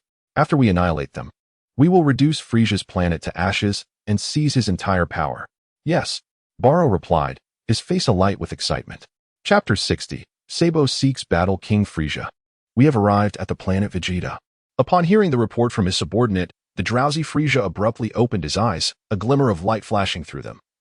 A smile creeping onto his lips. Planet Vegeta, at last, we have arrived. Scions, prepare to welcome the arrival of your Frieza. With a swift gesture, Frieza commanded. Let Barokur lead the fleet to encircle planet Vegeta. No Scion shall escape without my permission, otherwise, let him come to me with his own head. Yes, under Frieza's will. Hundreds of cosmic warships rapidly dispersed to surround planet Vegeta. Outside the planet, thousands of smaller spacecraft had already assembled. Under the leadership of the Psion King, they unleashed a fierce barrage against Frieza and his forces. Countless Psion particle cannons rained down like celestial blossoms, accurately striking Frieza's flagship and the warships of the Dark Legion. However, much like the attacks of Polly and others, their offensive caused no damage whatsoever to Frieza's vessels. In truth, the technological civilization of the Psions was not entirely inferior. However, after Baby and Dr. Mew allied with Frieza, he gained a comprehensive understanding of Psion technology. Most of their advancements were the creations of the Zenkai, with minimal original innovation from the Psions themselves. With insight into Psion technology, their ships posed no threat to Frieza. Since the annihilation of his race, the surviving Baby harbored a deep desire for revenge. Thus, he created Dr. Mew, a robot powered by an intelligent core that could produce cutting-edge technology with sufficient knowledge. Not only did Baby impart all the knowledge of the Zenkai to Dr. Mew, but he also plundered the technological wisdom of various intelligent races to enhance Mew's capabilities. Consequently, it could be said that Dr. Mew's technological level was at least several centuries ahead of the Psions. How could a particle cannon from the Psions possibly damage a special alloy crafted with centuries of advanced technology? Witnessing their attacks inflict no harm upon Frieza's fleet, the Psions were left in disbelief. The Scion King, reacting swiftly despite his shock that their most potent technological assault had failed, promptly ordered a retreat to planet Vegeta. The Scions could not survive in the vastness of space. Only within the protective atmosphere of their home planet could they endure. Frieza descended upon planet Vegeta with merely a few thousand soldiers from the Dark Legion. Through considerable effort, Zarbon and Dodoria managed to blend in among the ranks of Frieza's soldiers. However, their conspicuous presence made it easy for Frieza to notice them. Upon recognizing Zarbon and Dodoria, two rather notorious characters from the original narrative, Frieza was taken aback. In the original tale, they were his trusted subordinates. Although he acknowledged their presence, Frieza did not accord them any special treatment, unlike the Frieza of the original story, who commanded merely a handful of loyal minions. He now presided over a cadre of exceptionally talented individuals and held Zarbon and Dodoria in low regard. Particularly, Dodoria's lack of strength was compounded by his cowardice. In a bid for survival, he was willing to betray Vegeta, lacking any semblance of honor. In contrast, Zarbon appeared to possess greater potential, and he seemed capable of undergoing a transformation that would significantly enhance his power, potentially increasing it by 50 to 75%. Zarbon still held some worth for cultivation, whereas Dodoria was merely a disposable pawn. Such reflections occupied Frieza's mind. Frieza, having comprehended the formidable skill known as the space shield from the dimensional barriers of the prison island on Plant, selflessly imparted this extraordinary ability to all his subordinates, enabling them to survive for a time in the vacuum of space, regardless of their stature, leading thousands of his followers. Frieza descended from his small hovering spacecraft upon the vast emptiness above the Scion royal city on planet Vegeta. The Scion King, having retreated early, had gathered tens of thousands of Scion warriors, awaiting their formidable foe with steely resolve. Frieza, you audacious fiend, not only have you slaughtered our Scion kin, but you dare to invade our planet Vegeta with your legion. Today, you shall pay a bloody price. The Scion King bellowed upon sighting Frieza, his voice resonating with the fervor of the assembled warriors.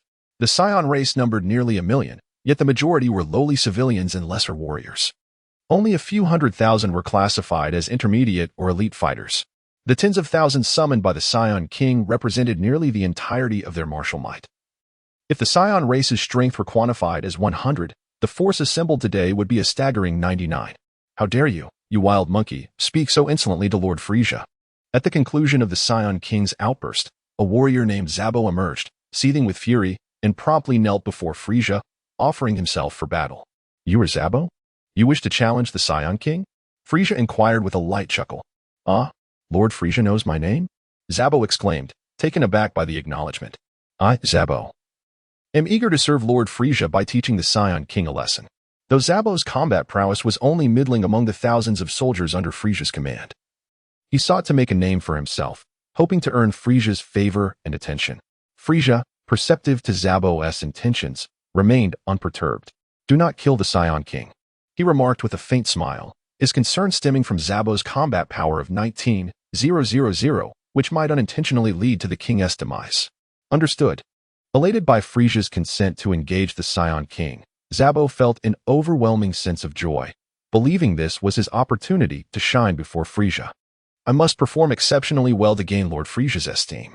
Witnessing Zabo's boldness and stepping forward for battle and receiving Frieza's approval, many among the thousands of soldiers behind Frieza lamented their missed opportunity to volunteer first. This was indeed a splendid chance to make an impression. The conversation between Frieza and Sabo was overheard in its entirety by King Vegeta, who was filled with a mixture of fury and disbelief upon witnessing Frieza send a mere soldier to challenge him. That detestable Frieza! How dare he belittle me by dispatching a soldier? King Vegeta roared in wrath.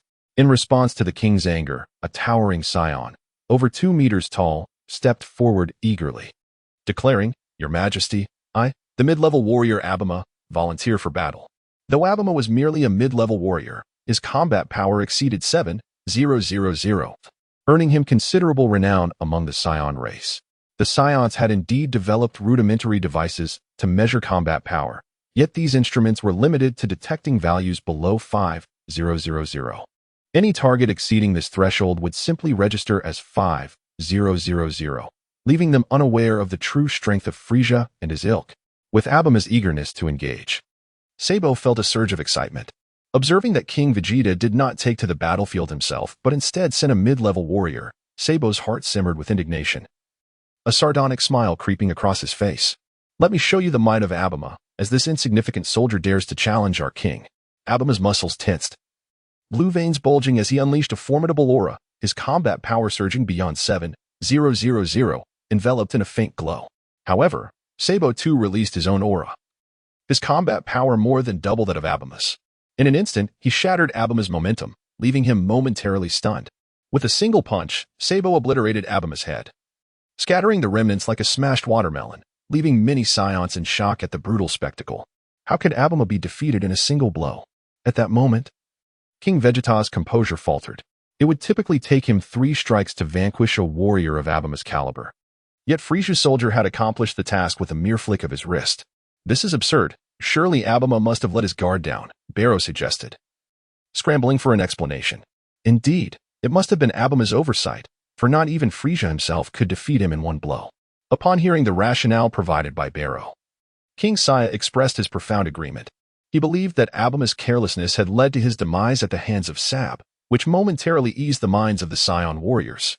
However, the events that unfolded next plunged all the Scions into a profound silence.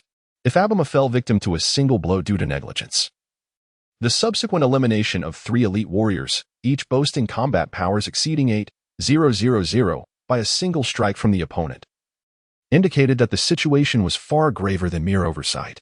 At this moment, King Saya began to recognize that he may have underestimated the strength of Frieza's faction. Yet it was too late for regrets. The loss of 4 warriors to Sab's onslaught dealt a devastating blow to the morale of the Scion race. Faced with this dire circumstance, King Saya hesitated only briefly before preparing to intervene personally, only to have Barrow preempt him. "Allow me to teach you a lesson," Barrow declared. Upon witnessing Barrow's emergence into battle, Sab smirked. "Finally, a worthy opponent. I hope you can withstand a few blows." Sab was well acquainted with the Scion lineage and recognized Barrow as the second strongest among them, second only to King Saya, rivaling even Perry in prowess. Sab held the Scions in contempt. Had it not been for his fear of their Oozuru transformation, he would have avenged his comrade, Daruria, long ago. The swift defeat of a mid-level warrior with a combat power exceeding 7,000, alongside 3 elite warriors surpassing 8,000, by Sab's single strike left Barrow with no choice but to regard him with the utmost seriousness. Barrow had previously tested his limits, managing to defeat warriors with combat powers around 6,000 in a single blow. Recognizing that the enemy's strength surpassed his own, he concluded that only by transforming into an Oozuru could he hope for victory. With determination, Barrow swiftly retrieved a vial of special potion and consumed it. Much like Perry, the potion coursed down his throat and into his belly, triggering his transformation into an Oozuru. What? Sab was taken aback. While he was aware of the Scion's ability to transform into Oozurus, he understood that such a transformation required the light of a full moon, which grazed planet Vegeta only twice a year. As for artificial full moons, they demanded time to prepare. A Scion he had previously dispatched had attempted to achieve the Oozuru transformation through this method, but had ultimately failed. Sab had been confident that he would not afford Barrow the opportunity to transform. Yet he was utterly unprepared for Barrow's ability to achieve Oozuru status merely by drinking a potion. Once the shock subsided, Sab's countenance turned pale with fear. The Scion Oozuru transformation could amplify combat power tenfold. With Barrow's base strength already exceeding 10,000, transforming into an Oozuru would elevate his power to an astonishing level, potentially over 100,000. Such formidable strength was beyond Sab's capacity to contend with, even if he too transformed. Escape? Confronted by the transformed giant ape Barrow, Sabo's mind was consumed by a singular thought. Although fleeing without a fight would invite the contempt of King Frieza, preserving his life took precedence. The Scion's transformation into giant apes, while amplifying their combat power tenfold, rendered them vulnerable in speed. In his monstrous form, Barrow's battle prowess soared to over 100,000. Yet his velocity barely reached 3 times that of his normal state. Faced with life and death peril, Sabo, despite his aversion to the grotesque form he assumed, prioritized survival and transformed. In his newly acquired form, his combat strength approached 30,000, granting him a slight edge in speed over the giant Barrow. Attempting to escape? A futile dream. Prepare to meet your end. With a furious grunt, Barrow opened his cavernous maw, unleashing a sphere of energy that hurtled toward Sabo's back. Swoosh. Sabo narrowly evaded the energy sphere, drenched in cold sweat. Boom, boom, boom. A barrage of formidable energy spheres erupted from Barrow's mouth, relentlessly pursuing Sabo, who found himself in a precarious situation, darting left and right. It was only due to Sabo's superior speed and vast combat experience that he managed to avoid being obliterated by the energy blasts. Your escape skills are quite impressive. Barrow taunted, laughing mockingly as he attacked Sabo, his words eliciting uproarious laughter from the thousands of scions present. While the giant Barrow reveled in the chase, the Scion King raised his hands high, coalescing a gentle sphere of light. Ha! With a soft exclamation, the king cast the luminous sphere into the sky, where its gentle radiance bathed the planet Vegeta. Roar! Roar! Roar! As the soft glow enveloped the surface of Vegeta at that very moment, every scion began their transformation into giant apes. The Scion King realized he had underestimated Frieza's might. If a mere soldier under Frieza's command possessed such formidable strength, one could only imagine the extent of Frieza's own power.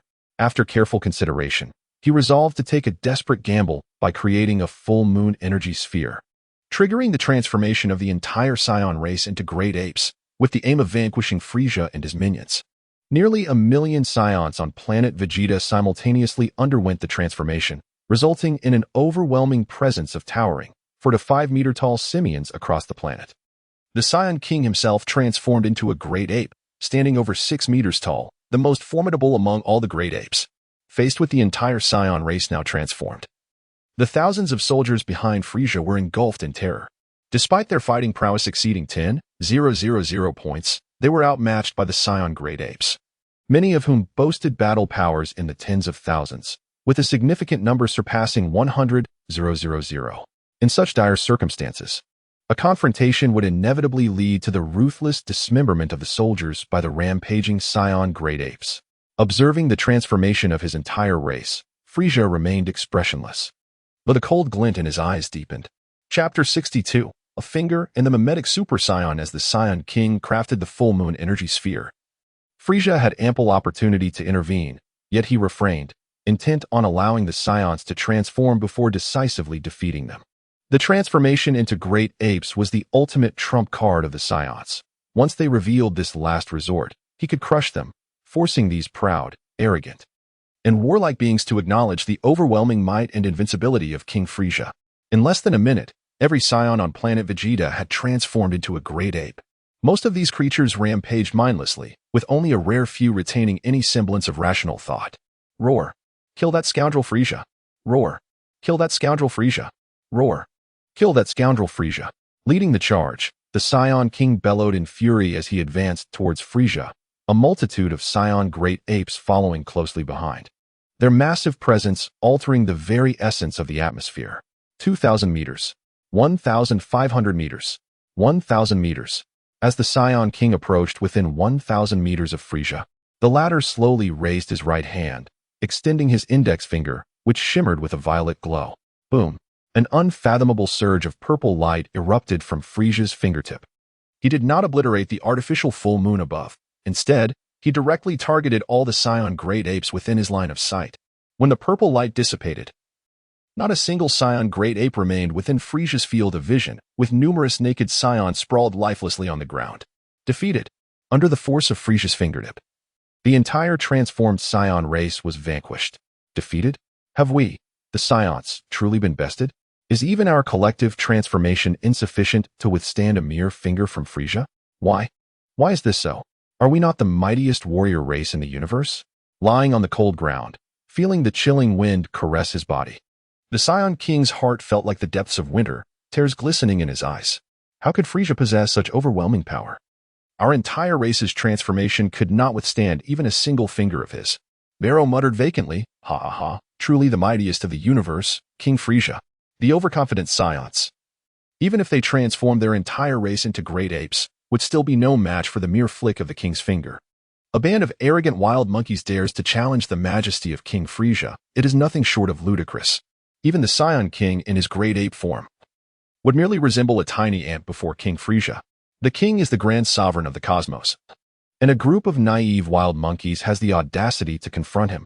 It is akin to an insect attempting to shake a tree. Thousands of soldiers behind Frieza murmured softly, casting derisive and scornful glances at the numerous Scions sprawled on the ground. Frieza exercised remarkable restraint. Although the Scions had lost their fighting capabilities, their injuries were not severe. Witnessing the numerous Scions, including King Vegeta, rendered incapable of resistance. And despite Zarbon's assurance that Frieza would not annihilate the Scion race this time, Dodoria could not help but suggest to Frieza, Lord Frieza, the Scions are exceedingly arrogant, daring to disregard your authority. In my humble opinion, it would be prudent to eradicate the Scion race.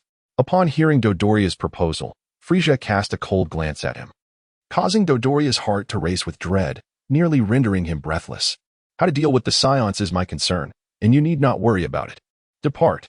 Frieza's demeanor towards Dodoria was markedly different from that towards Zarbon. In Frieza's eyes, Dodoria was nearly worthless, possessing low combat power, cowardly, and utterly ineffectual. Cautiously retreating under Frieza's reprimand, Dodoria's eyes briefly flashed with malice, nurturing disloyal thoughts towards Frieza. He fancied himself adept at concealing his intentions, unaware that Frieza saw through him completely. Frieza, indifferent to such insignificant figures as Dodoria, merely instructed Berta, and soon Dodoria would vanish without a trace. There were far too many who harbored hatred for Frieza. He could not be bothered to handle them personally, as that would be beneath his station, leaving the task to a few capable subordinates sufficed. After a while, the Scion King and his companions, all stripped bare, began to rise. I offer you a choice. Either lead the entire Scion race to pledge allegiance to me, or face annihilation, Frieza said with a faint smile.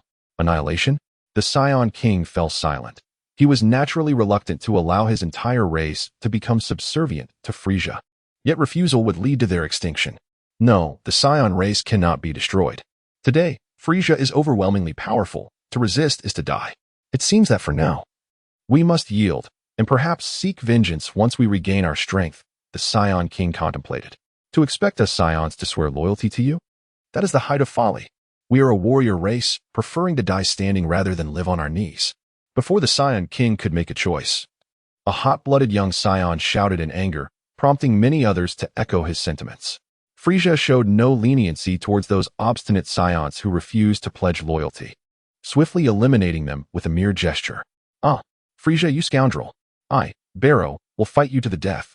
Seeing his esteemed elder brother threatened by Frieza and witnessing the brutal slaying of many Scions, Barrow was consumed by rage. A faint golden flame enveloped Barrow, and his hair began to take on a more refined appearance, a sight that left the other Scions in astonishment, as well as Frieza in utter disbelief. A pseudo-Super Scion? Although still somewhat unrefined, it was indeed a semblance of a Super Scion. Observing the figure enveloped in a gentle golden flame, with hair tinged in crimson, Frieza pondered. When a Scion's base battle power exceeds 1 million, they can transform into a Super Scion through an overwhelming surge of rage. The Ascended Super Scion exists as an intermediary state between a Scion and a Super Scion, where the first level of Super Scion enhances base power by 50 times. In the original narrative, Goku's battle power on Namek was approximately 3 million, thus his power after transforming into a Super Scion soared to around 150 million, significantly surpassing Frieza's own 120 million. The Ascended Super Scion can amplify base power exceeding 1 million by 40 times, or base power below 1 million by 10 times. In a fit of extreme fury, Barrow transformed into an Ascended Super Scion, his battle power instantly increasing tenfold. Upon gazing at the artificial full moon above, he transformed into a great ape for the second time, further augmenting his power tenfold, shattering the 1 million threshold. While a Scion typically becomes exhausted after being defeated in great ape form, Barrow, having transitioned into an Ascended Super Scion, regained his stamina and energy, allowing him to undergo this transformation again in a brief span. Originally possessing a battle power slightly over 10,000, his transformation into an Ascended Super Scion amplified it tenfold, and the subsequent Great Ape transformation boosted it another tenfold, culminating in a staggering power of over 100,000. Chapter 63, The Scion Race Kneels. P.S. 8,000 donations for a bonus chapter. As the tides turned, Barrow instilled hope in all Scions. Could it be that Barrow is the legendary Super Scion?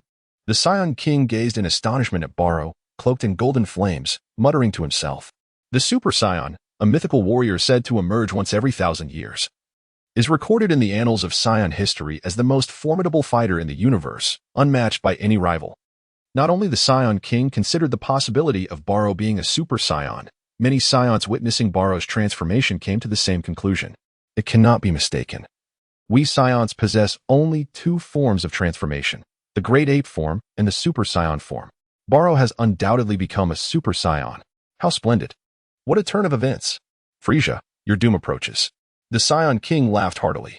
Lord Barrow has transformed into a Super Scion. The legend of the Super Scion is indeed true. In my lifetime, I can witness it with my own eyes. What a fulfillment of existence. Now, regardless of Frieza's might, he shall be utterly powerless before the transformed Lord Barrow. I wager that Frieza will not withstand even 10 minutes against Lord Barrow's onslaught. 10 minutes? You underestimate the Super Scion far too much. This is the mightiest warrior in the universe. If Frieza withstands 10 strikes, he would be fortunate. Let alone endure for 10 minutes. The multitude of Scions, firmly believing that Barrow has transformed into a Super Scion, erupted in exuberant discussions. Among them, Barrow, the focal point of this transformation, was overwhelmed with joy as he felt an unprecedented surge of colossal energy within him. In that moment, he brimmed with confidence and could not restrain himself from throwing his head back and roaring, releasing the tumultuous emotions that stirred within him. Power, such formidable power, he had absolute confidence that he could vanquish anyone. As Barrow's cries echoed, Frieza smirked disdainfully, bemused by the excitement stemming from a mere combat power of over 1 million. If only he were aware of the sheer terror of my current strength. It might very well frighten him to death. Frieza's standard combat power now stood at around 50 billion, and upon transforming into a Super Namekian, it soared to approximately 500 billion.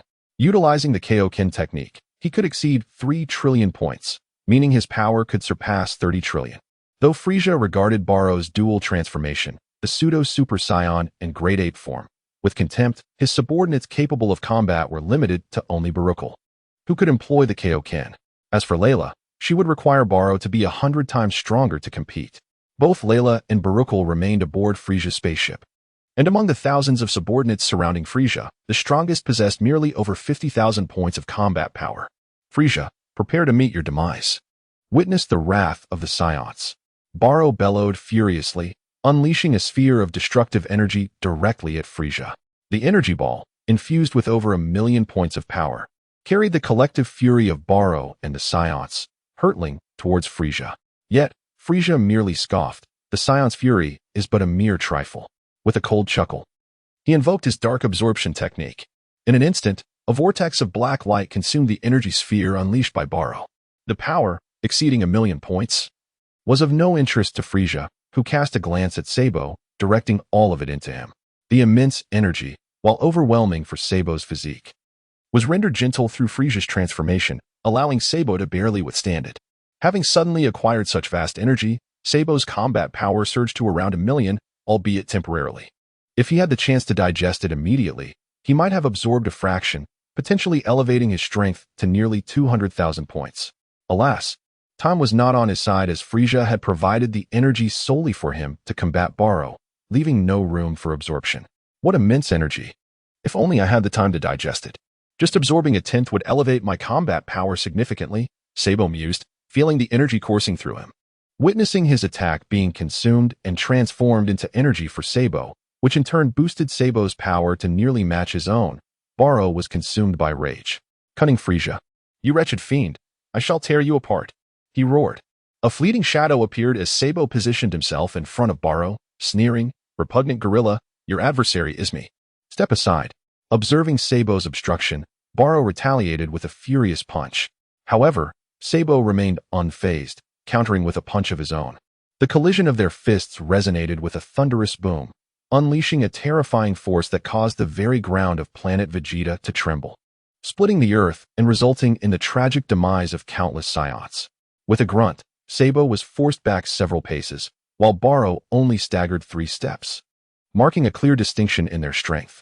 Although Barrow's combat prowess surpassed Sabo's, the latter's power did not stem from his own abilities, placing him at a disadvantage in their initial clash. Nevertheless, Sabo remained unperturbed, exuding an air of assured confidence. Barrow, you are indeed formidable at present, but your fate is sealed due to a fatal weakness, Sabo proclaimed with a self-satisfied grin. A fatal weakness? A sudden realization struck Barrow, altering his expression dramatically. Haha. Without the artificial full moon, can you maintain your Great Ape transformation? With a maniacal laugh, Sabo unleashed an energy blast that obliterated the artificial full moon orb conjured by the Scion King. Bang! No. With the destruction of the artificial full moon, Barrow's great ape form dissipated. Although he reverted to a pseudo-Super Saiyan state, his combat power was merely over 100,000, a stark contrast to Sabo's strength. Farewell. Super Saiyan, Sabo mocked, as an energy blast reduced Barrow to ashes. With Barrow's demise, Sabo began assimilating the vast energy within him. Having expended a considerable amount during the skirmish, time was of the essence to digest this energy, lest he miss out on the benefits it could provide. Despair. A profound sense of despair enveloped the Scions. Initially, when Barrow transformed into a Super Saiyan, they were filled with exhilaration, convinced that Frieza and his minions were doomed. Yet, to their astonishment, Frieza had not engaged directly. He merely utilized his abilities to siphon Barrow's energy, channeling it into Sabo, thus concluding the battle. The Super Saiyan was deemed invincible, but Frieza, that despicable fiend, had exploited his powers to absorb the energy of the Super Saiyan and obliterated the artificial full moon, leading to Barrow's downfall. Otherwise, they would have stood no chance. The Scion King and his kin shared this sentiment, firmly believing that the Super Saiyan represented the pinnacle of cosmic strength. Regardless of their thoughts, Barrow was dead. The Scion King sighed, resigned to kneel before Frieza, leading his people in submission. Thank you to the generous supporter of 2,000 points. Heartfelt gratitude for the generous support of 2,000 points. A note on the launch. I extend my heartfelt gratitude to the illustrious editor and to all the esteemed readers who have consistently supported this book. It is through your generous donations, treasured collections, delightful flowers, and thoughtful reviews that this work has achieved its current success. While it may pale in comparison to the accomplishments of the great masters, I am nonetheless overjoyed to finally see it published. Amidst a whirlwind of anxiety, there is a flicker of anticipation, and I sincerely hope for your enthusiastic subscriptions and support. My gratitude knows no bounds.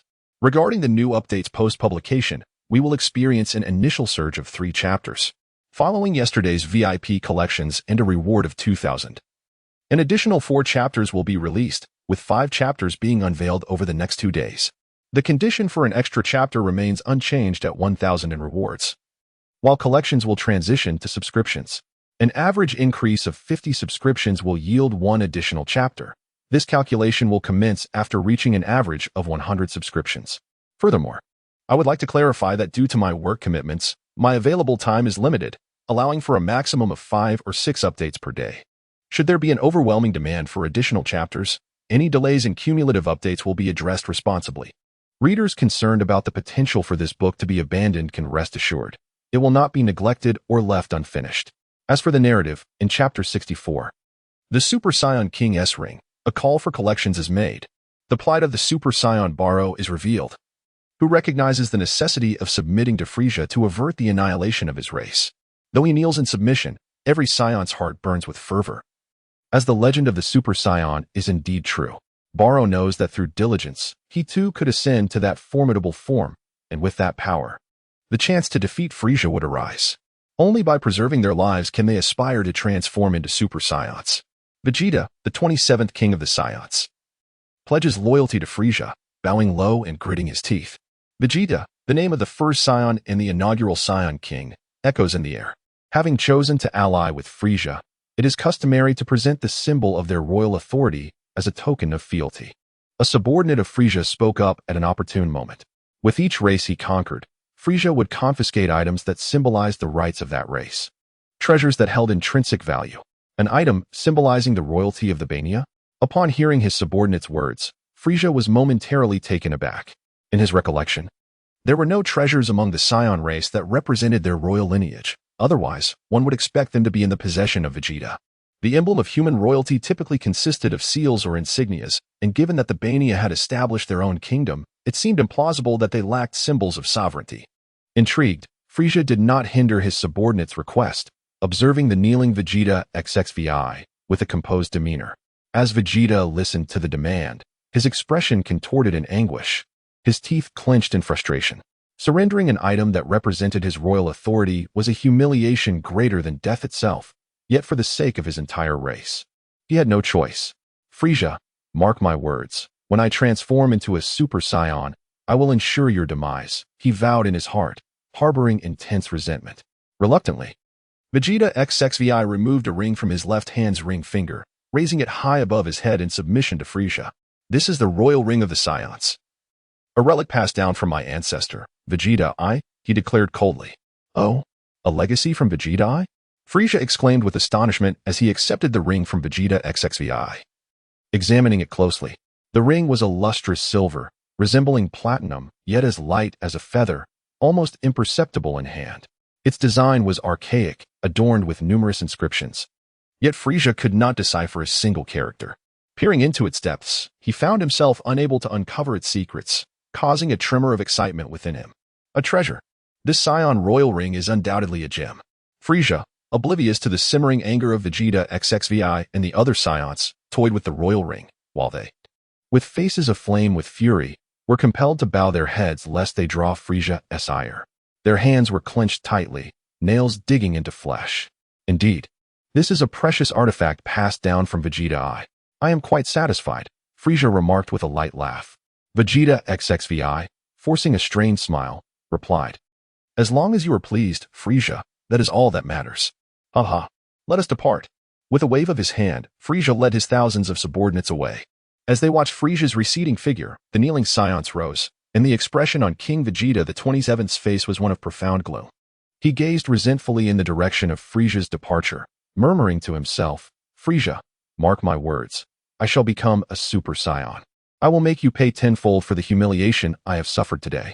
Having delivered a harsh lesson to the Scions and secured their allegiance, Frieza was in high spirits. Grinning as he regarded the Scion royal ring in his hand, Dodoria cautiously approached Frieza and remarked, My lord, I fear that those Scions do not genuinely pledge their loyalty to you. Many among them appeared furious and resentful. They may betray you in the future. Casting a sidelong glance at Dodoria, an idea struck Frieza, and he smirked wickedly. So you are called Dodoria, are you? Your concerns are not unfounded. While I am not afraid of those Scions betraying me, it could indeed pose a nuisance.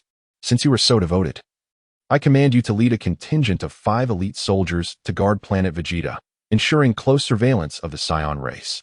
Your servant shall not disappoint you, my lord. Dodoria replied, kneeling eagerly. Stationing Dodoria on planet Vegeta would also provide the Scions with a modicum of amusement. Having lost his parents to the Scions, Dodoria harbored a deep-seated hatred for them, and now, with the opportunity for revenge at hand, he could not resist the temptation. The Scions were not to be underestimated, however. Frieza pondered. After all, Dodoria was merely cannon fodder, of no significant concern. This time, Frieza had reaped considerable benefits and absorbed a substantial amount of energy, bringing his combat power close to 100,000. With his power significantly increased, Frieza promoted him to one of his trusted aides. The matter of the Scions seemed to have reached a pause, as long as they did not cause excessive trouble. Frieza could afford to turn a blind eye and await the unfolding of events over the next 2 centuries, when the destruction of the Scion race and planet Vegeta would commence. Many Scions had perished this time. It remained uncertain if any ancestors of Goku or Broly had been among them. If his actions were to prevent the birth of Goku or Broly, it would be dire indeed. Frieza contemplated these thoughts, having already done his utmost to minimize the casualties among the Scions. Upon returning to planet Frieza, he began his research on the Scion royal ring. Frieza and his subordinates waged war against various races across the universe, seizing countless symbols of power. However, the true treasures were few and far between. This time, they acquired the royal ring of the Scion race, which holds significant value for research. The power of Frieza's heavenly eye is intricately linked to his formidable combat strength. With his current terrifying prowess, the might of the heavenly eye is truly astonishing. However, it proves ineffective against penetrating the inner sanctum of the Scion King's ring. This undoubtedly attests to the ring's extraordinary nature. Grasping the Scion King's ring and positioning it prominently, a surge of spiritual energy emanated forth. Frieza sensed an invisible barrier obstructing his ability to perceive the interior of the Scion King's ring. In that moment, he began to channel his spiritual power to assault the barrier. Frieza, the tyrant, found himself entwined with the essence of the Scion race. The inherent power of the Scion spirit was immensely formidable. Furthermore, he had mastered a divine skill from the Ko Shin, augmenting his spiritual prowess to an astonishing degree. With each relentless assault of Frieza's overwhelming spiritual force, the intangible barrier within the Scion King's ring began to tremble. However, at this rate, Even if Frieza were to toil ceaselessly, it would take no less than a month to completely breach the barrier. Each impact from his spiritual power would inevitably incur some degree of depletion. Fortunately, Frieza's mastery of the divine skill allowed him to maintain a balance between expenditure and recuperation. A month is neither excessively long nor fleetingly brief, yet for Frieza, it felt akin to an eternity. As he continuously bombarded the invisible barrier within the Scion King's ring with his spiritual might. Despite the regenerative abilities granted by his skill, he found himself utterly exhausted. Meanwhile, the former Super Saiyan, Barrow, recognized the necessity of submitting to Frieza, for the fate of the Scion race hung in the balance. Though kneeling in submission, a fervent fire burned within each Scion heart. The legends of the Super Saiyan were undeniably real. Barrow believed that if he could transform, he too could become a Super Saiyan, thereby seizing the opportunity to vanquish Frieza.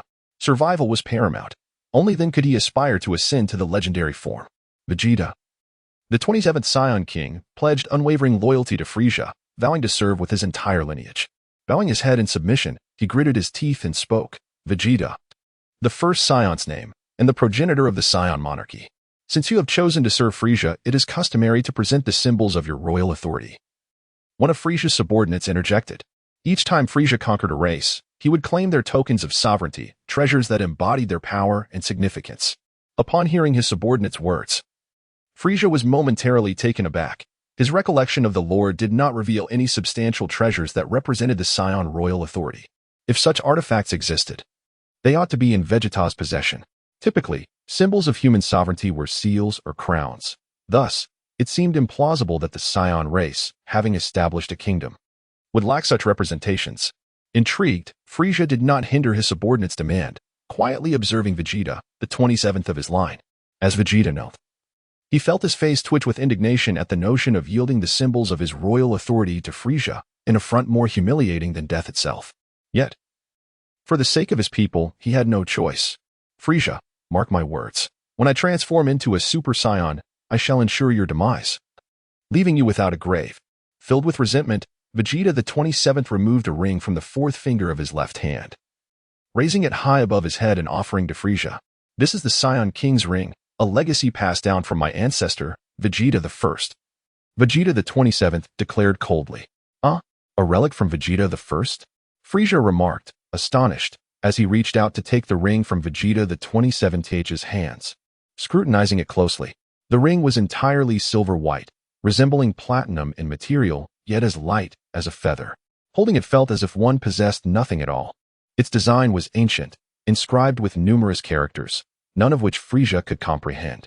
Even with his heightened perception, he could not discern the inner workings of the Scion King's ring, sending a jolt of surprise through him. A treasure. This Scion King's ring is undoubtedly a gem. Frieza nonchalantly toyed with the ring, while Vegeta the 27th and the gathered Scions seethed with fury, yet were compelled to bow their heads, wary of Frieza's discovery. Their fists clenched tightly, nails digging into flesh. It is indeed a precious artifact passed down from Vegeta the First. I am quite satisfied, Frieza chuckled lightly.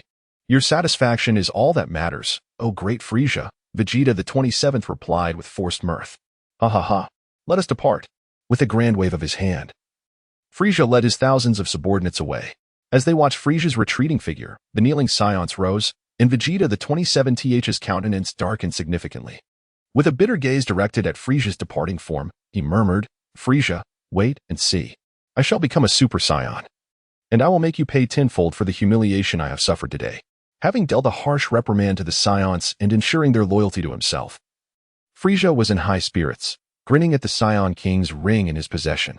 Dodoria cautiously approached Frieza and said, My lord, I fear those Scions do not truly pledge their loyalty to you. Many among them displayed anger and resentment earlier, and I worry they may betray you in the future. Casting a glance at Dodoria, a cunning thought crossed Frieza's mind, and he grinned wickedly. So, your name is Dodoria? Your concerns hold merit. Although I am not afraid of those Scions' betrayal, it remains a nuisance. Since you are so devoted, I shall assign you to lead a contingent of elite soldiers to guard planet Vegeta, to closely monitor the Scion race. Your will shall be done, my lord, Dodoria replied, kneeling eagerly. Stationing Dodoria on planet Vegeta would also provide a small amusement for the Scions. Dodoria's parents had been slain by the Scions, and he harbored a deep-seated hatred towards them. Now, with the opportunity to watch over planet Vegeta, he could not resist the temptation for personal vengeance.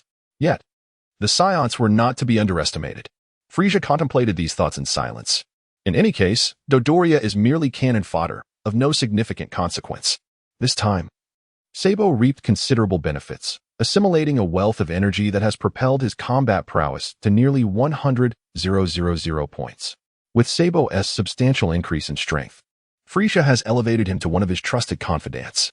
The affairs concerning the Scions have reached a temporary resolution, as long as they do not escalate excessively.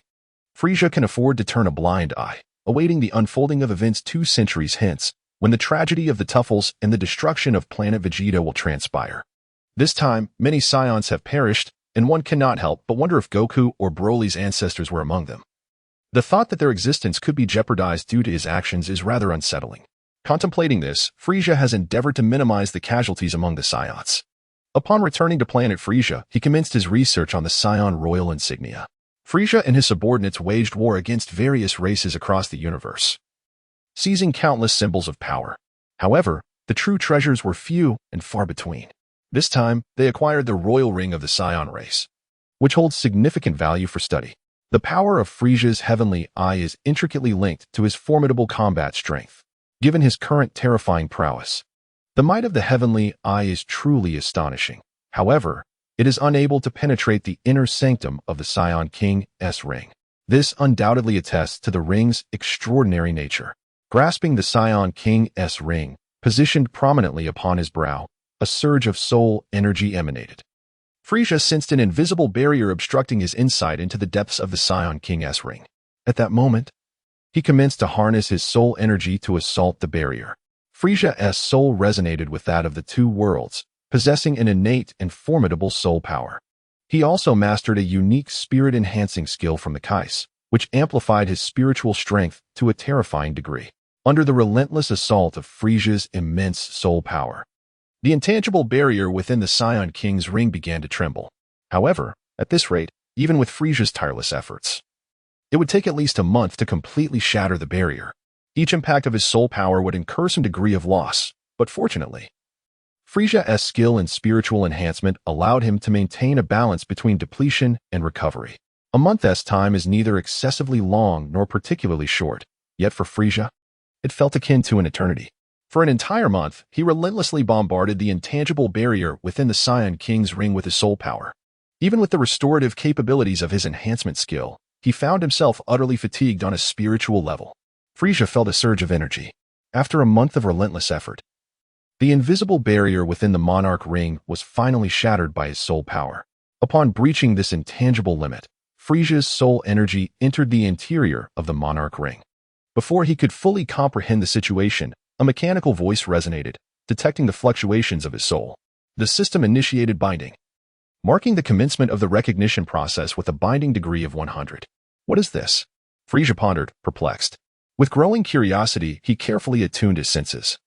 And after some time, the realization dawned upon him. This Monarch ring was a technological artifact crafted by the Cyberians. By merely using soul energy to penetrate the ring's invisible barrier, the sealed Supreme System could recognize its master. The Cyberians? A formidable race with profound ties to the Zions. Frieza's memories from his previous life held a faint recollection of this term, perhaps encountered in the context of Nahr, yet the impression was not vivid. Now, through the Supreme System, he gained a deeper understanding. In the ancient era, there existed an immensely powerful race, renowned for their terrifying combat prowess, warlike nature, and exceptional intelligence. Their technological civilization was exceedingly advanced, capable of contending against the demon realm and creating countless legends and glories. The cosmos is divided into the ancient era, the pre-ancient era, the far ancient era, and the recent ancient era. The ancient era marked the pinnacle of the demon realm's power and historical records. Under the leadership of the demon lord Kaguya, the 7 great demon kings were equally formidable. Each of their powers surpassed that of the contemporary demon realm king, Dapula, by 100-fold or more, with Kaguya's combat strength transcending the realm of millions, entering the domain of billions.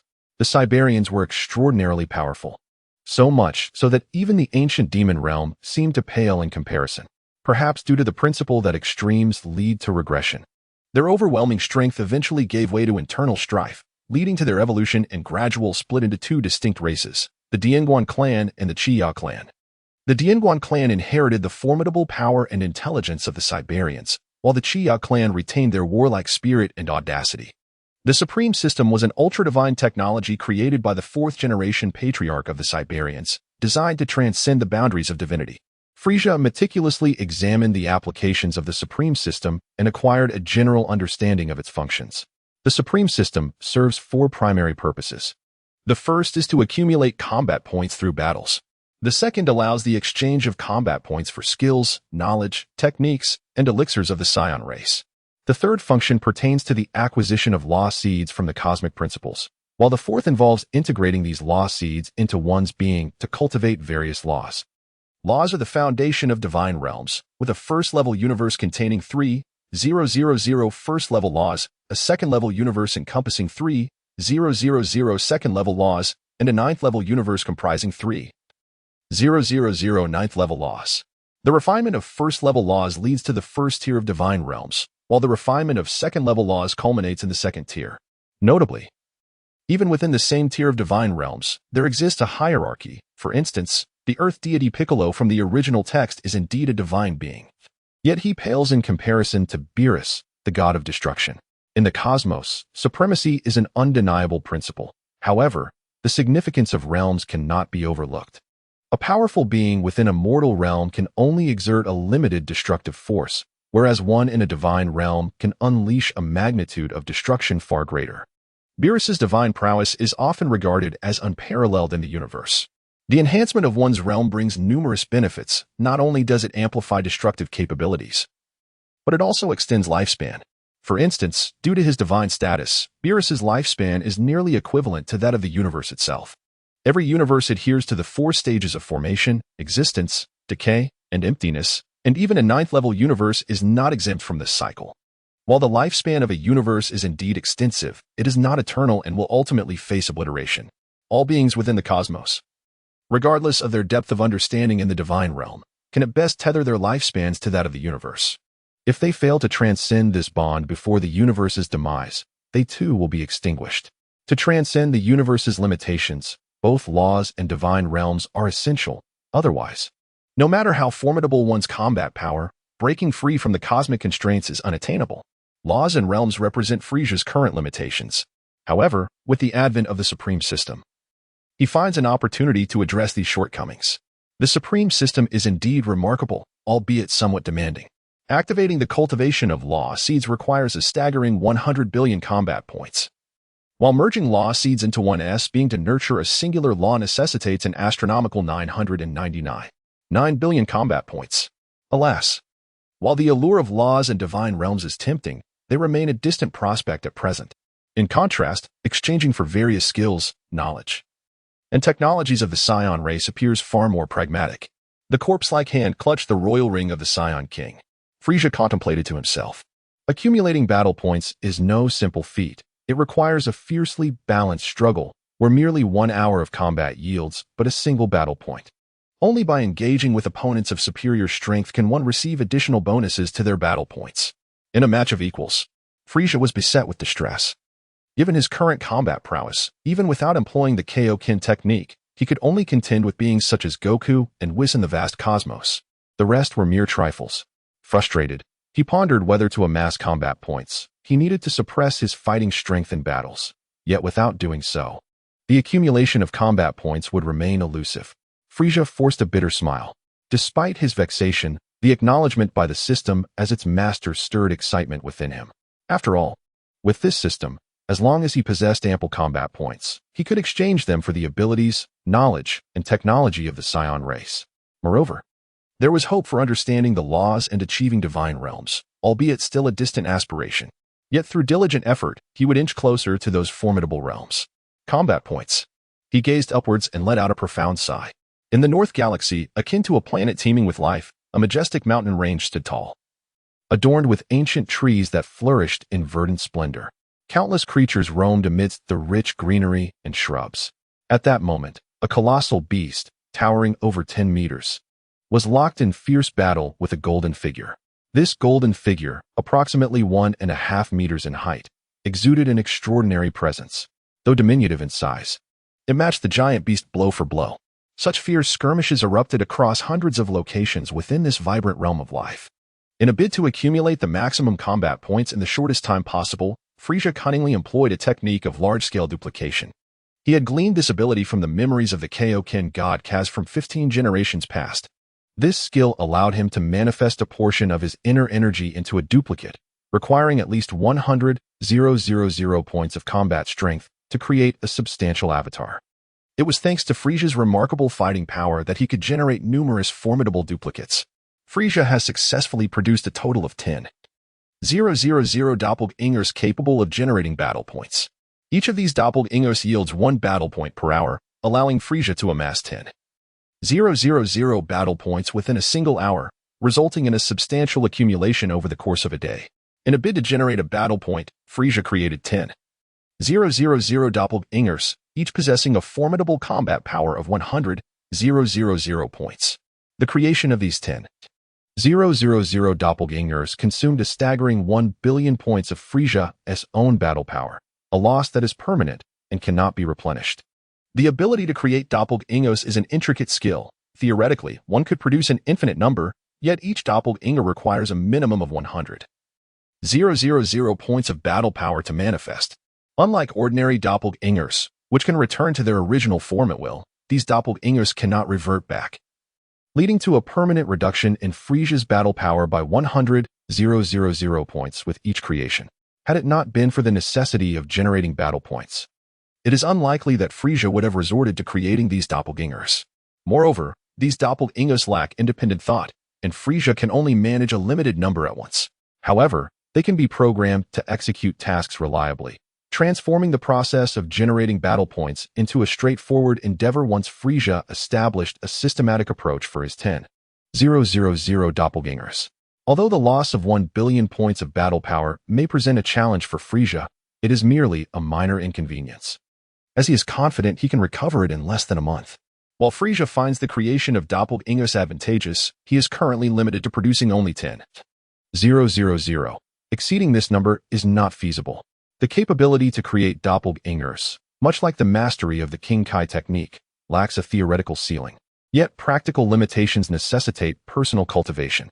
Frieza has only advanced his mastery to the point of creating 10,000 doppelgangers, largely due to the relatively short duration of his training, which commenced after he acknowledged the supremacy of the system. Frieza felt the combat points from the supreme system steadily accumulating, which left him in a rather foul mood. Every hour, he amassed at least several thousand combat points, totaling no less than tens of thousands in a single day, and sometimes exceeding 100,000. After several days, Frieza had accrued hundreds of thousands of combat points. However, this sum was merely a drop in the ocean compared to what was required to activate the supreme system. Nonetheless, he could exchange some of these points for skills, knowledge, and technology of the Scion race. During these few days, Frieza diligently practiced his replication abilities while immersing himself in the exchange interface of the supreme system. The array of exchangeable items dazzled his eyes, though most appeared in gray, indicating they were unavailable for exchange, with only a select few shining in white. Signifying their availability, items turned white when sufficient combat points were present for exchange. After extensive contemplation, Frieza had made his decision. He desired the power of the Scions. Or rather, the power of the witch, the power of Pangu. This was a chaotic level force that, when absorbed, could unify one's soul and body. The benefits were twofold, the first being immunity to all soul-based attacks, and the second ensuring the immortality of both body and soul. To exchange for 1 point of Scion power required 5,000 combat points, and Frieza aimed to acquire 75 points. With a resolute mind, he resolved not to hesitate any longer. He would utilize his accumulated combat points to their fullest extent to acquire Scion power. The exchange of 75 points necessitated the expenditure of 375,000 combat points. The system confirmed that Frieza had a total of 378 for 155 combat points. Are you sure you wish to exchange? It inquired. Yes, confirm the exchange. Frieza affirmed. In an instant, Frieza felt a surge of dark, murky energy emanating from the Scion King's ring on his finger. As this tainted energy left the ring, it penetrated his body. The essence merged with Frieza's soul, creating a slight fusion with his demonic form. Although the fusion was minimal, Frieza experienced a profound surge of power, and his combat strength soared by billions. instantly compensating for the energy expended to create 10,000 replicas. Frieza is a being of reincarnation, an extraordinary fusion of two souls, possessing immeasurable power. Yet, when juxtaposed with the body of a demon god, he still finds himself lacking. At present, his soul has merged with his physical form to some degree. And under the influence of the demon god's body, his essence has grown significantly. As he closes his eyes to contemplate his transformation, Frieza muses that the 75 points of combat power remain insufficient, allowing only a mere one integration of his soul with his body. At this rate, achieving a complete union of the two would require approximately 50,000 points of combat power. 50,000 points is no trivial sum. It necessitates an exchange of 250 million battle points for skill training, which can occur under two scenarios, one that begins with ease and progresses to difficulty, and another that offers a contrary path. The latter is more commonplace, while the former is relatively rare. The training of his ability to create clones mirrors that of the Kai Shin, beginning with simplicity and evolving into complexity. Novices find it easy to initiate, yet the challenge escalates with time. Within Kaz's memories, he recalls that even the fastest among the Kai Shin could take 3 days to master the skill of creating clones, whereas Frieza accomplished this feat in mere minutes, a testament to his formidable talent. As Frieza's proficiency in the art of clone creation advances, the number of clones he can manifest increases correspondingly. Thus, it is only natural that the battle points he acquires multiply as well. 10,000 clones, 15,000 clones, 20,000 clones. With a multitude of clones at his disposal, Frieza's battle points become increasingly abundant, allowing for a greater exchange of combat power. As he continues to convert battle points into combat power, the integration of his soul and body intensifies further. What Frieza was unaware of was that upon tapping into the formidable power of the Grand Hierarchy, his home planet of Frieza began to emit a subtle gray-black luminescence. This peculiar glow was only perceptible to those with a combat power exceeding 100 million. Those beneath this threshold remained oblivious. Aside from Frieza himself, only Layla possessed such strength. At present, Frieza was wholly devoted to the arduous cultivation of his doppelganger technique. Meanwhile, Layla, being a mere puppet devoid of independent consciousness, remained oblivious to the anomalous changes occurring on Frieza's planet. Frieza remained oblivious to the radiant gray light emanating from planet Frieza. However, someone far away, on an inconspicuous small life planet in the middle of the galaxy, took notice. A young man with flowing black hair furrowed his brow, as if sensing something. His gaze was fixed on the direction of planet Frieza, his sharp eyebrows and piercing eyes exuding an extraordinary demeanor. Could it be the ancient power of the Phoebe? How could that be? How could such a force exist in this universe? This was a power of utmost supremacy belonging only to the noble race of the Kangbai. And only the royal lineage of Kangbai was naturally endowed with the Phoebe power. Could it be that apart from Lord Weiss, the Scion, there existed other Scions in this universe? Moreover, were they of royal blood? The young man murmured to himself, filled with confusion and doubt. The soul had finally merged with the body by 70%. In the realm of Frieza, within the Imperial Castle, Frieza stood with his hands clasped behind his back, gazing through the grand windows of the crystal fortress at the resplendent hues of the setting sun. Deep within, he reflected upon the fact that he had exchanged approximately 3,500 points of combat power. At last, Frieza had managed to integrate his soul into his corporeal form, having amassed around 3,500 points of combat prowess. The requirement for such an exchange exceeded 17 million battle points, an arduous endeavor indeed. It was fortunate that Frieza possessed an immensely formidable reservoir of energy. His remarkable training had allowed him to cultivate the skill of energy duplication to unprecedented levels within a remarkably short span of time. To date, Frieza had produced over 100,000 energy clones, expending more than 10 billion points of energy in the process. Consequently, his battle power had only marginally increased during this period, stabilizing around 60 billion points. As for the King's Fist technique, he had not practiced it at all during this time. Just as Frieza was lost in contemplation, a sudden wave of trepidation washed over him. Upon focusing his gaze, he was taken aback, sensing a powerful being approaching the Frieza planet. The pressure emanating from this entity was considerable. Who could be making their way to Frieza planet? The strength was formidable enough to evoke such apprehension within him. Surely, their battle power must exceed 500 million points. Frieza mused. A combat power of over 500 million points, although trivial compared to his own, was nonetheless rare in the vast universe. To Frieza's knowledge, aside from himself, only Whis and Beerus possessed battle power indices surpassing 50 billion points. In that moment, Frieza's curiosity towards the approaching formidable figure intensified. Who could this mysterious powerhouse be? Whether friend or foe remained uncertain. If an adversary, they posed little threat to him personally, yet they could inadvertently bring devastation to his planet. With this thought in mind, Frieza promptly ascended from Frieza planet, using his senses to traverse the cosmos towards the enigmatic entity. The strength of this mysterious figure was overwhelming. Frieza planet could hardly withstand any destruction.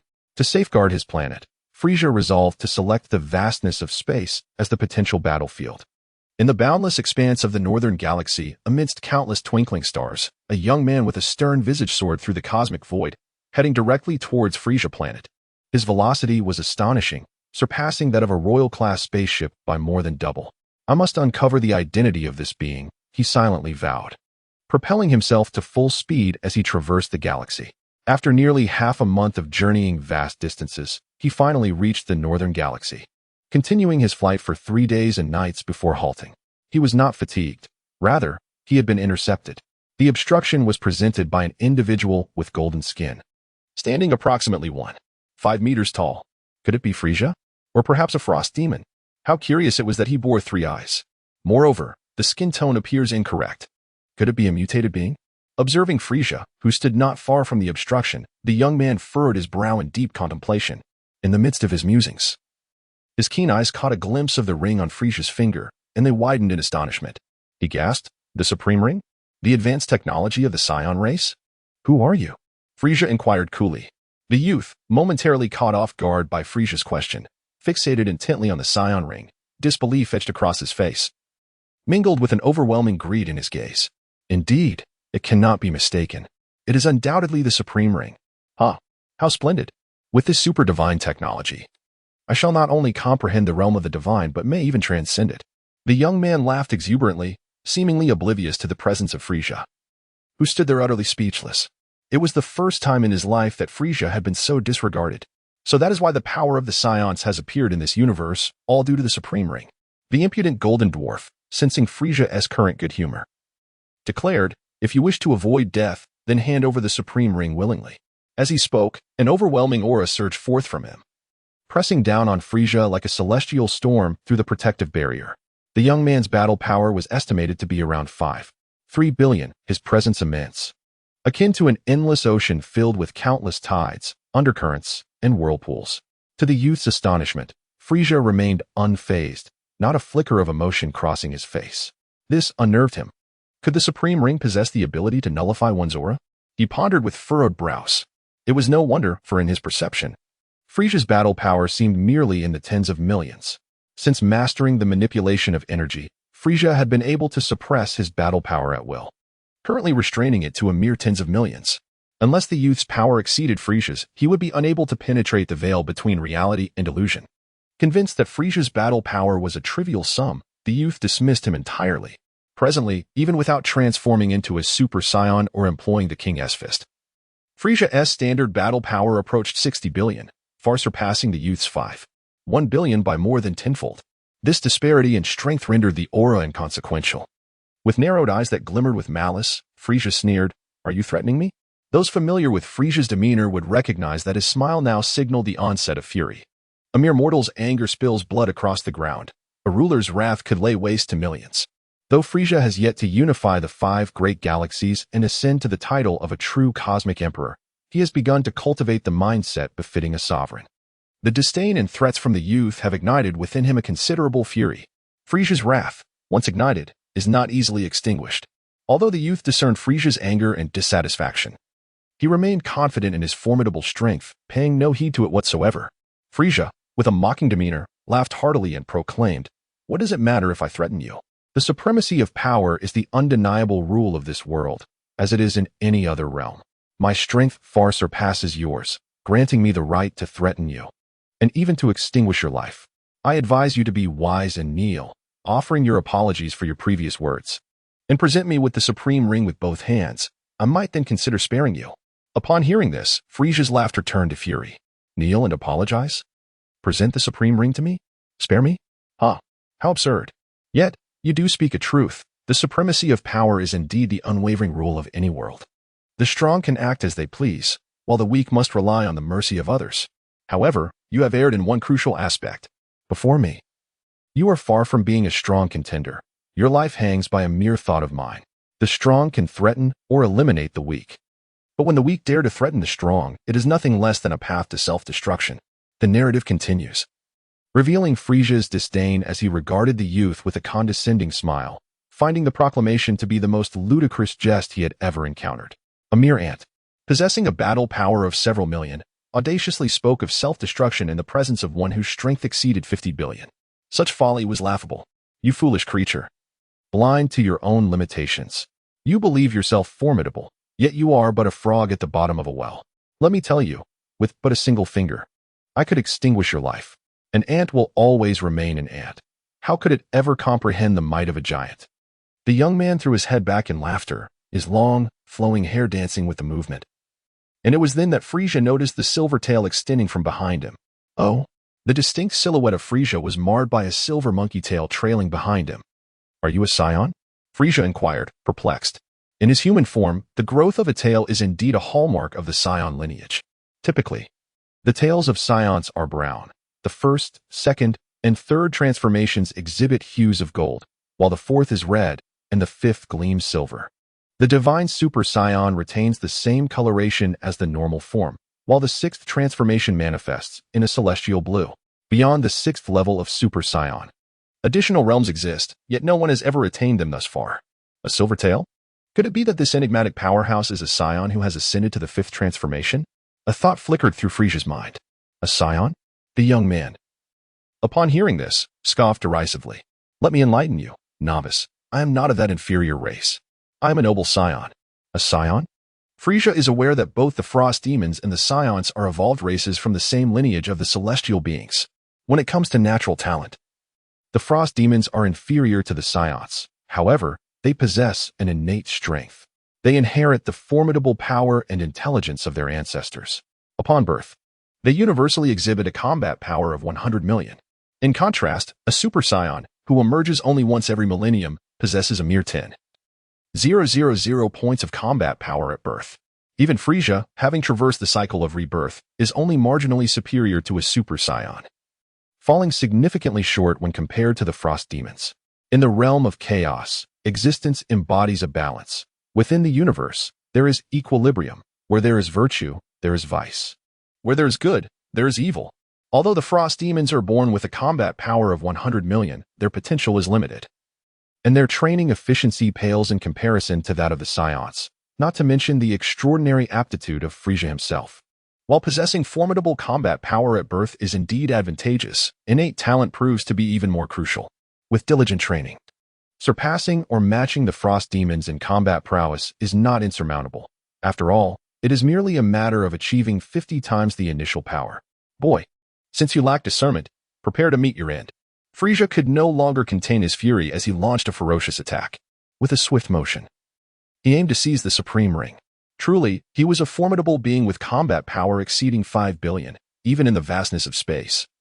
The youth swiftly closed the distance to Frieza. His left hand struck towards Frieza's head while his right hand reached for the supreme ring.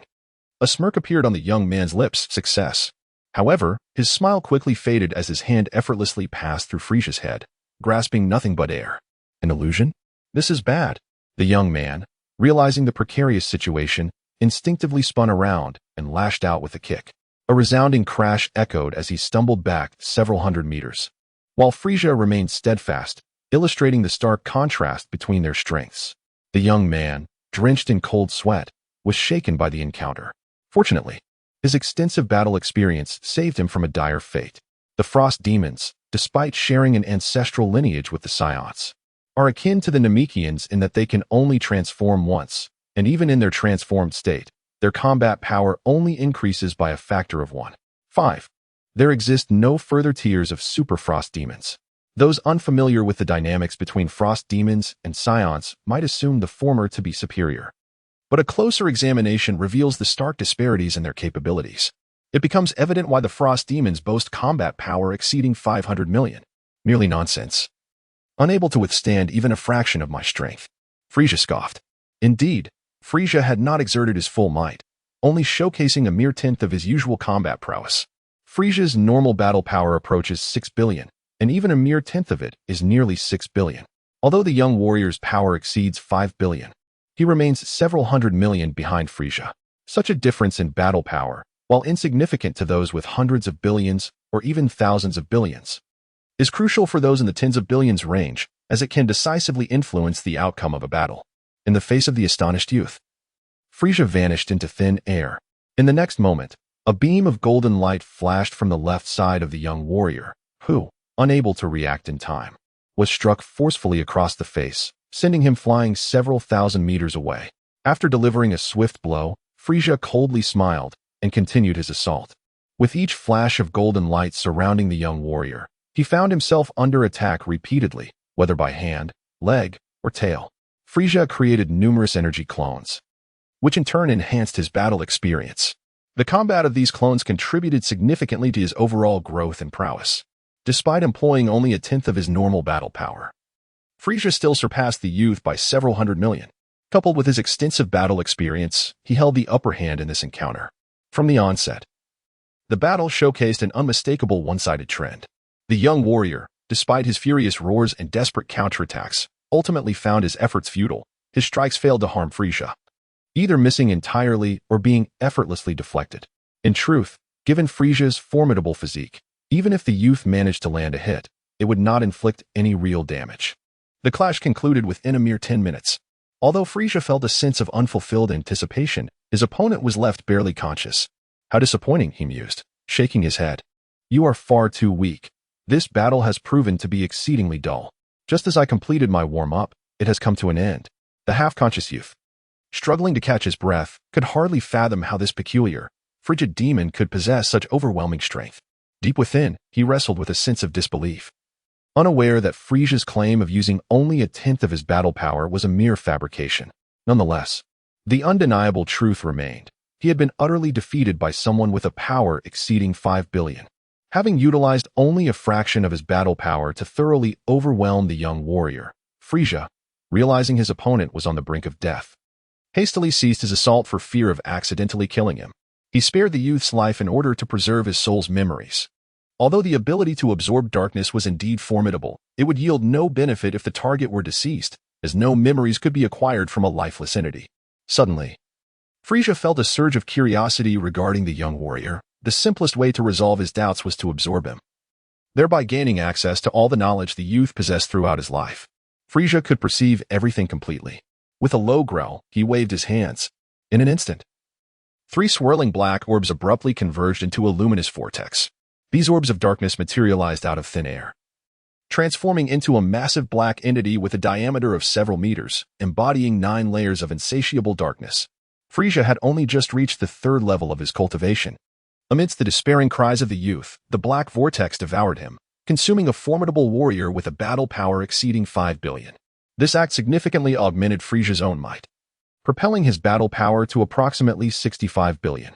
In addition to this increase in strength, the genetic cells of the Scion lineage facilitated a subtle transformation in Frieza's demonic form. He assimilated the memories of the youth, his name, origins, skills, knowledge, and more, fully comprehending them. Otris was the name of the young man. He was a 300-year-old hybrid.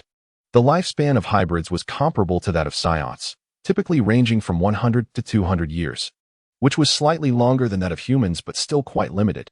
Even for super Scions or super hybrids, their lifespan could not be extended significantly. Otris's situation was particularly unique. He was the son of an elder from the Scion clan in the 3rd universe. In his youth, due to a penchant for mischief, he accidentally ventured into the cosmic axis, resulting in his fall into the 7th universe, where he fortuitously was saved by Whis, thus ensuring his survival.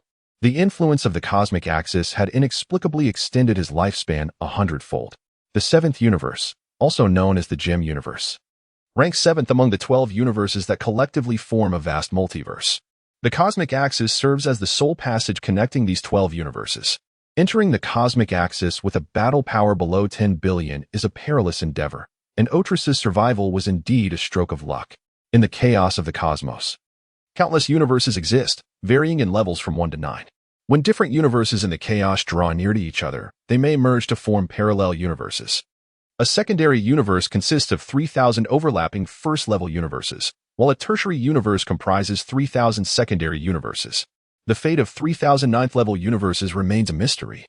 According to Otris's memories, the power of the hybrid clan was indeed terrifyingly vast.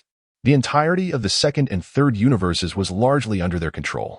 Upon gaining a preliminary understanding of the immense influence of the hybrid clan, Frieza felt a sense of trepidation. The cosmic axis is the foundation that maintains the stability of the parallel universes. Should any issues arise with the cosmic axis, the balance of the interconnected parallel universes would inevitably be jeopardized. If the cosmic axis were to be destroyed, the stability of these parallel universes would collapse entirely. Frieza, through the memories of Otris, discovered that he currently resided in the 7th universe of the 12 parallel universes. This revelation left him utterly astounded. He envisioned a day when he would ascend to the pinnacle of authority, ruling over the 12 universes as the supreme deity. A colossal ambition burgeoned within Frieza's heart. Although the endeavor to dominate a single universe was fraught with challenges, he remained steadfast in his confidence. What he lacked was merely time. Given ample time to accumulate strength, the conquest of all 12 universes would not be an impossible feat in each universe. Powerful beings akin to the god of destruction, Beerus, existed, with many surpassing him in might. To rule over the 12 universes, he would require a multitude of formidable subordinates, alongside his own unparalleled combat prowess to eclipse all other powerful entities. Without supreme strength, even the most cunning schemes would be futile in securing his dominion over the cosmos. Frieza understood that mastering the cosmic axis was paramount. Without control over it, both he and his subordinates would struggle to escape the confines of the 7th universe and traverse into the other 11. However, according to Otris's memories, the axis of the 7th universe had already been sealed by Whis. Defeating Whis was the only means to break this seal, which troubled Frieza greatly. Although he held confidence in his formidable strength and his mastery over the King of Worlds, he harbored no absolute certainty when it came to confronting the enigmatic Whis. After much contemplation, Frieza could not help but chuckle at his own naivety. He seemed to be pondering far too ahead, when he had yet to conquer even the 7th universe. Even if he were to defeat Whis and gain control of the cosmic axis, how could he possibly manage the other universes? As the saying goes, a towering edifice rises from the ground up. He resolved to take measured steps towards unifying the 5th galaxies of the 7th universe, regarding the cosmic axis as a matter to be addressed only after he had established himself as the sovereign of the 7th universe. Time flew by, and 10 years slipped away. In this decade, the reputation of King Frieza resounded throughout the 7th universe. The northern galaxy and parts of the central galaxy had become his domain, while immense forces lurked in the shadows. They were all subdued under the oppressive might of Frieza's dark army.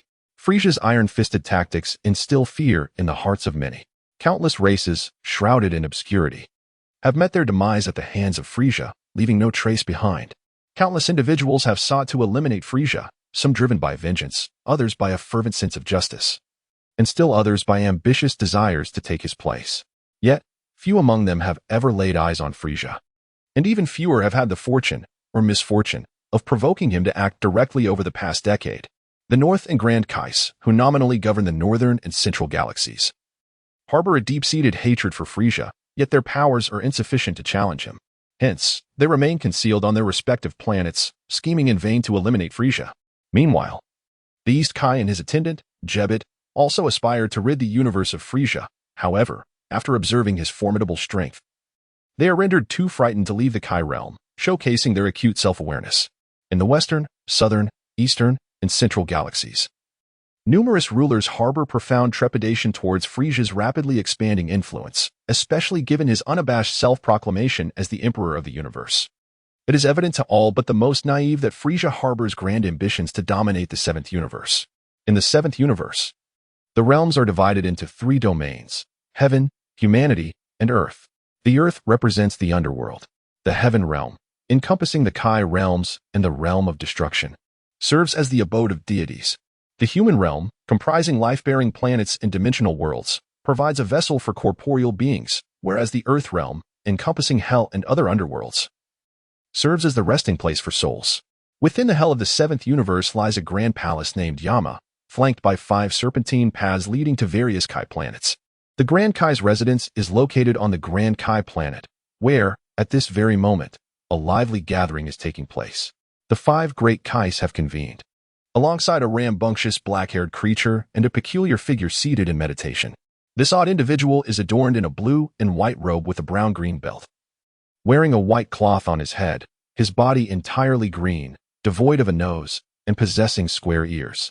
The current Eastern Kai is a rather corpulent female with a penchant for racing, while the Southern Kai is tall and possesses an arrogant demeanor. The Western Kai, sporting monocles, is fiercely competitive and has repeatedly suggested to the Grand Kai the organization of the ultimate martial arts tournament in the realm of hell. Though the Grand Kai has yet to heed his counsel, the Northern Kai enjoys leisurely drives through the grasslands and the nurturing of the peculiar creatures that inhabit the region.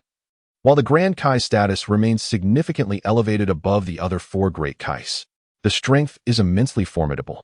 With combat prowess lying somewhere between the Son Gohan who triumphed over Sharu in the original narrative and the third transformation of Super Saiyan Son Goku, this prowess surpasses that of the other four Kais by a considerable margin. Although the East Kai Shin and Jebet hold higher divine ranks than the Grand Kai, their combat abilities are significantly more refined. The Grand Kai, while possessing substantial strength, shows little inclination towards rigorous training, preferring to indulge in merriment and revelry. The Grand Kai expresses disdain for the infamous tyrant Frieza of the North Galaxy, whose actions have led to a congestion of souls in the underworld over recent years.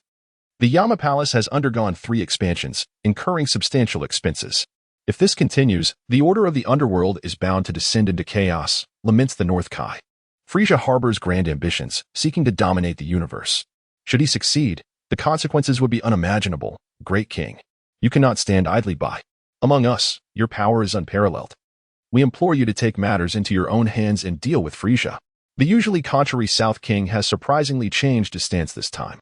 The East and West Kings also fervently urge the Great King to act against Frieza, faced with the persistent pleas of the 4 kings from all directions. The Great King steadfastly shook his head in refusal. What a jest! He wishes to live a few more years. The Great King is self-aware, although his strength is considerable. It pales in comparison to the unfathomable Frieza, leaving him with no chance of victory. To confront Frieza? Merely surviving to return to the King's planet would be a triumph. Even the East Supreme God and Jebet dared not challenge Frieza, while the West Supreme God, who surpasses the East, serves as Frieza's subordinate.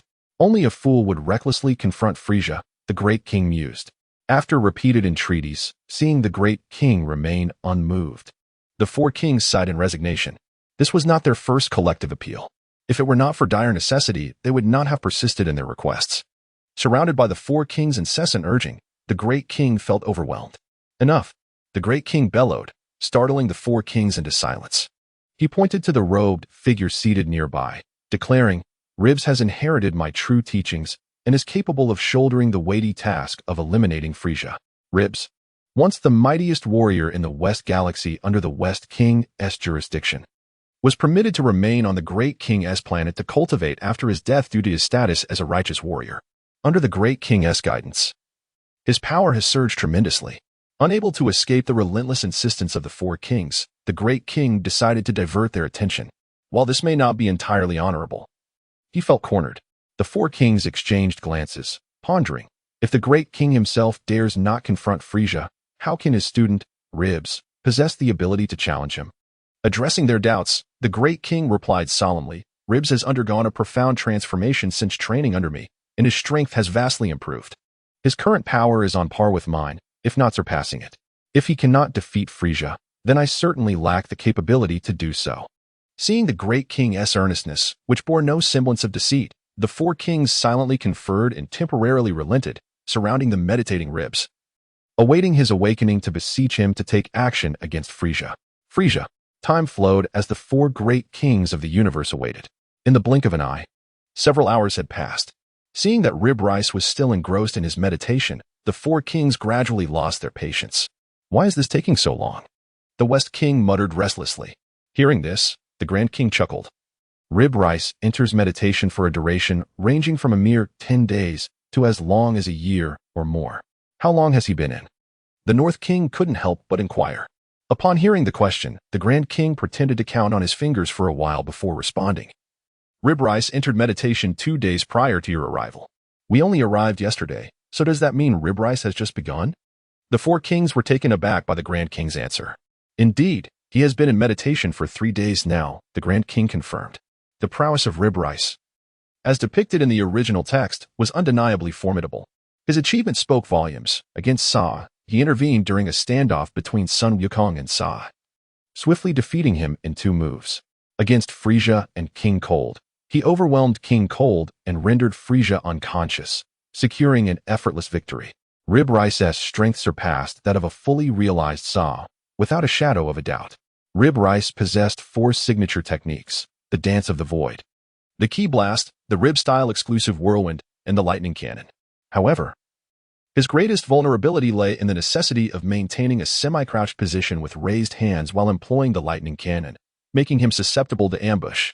After waiting for over a month, the 4 kings of the universe, growing weary, were counting the strands of their fur when Rib Rice abruptly opened his eyes. Instantly, 2 bolts of cold electricity flashed.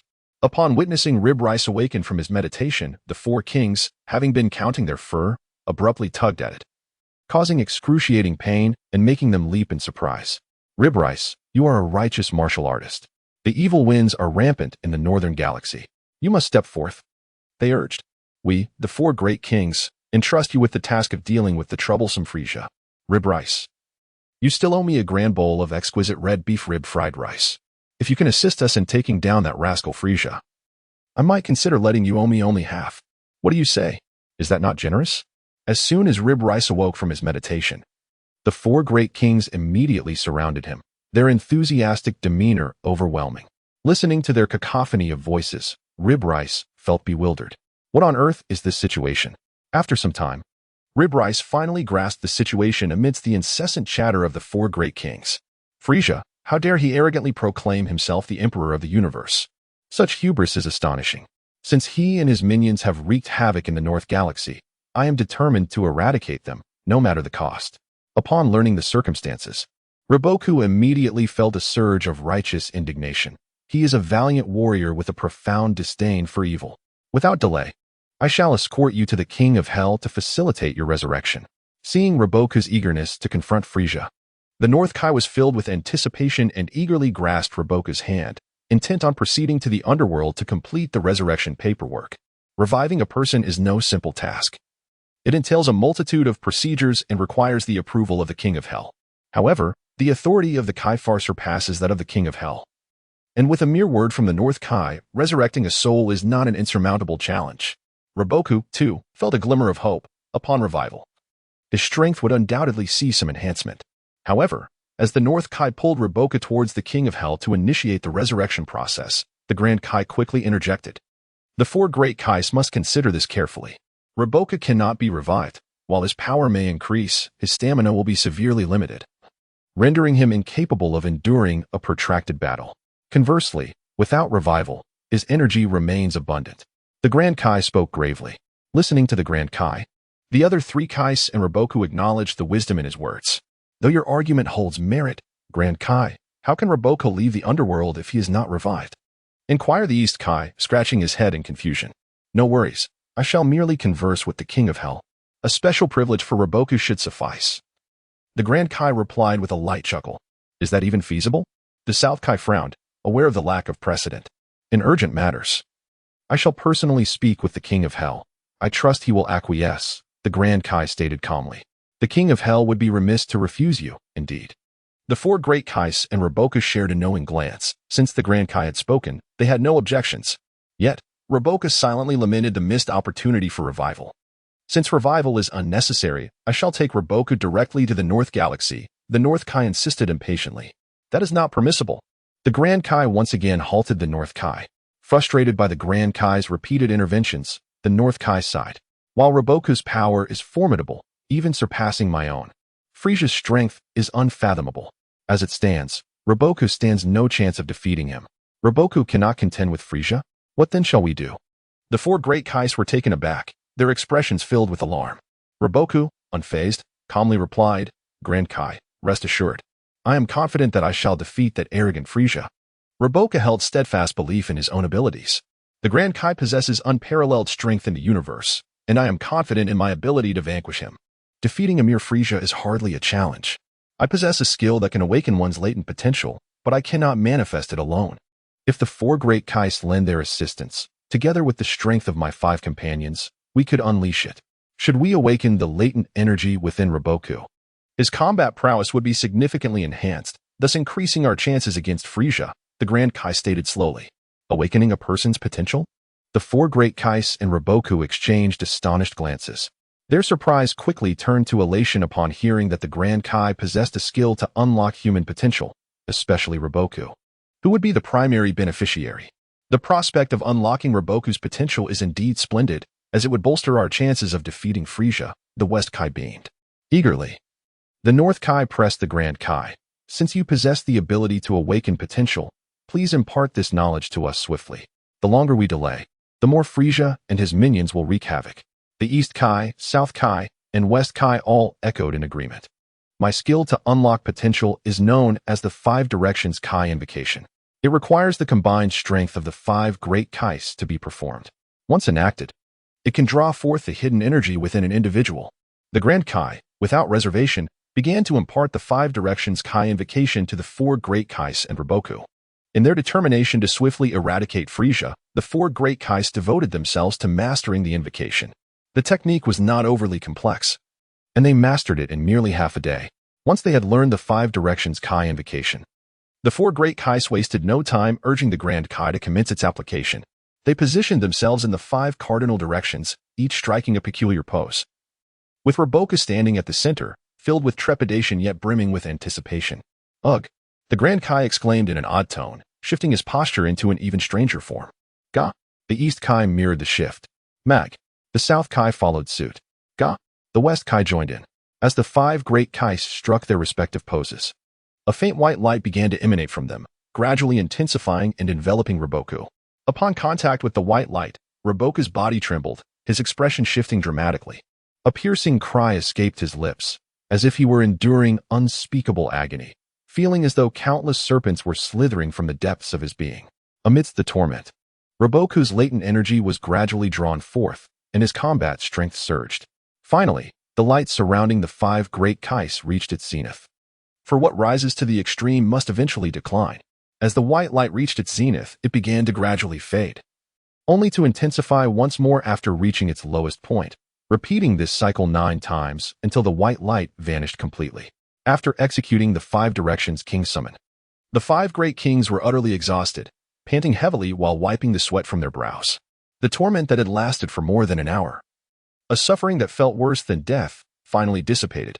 At this moment, Rib Rice felt an overwhelming sense of relief, acutely aware of the transformation within. As a vast energy surged through him, Rib Rice was astonished and delighted, laughing heartily. Incredible! So powerful! My combat strength has nearly doubled. The 5 great kings were taken aback by the revelation of Rib Rice's newfound strength. Indeed, this outcome surpasses my expectations. I had thought that the 5 Directions King Summon would only enhance Rib Rice's combat strength by 30. To discover that it has doubled is truly remarkable. The Great King chuckled. Chapter 72. Your life is mine. Frieza on the planet of Frieza. A stark contrast emerges when compared to a decade ago. With dominion over the entirety of the northern galaxy and parts of the central galaxy, Frieza's realm has attracted countless elite races and talents, resulting in a remarkably advanced technological landscape. In the vastness of space surrounding Frieza's planet, thousands of colossal spacecraft patrol, each several kilometers in length, exuding an imposing presence. At a distance of several 100,000 cosmic kilometers from Frieza's planet, 2 figures materialize on a diminutive, life-sustaining planet. King Kai of the North and Rib Rice. Notably, Rib Rice is adorned with a shimmering halo above his head. Frieza seldom ventures beyond his planet, typically remaining within its confines. King Kai observes solemnly, nodding in acknowledgement. Rib Rice offers no further words and, with a single utterance, conjures a protective aura before soaring towards Frieza's planet. Lord King Kai, await my good news. With the protective energy enveloping him, Rib Rice navigates through the vacuum of space, and within mere hours, he catches sight of Frieza's planet. As he approaches, several patrolling warships intercept him. Those who obstruct my path shall perish. With a thunderous proclamation, Rib Rice unleashes a barrage of energy blasts from his hands, precisely striking the warships that dare to block his way. The massive vessels are obliterated into fragments, and not a single soldier aboard survives. Frieza's patrolling warships number in the thousands. However, scattered around the planet and caught unprepared, they are unable to converge swiftly. Consequently, only a little over 100 ships stand in Ribrice's way, all of which are annihilated under the onslaught of his energy blasts. Having destroyed more than 100 warships, Ribrice forcefully breaches the defenses of Frieza's planet.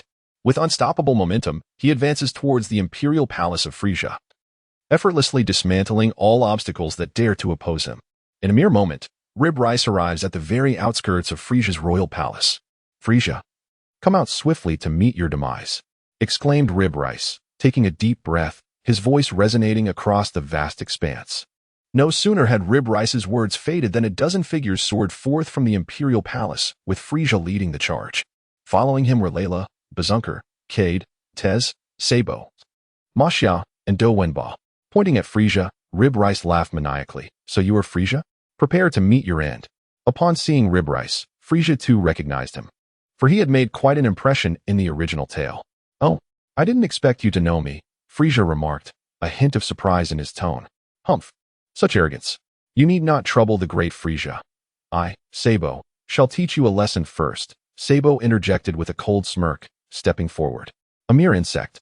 If you seek death so eagerly, I shall oblige." Upon witnessing Sabo's eagerness for battle, Ribrice merely scoffed.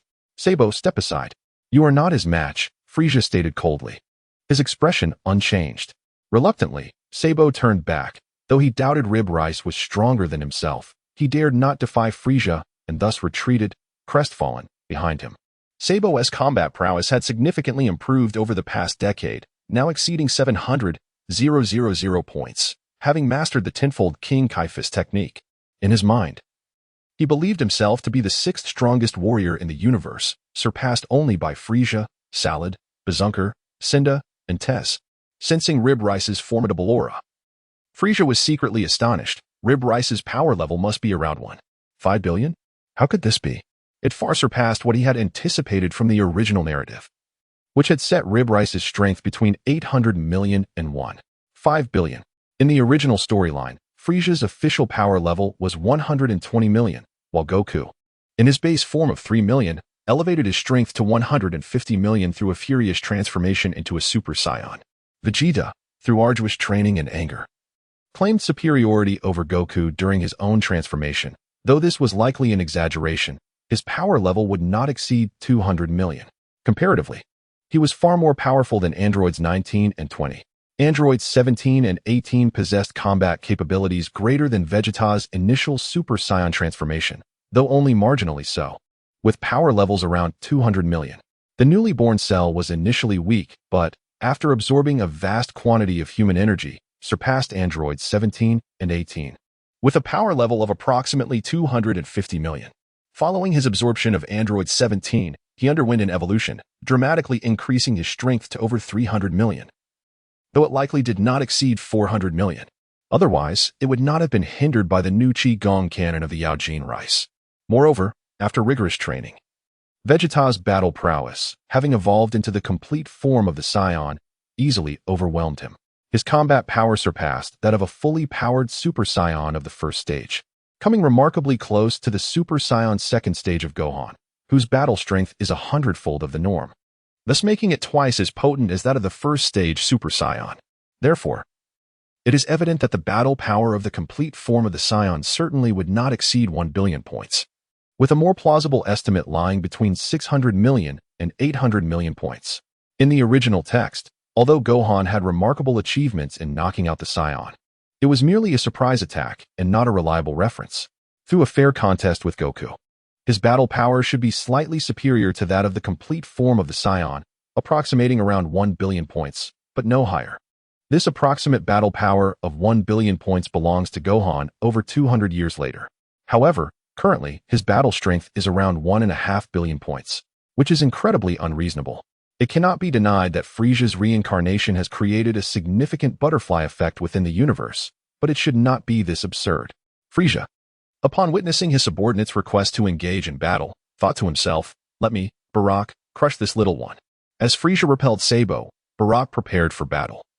Being the strongest warrior under Frieza, aside from the puppet-like Lyra, Barak's current battle strength has reached approximately 2.5 million points, and he has cultivated the King Kai's technique to 10 times its power. If he exerts himself fully, he could unleash around 25 million points of combat power.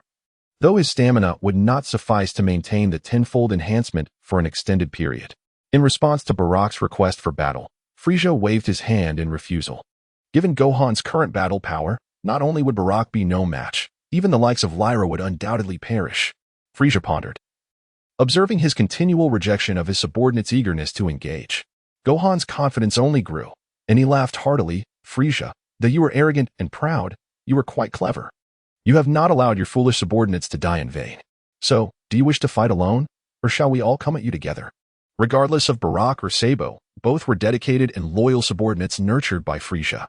He could not bear to see them perish needlessly, as it would be devoid of any sense of justice. To achieve great ambitions, the assistance of numerous capable subordinates is indispensable. And cultivating a loyal and competent ally is no easy feat. Seeing Frieza dismiss the request of Sabo and Barak, Gohan merely believed he had recognized his own might and did not want his subordinates to meet a futile demise, attempting to overwhelm him through sheer numbers. Mistakenly thinking he had deciphered Frieza's intentions, the rib rice was met with disdain, as it silently scoffed. Humph, regardless. Frieza, whether fighting alone or overwhelming his foes with numbers, showed no sign of mercy. The disparity in strength could not be bridged by mere numbers. Upon hearing the derisive remarks about the rib rice, the warriors of the Baroque clan were filled with righteous indignation. Though Frieza did not explicitly forbid them, they charged forward, eager to rend the rib rice to shreds. Of course, had they possessed the requisite strength, they might have dared to confront him together. You are rather arrogant, rib rice. True, your combat prowess astonishes me, yet it remains woefully insufficient to pose a threat to me. I have heard you are a martial artist of noble integrity. How about this? I shall grant you a concession. I will strike but once. Should you survive, I will spare your life, Frieza remarked with a light chuckle. Though internally he felt no kinship, battling the rib rice was simply an act of bullying. Despite the rib rice having awakened his latent potential through the combined might of the 5 great kings, achieving a combat power of approximately 315 billion points. He was still far too weak compared to Frieza.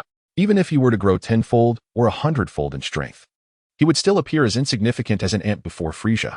One strike to claim my life? I fear it is the wind that has caused you to speak backward. Rib rice retorted with scorn. And who exactly told you I am a martial artist of noble integrity? Who else but that fellow Akira Toriyama? He mused bitterly, though Frieza would not voice this thought. Instead, he merely smiled faintly, choosing not to respond to rib rice's words. Prepare to witness the power of celestial annihilation. With a light chuckle, Frieza slowly extended his right palm. It appeared deceptively slow, yet in reality, it was executed with lightning speed. The intense energy radiating from his palm was enough to leave any onlooker gasping in shock. A brilliant azure light erupted from Frieza's palm, culminating in a cataclysmic explosion. The sound resonated like the shattering of countless stars in an instant, enveloping the entire Frieza planet in an unending blue glow, blinding all but Frieza himself. The piercing scream of rib rice echoed across the heavens, but soon fell silent. The Galaxy Big Bang, a technique of Frieza's own invention, bore many names: Galaxy Explosion, Demonic Shatter Palm, Celestial Rupture, Ultimate Galaxy Shockwave, Supernova of Destruction, and Stellar Annihilation, to name a few. This move was incredibly powerful. Its principle remarkably simple. It released and concentrated one's energy into a devastating attack on the enemy. It could strike from across dimensions, featuring a vast range that made evasion exceedingly difficult. The pinnacle of this technique involved simulating a resplendent galaxy within one's palm, unleashing it in a direct explosion, rivaling the destructive force of an actual galaxy. With a single strike, the entire Frieza planet trembled violently, the blue light blotting out the sun, persisting for over 3 hours before gradually subsiding. When the azure glow finally faded, was there any trace of rib rice left? What a great king at the last moment. He actually managed to teleport rib rice away, Frieza murmured softly to himself. Frieza let out a faint, cold smile. Although the Grand Kai is the foremost among the 5 Kais, his strength is not to be underestimated. He even surpasses both East Kai and Jebet. Yet, how could he possibly be regarded in the eyes of Frieza? Had he remained docile, engaged in the conquest of the universe and the unification of the 5 great galaxies, Frieza might have ignored him. However, since he chose to provoke, he could not blame Frieza for his wrath. The rib dish had already been teleported away by the Grand Kai, and its whereabouts, perhaps with Nader, were elusive. Frieza seethed with rage, his desire for vengeance surging within him. That old fool is seeking death. Very well, I shall grant him his wish. With a cold smirk, Frieza executed instantaneous movement. Departing from planet Frieza and entering the underworld, he swiftly searched the 5 Kai planets one by one, yet found no trace of the 5 Kais. Realizing they had hidden away in some unknown location, unable to contain his fury, Frieza annihilated the 5 Kai planets in a fit of rage. He unleashed a massacre in the underworld, extinguishing hundreds of thousands of souls, which finally quelled his anger. In a certain corner of the underworld, the 5 great Kais huddled together, trembling in fear. Frieza is exceedingly ruthless. He has destroyed our Kai planets and killed so many souls, at least several tens of thousands. His heinous deeds are truly unforgivable, lamented North Kai while clutching his head. Shoo, keep your voice down. We must not let Frieza discover us, otherwise none of us will survive, whispered South Kai anxiously. Alas, I never anticipated Frieza would be so powerful. Even the rib dish, whose battle power has doubled, is far from a match. Had I not intervened in time, that lad would have surely been obliterated by Frieza in an instant, sighed Grand Kai. You saved the rib dish, but you also incurred Frieza's wrath. Now we must hide and ensure Frieza does not find us. Otherwise, we face certain death, lamented West Kai, tears streaming down his face. What do you mean? Should I have just let that lad perish at Frieza's hands? Retorted Grand Kai with a glare, his voice rising in anger, startling East Kai into hastily covering his mouth. With East Kai's hand muffling his words, Grand Kai struggled to break free but could utter no more. All right, everyone quiet down. The situation has escalated to this point, no matter how clever we are. It is futile now. We must consider how to eliminate Frieza, or we shall forever live in fear, constantly looking over our shoulders. The East King let out a sigh and spoke. Upon hearing his words, the other 4 great kings fell into silence. After a lengthy pause, it was the North King who first broke the silence, stating, Our immediate priority is to locate Rib Rice. Though his combat prowess may not rival Frieza's, he is undeniably formidable and would be a significant asset to us. As soon as the North King's words echoed, he, along with the East, South, and West Kings, turned their gazes towards the Grand King. Under the scrutiny of the 4 great kings, the Grand King felt quite uncomfortable. He raised his hands in a gesture of helplessness, saying, Do not look at me. I have no idea where that lad Rib Rice has been transported. Due to the exceedingly long-distance teleportation, the control over it was rather inadequate. The moment the Grand King finished speaking, disappointment washed over the 4 great kings. If only our king planet hadn't been destroyed by that ruthless Frieza, we could have scoured our respective galaxies without any fear of failing to find Rib Rice, lamented the West King, visibly disheartened. Although the 5 kings had the capability to monitor their governed galaxies, it required the assistance of the king planet. Once that connection was severed, they could still observe their domains, but it would take a considerable amount of time, limiting them to merely a tenth of their governed area. With the support of the king planet, they could efficiently survey their entire jurisdiction in a much shorter span. In the midst of this, Rib Rice experienced a blinding blue light and an excruciating pain throughout his body. This was the last sensation he felt before losing consciousness. As he began to regain awareness, he found himself feeling utterly weak and numb, struggling even to move a finger. Am I dead? Have I returned to the underworld? He pondered, striving to open his eyelids, only to be met with a surge of golden light, prompting him to quickly shut them again. After a moment of acclimatization, Rib Rice realized he was in a metallic chamber spanning several thousand square feet, surrounded by various mechanical devices humming to life. He was bound hand and foot, with numerous electric wires and tubes inserted into his body, connecting him to the machines. Where am I? Rib Rice questioned, filled with confusion. He gritted his teeth and attempted to struggle free, but to no avail. Suddenly, the sole electronic door of the metallic chamber opened with a click, and a golden figure strode into the room. As the figure stepped into the metallic chamber, Rib Rice could not help but exclaim in surprise. No, it can't be.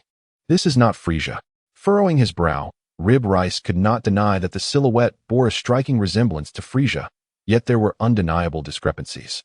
Frieza stood at approximately 1.60 meters, while this figure approached 2 meters in height. Furthermore, whereas Frieza possessed a third eye at the center of his forehead, this individual did not. Lastly, this figure lacked the unique aura of authority that Frieza exuded. Who on earth could this person be? What peculiar connection could he possibly share with that scoundrel Frieza? Rib Rice pondered anxiously. Greetings. Allow me to introduce myself. My name is Gula, and I am As you would say, the elder brother of your Frieza. The golden-skinned visage, sharply defined, was chillingly cold.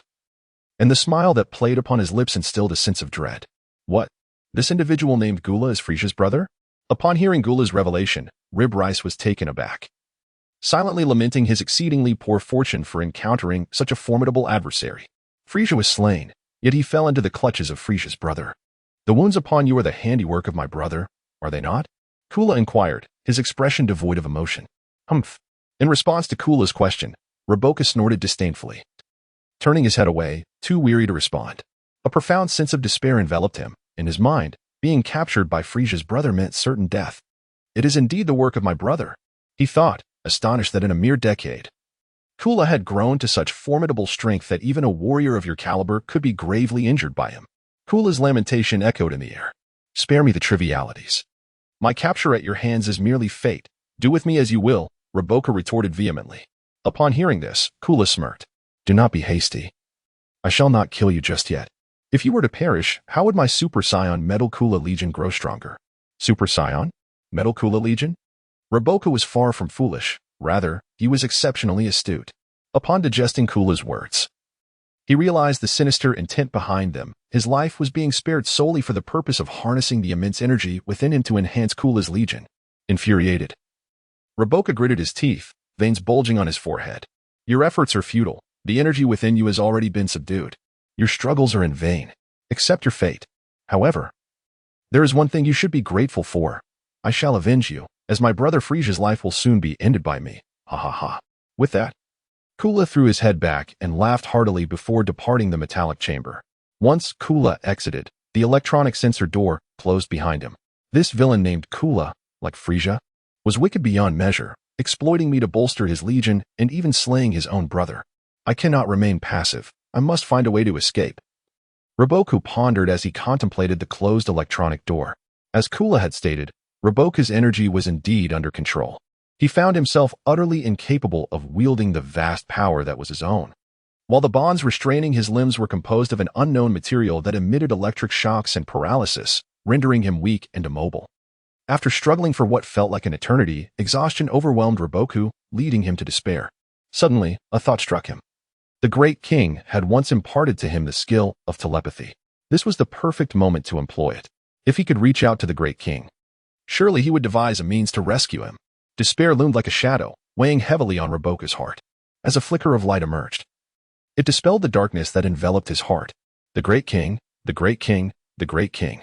The thought of the telepathic communication skill was akin to a drowning man grasping a lifeline. With an impatient heart, he silently called out. Yet, despite the repeated summons, the Great King remained unresponsive, leaving him in a state of utter desperation, his heart ablaze with urgency. Within a vast and dilapidated mechanical expanse, a colossal figure woven from countless wires grinned menacingly. You think you can call for help through mental transmission? How naive. In my realm, all telepathic signals are rendered futile. No matter how fervently you cry out, it is in vain. This immense figure towered over 10 meters, possessing only an upper body that was grotesquely incomplete. Its twisted visage and frenzied eyes belied a sinister intent. After a hearty laugh, the towering figure muttered to itself, Frieza, you could never have imagined this. I, Cooler, am still alive. Ha ha ha. You failed to kill me. So prepare to meet your demise when my 100,000 metal coolers are fully reinforced. Each of their combat powers will exceed 1 billion points. And then it will be your end. Oh yes, a legion of 100,000 warriors, each surpassing the combat threshold of 1 billion points. In this universe, who could possibly rival us? Even if you, Frieza, are formidable, you will face annihilation against my fully empowered metal cooler army. Ha ha ha. Amidst the giant's laughter, beams of golden light flashed throughout the expansive mechanical space, and with each flash, a resplendent metal cooler materialized. Thousands of golden lights illuminated the scene, revealing an assembly of metal coolers standing in formation, surrounding the colossal figure. Each metal cooler exuded a powerful aura, growing stronger with every passing moment. In total, the Legion comprised 100,000 metal coolers, all boasting a unified combat power of approximately 4 billion points. Frieza, I am profoundly grateful to you. Were it not for your intervention, my Gula would not have attained its current stature. Moreover, had you not incapacitated that formidable warrior with a combat power of approximately 5 billion, my metallic Gula Legion would merely possess a combat strength of 3.5 billion. Achieving a breakthrough to 6.1 billion seems an unattainable dream. Haha. The monstrous laughter of the towering figure pierced the night like a chilling wail. Regardless of whether it was Bakel or Sabo, both were devoted subordinates meticulously nurtured by Frieza. How could he bear to let them perish in vain? After all, such an act would lack any semblance of righteousness. To accomplish great endeavors, one inevitably requires the support of many capable subordinates. Cultivating a loyal and competent aide is no simple feat. Upon witnessing Frieza's refusal to allow Sabo and Bakel to engage in battle, Ribbone Rice merely interpreted it as an acknowledgement of his own strength. He believed that Frieza was reluctant to see his subordinates perish unnecessarily, and he foolishly assumed that he had discerned Frieza's intentions. Ribbone Rice held a deep disdain for this, smirking inwardly. Regardless. Frieza, whether facing opponents alone or overwhelming them with numbers, shows no sign of mercy. The disparity in strength cannot be compensated by mere numbers. Upon hearing the mockery of Rib Rice, the warriors of the Baroque clan erupted in fury. Although Frieza did not directly intervene, they had already charged forth, intent on tearing Rib Rice to shreds. Of course, if they possessed the might to do so. Would it not be an act of hubris to confront Rib Rice as a collective? Indeed, your combat prowess astonishes me, however. It remains woefully inadequate to pose any threat to me. I have heard that you are a martial artist of unwavering righteousness. Thus, I shall extend you a concession. I will only launch a single attack, and should you survive, I shall spare your life. Frieza chuckled lightly, yet deep within. He felt an overwhelming sense of detachment, recognizing that battling Rib Rice was merely an act of bullying. Despite Rib Rice having awakened his latent potential through the combined efforts of the 5 great kings, achieving a combat power of approximately 315 billion, he still paled in comparison to Frieza. Even if he were to multiply his strength 10-fold or 100-fold, he would still remain as insignificant as an ant before Frieza. One attack to take my life? I fear it is your arrogance that has led you to speak so foolishly. And who told you that I am a martial artist of righteousness? Rib Rice scoffed, pondering the source of such a ridiculous claim. Who else could it be but Akira Toriyama? He chuckled bitterly to himself, but Frieza merely smiled faintly, choosing not to respond to Rib Rice's inquiries. Allow me to demonstrate the power of star destruction. With a light chuckle, Frieza's right palm moved slowly, yet in reality, it was executed with astonishing speed. The sheer intensity of the attack was sufficient to make anyone witnessing it feel as though they might bleed from the mouth. A brilliant azure light erupted from Frieza's palm, culminating in an explosive burst. Boom! It was as if countless stars had shattered in an instant, engulfing Frieza's planet in a blinding azure radiance, rendering all but Frieza himself sightless. Rib Rice's piercing scream echoed through the cosmos, only to vanish moments later. The galactic star explosion, a technique of Frieza's own invention, is known by many names: Galactic Shatter, Demon God Cracking Palm, Demon God Star Crushing Palm, Galactic Ultimate Shockwave, and more. This technique wields immense power. Its principle deceptively simple. It releases one's energy in a concentrated torrent upon the enemy, enabling cross-dimensional remote attacks with vast area coverage, making it exceedingly difficult to evade. The pinnacle of this skill allows one to simulate a dazzling galaxy in their hand and unleash it in a devastating explosion, its force nearly rivaling that of an actual galaxy's destruction. With a single strike, the entirety of Frieza's planet trembled violently, the blue light obscuring the sky and sun, continuing for over 3 hours before gradually subsiding. When the azure glow faded, was there still a trace of Rib Rice? What a formidable great king at the last moment. He managed to teleport Rib Rice away. Frieza murmured softly to himself. Frieza smirked coldly. Although the Grand Kai was the leader of the 5 Kais and possessed formidable power, even surpassing that of East Kai and Jebet, he was hardly a concern for Frieza. If the Grand Kai remained docile, preoccupied with unifying the 5 galaxies, Frieza would have ignored him. However, since he chose to provoke Frieza, he could not expect mercy. The rib meal had already been teleported away by the Grand Kai, its whereabouts now unknown, likely with Nar, making it difficult to trace. Frieza was infuriated that the Grand Kai had intervened to save the rib meal from his ultimate attack, and murderous rage surged within him. If you seek death, then I shall oblige, he thought with a sinister smile. Without hesitation, Frieza utilized instant transmission. Departing from planet Frieza and entering the realm of the underworld, he swiftly searched through the 5 Kai planets but found no trace of the 5 Kais. Knowing they had entered hiding, their locations now a mystery. Unable to contain his wrath, Frieza obliterated the 5 Kai planets in a fit of fury and unleashed a massacre in the underworld, extinguishing hundreds of thousands of souls to quell his anger. In a certain corner of the underworld, the 5 Kais huddled together, trembling in fear. This Frieza is too ruthless. He has destroyed our Kai planets and slaughtered so many souls, at least tens of thousands. It is an unforgivable crime. The North Kai lamented, cradling his head. Shoo! Keep your voices down. We must not let Frieza discover us, or none of us will survive, whispered the South Kai anxiously. Alas! I never imagined Frieza to be this formidable. Even Ribmeal, whose power has doubled, is no match for him. Had I not saved him in time, that boy would have been annihilated in an instant. The Grand Kai sighed heavily. You saved Ribmeal, yet you have incited Frieza's wrath. Now we must hide, lest we be discovered. Otherwise, none of us will escape. The West Kai wept bitterly. What do you mean? Should I have just stood by and watched as he was killed by Frieza? The Grand Kai retorted angrily, his voice rising, startling the East Kai, who hurriedly covered his mouth to silence him. With his mouth covered, the Grand Kai struggled to speak, but no words escaped. Enough. Let us cease our bickering. It is too late for regrets. We must consider how to eliminate Frieza, or we will forever live in fear, evading his wrath. The East King let out a sigh and spoke. Upon hearing his words, the other 4 great kings fell into silence. After a prolonged pause, it was the North King who first broke the silence. Our immediate priority is to locate Rib Rice. Though his battle prowess may not rival Frieza's, he is undeniably formidable and would serve as a significant asset to us. As soon as the North King's words resonated, the 3 other great kings turned their gazes towards the Grand King. Under the scrutiny of the 4, the Grand King felt quite uncomfortable. He spread his hands and said, "Do not look at me.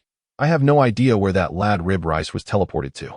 Given the extraordinarily long-distance teleportation, the control aspect was quite flawed. Upon hearing the Grand King's statement, the 4 great kings were engulfed in disappointment. It is a pity that our king planet was obliterated by that vicious Frieza.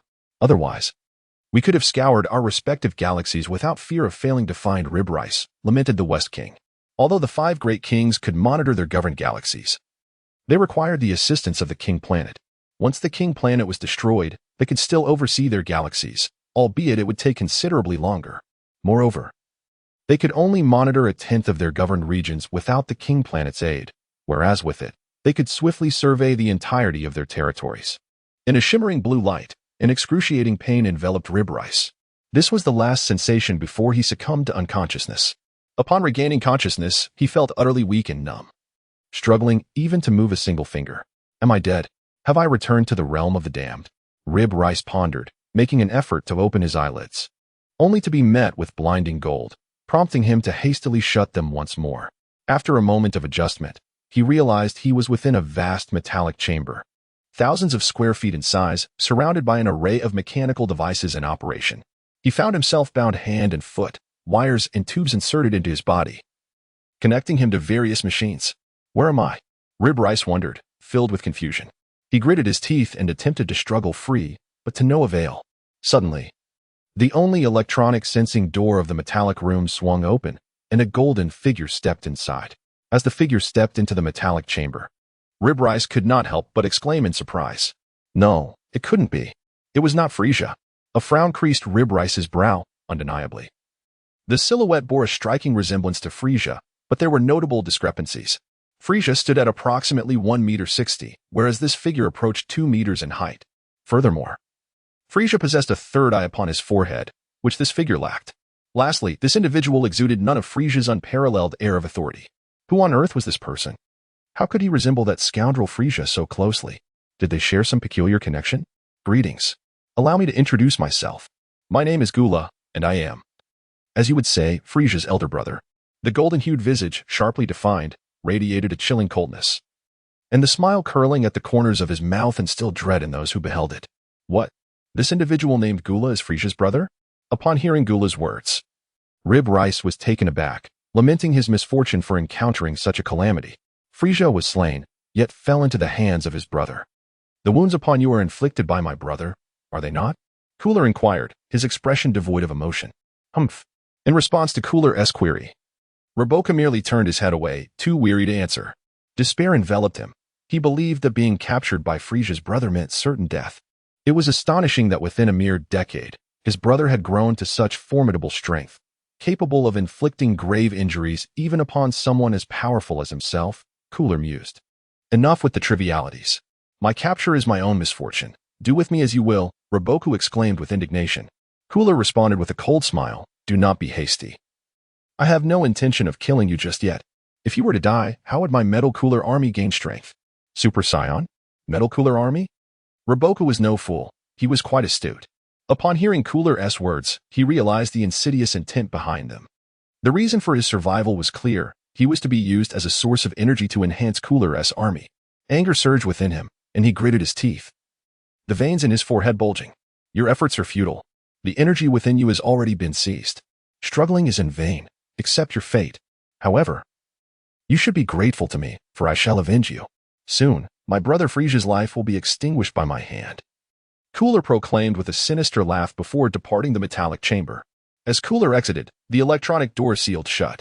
This villain, Cooler, was as malevolent as Frieza, using him to strengthen his army while he had slain his own brother.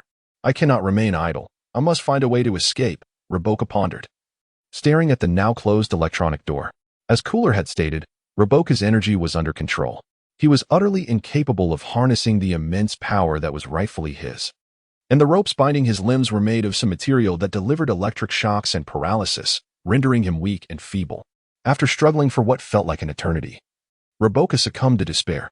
Yet, a glimmer of hope surfaced. He recalled the telepathic communication skills imparted to him by the Grand Kai.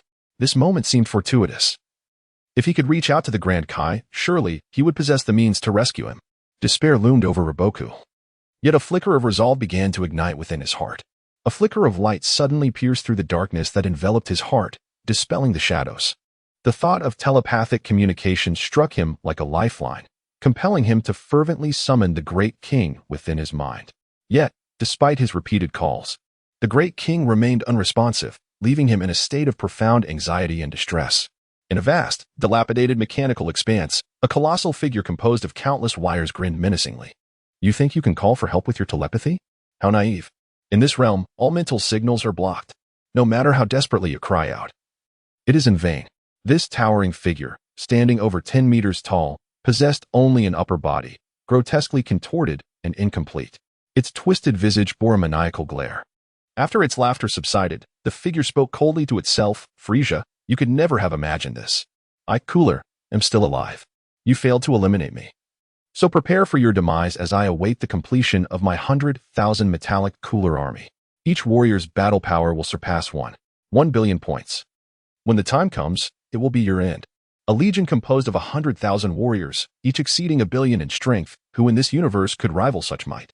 No matter how formidable you may be, Frieza, against my enhanced metallic Cooler army, your annihilation is certain.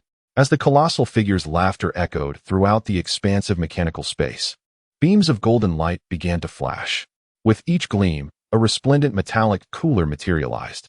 Thousands of golden lights flickered into existence, forming an orderly battalion that surrounded the towering figure. Each metallic Cooler exuded immense power, which intensified with every passing moment. In total, the legion numbered 100,000, with their battle power uniformly reaching approximately 4 billion points. Frieza, I am immensely grateful to you. Were it not for your intervention, I, Gula, would not be where I am today. Furthermore, had you not injured that formidable adversary with a power level of approximately 5 billion, my metallic Gula legion would possess a mere 5 billion in combat strength. To transcend the 1 billion threshold would be an unattainable dream. Haha. The sinister laughter of the colossal figure echoed through the night, grating on the ears. The narrative continues. Great King of the Universe, Great King of the Universe, Great King of the Universe. If you hear me, please respond. Despite numerous attempts to summon the Great King through telepathic communication, hope began to wane as silence enveloped him. This telepathy was his sole beacon of hope, and now that too seemed extinguished. In his moment of despair, a tremor rippled through the luminous halo hovering above him. And suddenly, his soul detached from his corporeal form. With this liberation from the confines of his body, he tasted freedom. However, this newfound freedom came at a cost. His combat prowess diminished by 1/3. The once mighty warrior, whose strength surpassed 1 billion, found himself in the underworld, where a brief period of cultivation could restore his previous abilities, just as the characters Shah and Frieza from the original tale illustrate. Upon his death, Having received the favor of the Great King, he was granted the opportunity to retain his body and train on King Kai's planet. 2/3 of his power resided within his soul, while 1/3 remained in his corporeal vessel. Although diminished, he still possessed approximately 1 billion in combat strength. It seemed that Gula had absorbed 500 million of his energy, which facilitated the separation of his soul from his body. Ah, it seems my life is not meant to end just yet, he mused, as he prepared to escape the confines of the remaining chamber. As a being of spirit, his essence could traverse any material barrier. With a heart racing with excitement and trepidation, he deftly avoided the patrolling metallic Gula units, narrowly escaping the planet. Shortly thereafter, a multitude of metallic Gula frantically searched for him in the vast, dilapidated expanse, their furious roars echoing. Damn it! How could that guy have escaped? 1 billion in energy. Just like that, it has flown away. How infuriating. Let us momentarily set aside Gula's wrath over the escape. As for the soul of Rib Bone Rice, upon fleeing Gula's planet and glancing back, he was struck with regret, realizing that the further he distanced himself, the less visible Gula's planet became. This peculiar phenomenon marked a rare occasion in Rib Bone Rice's life, as he found himself escaping into the realms of the underworld. The heart, once anxious, has finally settled. Rib Rice, Rib Rice, Rib Rice, as soon as it entered the infernal realm. The soul of Rib Rice had scarcely caught its breath before receiving a call from the Great King of the universe. It erupted in expletives. When needed, contact was elusive. Yet now, when it was not, it was miraculously established. Though frustrated, Rib Rice promptly responded to the summons of the Great King, thus re-establishing their connection. Before long, the soul of Rib Rice reunited with the 5 Great Kings, who had been hiding in the depths of the infernal realm. Rib Rice, where have you been teleported to?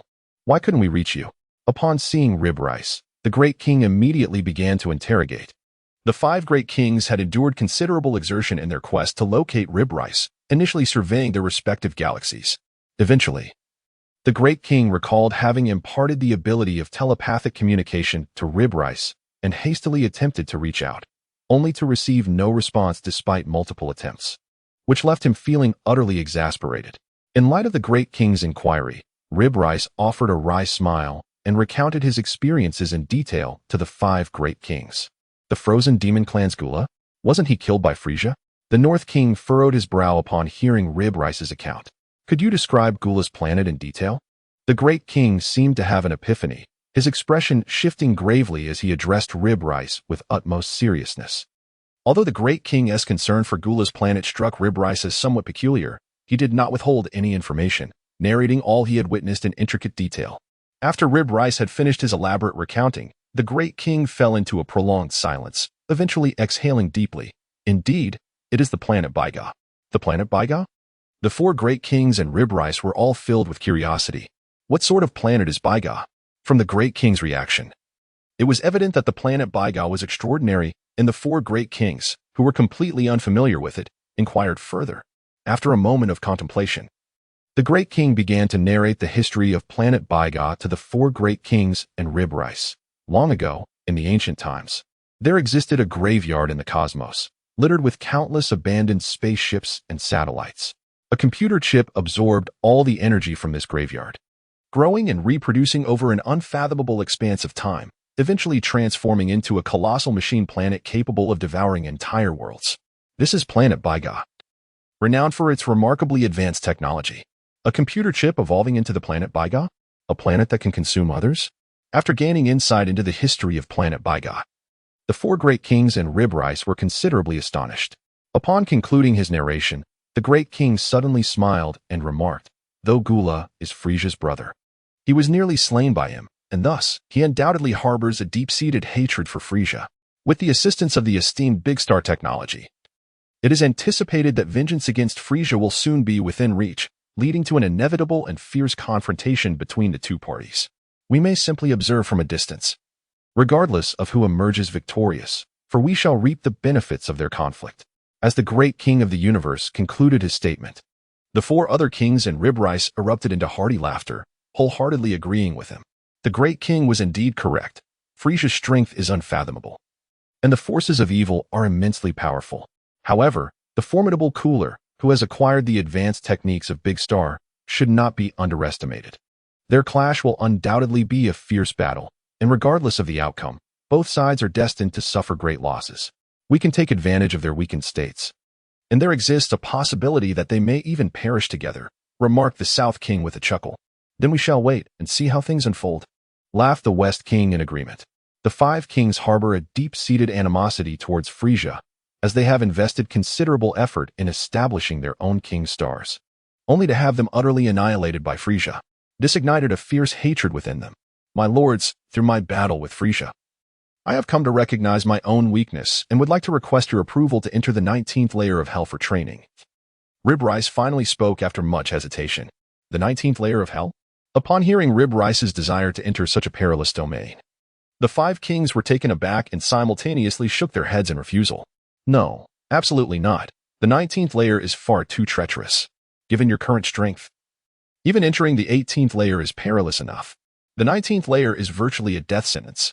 The great king categorically denied Rib Rice's request. But Rib Rice was eager to plead his case. But before he could utter another word, he was met with the united opposition of the four kings. Rib Rice was a significant asset in their struggle against Frieza, and they would never permit him to venture into such a lethal realm for training. Despite Rib Rice's desperate entreaties, the five kings remained resolute in their refusal. Disheartened, Rib Rice could only sigh in resignation. My lord, my lord, my lord. He called out repeatedly using his telepathic abilities, but received no response from the great king. With each unanswered call, his hopes dwindled. Telepathy was his sole hope. And now even that seemed to have been extinguished, plunging him into despair. Just as Rib Rice was enveloped in hopelessness, the luminous halo hovering above him trembled. And in an instant, his soul separated from his body. Freed from the confines of his physical form, Rib Rice attained liberation. However, this newfound freedom came at a cost. He had lost his corporeal body, resulting in a one-third decrease in his combat power. A powerful warrior, once boasting a strength surpassing 100 million, had now perished. The soul can swiftly regain its former prowess in the realms of hell and the afterlife after a brief period of cultivation, as exemplified by the characters Sha, Xie, and Frieza in the original work. After his demise, Fan was favored by the great king of the universe, allowing him to retain his corporeal form while training on the great king star. His combat prowess was divided, with 2/3 residing in his soul and 1/3 in his physical body. Although he experienced a decline of 1/3 in his combat power, he still retained approximately 1 billion units of energy. It was likely that rogue Gula had absorbed 500 million units of his energy, resulting in his soul's separation from his body. Fan mused. It seems my life was not meant to end just yet. With this thought in mind, he attempted to escape from the confines of his chamber. The soul, as a spiritual entity, is capable of traversing any material substance, with a mix of excitement and trepidation. Fan cautiously evaded the patrolling metallic Gula, narrowly escaping the planet. Shortly after Fan's departure, numerous metallic Gula frantically searched the vast, dilapidated expanse of space, where countless wires coalesced into a colossal figure, bellowing in anger. Damn it, how could that fiend have escaped? 1 billion units of energy, gone just like that. Despicable. Meanwhile, disregarding Gula's furious wrath over Fan's escape, the latter looked back after fleeing the planet, only to feel a pang of regret. He realized that after distancing himself from Gula's planet, he could no longer see it. This peculiar phenomenon was a first for Fan, who had just narrowly evaded death. As his soul entered the realm of hell and the afterlife, his anxious heart gradually found peace. Upon entering this new domain, Fan's soul had scarcely caught its breath before receiving a telepathic summon from the great king of the universe. He cursed under his breath, reflecting on the irony of being unreachable when he needed assistance, only to be called upon now.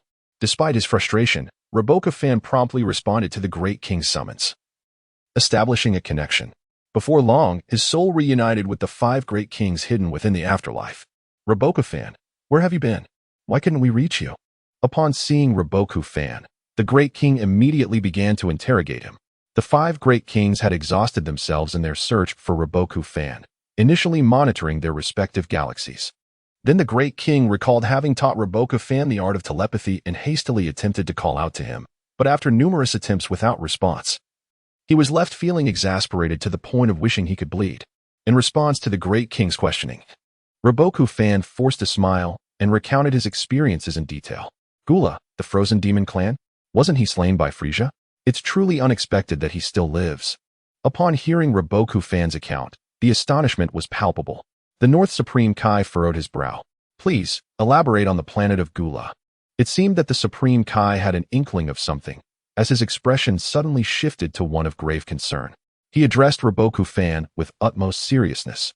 Although he felt a tinge of skepticism regarding the Supreme Kai's interest in Gula's planet, Reboku Fan did not hold back, meticulously recounting all that he had seen and heard to the Supreme Kai.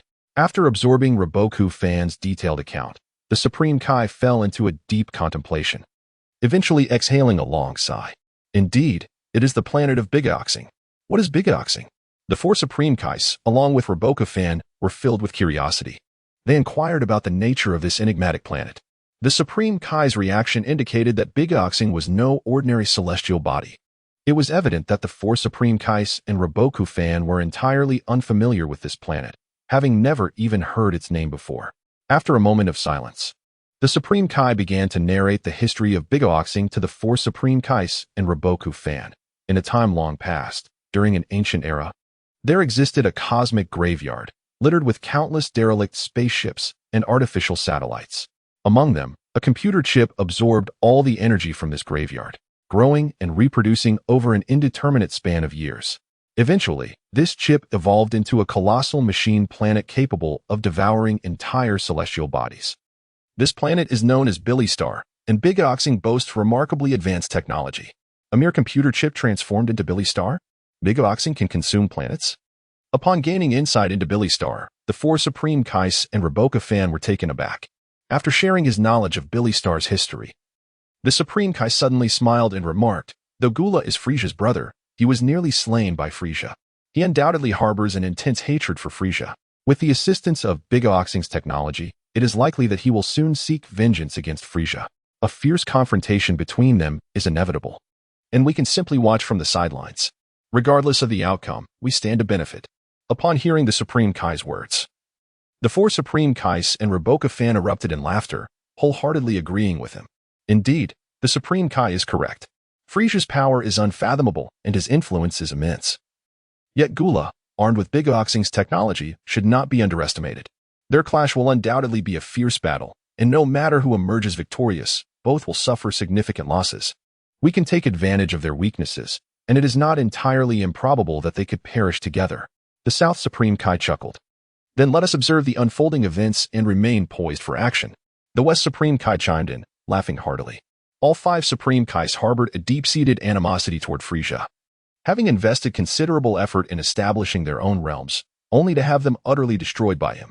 This filled them with a seething hatred towards Frieza. Several kings of the universe, through their confrontation with Frieza, realized their own inadequacies in power. Thus, they sought your approval to enter the 19th layer of hell for training. After much hesitation, Rib Bone Rice finally spoke up. The 19th layer of hell? Upon hearing Rib Bone Rice's desire to train there, the five kings of the universe were taken aback, shaking their heads in unison to refuse. No, the 19th layer of hell is far too perilous. Given your current strength, merely entering the 18th layer is already fraught with danger. Venturing into the 19th layer is almost a guarantee of death. The Great King firmly rejected Rib Bone Rice's request. However, Rib Bone Rice was eager to speak, yet before he could utter a word, he was interrupted by the four kings of the East, South, West, and North. Rib Bone Rice was a significant asset against Frieza. How could they allow him to train in such a deadly place? No matter how desperately Rib Bone Rice pleaded, the five kings remained resolute in their refusal. Disheartened, Rib Bone Rice let out a sigh. In the core region of Big Star, the colossal figure of Gula was seething with rage, roaring incessantly. A duck, perfectly cooked, had barely reached his lips before it flew away. How could he not be furious? 100,000 metallic Gulas had scoured Big Star thoroughly, and even the nearby outer space had not been spared in the search. Yet Rib Bone Rice's whereabouts remained elusive. 1 billion points of energy had vanished just like that. Damn it! Gula bellowed in frustration. With Rib Bone Rice's soul escaping, the loss of this energy meant that Gula's ultimate warrior, the Metallic Legion, could no longer be enhanced. After a prolonged period of rage, Gula eventually calmed down. At this point, anger served no purpose. He could only accept the reality. Although I have lost 1 billion points of energy, 100,000 metallic Gulas, each with a combat power of 4 billion, are still sufficient to deal with that scoundrel Frieza, Gula sneered. In his sinister grin, Gula recalled his past, that haunting memory that lingered like a dream. On that fateful day, he was struck down by Frieza, yet his brain miraculously survived and drifted to Big Star. By connecting with the core chip of Big Star and utilizing its advanced technology, he was resurrected and, using himself as a prototype, created 100,000 metallic Gulas. The creation of these metallic Gulas consumed resources beyond measure from Big Star, yet each metallic Gula boasted combat power far exceeding Gula's original form. While Gula's own combat power was around 500 million, that of the metallic Gulas reached an astonishing 3.5 billion. Once again, the rib rice has garnered an impressive enhancement of 500 million energy points, elevating the combat prowess of each metallic Gula to a staggering 4 billion points.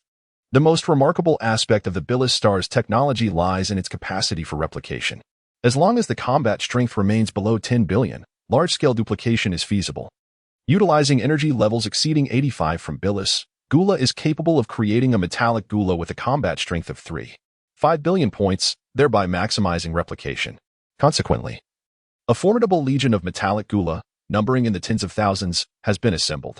For those with combat strength below 500 million points, Billis can replicate up to 100,000 units. However, once the combat strength surpasses 5 billion points, the potential for replication diminishes, having with every additional billion points. The growth rate of Frieza is truly terrifying. Having escaped from Raboku Fan and unable to locate him for the moment, Cooler contemplated his next move. He resolved to seek vengeance against Frieza immediately. Otherwise, if given more time, who could predict the extent to which his formidable brother would evolve? For over a decade, Cooler had been consumed by thoughts of retribution. But in the interest of ensuring success, he chose to exercise patience. It took him more than 7 years to create the first golden Cooler, followed by an additional 3 years to replicate 999 metallic Coolers, thereby assembling a formidable army of 100,000 metallic Coolers. Upon successfully forming this legion, Cooler felt that the moment he had long awaited had finally arrived. However, just as he was preparing to confront Frieza, he fortuitously stumbled upon the unconscious Raboku Fan. Sensing the immense energy within Raboku Fan's body, he was elated and altered his plans. He decided to first harness Raboku Fan's energy to enhance the metallic Cooler army, elevating their combat power from 3.5 billion to 5 billion points. This slight delay of a few days would significantly bolster his chances of vengeance. Thus, Cooler saw no reason to hesitate. Although he was unable to absorb all of Raboku Fan's energy, he successfully assimilated 1/3 of it. Consequently, Cooler did not toil in vain. With the fusion of his intellect with the core intelligence chip of the Big G Star, Cooler could manipulate the Big G Star at will. The Big G Star is a technological marvel, akin to a colossal spacecraft. The cosmic coordinates of planet Frieza have long been known to Goldo. Now, there is no need for stealth. With a sense of accomplishment, he set forth in a ship, the Bigelow Star, directly heading towards planet Frieza. Along the way, he encountered unwitting planets, which he devoured one by one. For each planet consumed, whether lifeless or vibrant, the Bigelow Star garnered a substantial amount of energy. However, this energy could not be directly utilized to enhance Metal Goldo. It required digestion before it could fortify the metallic form. Astutely navigating his course to planet Frieza, it was indeed a challenge for Bigelow Star to remain inconspicuous. Planet Frieza, within the Imperial Palace, Frieza gazed impassively at the colossal computer screen displaying the planet Beigao, witnessing a massive celestial body being swiftly obliterated upon contact. In less than 3 minutes, it was entirely consumed by Beigao. Such terrifying technology. Behind Frieza, both Baby and Dr. Loke were astonished by Beigao's ability to devour planets. Zabo expressed his concerns, stating, "This technological planet is heading straight for our Frieza planet. If we do not intervene, it could spell disaster." Zabo's words trailed off, yet the gravity of the situation was unmistakable. The scene on the computer screen painted a vivid picture of the devastation that would ensue should Beigao make contact with Frieza's planet. Beigao, you say? Could it be Gula? Frieza pondered in silence, recalling the original narrative wherein Gula was vanquished by the Z-Warriors, yet his brain survived, fortuitously merging with the core intelligence chip of Beigao, allowing him to endure in this era.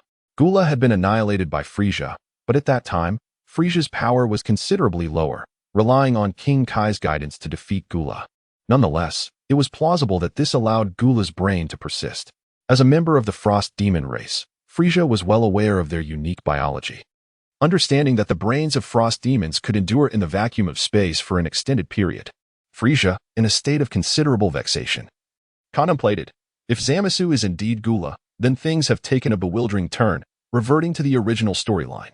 However, the one responsible for his demise has now shifted from Z-Warriors to me, Frieza. Despite his musings, Frieza dismissed Gula as a trivial concern.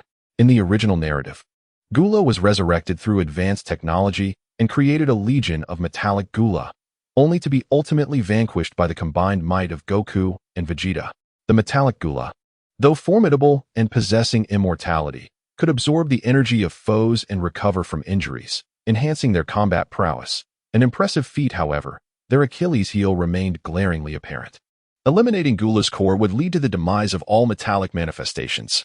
Frieza pondered, having spent a decade amassing sufficient combat points to exchange for the power of Sebi, merging his soul with the body of a demon.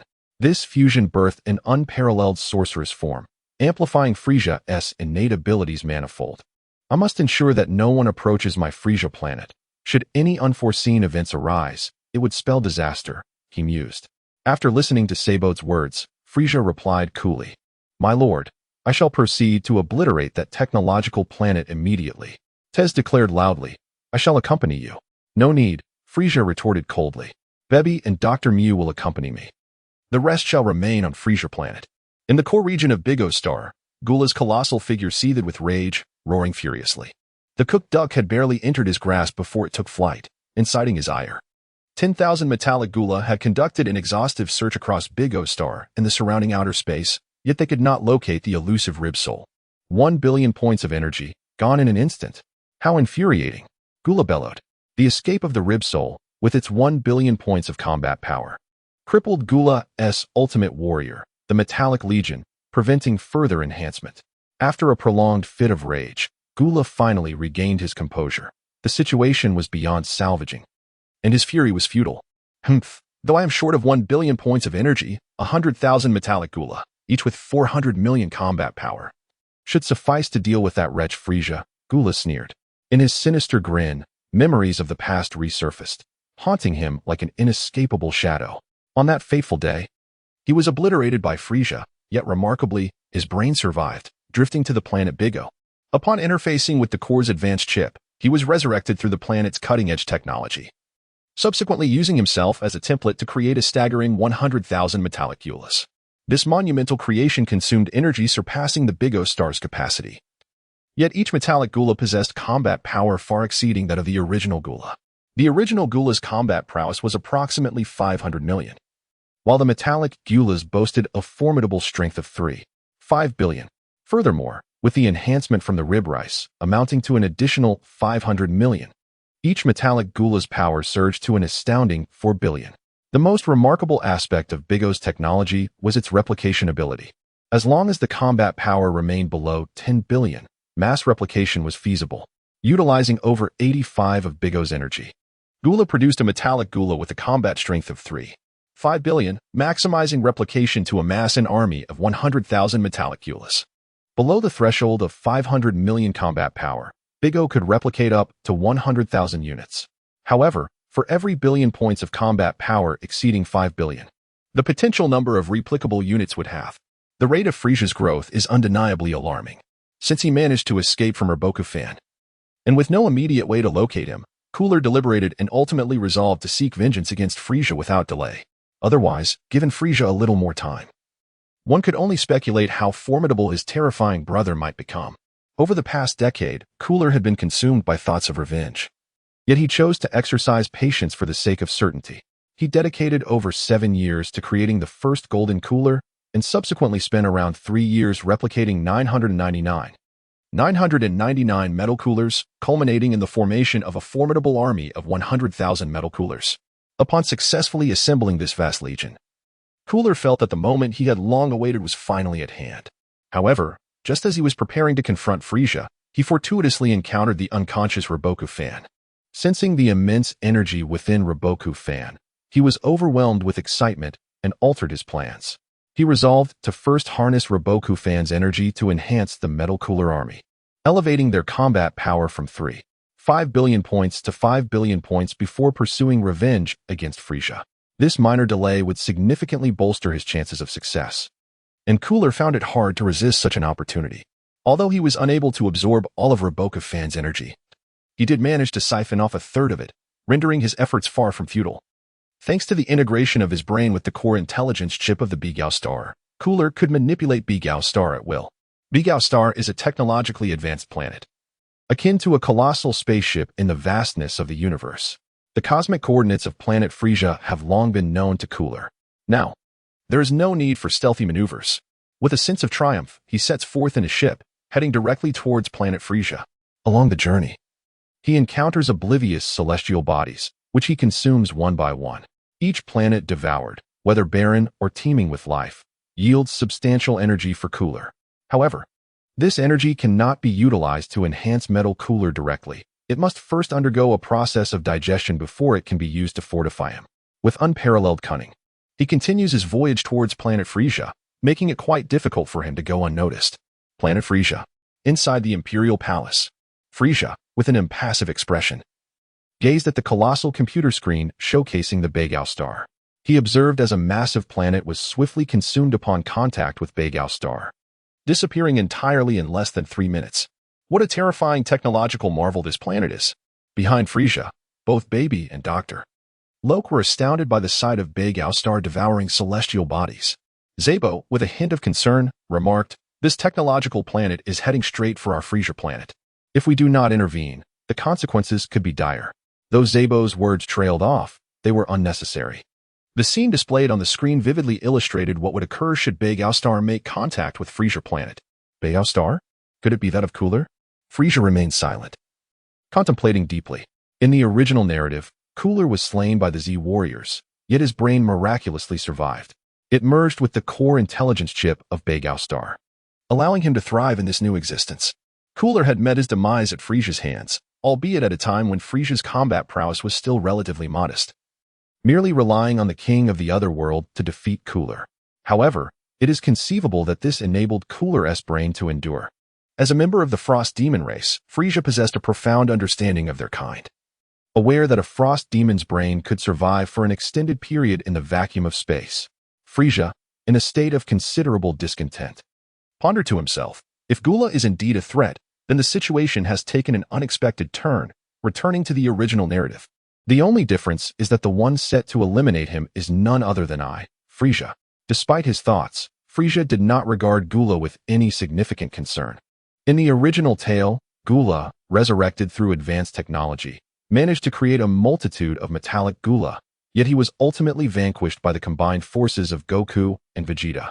These metallic Gula, while immensely powerful and possessing immortality, could absorb the energy of their foes and recover from severe injuries, enhancing their combat capabilities. This was indeed formidable. Yet their vulnerability was equally dire. Annihilating Gula's core would lead to the demise of all metallic Gula. Frieza contemplated, after a decade of relentless effort, I have amassed sufficient combat points to exchange for the power of the Science, merging my soul with the form of a demonic god. The fusion of soul and body has culminated in the creation of an unparalleled mystical body, elevating my innate talents 100-fold. He resolved, I must not allow the Science to approach my planet. Any unforeseen incidents would be disastrous. Listening to the counsel of his subordinates, Frieza nonchalantly declared, very well. I shall dispatch forces to obliterate that technological planet. Allow me to accompany you, Tez exclaimed, while another subordinate chimed in, I shall join you as well. Frieza, however, retorted coldly, no need for that. Bebby and Dr. Mew will accompany me. The rest shall remain on planet Frieza. The narrative unfolds as Gula, consumed by fear and regret, implored for subscriptions. With a distance of 450,000 cosmic kilometers separating them from planet Frieza, they would reach their destination in approximately 8 hours. The chilling metallic sounds echoed through the core of the technological planet, prompting Gula to erupt in laughter.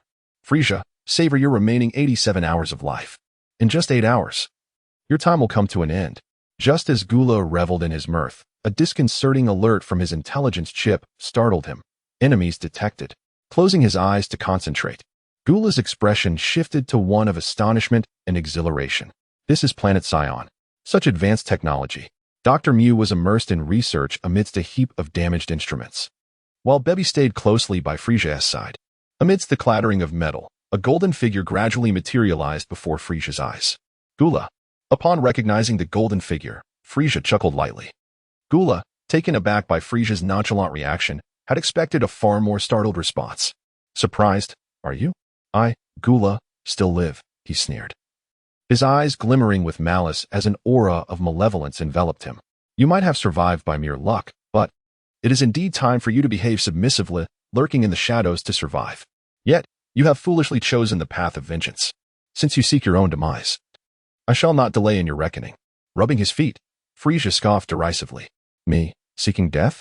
Humph, Frieza, you shall pay dearly for your arrogance. Prepare to meet your end.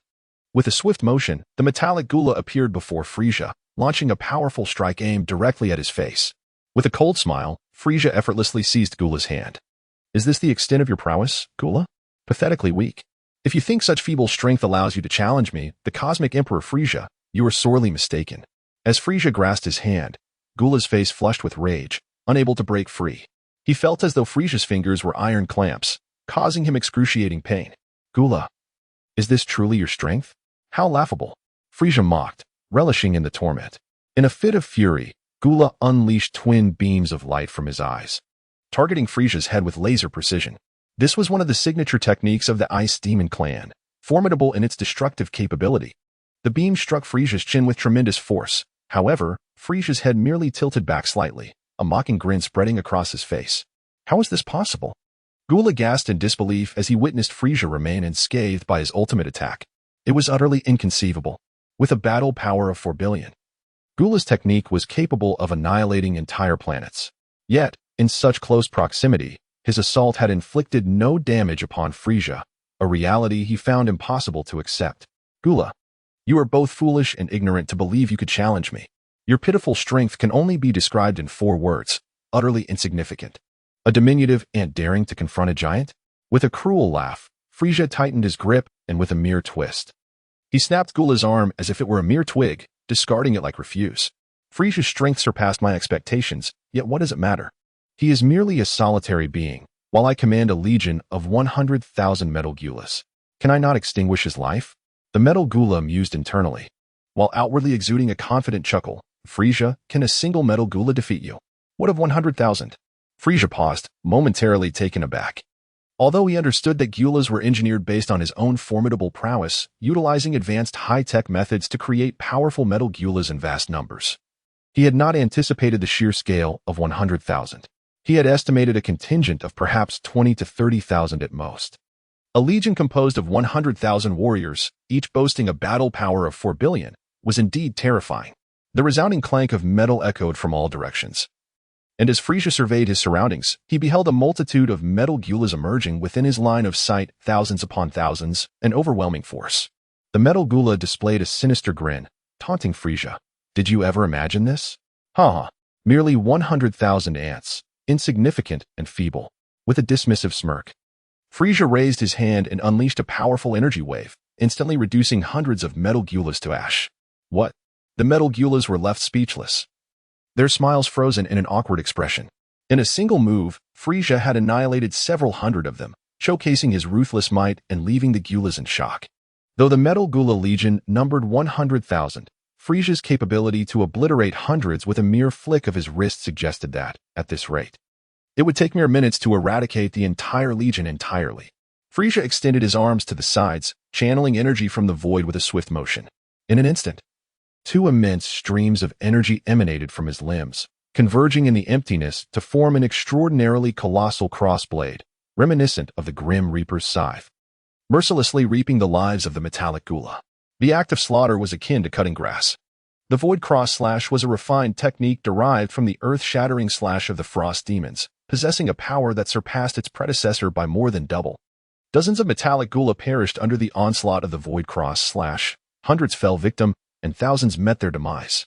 When the vast cross slash in the void finally dissipated, only over 30,000 terrified metallic Gula remained from the once formidable 100,000-strong legion. Frieza unleashed a devastating attack, annihilating over 60,000 metal Gulas, each boasting a combat power of 4 billion. This scene left not only Gula in shock, but also captivated Baby and the eager Dr.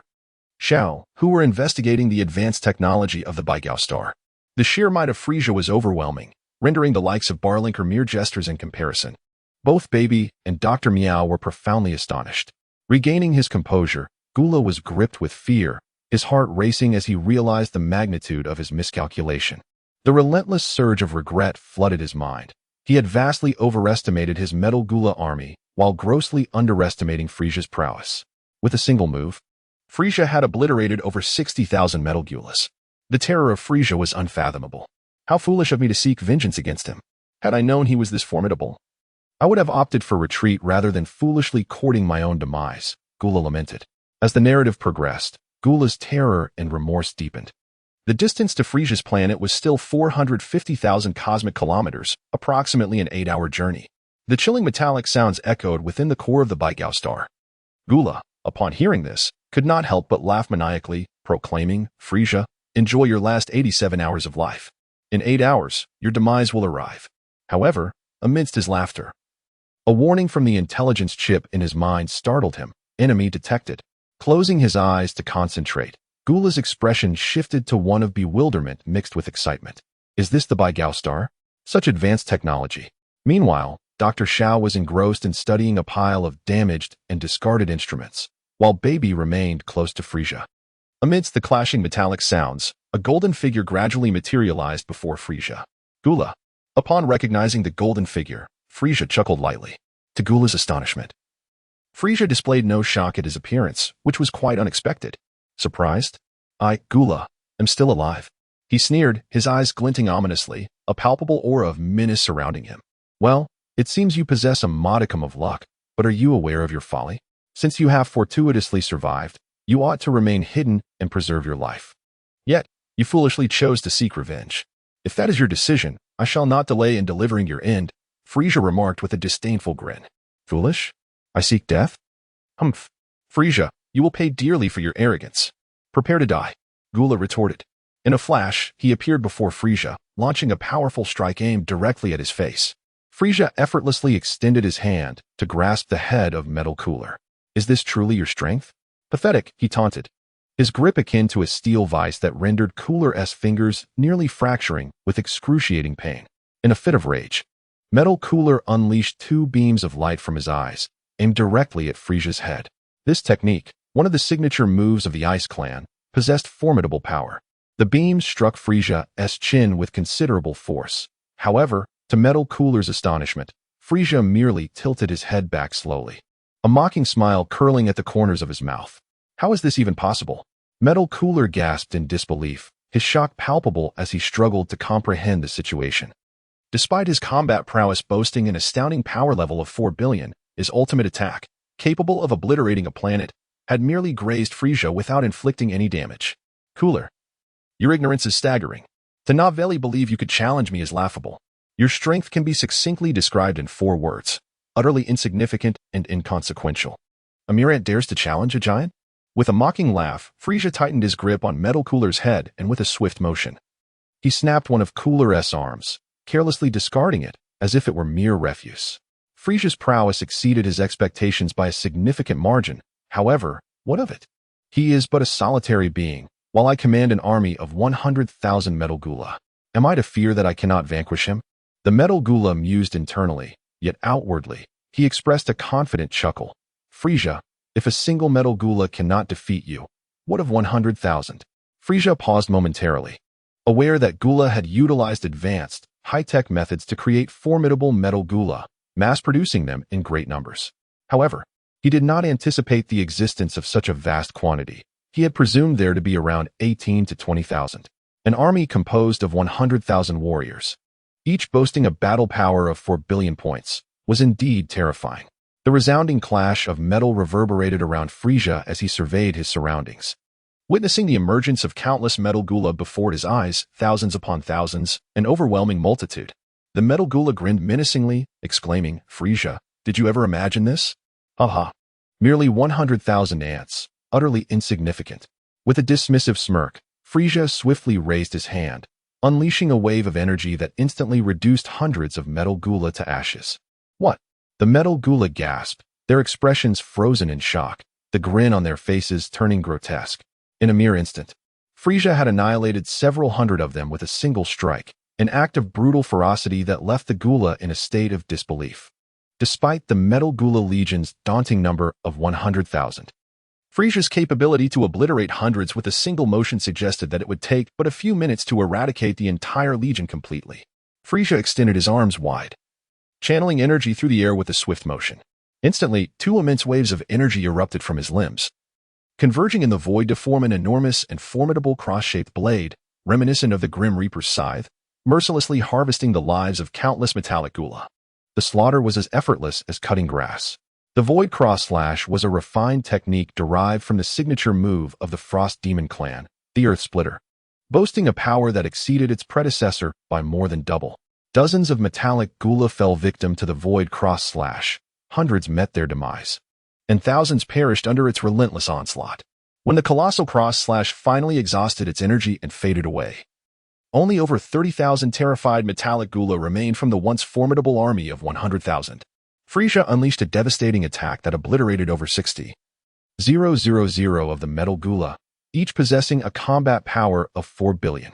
This spectacle left not only Gula in shock, but also Dr. Shah, who was eagerly studying the advanced technology of the High Star. The sheer might of Frieza was overwhelming. It was truly terrifying. In comparison, the likes of Balinker seemed but a mere joke. Both Baby and Dr. Myo were profoundly shaken. Regaining his composure, Gula was filled with dread and disbelief. The loss of over 30,000 metal Gula left him pale with horror. A wave of regret surged within him. He had grossly underestimated both his metal Gula army and the formidable strength of Frieza. One ultimate attack had decimated more than 60,000 of his forces. Frieza was indeed a terrifying adversary. How foolish he had been to seek revenge against such power. Had he known of Frieza's true strength, he would have chosen to flee rather than foolishly march toward his own demise. Gula lamented his past decisions. No matter how much Gula was engulfed in fear and regret, his fate remained unaltered. Frieza, I will fight you to the end. With a furious roar, a metal Gula lunged at Frieza, emanating an overwhelming aura. The earth trembled with a deafening crash, splitting apart like a spider web under the immense force. A colossal wave of destructive energy surged forth, creating a mushroom cloud that engulfed the battlefield. One metal Gula detonated, unleashing an astounding 4 billion points of energy, a display of sheer terror. This self-detonation seemingly marked the beginning of a catastrophic chain reaction, as one Gula after another, resolute and unyielding, charged towards Frieza, each meeting their explosive demise. In a mere 3 minutes, over 30,000 metal Gulas had self-destructed. The planet, already ravaged, was left in ruins, while Baby and Mubu shielded Frieza from the onslaught of energy. Though they sustained minor injuries, their lives remained unthreatened, despite enduring the relentless barrage of over 30,000 explosions. Frieza emerged unscathed yet undeniably disheveled, a state he had never experienced before, igniting his fury. The planet could no longer withstand the devastation wrought by the Gula's self-destructive fury. Yet the essence of Gula remained intact. In the vastness of the cosmos, the remnants of Gula cried out in despair, "It's impossible. How could you, Frieza, survive the onslaught of over 30,000 metal Gulas, each possessing 4 billion points of energy? Why? I refuse to accept this." Frieza, without a scratch, looked down upon Gula with a scornful laugh. "You should not have provoked me." Gula reflected bitterly, recognizing that had it not been for his mother's jealousy of Frieza's prodigious talent, fearing he would become a threat, he would not have pursued him. Had he remained unbothered, he might still reign supreme in the southern galaxy. Yet, even if he had chosen not to confront Frieza, the latter's formidable strength would still have posed a danger. Frieza's words sent Gula into a tumult of thoughts, leading him to conclude coldly, "Even if I do not provoke you, would you ever let me be? It is merely a matter of time. My only fault lies in my lack of power. Strength is the ultimate truth. Those who wield power dictate reality, and their words become law. Even if the world deems an action wrong, possession of power renders one's actions right." Upon hearing Gula's sentiments, Frieza fell into a contemplative silence. Indeed, as Gula asserted, power is the ultimate truth. The one who possesses strength holds sway over reality. Unless Gula humbles himself to become Frieza's subordinate, he would inevitably face retribution. It was merely a question of time. The mushroom does not actively seek out the onion. Yet each individual's power, upon reaching the Western Galaxy, inevitably seeks to elevate this. The father, witnessing Frieza's silence, observed as the colossal fingers of Cooler spread wide, gathering a sphere of energy to hurl towards Frieza before turning to retreat. Even the metallic form of Cooler could not withstand Frieza from a distance. The battle prowess of Frieza far surpassed that of his metallic counterpart, prompting Cooler, in his original form, to make a fateful decision to flee. Escape offered a glimmer of hope. To remain would surely lead to demise. Reluctant to accept death, Cooler yearned for vengeance. He believed that if he could survive, with the assistance of the advanced neural chip, he could undoubtedly stage a comeback. Cooler mused silently as he shattered the energy sphere he had unleashed. Frieza vanished. And in the blink of an eye, he stood before Cooler. Bang! Frieza ruthlessly struck Guldo's abdomen and then seized his neck, as if twisting the neck of a lifeless dog. Still hoping to escape? Is there any chance of flight? Frieza mocked with a derisive laugh. With his grip tightening around Guldo's throat, the latter struggled for breath, his face contorted in agony. Last time, luck was on your side, but this time, fortune has abandoned you, Guldo. Farewell. With a sinister grin, Frieza crushed Guldo's neck with a single squeeze.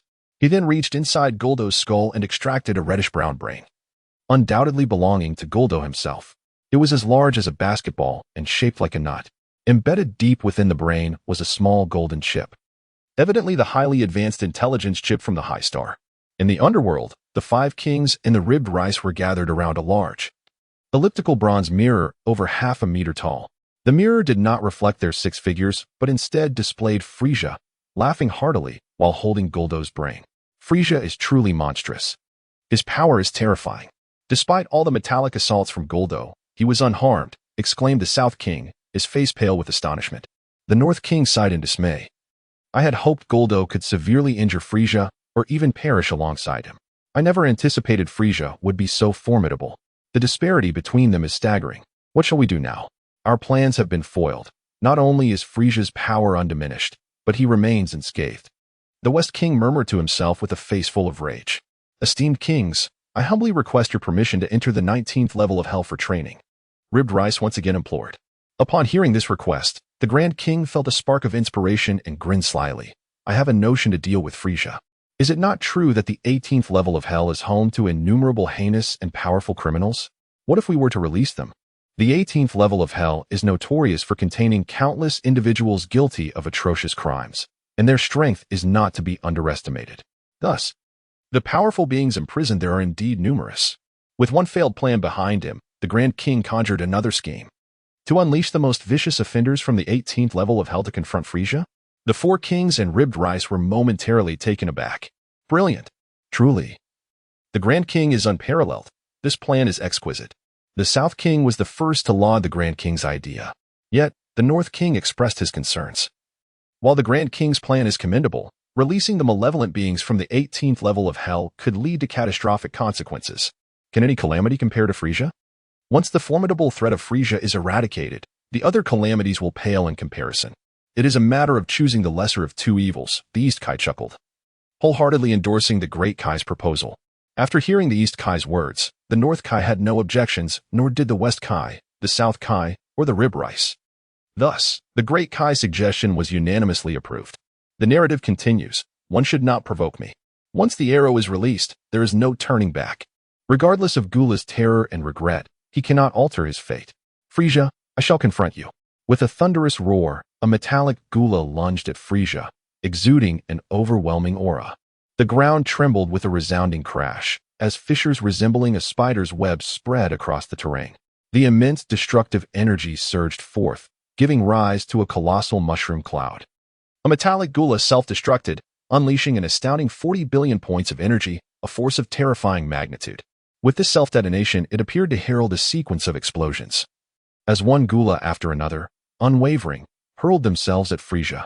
In a matter of approximately 3 minutes, over 30,000 metallic Gulas self-imploded.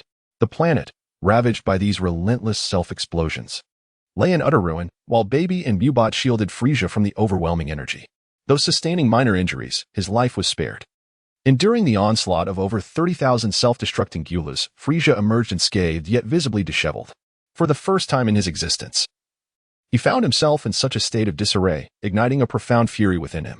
The planet, unable to withstand the destruction wrought by the Gulas, lay in tatters. Yet the essence of Gula remained intact.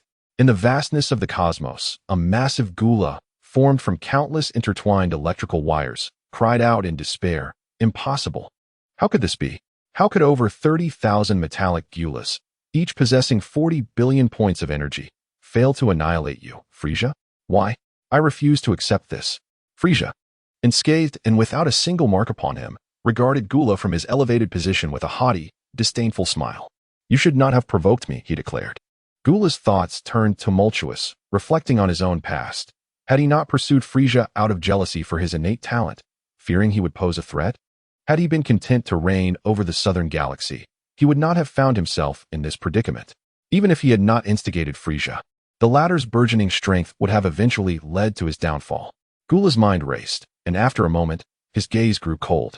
"Even if I do not provoke you, do you think you would spare me? It is merely a matter of time. I am not in the wrong, if there is a fault. It lies in my lack of power. Power dictates truth. Whoever possesses strength commands reality, and their words become law, even if the world deems something erroneous. Possessing power renders one infallible." Upon hearing Gula's words, Frieza fell into a prolonged silence. Indeed, as Gula articulated, power is the ultimate truth. The one who wields strength dictates reality.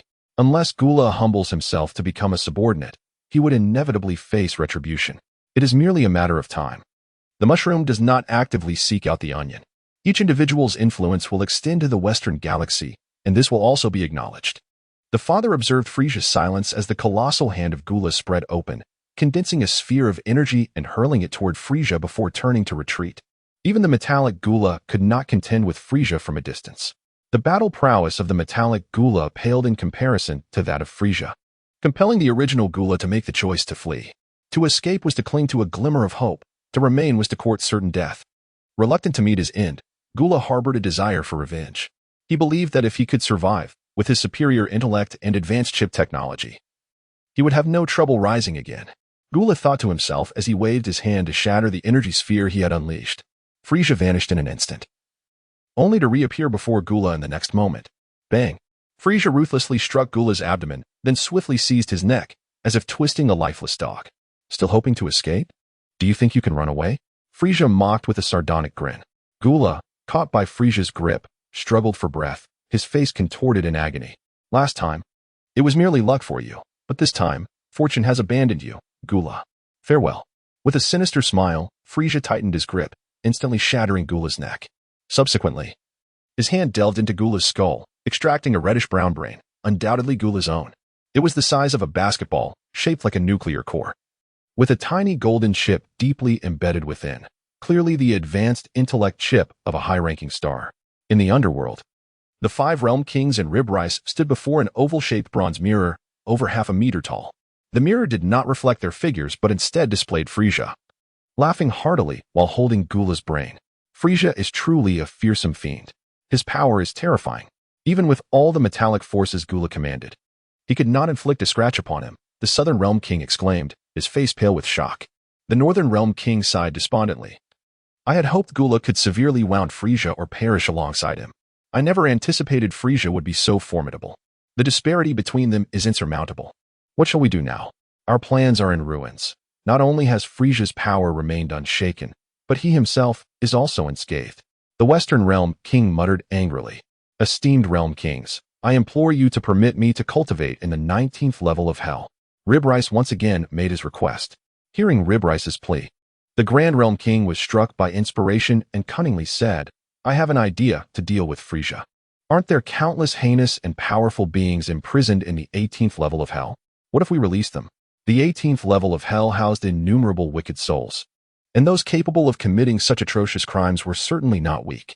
Thus, the strength of the prisoners in the 18th level was formidable. The Grand Realm King, undeterred by a previous setback, conceived a new strategy, unleashing the most vicious of the imprisoned to confront Frieza. The 4 Realm Kings and Ribrice were momentarily taken aback. Brilliant! As expected of the Grand Realm King, this plan is exceptional. The Southern Realm King was the first to commend the Grand Realm King's idea.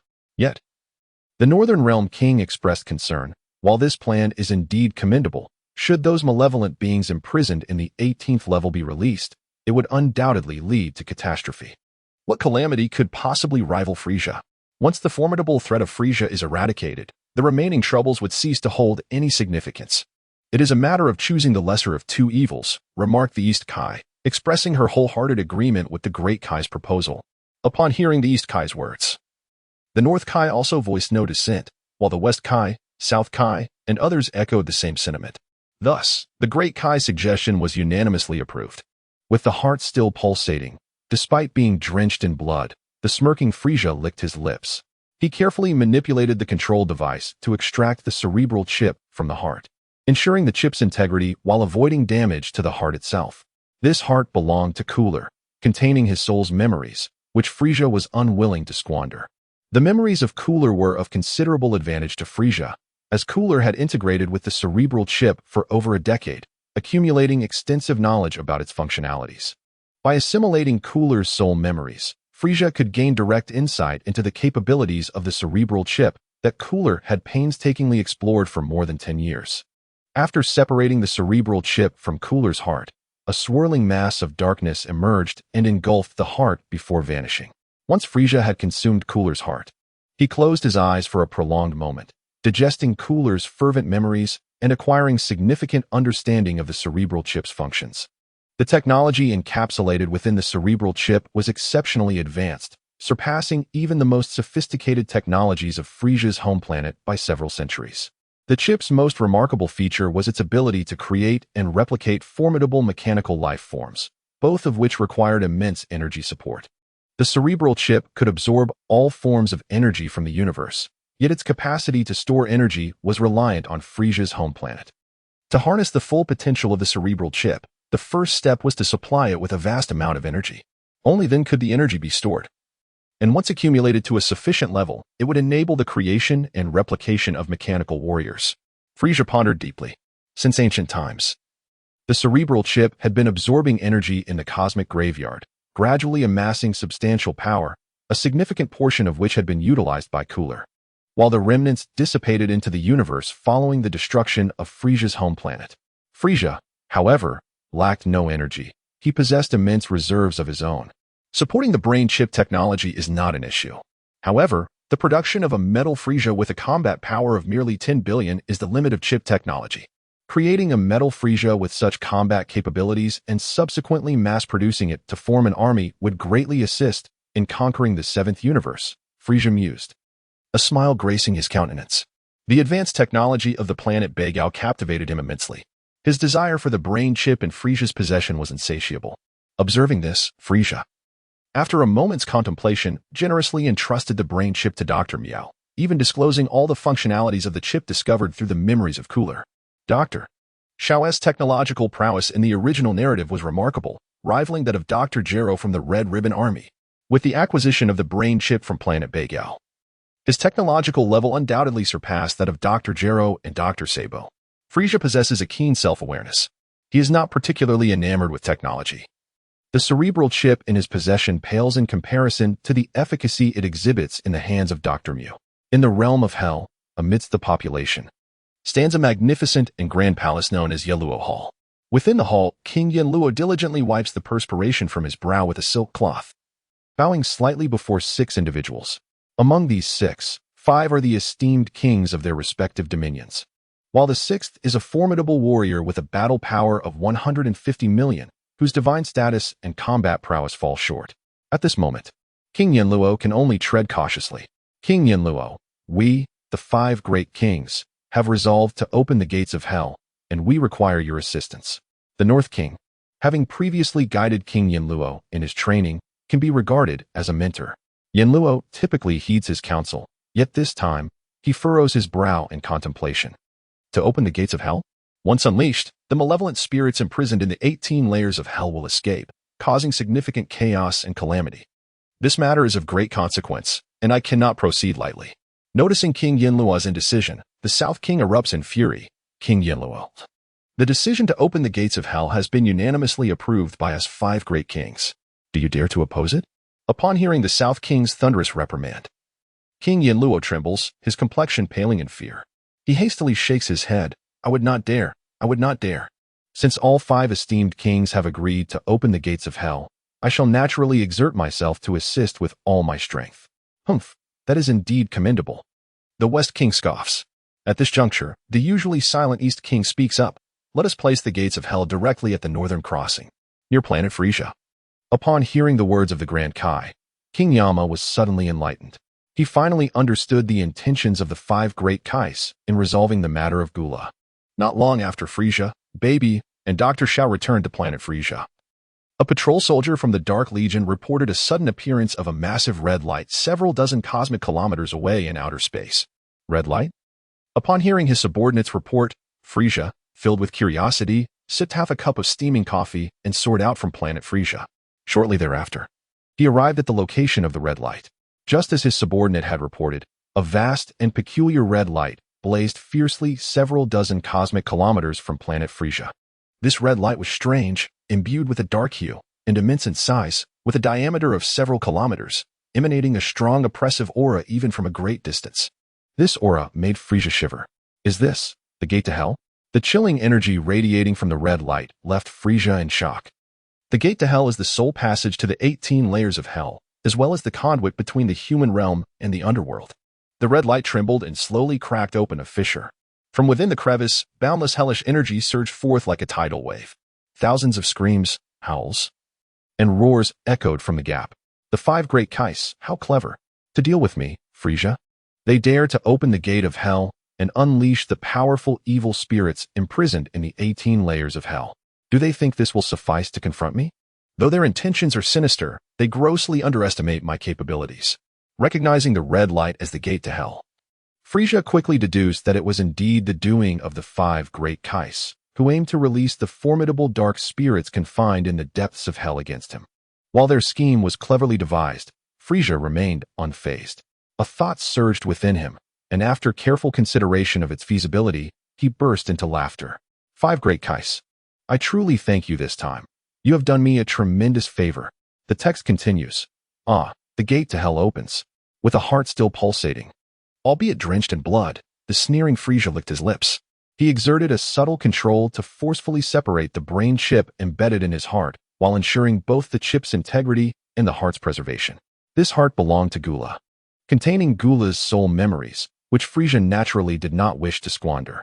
Gula's memories were quite beneficial to Frieza, considering that Gula had fused with the brain chip for over a decade, during which time he had thoroughly explored the chip's functionalities. Thus, by devouring the soul memories of Gula, Frieza could directly comprehend the functions of the brain chip that Gula had painstakingly developed over the course of a decade. After separating the brain chip from Gula's heart, Frieza's gaze flickered as a vortex of black light emerged, consuming Gula's heart before vanishing into thin air. Upon absorbing Gula's heart, Frieza closed his eyes for an extended period, assimilating Gula's fiery memories, and gained substantial insight into the capabilities of the advanced brain chip. The technology encapsulated within the brain chip was remarkably sophisticated, surpassing even the essence of countless technological civilizations that Frieza's planet had amassed by several centuries. The most formidable aspect of the brain chip lay in its ability to manufacture and replicate powerful mechanical life forms, both of which necessitated immense energy support. Although the brain chip could absorb all forms of energy from the universe, it relied on Frieza's planet for energy storage. Thus, to unlock the brain chip's full potential, the initial step required infusing it with a vast amount of energy to cultivate a new Frieza planet, enabling it to store energy effectively. Once the energy accumulated to a significant degree, it would be possible to create and replicate mechanical warriors. Frieza contemplated this deeply. Since ancient times, the brain chip had been absorbing energy in the cosmic graveyard, gradually accumulating an immense reservoir of energy, most of which had been wielded by Gula. A small remnant had dissipated into the universe following the destruction of Frieza's planet. However, Frieza was not lacking in energy. He possessed a vast reservoir himself, making the support for the brain chip's reproduction of a new Frieza planet unproblematic. Nevertheless, producing a metal Frieza with a combat power of only 10 billion points was the limit of the chip's technology. Creating a metal Frieza with a combat power of 10 billion points and subsequently replicating it in bulk to form an army would significantly aid him in conquering the 7th universe. Frieza mused, a smile gracing his face. The advanced technology of Frieza's planet captivated Xiaopu immensely, who harbored an insatiable desire for the brain chip in Frieza's possession. After a moment's consideration, Frieza generously entrusted the brain chip to Dr. Xiao, even divulging all the functions of the chip derived from Gula's memories. Dr. Xiao's technological prowess was formidable, surpassing even that of Dr. Gero from the Earth's Red Ribbon Army, and with the acquisition of the brain chip from Frieza's planet. His technological level undoubtedly exceeded that of both the Earthlings and Dr. Liao. Frieza possesses a certain level of self-awareness. He is not particularly enamored with technology. The intellect chip in his possession pales in comparison to the efficacy it exhibits in the hands of Dr. Mu. Within the realm of Hell's Fork, there stands a grand and magnificent palace, the Hall of Yama. Inside this hall, King Yama wipes the perspiration from his brow with a silken cloth, bowing slightly before 6 individuals. Among them, 5 are the reigning kings of their respective dominions, while the 6th is a formidable warrior boasting a power level of 150 million, whose divine status and combat prowess remain inferior. At this moment, even King Yama must tread carefully. King Yama, we, the 5 great kings, have resolved to open the gates of hell, and we require your assistance. The North King, who had previously instructed King Yama in the ways of cultivation, could be considered a mentor to him. Normally, King Yama would heed his words without question, yet this time he furrowed his brow in concern. To open the gates of hell? Once unleashed, the malevolent spirits imprisoned within the 18 layers of hell will escape, leading to considerable chaos and grave consequences. This matter is of utmost importance, and King Yama cannot act lightly. Noticing King Yama's hesitation, the South King erupted in fury. King Yama, the decision to open the gates of hell has been unanimously agreed upon by the 5 great kings. Do you dare to dissent? At the sound of the South King's wrathful shout, King Yama trembled, his countenance paling in fear. He hurriedly shook his head. I would not dare. Since all 5 esteemed kings have consented to the opening of the gates, I shall certainly do my utmost to assist you. Very well, the West King scoffed. At that moment, the previously silent great king finally spoke. Let us place the gates of hell directly at the North's domain, in the vicinity of planet Frieza. Upon hearing the words of the great King Enma, Frieza was suddenly enlightened, comprehending the intentions of the 5 great kings to vanquish the formidable Gula. Shortly after, Frieza, along with Baby and Dr. Xiao, had just returned to planet Frieza when a patrol soldier from the Dark Legion reported an unusual sight. A vast orb of red light materialized several cosmic kilometers away in the outer space. What is this red light? Frieza inquired. His curiosity piqued as he sipped from his steaming cup of coffee and soared out from planet Frieza. It did not take long for him to arrive at the location of the red light. As his subordinates had reported, there it was, a massive orb of red light, pulsating with an eerie glow. The crimson hue was laced with shadows, immense in size, measuring several kilometers in diameter, even from a distance. One could sense a suffocating aura emanating from it. This sinister energy, is this the gate to hell? Frieza pondered, a chill running down his spine as he felt the icy breath of the red light. The gate to hell is the sole passage to the 18 layers of hell and serves as the conduit between the human realm and the netherworld. The red light trembled, gradually splitting open to reveal a dark abyss within, from which an overwhelming tide of hellish energy surged forth. Thousands of screams, howls, and roars erupted from the fissure. The 5 great kings are indeed audacious. To confront me, Frieza, they have dared to open the gate to hell and unleash the powerful malevolent spirits imprisoned within its depths. Do they truly believe this will suffice to challenge me? While the intentions of the 5 great kings were undeniably nefarious, they had gravely underestimated Frieza's intellect. Realizing that the crimson light signified the gate to hell, and recognizing the ploy of the 5 great kings to unleash powerful spirits from the netherworld against him, Frieza felt a surge of confidence. Though their scheme is cunning, I am not disheartened, he mused, contemplating the feasibility of his own plan. Moments later, he burst into laughter, exclaiming, 5 great kings, I must express my gratitude, for you have rendered me invaluable assistance. As the gate to hell gradually opened, the cacophony of screams, howls, and roars grew ever closer, culminating in a horde of fierce malevolent spirits rushing forth from the abyss. Escaping from the depths of hell, these spirits varied in form. Some were grotesque with sharp fangs, others towered at great heights, and some bore the heads of beasts with human bodies, each more bizarre than the last. Every spirit emerging from the gate exuded an overwhelming presence, with combat prowess exceeding millions. With a cold smile, Frieza extended his arms wide. A trio of dark vortices abruptly materialized, transforming in the blink of an eye into a vast black vortex of sorrowful light, its formidable gravitational pull emanating from its depths. Numerous malevolent spirits, having escaped the gates of hell, were irresistibly drawn into this swirling abyss. What is this sorrowful black vortex? How is it that my combat prowess, approaching the zenith of strength, cannot withstand this overwhelming force? No, help me. The myriad evil spirits that fled from hell struggled against the grip of the black vortex, yet could not free themselves from its consuming force. Their cries were devoured one by one. The darkness consumes, a technique honed by Frieza through the mastery of dark energy. Unmatched in power. As the practitioner's strength amplifies, so too does the potency of this skill. Frieza's current combat power is terrifyingly formidable. To unleash this technique at full force is beyond the capacity of the spirits who escaped from the gates of hell.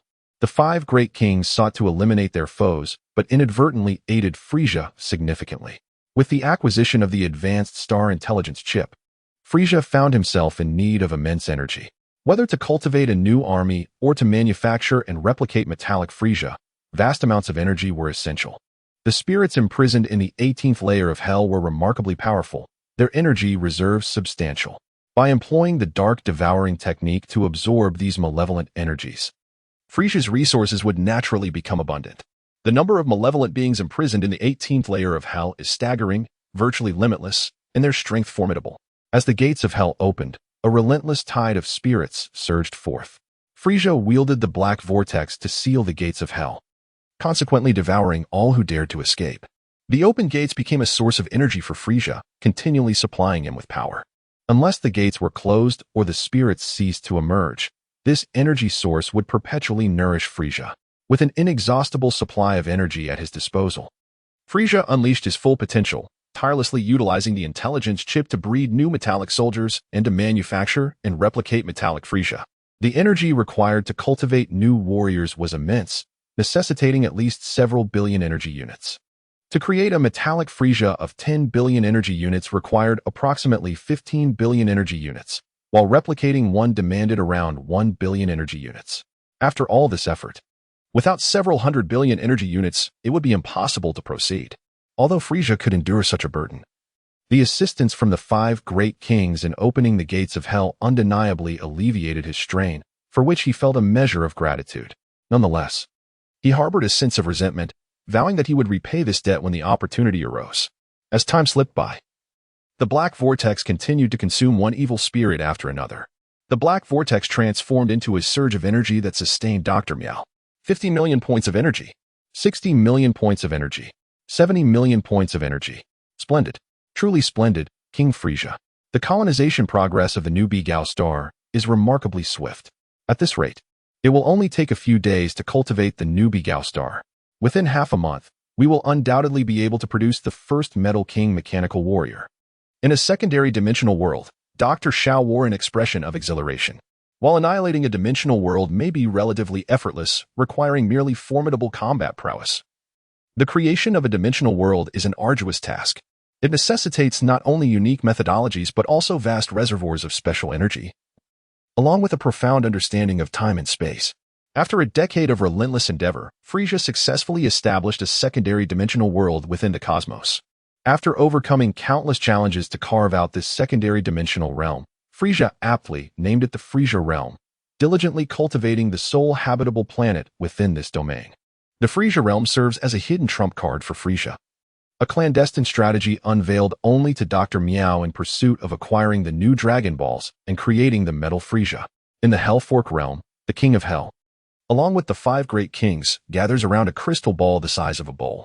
Within this orb, a reflection reveals Frieza utilizing the Dark Devour technique to seal the opening to the gates of hell. Alas, Great King, your plan has faltered. After a prolonged observation, the North King sighed deeply, his countenance marred by disappointment. What skill is Frieza employing? It appears to absorb evil spirits and transform them into energy. The East King discerned a hint of understanding from the crystal ball, yet dared not assert his conclusion.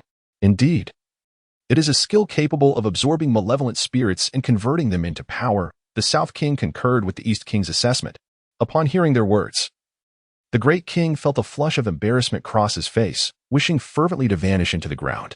What a shameful predicament! The strategy devised by the Great King not only failed to eradicate Frieza but, paradoxically, provided him with even greater strength. Frieza possesses such formidable abilities, catching me off guard. Sighing in exasperation, The Grand Kai felt utterly frustrated. Since the Grand Kai's methods were ineffective against Frieza and inadvertently empowered him, it was imperative to swiftly close the gates of hell. With a somber tone, Roboku declared this necessity.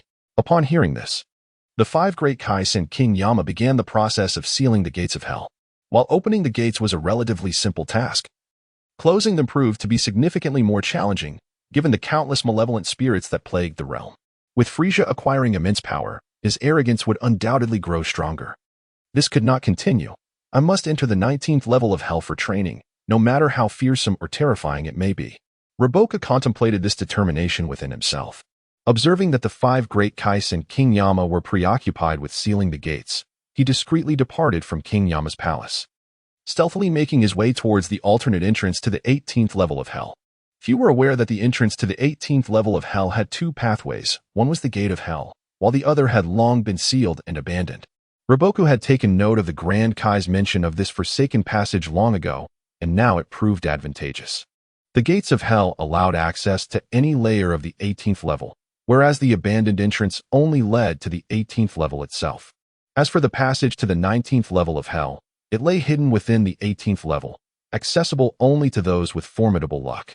As the gates of hell gradually opened, the cacophony of countless screams, roars, and howls grew ever closer. Finally, a horde of ferocious malevolent spirits surged forth, eager to escape. The spirits that fled from the 18th level of hell were a grotesque sight. Some bore fangs and sharp claws, others stood towering at 10 jong.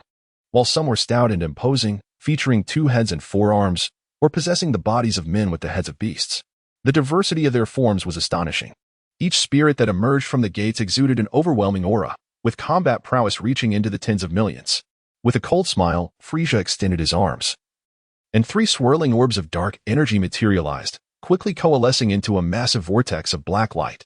A powerful gravitational force emanated from the vortex, drawing the escaping spirits into its depths. What is this black vortex? How can it surpass my combat ability, which is close to a peak level? No. Help me.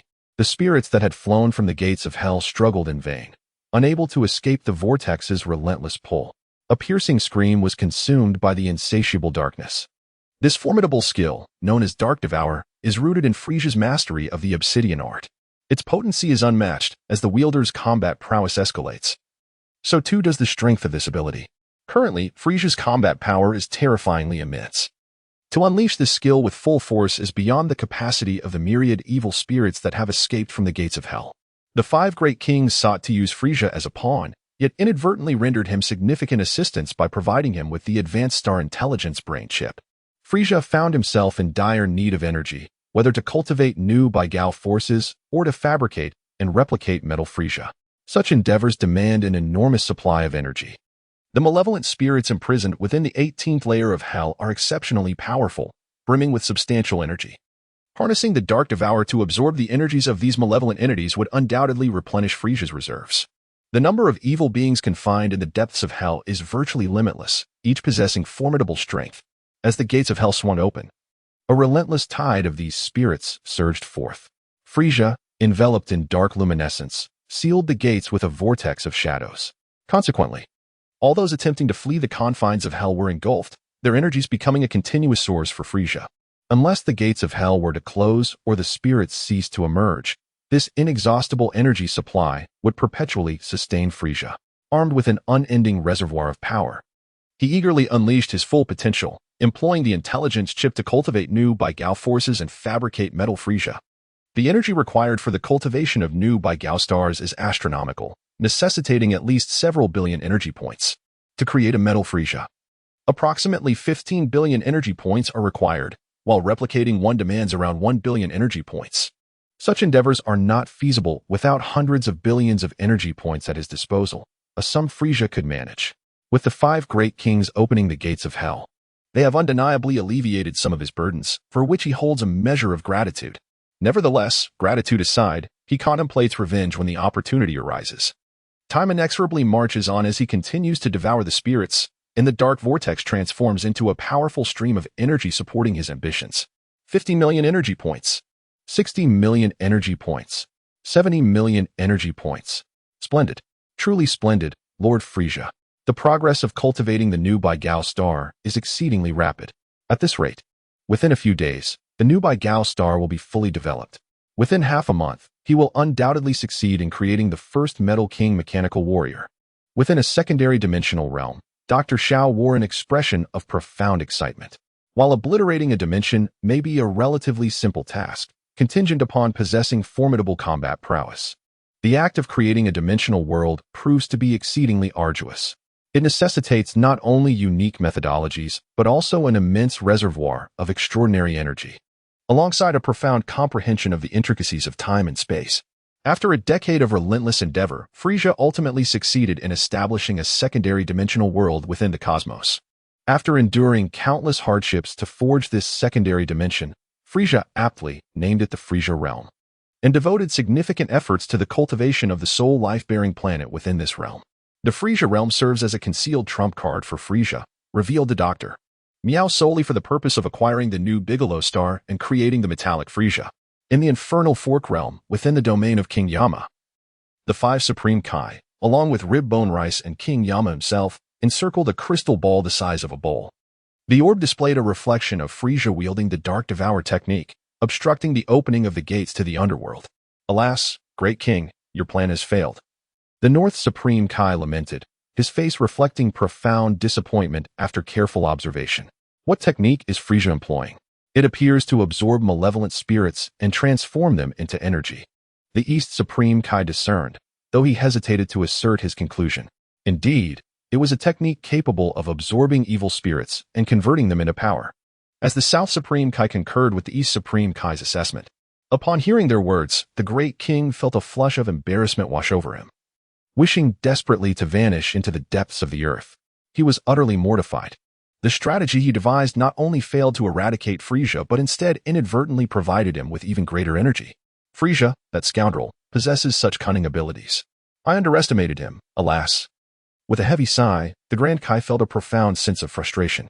Since the Grand Kai's methods proved ineffective against Frieza and instead endowed him with greater power, it was imperative to swiftly seal the gates of hell. We must act decisively, spoke Rib Rice with a solemn tone. Upon hearing this, the 5 Grand Kais and King Yama began the arduous task of shutting the gates of hell.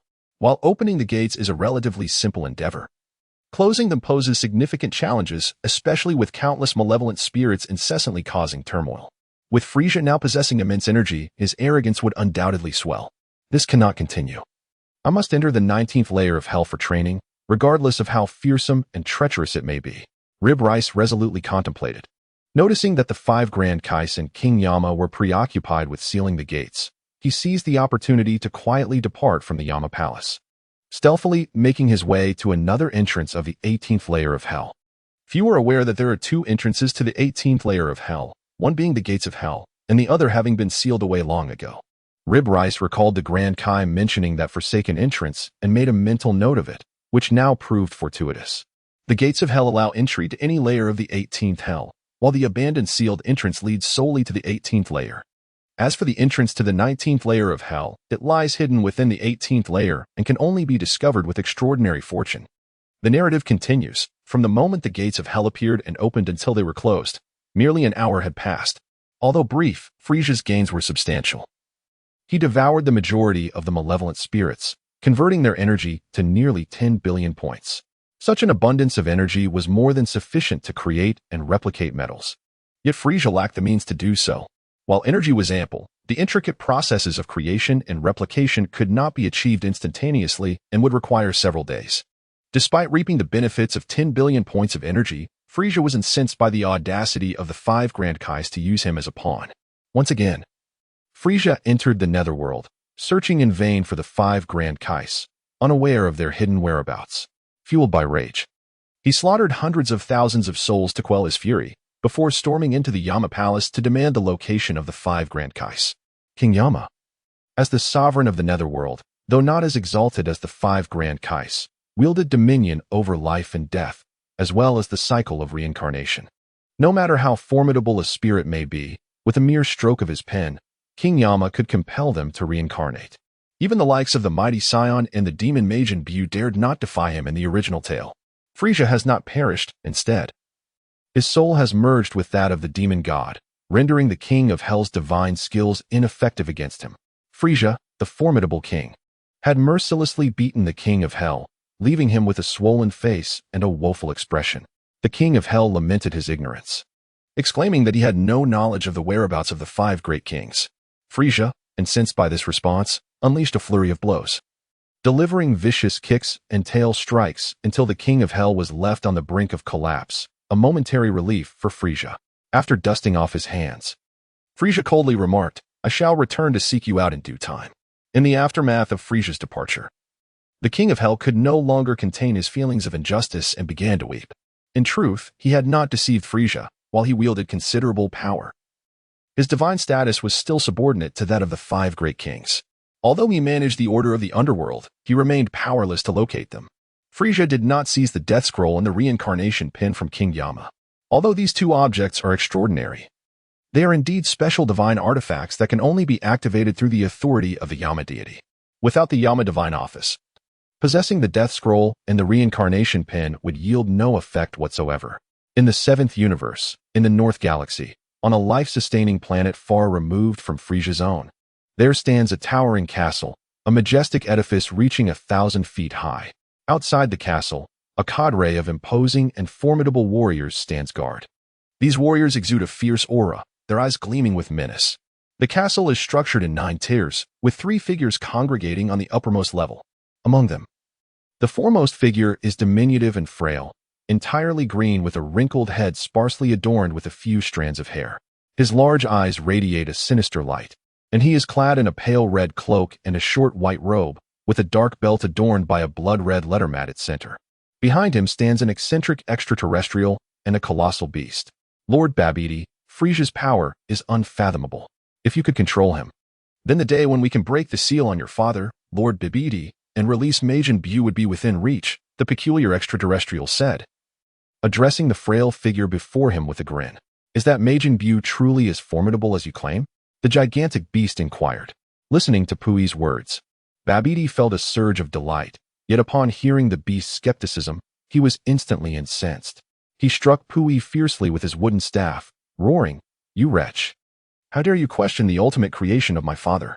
Majin Buu is an invincible existence, even the Kais would falter before him, and as for you, a mere flick of Buu's finger could extinguish your life."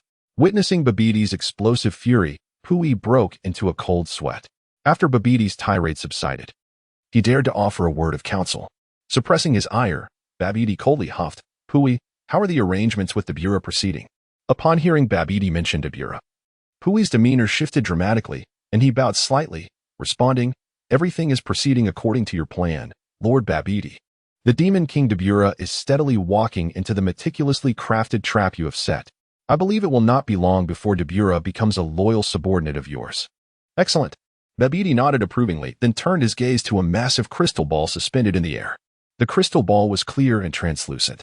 Raising his hands, he began to manipulate it with his fingers, reciting an incantation, "Yura Yura, Yuba Ba, Uka Uka." As Babidi uttered the incantation, the crystal ball burst forth with radiant light, revealing an image of Frieza annihilating a multitude of metallic gula and the malevolent spirits emerging from the gates of hell. The Cosmic Emperor Frieza? Such formidable power! If only I could harness it. With his immense strength, breaking the seal imposed by my father would be within reach, and the release of the Demon Buu would be imminent. I gaze into the azure crystal sphere. Frieza Town was filled with Babidi's exuberant laughter, a cacophony of joy. However, at that moment, a chilling reality was thrust upon him by the ever-practical Yigo, extinguishing the flames of Babidi's fervor. "Lord Babidi, you have yet to locate the sacred egg that seals Majin Buu," Yigo stated matter-of-factly. As these words escaped his lips, Pui cast a disdainful glance, internally lamenting the obstinacy of Yigo, questioning the soundness of his mind. Doused by this unwelcome truth, Babidi's countenance darkened, transforming into a stormy visage. After a brief pause, he bellowed, "Get out." His voice resonated throughout the dark castle, causing Yigo to flinch in terror, hastily covering his ears as he scurried down the stairs, disappearing from sight in an instant. Yigo, ever the loyal servant, adhered to Babidi's commands without question, believing that the outburst was merely the result of Babidi's irrational temper. Once Yigo was dispatched, Babidi managed to quell his fury, turning his icy gaze upon Pui. "Have you still not found the sacred egg that seals Majin Buu? My father as prisoner?" "Not yet," Pui replied, his voice trembling. but my subordinates are diligently searching. I am confident that it will not be long before we have results." The chill in Babiti's gaze sent shivers down Puyi's spine, causing cold sweat to beat upon his forehead. "Useless. Incompetent fools. You cannot even accomplish this simple task." "It infuriates me." Babidi seethed, his face a mask of rage. After a considerable time spent in this fit of fury, Babidi waved his staff with indignation, declaring, as punishment, "You and Yigu shall not dine tonight." Please, Lord Babidi." "No," Puyi exclaimed, aghast at the prospect of such punishment. The narrative unfolds as the gates of hell briefly opened, allowing Frieza to reap the benefits of his endeavors. In just a fleeting hour, he amassed an impressive energy yield. Nearly 100 billion points, a fortune sufficient for his aspirations. However, despite this bounty, Frieza found himself lacking in the ability to manufacture and replicate the necessary metals. While the energy was abundant, the creation of the new celestial bodies would require time, several days at the very least. Though he had enjoyed the spoils of 100 billion energy points, Frieza's fury was ignited by the 5 great kings who dared to employ him as a pawn. Venturing once again into the realm of the underworld, Frieza searched tirelessly for the whereabouts of these elusive kings, unaware of the shadows they had retreated into. His anger unresolved, Frieza unleashed his wrath upon the countless souls of the underworld, slaughtering hundreds of thousands until his fury was somewhat abated. He then stormed into the Hall of Yama, demanding to know the location of the 5 great kings. The King of Hell, a deity of the underworld, while not as exalted as the 5 kings, wielded control over life, death, and the cycle of reincarnation, regardless of their formidable strength. Any malevolent spirit must obediently embrace the cycle of reincarnation with a mere wave of his hand. Even the powerful beings such as Shama and the demon Majin Buu in the original text dare not act defiantly before the King of Hell. Frieza has not perished. Instead, his essence has merged with that of the demon god, rendering the King of Hell's divine skill utterly ineffective against him. Frieza, the tyrannical king, relentlessly pummeled King Yanluo, leaving him battered and bruised, his face a portrait of despair. Despite the merciless beating, Yanluo found himself at a loss. Unable to disclose the whereabouts of the 5 great kings, Frieza, furious at the lack of information, unleashed a flurry of strikes upon Yanluo, rendering him nearly lifeless. A moment of satisfaction for the ruthless ruler. As Frieza dusted off his hands, he uttered a chilling remark before departing. "I shall return to seek you out again." In the wake of Frieza's ominous words, Yanluo succumbed to his emotions, tears streaming down his face. In truth, Yanluo had not deceived Frieza, while he wielded considerable power. He remained subordinate to the 5 great kings. Though he presided over the order of the underworld, he found himself equally incapable of locating them. Frieza did not seize the life and death scrolls or the reincarnation pin from King Yanluo. Although these artifacts are extraordinary, they are bound by specific divine authority, which can only be wielded by the god of Yanluo. Without this divine role, even possessing the life and death scrolls and the reincarnation pin would yield no effect whatsoever.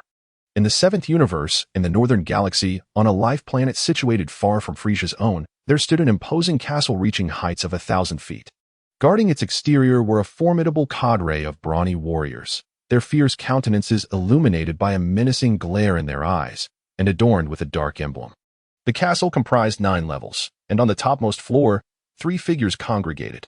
The foremost among them was diminutive and frail, with a greenish hue and a wrinkled head sparsely covered with few strands of hair. His large eyes glimmered with a sinister light beneath a light red cloak and a white robe, cinched at the waist with a dark belt emblazoned with a blood-red emblem. Behind him stood an oddly featured extraterrestrial and a colossal beast. Master Babidi, Frieza's power is unfathomable. If you can control him, then breaking the seal on my father, Lord Babidi, and releasing Majin Buu will be within reach, the oddly featured extraterrestrial remarked, smiling at the diminutive figure. Is that Majin Buu truly so formidable? The giant beast inquired with a deep rumble. Upon hearing Puyi's words, Babidi's heart soared with delight, but the beast's skepticism ignited his fury. He struck the creature with his wooden staff, bellowing, "You wretch! How dare you question my father's ultimate creation? Majin Buu is an invincible entity. Even the Kais would falter before him. As for you, a mere flick of Buu's finger could extinguish your life." Seeing Babidi's wrath, Puyi broke into a cold sweat. After a moment of venting his ire, Babidi managed to compose himself and coldly inquired, "Puyi, how are the arrangements with Dabura progressing?" At the mention of Dabura, Puyi's expression shifted, and he bowed slightly, stating, "Everything is proceeding according to your plan, Master Babidi." The demon King Dabura is unwittingly stepping into the meticulously laid trap, and I am confident it will not be long before he becomes a loyal subordinate. Excellent. Babidi nodded in approval, then turned his gaze to a massive crystal sphere floating before him. The crystal was translucent and radiant. He raised his hands, fingers poised in command, and directed his focus towards the sphere, chanting incantations, Ko Yura La, Yuba Ba, Yuka Yuka, as Babidi recited the spell. The crystal sphere burst forth with light, revealing an image of Frieza annihilating a legion of metallic gula and the evil spirits emerging from the gates of hell. The Cosmic Emperor Frieza? Such formidable power, if I could harness it with his immense strength. Breaking the seal placed by my esteemed father and unleashing the demon Bu would be merely a matter of time. I gaze into the azure crystal ball. In the town of Frieza, Babidi erupted with exuberant laughter. At that moment, however, Majin Bu doused his enthusiasm with a cold reality. Master Babidi, you have yet to locate the seal containing the formidable Majin Bu. As soon as these words left his mouth, Pui rolled his eyes, thinking to himself, this one-track mind of Majin Bu must be deluded. The sudden chill in the air darkened Babidi's expression, transforming his face into a mask of fury. After a brief silence, he bellowed, "Get lost." His voice resonated through the shadowy castle, causing Pui to panic and cover his ears as he hurriedly descended the stairs, vanishing almost instantly. Pui, ever the dutiful servant, adhered strictly to Babidi's command, dismissing the notion that it was mere irrational anger. Once Pui had departed, Babidi managed to temper his anger and coldly addressed Pui. Have you still not found my father's seal containing the Majin Bu? Not yet, sir. However, my subordinates are exerting utmost effort in the search. I believe it won't be long before we have results. Under Babidi's icy gaze, Pui was engulfed in trepidation, cold sweat trickling down his brow. Incompetent fools. Useless. You can't even accomplish such a trivial task. It infuriates me. Babidi's face was a portrait of rage. After a moment of seething, he waved his wooden staff and declared, you and Majin Bu are to forego dinner tonight as punishment. Please, Master Babidi, no? Upon hearing the decree, Pui was left aghast. Chapter 82. The Terrified Babidi Boom. With a resounding crash, the Frieza realm trembled as a technologically advanced planet was birthed into existence. This was the new planet Namek, a creation brought forth by Dr. Gero utilizing the intelligence of computer chips combined with an enormous energy supply nearing 100 billion units. The emergence of new planet Namek was exhilarating news for Frieza, as it meant that his mechanical army of Frieza soldiers could soon be realized. To facilitate the establishment of new planet Namek, Frieza had consumed the energy acquired from evil entities, depleting a significant portion of his remaining reserves, which were still insufficient to create a single Frieza soldier. After all, Frieza aimed to manufacture a mechanical warrior with a combat power of 100 billion units, which represented the pinnacle of technology on planet Namek. On the planet Frieza, an unexpected visitor arrived, an alien of peculiar appearance, possessing extraordinary strength, this being effortlessly defeated Babekul, whose prowess was only second to Layla under Frieza's reign. The news of Babekul's swift defeat astonished Frieza himself. Within the Imperial Palace, Frieza regarded the uninvited guest with a mix of curiosity and incredulity. Is it you who seeks an audience with me? He inquired, his eyes glinting with mockery. Pui, the minion of Babidi, was known as the formidable guardian of the first gate. This celestial villain had been effortlessly vanquished by the regular form of Vegeta. In the original narrative, the dark sorcerer Babidi, son of the infamous wizard Bibidi, harbored grand ambitions, meticulously plotting to gather energy to break the seal on the formidable Majin Bu. Targeting the Z warriors, he deliberately lured them into his lair, with Pui stationed as the powerful sentinel. Pui claimed to have originated from a planet 10 times the size of Earth, imbued with a heart of malevolence. This very essence rendered him susceptible to Babidi's control. While in the original tale, Pui was swiftly dispatched by Vegeta's regular form. He was far from being merely a weakling. Babidi was no fool.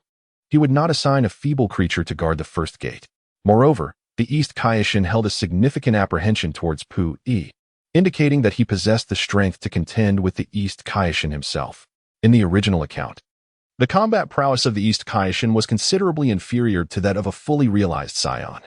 Yet it was likely superior to that of a Super Scion at the initial stage.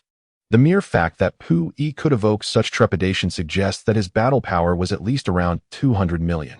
Frieza discerned Pui's current combat power with merely a glance. 115 million points?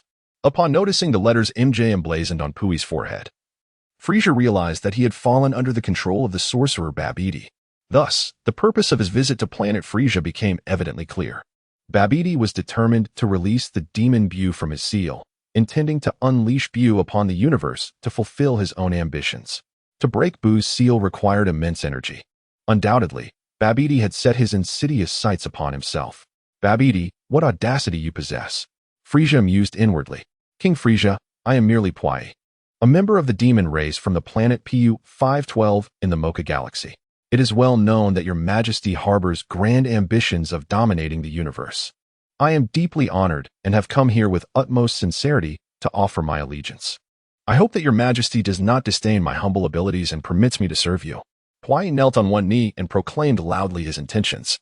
Upon hearing Pui's purpose, Frieza's eyes glinted with amusement, a cold smirk curling at the corners of his mouth. Pui, are you not one of Babidi's subordinates? What sudden interest do you have in aligning yourself with me? Nanny? Frieza's words struck Pui like a thunderbolt, leaving him utterly astounded. He was incredulous that Frieza was aware of his affiliation with Babidi. Who exactly is Babidi? The loyal subordinates of Frieza were equally perplexed and filled with indignation. Not only was Pui left in shock, but Babidi, who had been secretly observing from the shadows, was also taken aback. Babidi's existence was shrouded in secrecy. Besides his minions, even the Supreme Kai was unaware of him. Far away from Frieza's planet, within the dark fortress of the Life Planet. Astonishment flickered across Babidi's face as he glimpsed Frieza's mocking gaze through the crystal ball.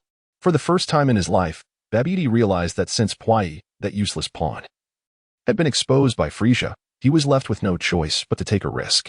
Gritting his teeth, Babidi murmured to himself. Initially, he had intended to orchestrate Pui's feigned allegiance to Frieza, hoping to find an opportunity to control Frieza once Pui became his trusted confidant. This would have allowed him to create a chance to dominate Frieza. Unfortunately, plans often falter, and he had never anticipated that Frieza would recognize Pui as his subordinate. With his scheme thwarted, Babidi steeled himself and decided to take the perilous route of directly attempting to control Frieza. Babidi's dark magic required the target to possess an evil heart and harbor malevolent thoughts. The foundation of control lay in the existence of an evil heart. And the greater the malevolent thoughts, the higher the success rate of control. Babidi was entirely certain that Frieza possessed an evil heart. It would be exceedingly rare for a cold-blooded demon to lack one. Though Frieza harbors an evil heart, to successfully dominate him, it is necessary to first cultivate a formidable malevolent intent within him. After all, Pui, that worthless wretch, has already revealed his identity. Perhaps it would be prudent to sacrifice him to elicit Frieza's dark desires. Babidi pondered quietly. With arms outstretched, he grasped the crystal ball, muttering incantations that twisted the tongue. As his incantation resonated, Pui's anguished reflection within the crystal sphere clutched his head in torment. From his suffering form, tendrils of black mist emerged, coiling like venomous serpents, racing toward Frieza with fervor.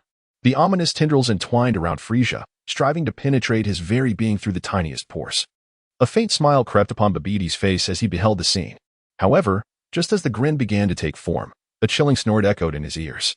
This disdainful sound emanated from Frieza himself, and with it, Babidi's magical crystal sphere shattered into fragments, causing him to spew blood and collapse. Overcome by fear from Frieza's disdainful snort, Babidi lost all control. Frieza was terrifying. I had inadvertently provoked him, leaving Babidi in a state of sheer astonishment and dread. Under Babidi's dark sorcery, Pui had long been ensnared, his immense power tainted and transformed into a malevolent essence. Pui's combat prowess exceeded 100 million, and the concentrated malevolence within him was profoundly potent. Frieza, ever the opportunist, eagerly absorbed this corrupt energy, filtering it through his divine physique. Any energy that did not reach the chaotic level could be transmuted into pure energy. Sensing Babidi's attempt to manipulate his mind through dark magic, Frieza scoffed derisively. Employing a specialized skill he had acquired from the memories of the Supreme Kai, Kaz. This skill was designed to counteract mind control spells, making it perfectly suited to confront Babidi. With a thunderous roar, the very fabric of Frieza's realm trembled as a technologically advanced planet was birthed, a new biostar. Created through the genius of Dr. Gero and a staggering amount of energy nearing 100 billion points. The emergence of the biostar was exhilarating news for Frieza. for it meant that his legion of metallic Frieza soldiers could soon be realized. To nurture this new biostar, Frieza had consumed a significant portion of the energy gained from his malevolent endeavors, yet it was still insufficient to forge a singular metallic Frieza warrior. As he aimed to create a combat soldier with a power level of 100 billion, the pinnacle of biostar technology, on the planet of Frieza, an unexpected guest arrived, a peculiar extraterrestrial being of extraordinary strength. This entity effortlessly defeated Babel, whose prowess, even under Frieza's tyranny, was second only to that of Layla. The ease with which he was vanquished astonished Frieza upon hearing the news. Within the Imperial Palace, Frieza gazed with a strange expression at the unexpected visitor, questioning, "Is it you who seeks an audience with me?" After a moment of surprise, he spoke with a tone laced with mockery. Pui, the underling of Babidi, the cosmic villain who was easily dispatched by Vegeta in his normal form. In the original narrative, the dark sorcerer Bibidai's son, Babidi, harbored ambitious designs to shatter the seal binding Majin Buu, focusing his schemes on the Z warriors. He deliberately lured them into his base, with Pui serving as the formidable guardian of the first line of defense. Pui proclaimed himself to be born from a planet 10 times the size of Earth, harboring a malevolent heart, which rendered him susceptible to Babidi's control. Although in the original tale, Pui fell to Vegeta's swift attack, seemingly weak, this perception is misleading. Babidi is no fool. He would never assign a mere weakling to guard the first line. Moreover, the East Kaishin held a considerable apprehension towards Pui, indicating that he possessed the capability to contend with the East Kaishin. In the narrative, the East Kaishin's combat strength is significantly inferior to that of a fully realized Scion, yet it is presumed to surpass that of a Super Scion in its initial form. The fact that Pui instilled fear in him suggests that his battle prowess is at least around 200 million. Frieza discerned Pui's current combat power with a mere glance. 115 million points? Upon noticing the letters MJ emblazoned on Pui's forehead, Frieza realized he had fallen under the control of the sorcerer Babidi. Thus, the purpose of Babidi's visit to planet Frieza became abundantly clear. Babidi was intent on breaking the seal of the demon Majin Buu, seeking to unleash Buu upon the universe to fulfill his own ambitions. To break Buu's seal, an immense source of energy was required. Undoubtedly, Babidi had set his nefarious sights upon Frieza himself. Babidi, what audacity you possess! Frieza mused darkly. King Frieza, I am merely a humble servant, Pui. I come from the demon tribe on planet Pu 512 in the Mocha Galaxy, having heard of your grand ambition to dominate the universe. With utmost reverence, I approach you, hoping that you do not disdain my modest abilities and allow me to serve you. Pui knelt on one knee, exclaiming fervently. Upon hearing Pui's intentions, Frieza's amusement intensified, a cold smirk gracing his lips. Pui, are you not a subordinate of Babidi? What sudden interest do you have in aligning with me? What? Frieza's words struck Pui like a thunderbolt, leaving him utterly astounded. He could scarcely believe that Frieza was aware of his affiliation with Babidi. Who was Babidi? Frieza's loyal subordinates were filled with confusion and indignation. The revelation of Pui's identity not only left him bewildered, but also astonished Babidi, who had been secretly observing from afar. Babidi's existence was shrouded in secrecy.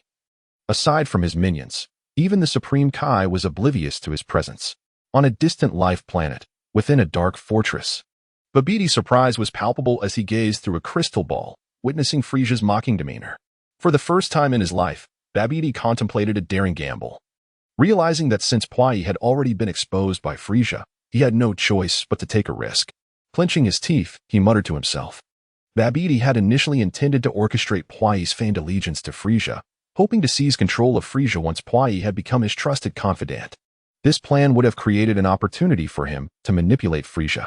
However, as the adage goes, plans often fall prey to unforeseen circumstances. He never anticipated Frieza's awareness of Pui's true allegiance. Faced with the collapse of his scheme, Babidi resolved to take a bold step to directly control Frieza. His dark magic required the target to possess an evil heart and harbor wicked thoughts. The foundation of control lay in the presence of malevolence. And the greater the wicked intent, the higher the success rate of his manipulation. Babidi was certain that Frieza possessed an evil heart. It would be exceedingly rare for the ice demon to lack such a trait. Though Frieza harbors a wicked heart, the ambition to fully subjugate him necessitates the prior cultivation of formidable malevolent intentions. After all, that worthless Pui has already revealed his identity. Thus, it would be prudent to sacrifice him to elicit Frieza's dark thoughts, mused Babidi to himself. With his hands outstretched, he grasped the crystal ball, reciting an intricate incantation. As he chanted, the image of the tormented Pui within the crystal sphere clutched his head in anguish. From his suffering form, tendrils of black mist surged forth, resembling venomous serpents, eagerly lunging toward Frieza. The dark wisps coiled around Frieza, striving to penetrate his being through his pores. A sly grin crept across Babbidi's face. Yet, just as the smile emerged, a chilling scoff pierced the air. This disdainful sound emanated from Frieza himself, shattering Babbidi's magical orb and causing him to spew blood and collapse. The sheer terror of Frieza's cold derision rendered Babbidi utterly paralyzed, leading to an involuntary loss of control. Frieza, the formidable being, was terrifying. I had inadvertently provoked him, leaving Babbidi in a state of shock and confusion, plagued by a sense of dread. Under Babbidi's dark magic, Pui had long since fallen under his control. His vast energy twisted and corrupted by malevolent intentions, transforming into a vile essence of evil. Pui's combat power soared into the hundreds of millions, with the concentrated malevolence radiating from him. Frieza, ever eager to absorb any essence of corruption, welcomed it with open arms, possessing the divine ability to purify any energy, provided it was not of chaotic origin. Sensing Babbidi's attempt to ensnare his mind with dark sorcery, Frieza scoffed in disdain. With a unique skill he had acquired from the memories of the Supreme Kai, KO, he unleashed a sound that shattered Babbidi's control, perfectly suited to counter the wizard's malevolent intentions. In the grip of Babbidi's black magic, Pui writhed in agony, contorted in pain, clutching his head as he knelt on the ground, trembling, with wisps of dark energy escaping his being. Each wisp was a torment that felt like peeling away his very flesh, and his combat power dwindled. 115 million, 110 million, 141 million. As Frieza's cold chant dispelled Babbidi's magic, the unfortunate Pui was left gasping for breath, his energy almost entirely depleted, drenched in sweat. Struggling to rise like a defeated dog, his pallor stark, eyes reflecting disbelief and resentment, but more profoundly, an abyss of despair. Due to the mind control, Pui had always been unwaveringly loyal to Babbidi. Now, abandoned at the moment of crisis, the blow to his psyche was catastrophic. Why? Why had Babbidi forsaken me? His face twisted in rage. For the first time, Pui harbored intense hatred and resentment towards Babbidi. As Pui's animosity grew, the symbol on his forehead began to fade, and gradually vanished. Though Babbidi's mind control was formidable, it was not insurmountable. In the original tale, Vegeta had resisted Babbidi's manipulation through his indomitable will. Now, fueled by feelings of betrayal, Pui shattered Babbidi's spell and regained his freedom. With newfound liberation, memories of the past flooded back, instilling in Pui a profound sense of rebirth. Yet, upon reflecting on his current predicament, he was engulfed by an overwhelming despair. Frieza, a formidable being akin to a demonic deity, stood like an insurmountable mountain against the moonlit sky. Little did I anticipate that upon gaining my freedom, I would be on the brink of death. How absurd! Pui lamented inwardly, realizing that his combat prowess had diminished significantly, reduced to merely a fraction of his former self. He could scarcely hope to contend with Frieza. Even the previously defeated Vehicle could easily vanquish him. In the depths of Pui's despair, Frieza's voice emerged, resonating with a chilling calm. Pui, do you wish to live or perish? The notion of survival seemed almost too far-fetched. Pui's eyes widened in disbelief, swiftly transforming into unbridled joy. He hastily knelt, exclaiming, I wish to live. If Lord Frieza spares my life, I shall accept any condition you impose. Frieza, momentarily taken aback by Pui's eagerness, found himself speechless. Pui's desperate willingness to comply was amusing, yet it also revealed his profound fear of death. Although Frieza regarded him with a degree of disdain, his expression remained inscrutable, betraying no emotion. In this moment, Frieza's demeanor was one of profound composure, as he stated, if you wish to live, it is quite simple. You must divulge everything you know about Babbidi, his habits, his magic, his whereabouts, and so forth. Not only will I spare your life, but I may even consider making you one of my subordinates.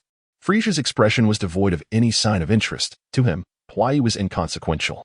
His motivation for sparing Pui's life lay solely in the desire to glean information about Babbidi. Some might argue that Frieza possessed the ability to devour souls, thus acquiring Pui's memories directly, which would undoubtedly provide insight into Babbidi's secrets. However, the reality was far more complex. Under Babbidi's mind control, Pui's memories were ensnared in a peculiar state. Should Frieza attempt to consume Pui's memories, he would gain nothing of value. Moreover, Imprisoning Pwai would only lead to a prolonged wait, potentially years, until Pwai's memories return to their normal state. Although a few years may not seem excessively long, Frieza lacked the patience to endure such a delay. With a shared enmity towards Babidi and the bitterness of betrayal, Frieza felt secure in the knowledge that Pwai would not dare to deceive him under the threat of death.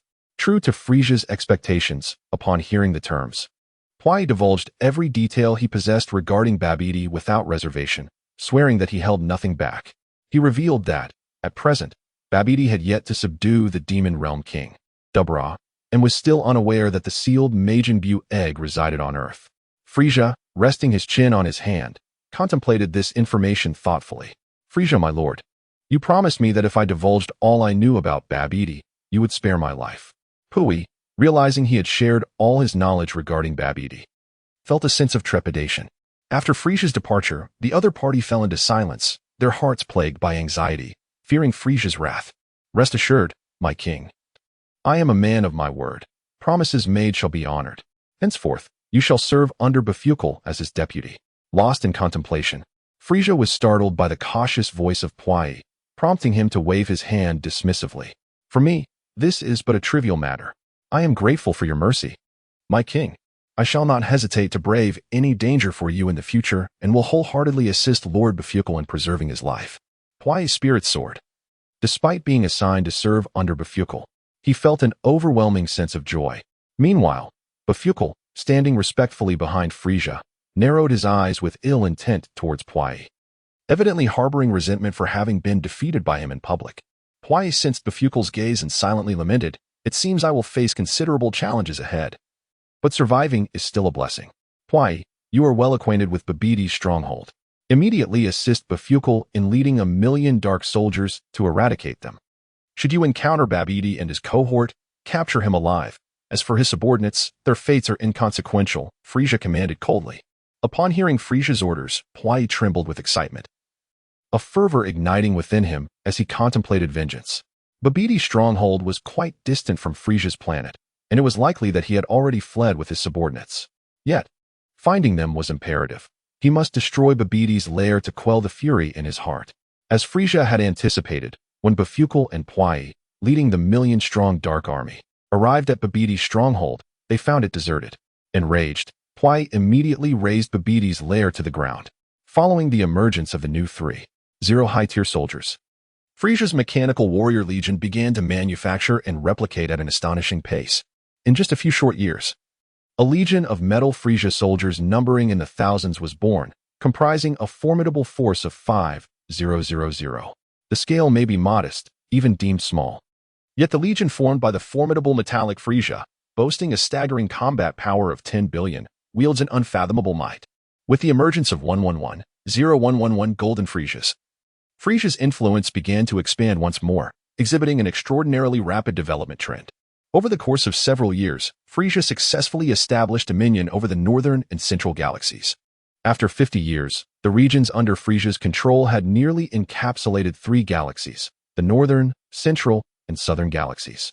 After a span of 111 years, his power finally enveloped the eastern, southern, central, and northern galaxies, leaving only the isolated and helpless western galaxy unclaimed. In the narrative of the Day of Reckoning for King Kurti, Part 1, we encounter Winterstar, a planet renowned in the 7th universe for its biting cold. This celestial body lies at the fringes of the western galaxy, and beyond the 5 major galaxies of the 7th universe, darkness prevails. On Winterstar, blizzards rage throughout the year, and the ground is perpetually encased in ice, rendering the environment exceedingly inhospitable. The only race capable of enduring life on this frigid planet is the Frozen Demon Tribe. The ancestors of the Frozen Demon Tribe were cosmic pirates, leveraging their formidable strength to recruit individuals of high combat prowess from other planets to serve as their subordinates. They also amass slaves for forced labor. As an exceedingly rare cosmic race, they are encased in ice from birth. The longer they remain frozen, the more potent their innate combat power and talents become.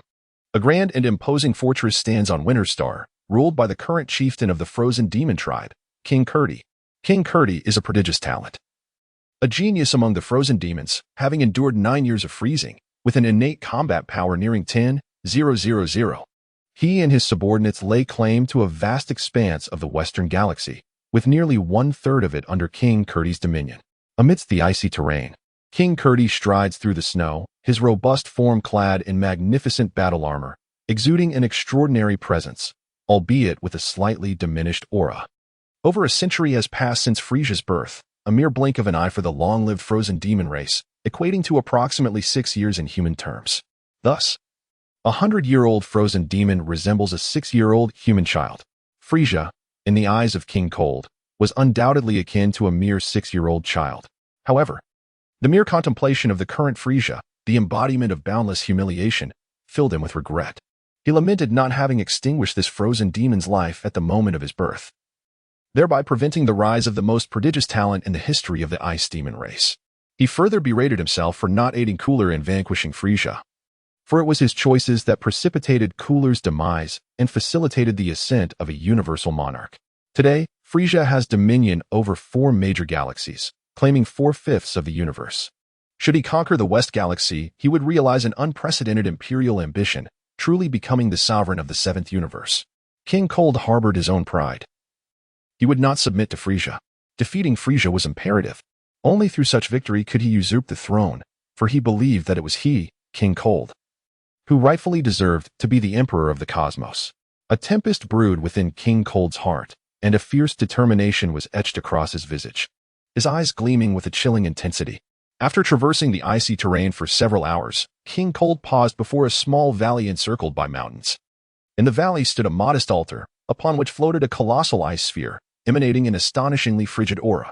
Having sacrificed all his kin, he had finally refined the ice element demon orb. Absorbing this orb would amplify his combat prowess at least tenfold. Though Frieza possessed formidable talent, he was still but a century old. With 10 times the power, defeating him would be unequivocally within reach. Standing before the altar, King Cold gazed at the hovering ice sphere, feeling a tumultuous mix of excitement and sorrow. The ice demon race was already scarce, and in his quest for strength, he had condemned all his people. Thus, within the entire 7th universe, only 2 ice demons remained: he, King Cold, and Frieza. Over the past century, King Cold had diligently honed his skills, achieving a combat power of 2.7 billion. However, despite this monumental strength, he was acutely aware of his limitations and dared not challenge Frieza. Frieza's innate talent surpassed his own, and his training efficiency was vastly superior. King Cold had undergone 9 years of freezing, while Frieza had endured 10. Although the difference was but a single year, it represented a chasm of disparity. Not merely quantitative but qualitative. 9 was but a single digit, whereas 10 stood as a decade. Frieza and his minions waged war across the cosmos, leaving no adversary unscathed. Any formidable race or expansive force crumbled before Frieza's might. Many kings of the Kurds, trembling in fear, fell one by one to Frieza's ruthless hand. In such dire circumstances, the Kurdish king resorted to fervent training. By chance, he stumbled upon a tome containing the writings of the ancient ice demon, Zild.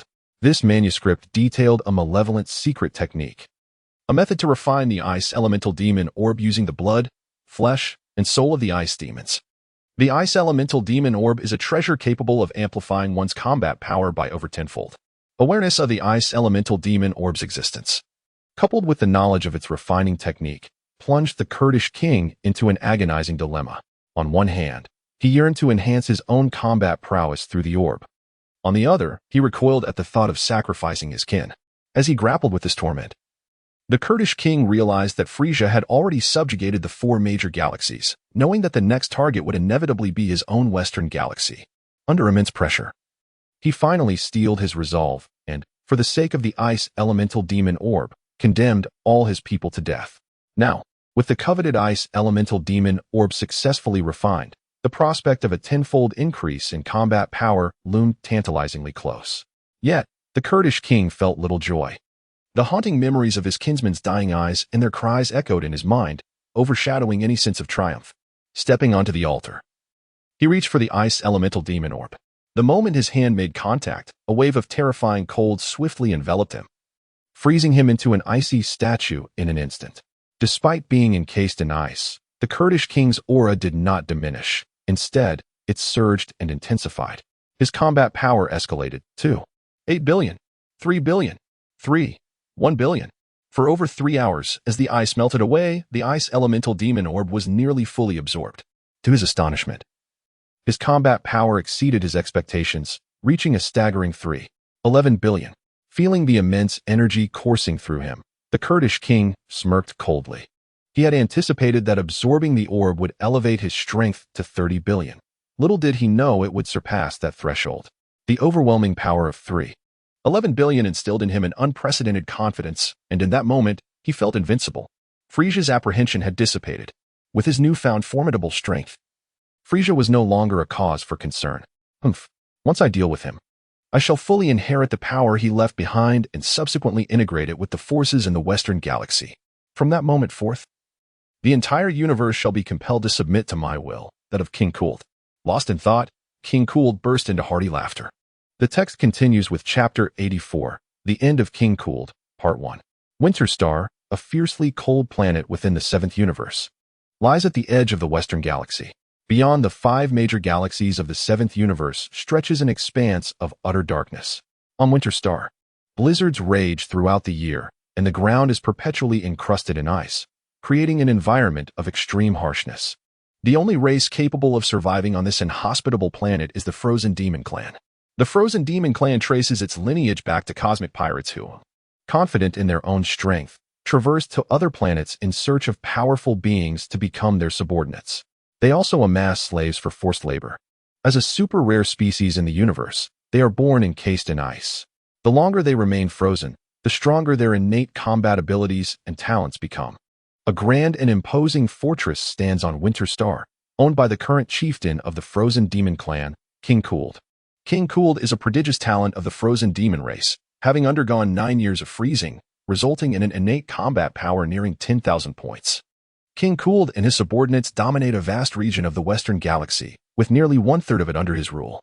Amidst the snow and ice, King Cold's robust figure strides purposefully through the snow, clad in magnificent battle armor that exudes extraordinary energy, though his aura appears somewhat restrained. It has been over a century since Frieza's birth. For the long-lived Frozen Demon race, a century is but a fleeting moment, comparable to roughly 6 years in human terms. A frozen demon over 100 years old resembles a 6-year-old human child. Frieza, in the eyes of King Cold, was undoubtedly reminiscent of a mere 6-year-old child. Yet, the thought of the current Frieza, a relentless embodiment of humiliation, filled him with regret. He lamented not having extinguished this frozen demon's first talent at the moment of his birth. Furthermore, he reproached himself for not aiding Cooler in vanquishing Frieza. His choices had led to Cooler's demise and paved the way for the rise of a galactic emperor. Now, Frieza reigned over 4 vast galaxies, commanding 4/5 of the universe. Should he conquer the Western Galaxy, he would fulfill an unprecedented ambition, truly becoming the sovereign of the 7th universe. King Cold harbored his own pride. He would not submit to Frieza. Defeating Frieza was imperative. Once I vanquish him, I shall seize the throne. I, King Cold, am destined to be the true emperor of the cosmos, he roared inwardly, a fierce determination etched upon his face and a chilling light glimmering in his eyes. After traversing the icy terrain for several hours, King Cold halted before a small valley encircled by mountains. Within this valley stood a modest altar, upon which floated a colossal ice orb, exuding an astonishingly frigid aura. Having sacrificed all his kin, he had finally refined the ice element demon orb. By absorbing this orb, his combat prowess could potentially increase tenfold. Although Frieza was immensely talented, he was still relatively young at just over 100 years. With a tenfold enhancement to his strength, defeating him would surely be within reach. Standing before the altar, King Cold gazed at the suspended ice orb, a mixture of excitement and sorrow enveloping him. The Frozen Demon Clan was already scarce, and in his quest for power, he had unwittingly doomed his entire race. In this vast 7th universe, only 2 frozen demons remained, himself and Frieza. Over the past century, King Cold had diligently trained, achieving a combat power of 2.7 billion points. Yet, despite his formidable strength, he dared not challenge Frieza, fully aware of his own limitations. Frieza's innate talent surpassed his own, and his training efficiency was significantly greater. With King Cold having undergone 9 years of freezing, compared to Frieza's 10, the slight disparity of a mere year belied a chasm of difference, a qualitative leap rather than a mere quantitative one. 9 was a single digit, while 10 represented the tens. Frieza, along with his minions, waged an unrelenting war across the cosmos, leaving no formidable race or vast force unscathed before his might. Many kings of the Kurds fearing the overwhelming power of Frieza's faction, met their demise at his hands. Faced with such dire circumstances, the Kurdish king resorted to frenzied training. By a stroke of fortune, he stumbled upon an ancient manuscript belonging to the ancestors of the Frozen Demon clan, detailing a nefarious secret technique. This method involved the refinement of the ice elemental demon pearl using the blood, flesh, and soul of the frozen demons. The ice elemental demon pearl was a coveted treasure capable of amplifying combat prowess by over tenfold. With the knowledge of the ice elemental demon pearl's existence and the means to cultivate it, the Kurdish king found himself in a tormenting dilemma. On one hand, he yearned to enhance his strength through the pearl, while on the other, he could not bear the thought of sacrificing his kin. As he grappled with this inner turmoil, the Kurdish king realized that Frieza had already conquered for major galaxies, with his own western galaxy poised to be next. Driven by desperation, he ultimately steeled his resolve, willingly burying all his people for the sake of the ice elemental demon pearl. Now, the coveted pearl had been cultivated successfully, with the prospect of a tenfold increase in his combat power tantalizingly close. Yet, the Kurdish king felt little joy. The haunting memories of his kin's dying gazes and anguished cries overshadowed any sense of triumph. Ascending the altar, he reached for the ice elemental demon pearl. Upon contact, a terrifying chill swiftly enveloped him. In an instant, the Kurdish king was encased in ice. Though frozen, his essence did not wane. Instead, it surged with increasing potency. His combat power escalated dramatically to 8 billion, then 3 billion, and finally 11 billion points of combat power. After more than 3 hours, as the ice melted away, the ice elemental demon pearl had been nearly fully absorbed. Surpassing his expectations, his power reached an astounding 11 billion points. As he reveled in the immense energy coursing through him, a cold smile crept across the Kurdish king's face. He had initially believed that achieving 3 billion points would be a commendable feat, yet here he stood, exceeding even that threshold. In this moment, his confidence swelled to unprecedented heights. Frieza's apprehension had dissipated. With the formidable power he now possessed, Frieza was no longer a cause for concern. Once I eliminate him, I shall fully seize the dominion he left behind, subsequently consolidating it with the forces within the Western Galaxy. From that moment forth, the entirety of the universe shall be compelled to adhere to the will of King Kurd. In his heart, King Kurd contemplated, and a hearty laugh erupted from him. In the wake of conquering the East, South, Central, and North galactic systems, Frieza had now set his sights on the Western Galaxy. It was only by subjugating this final bastion that he could ascend to the status of the supreme ruler of the seventh universe. Though he was nearly there, a slight gap still remained. To conquer the Western Galaxy, Frieza had to first contend with King Kurd. While several formidable adversaries resided within the Western Galaxy, King Kurd was the foremost among them. King Kurd? Frieza murmured to himself, a flicker of complexity crossing his eyes. Despite the animosity, he harbored a sliver of sentiment for this nominal father figure, for it was King Kurd who had spared his life at birth. Suddenly, the sound of footsteps echoed, and a dark soldier approached Frieza from behind, kneeling respectfully on one knee. This soldier bore a rather grotesque visage, with thick lips, and was one of Frieza's subordinates from the original tale. In the narrative, this soldier had a notorious rivalry with Vegeta. Upon learning of Vegeta's retreat to Earth after a defeat, he sought confrontation, only to underestimate the Scion's unique ability to enhance his combat power post-injury. The encounter turned fatal, as Vegeta swiftly vanquished him with a single blow. At the time of his incursion into Earth, Vegeta's power level was around 18,000. And while this soldier was slightly stronger, his capabilities were still rather limited. The fact that he was rendered immobile by Vegeta's overwhelming power indicates that his own strength was far inferior, likely around a power level of 10,000. Due to Frieza's interference, the fates of many characters from the original narrative had been irrevocably altered, including that of Dodoria, Zarbon, and even Baby and Shalbit. Although this soldier's fate remained consistent with the original, his journey was now irrevocably intertwined with the changes wrought by Frieza's actions. Frieza's subordinates, despite their prominence, stand in stark contrast to their portrayals in the original narrative. The current ranks of Frieza's forces are indeed replete with talent, rendering even the original Jinyu force somewhat overshadowed. It is hardly surprising that Xiao Yi's status is elevated. However, unlike in the original tale, Xiao Yi's combat prowess has now reached an impressive 300,000 points. A boon he received for his accomplishments in the form of a box of neurofruits. The art of commanding requires a balance of both reward and punishment. Frieza, Aside from wielding formidable strength and employing ruthless tactics to subjugate his subordinates, has instituted a rigorous system of rewards and penalties. Those who excel are handsomely rewarded, while those who falter face significant repercussions. It is this pursuit of profit that fuels their motivation. King Frieza, with a countenance devoid of emotion, was well aware of the situation at hand. In this moment of his ascendancy, the number of those daring to oppose him was exceedingly scant. "What is Kurd's stance?" he inquired, his voice calm yet penetrating after a moment of contemplation. Chioe, feeling the cold sweat trickle down his brow, cautiously replied. The king of Kurd has been consolidating his forces and summoning his subordinates, seemingly harboring thoughts of rebellion. Frieza was acutely aware of Kurd's temperament. It was rather impractical to expect his submission. A light chuckle escaped Frieza's lips, causing Chioe to shudder involuntarily. Upon seeing Frieza wave his hand dismissively, he hurriedly took his leave, as if granted a great reprieve. In the void of space, a colossal royal-class spacecraft loomed, emblazoned with a golden demonic insignia, Frieza's emblem of cosmic dominion. This singular vessel, known as the Frieza Monarch, was the only one entitled to bear such a symbol, and any who dared to misuse it would face Frieza's merciless decree. The door of the Frieza spaceship swung open, and a throng of individuals surged forth, led by a figure enveloped in golden hues. Standing at a height of approximately 1.7 meters, his physique was a harmonious blend of muscle, exuding an inexhaustible strength and an aura of profound elegance. He was none other than the cosmic sovereign, Frieza. Now over a century old, Frieza had undergone significant transformation. Behind him stood his formidable subordinates, including Layla, Barkle, Cade, Tez, Mashi, Ouching, Ten Stars, Sabo, Pwai, Jinyu, and Goldo, as Frieza and his entourage descended upon the Winter Star.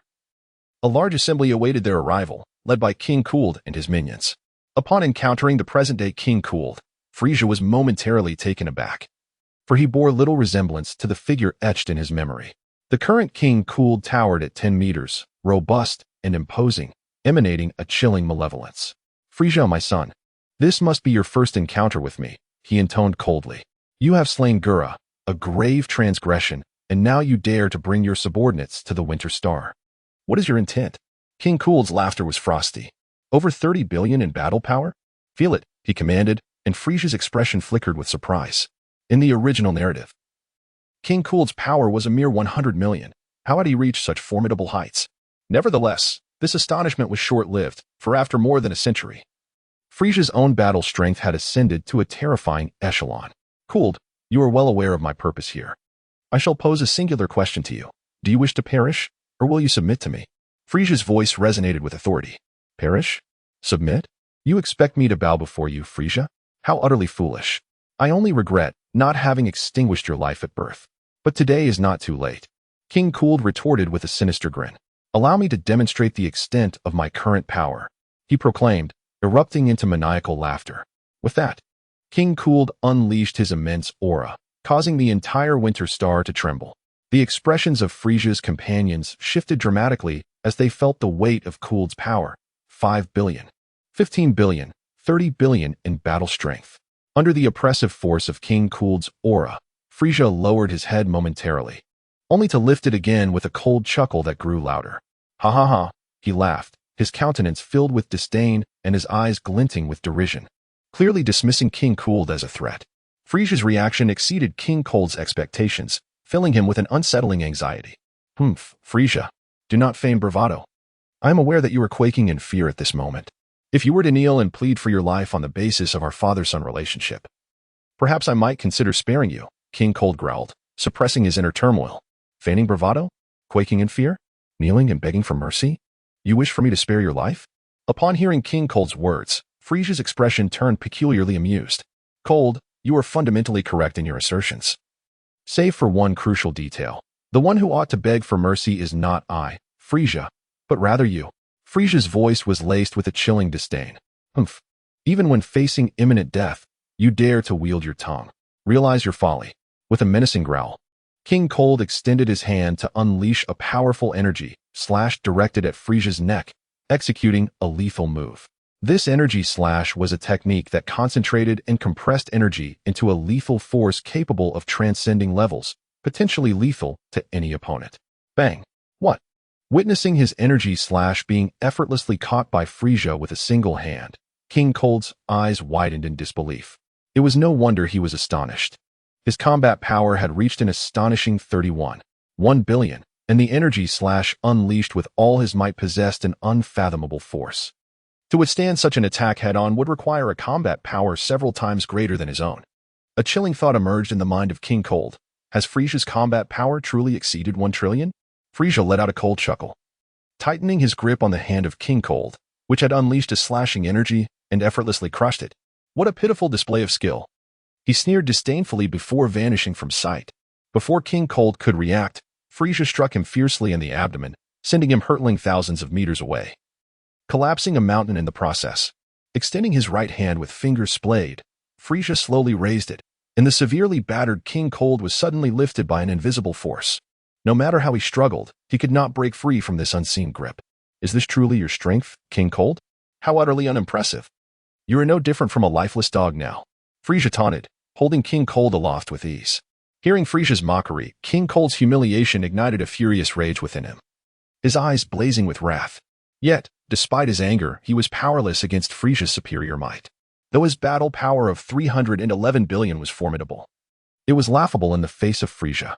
In the original narrative, even the second transformation of Super Saiyan Vegeta surpassed this power, and that was before Babbidi's enhancements. The potential of the Saiyans is indeed terrifying. Geniuses like Goku and Vegeta possess nearly limitless potential.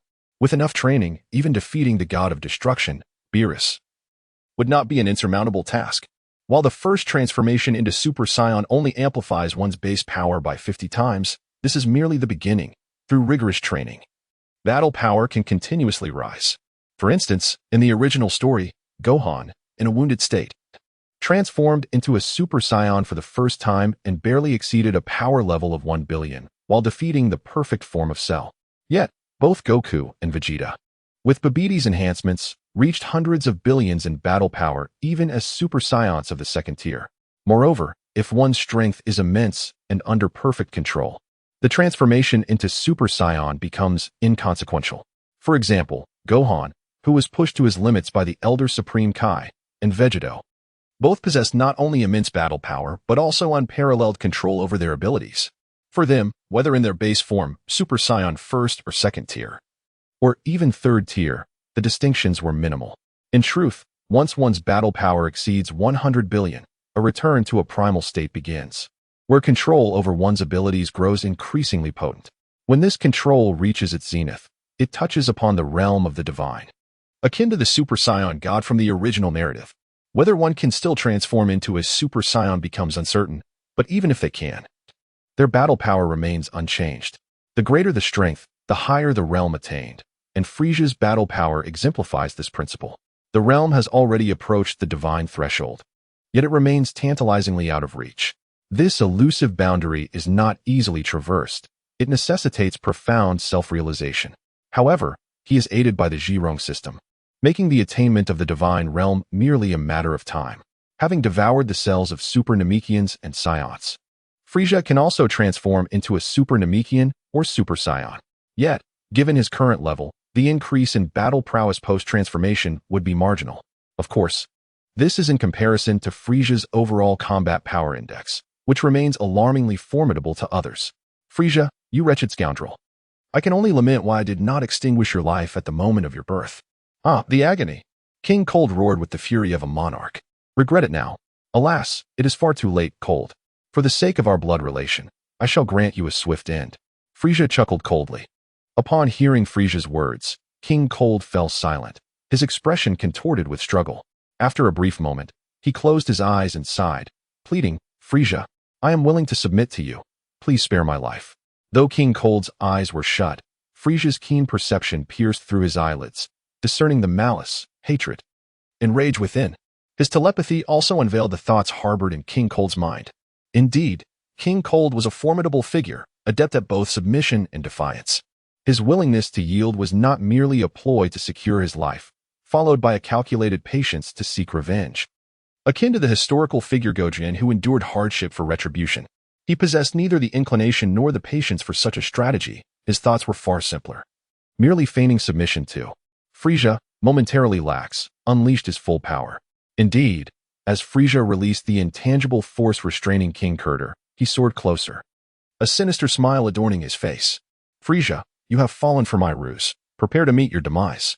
With a malevolent grin, King Kurter launched a formidable strike aimed directly at Frieza's head, channeling all his energy into this singular assault, a force potent enough to exceed 50 billion points. However, King Kurter's well-calculated blow was effortlessly intercepted by Frieza, and in that instant, the smile on his face froze in disbelief. A burst of crimson light erupted as Frieza seized Kurter's wrist with one hand, while the other plunged ruthlessly into his chest. In a swift motion, he extracted the still-beating heart, drenched in blood, from King Kurter's body. The sight of his own heart pulsating in Frieza's grasp filled Kurter with dread. He extended a feeble hand, pleading, "Return it to me." "I refuse," Frieza replied with a light chuckle, tightening his grip and crushing the heart to fragments. Witnessing the destruction of his heart, despair enveloped King Kurter. "Over 30 billion points of energy, along with my soul's memories, cannot be wasted," he lamented.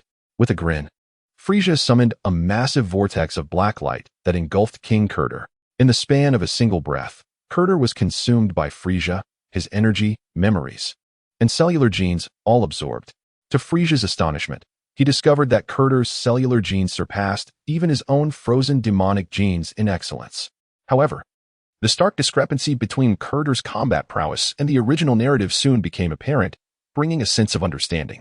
The foundation of Frieza's demonic form is the frozen demon, enhanced by the exceptional cellular genetics of King Cold, which has provided considerable advantages. Having slain King Cold, there are now no obstacles to conquering the Western Galaxy. The unification of the 5 major galaxies is imminent. Soon, I, Frieza, shall truly ascend to become the sovereign of this 7th universe.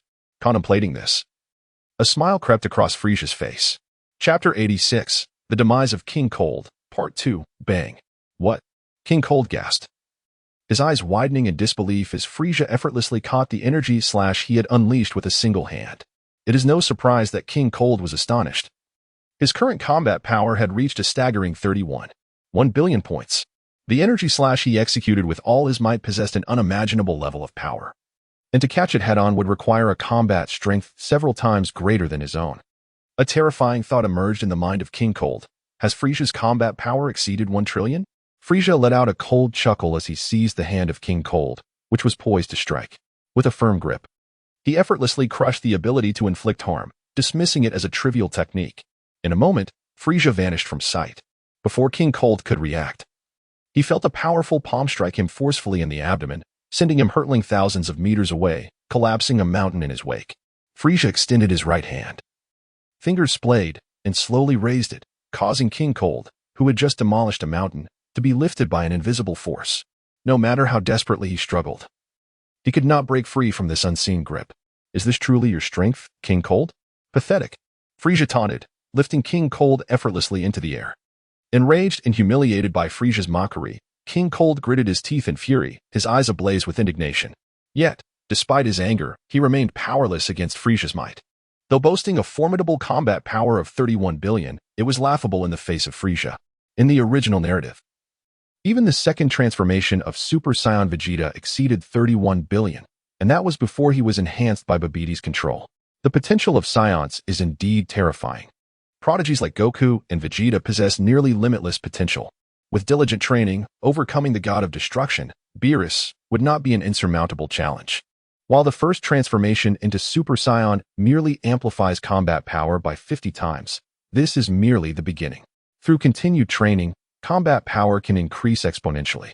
For instance, in the original story, Gohan, despite being injured, transformed into a Super Saiyan for the first time and achieved a combat power just over 1 billion when defeating Perfect Cell. However, both Goku and Vegeta, after being enhanced by Babidi, reached combat powers in the hundreds of billions as Super Saiyans at the second level. Moreover, if one possesses immense control over their power, the distinction between forms becomes less significant. For example, Gohan, who was fully tapped into his strength by the old Kaioshin, and Vegito, both exhibited not only tremendous combat power, but also unparalleled mastery over their abilities. For them, whether in their base form, Super Saiyan first, second, or even third forms, the differences were minimal.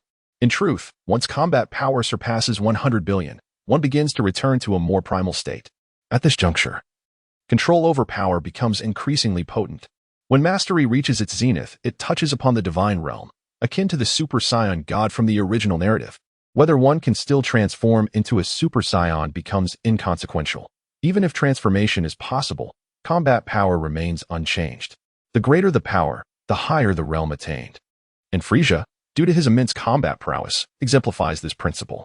The realm he has attained is already exceedingly close to the divine. Yet it remains a mere hair's breadth away. This slender gap is not easily traversed. It necessitates profound personal insight. However, he is aided by a superior system, making the comprehension of the divine realm merely a question of time. Having consumed the cells of the Super Namekians and the Saiyans, Frieza can also transform into a Super Namekian or a Super Saiyan. Yet, at his current level, the increase in combat power post-transformation would be negligible. Of course, this is in relation to Frieza's overall combat power index, which remains dauntingly formidable to others. Frieza, you wretched scoundrel. I can only lament the fact that I did not extinguish your life at the moment of your birth. Ah, how I rage. King Cold's furious roar echoed with the intensity of a lion's growl. Regret now, do you? Alas, it is far too late, Cold. In light of our familial bond, I shall grant you a swift end. Frieza's cold laughter reverberated through the air. Upon hearing Frieza's words, King Cold fell silent, his visage contorted in struggle. After a moment's pause, he closed his eyes and sighed, pleading, Frieza, I am willing to submit to you. I beseech you to spare my life. Though King Cold's eyes were shut, Frieza's keen perception pierced through his eyelids, discerning the bitterness, hatred, and fury within his gaze. Simultaneously, his mind-reading abilities unveiled the intention swirling in King Cold's heart. Truly, King Cold was a formidable figure, adept in both submission and resilience. His willingness to yield was not born out of a desire to simply preserve his life, followed by a period of silent endurance with the ultimate aim of revenge. Akin to the fabled tale of Gojian, he lacked such patience. His thoughts were straightforward, feigning submission to. Frieza, momentarily complacent, unleashed his full might. Indeed, as he released the intangible force restraining King Cold, the latter swiftly approached Frieza, a menacing smile adorning his face. Frieza, you've fallen for my ruse. Prepare to meet your demise. With a sinister grin, King Cold launched an attack aimed directly at Frieza's head. This strike encompassed the entirety of King Cold's energy, its potency exceeding an astonishing 50 billion points. However, Frieza effortlessly intercepted the assault, causing King Cold's smile to falter. A flash of crimson erupted as Frieza seized King Cold's wrist with one hand while the other plunged mercilessly into his chest. In an instant, he extracted a blood-soaked heart, the very organ of King Cold pulsating in Frieza's grasp. With wide eyes, King Cold feebly reached out, pleading, return it to me. I refuse. Frieza replied with a light chuckle, tightening his grip and crushing the heart. Witnessing the destruction of his own heart, despair enveloped King Cold. Over 30 billion points of energy. Along with my soul's memories, such potential cannot be wasted, Frieza mused. A smile creeping across his face as he summoned a swirling vortex of immense black light that consumed King Cold. In but a fleeting breath, King Cold was entirely engulfed by Frieza. His energy, memories, and cellular genetics were wholly absorbed, much to Frieza's astonishment, as he discovered that King Cold's cellular genetics surpassed his own Frost demon lineage. However, reflecting upon King Cold's combat prowess, which significantly deviated from the original narrative, he found resolution in this unexpected revelation. Frieza's foundation as a demonic entity is rooted in the essence of the frozen demon, having acquired the remarkable genetic material of King Cold, which has greatly benefited him. With the demise of King Cold, there are no longer any obstacles to conquering the Western Galaxy. The unification of the 5 great galaxies is imminent. It will not be long before I, Frieza, can truly ascend to the throne as the Emperor of this 7th universe. Contemplating this, a smile graced Frieza's countenance. Within the 7th universe, countless ambitious individuals abound. Due to varying perspectives, some aspire to dominate the world, while others seek to govern a single star system. Some yearn to rule an entire galaxy, and many harbor the ambition to conquer the cosmos itself. The Agusians, a highly advanced civilization within the Western Galaxy, boast a history spanning millions of years. Their technological prowess ranks among the top 10 in the universe, and their inherent strength is formidable. The Agusian planet is approximately 10,000 times larger than Earth, with a mass about 15 times greater. The land-to-sea ratio is 3:1.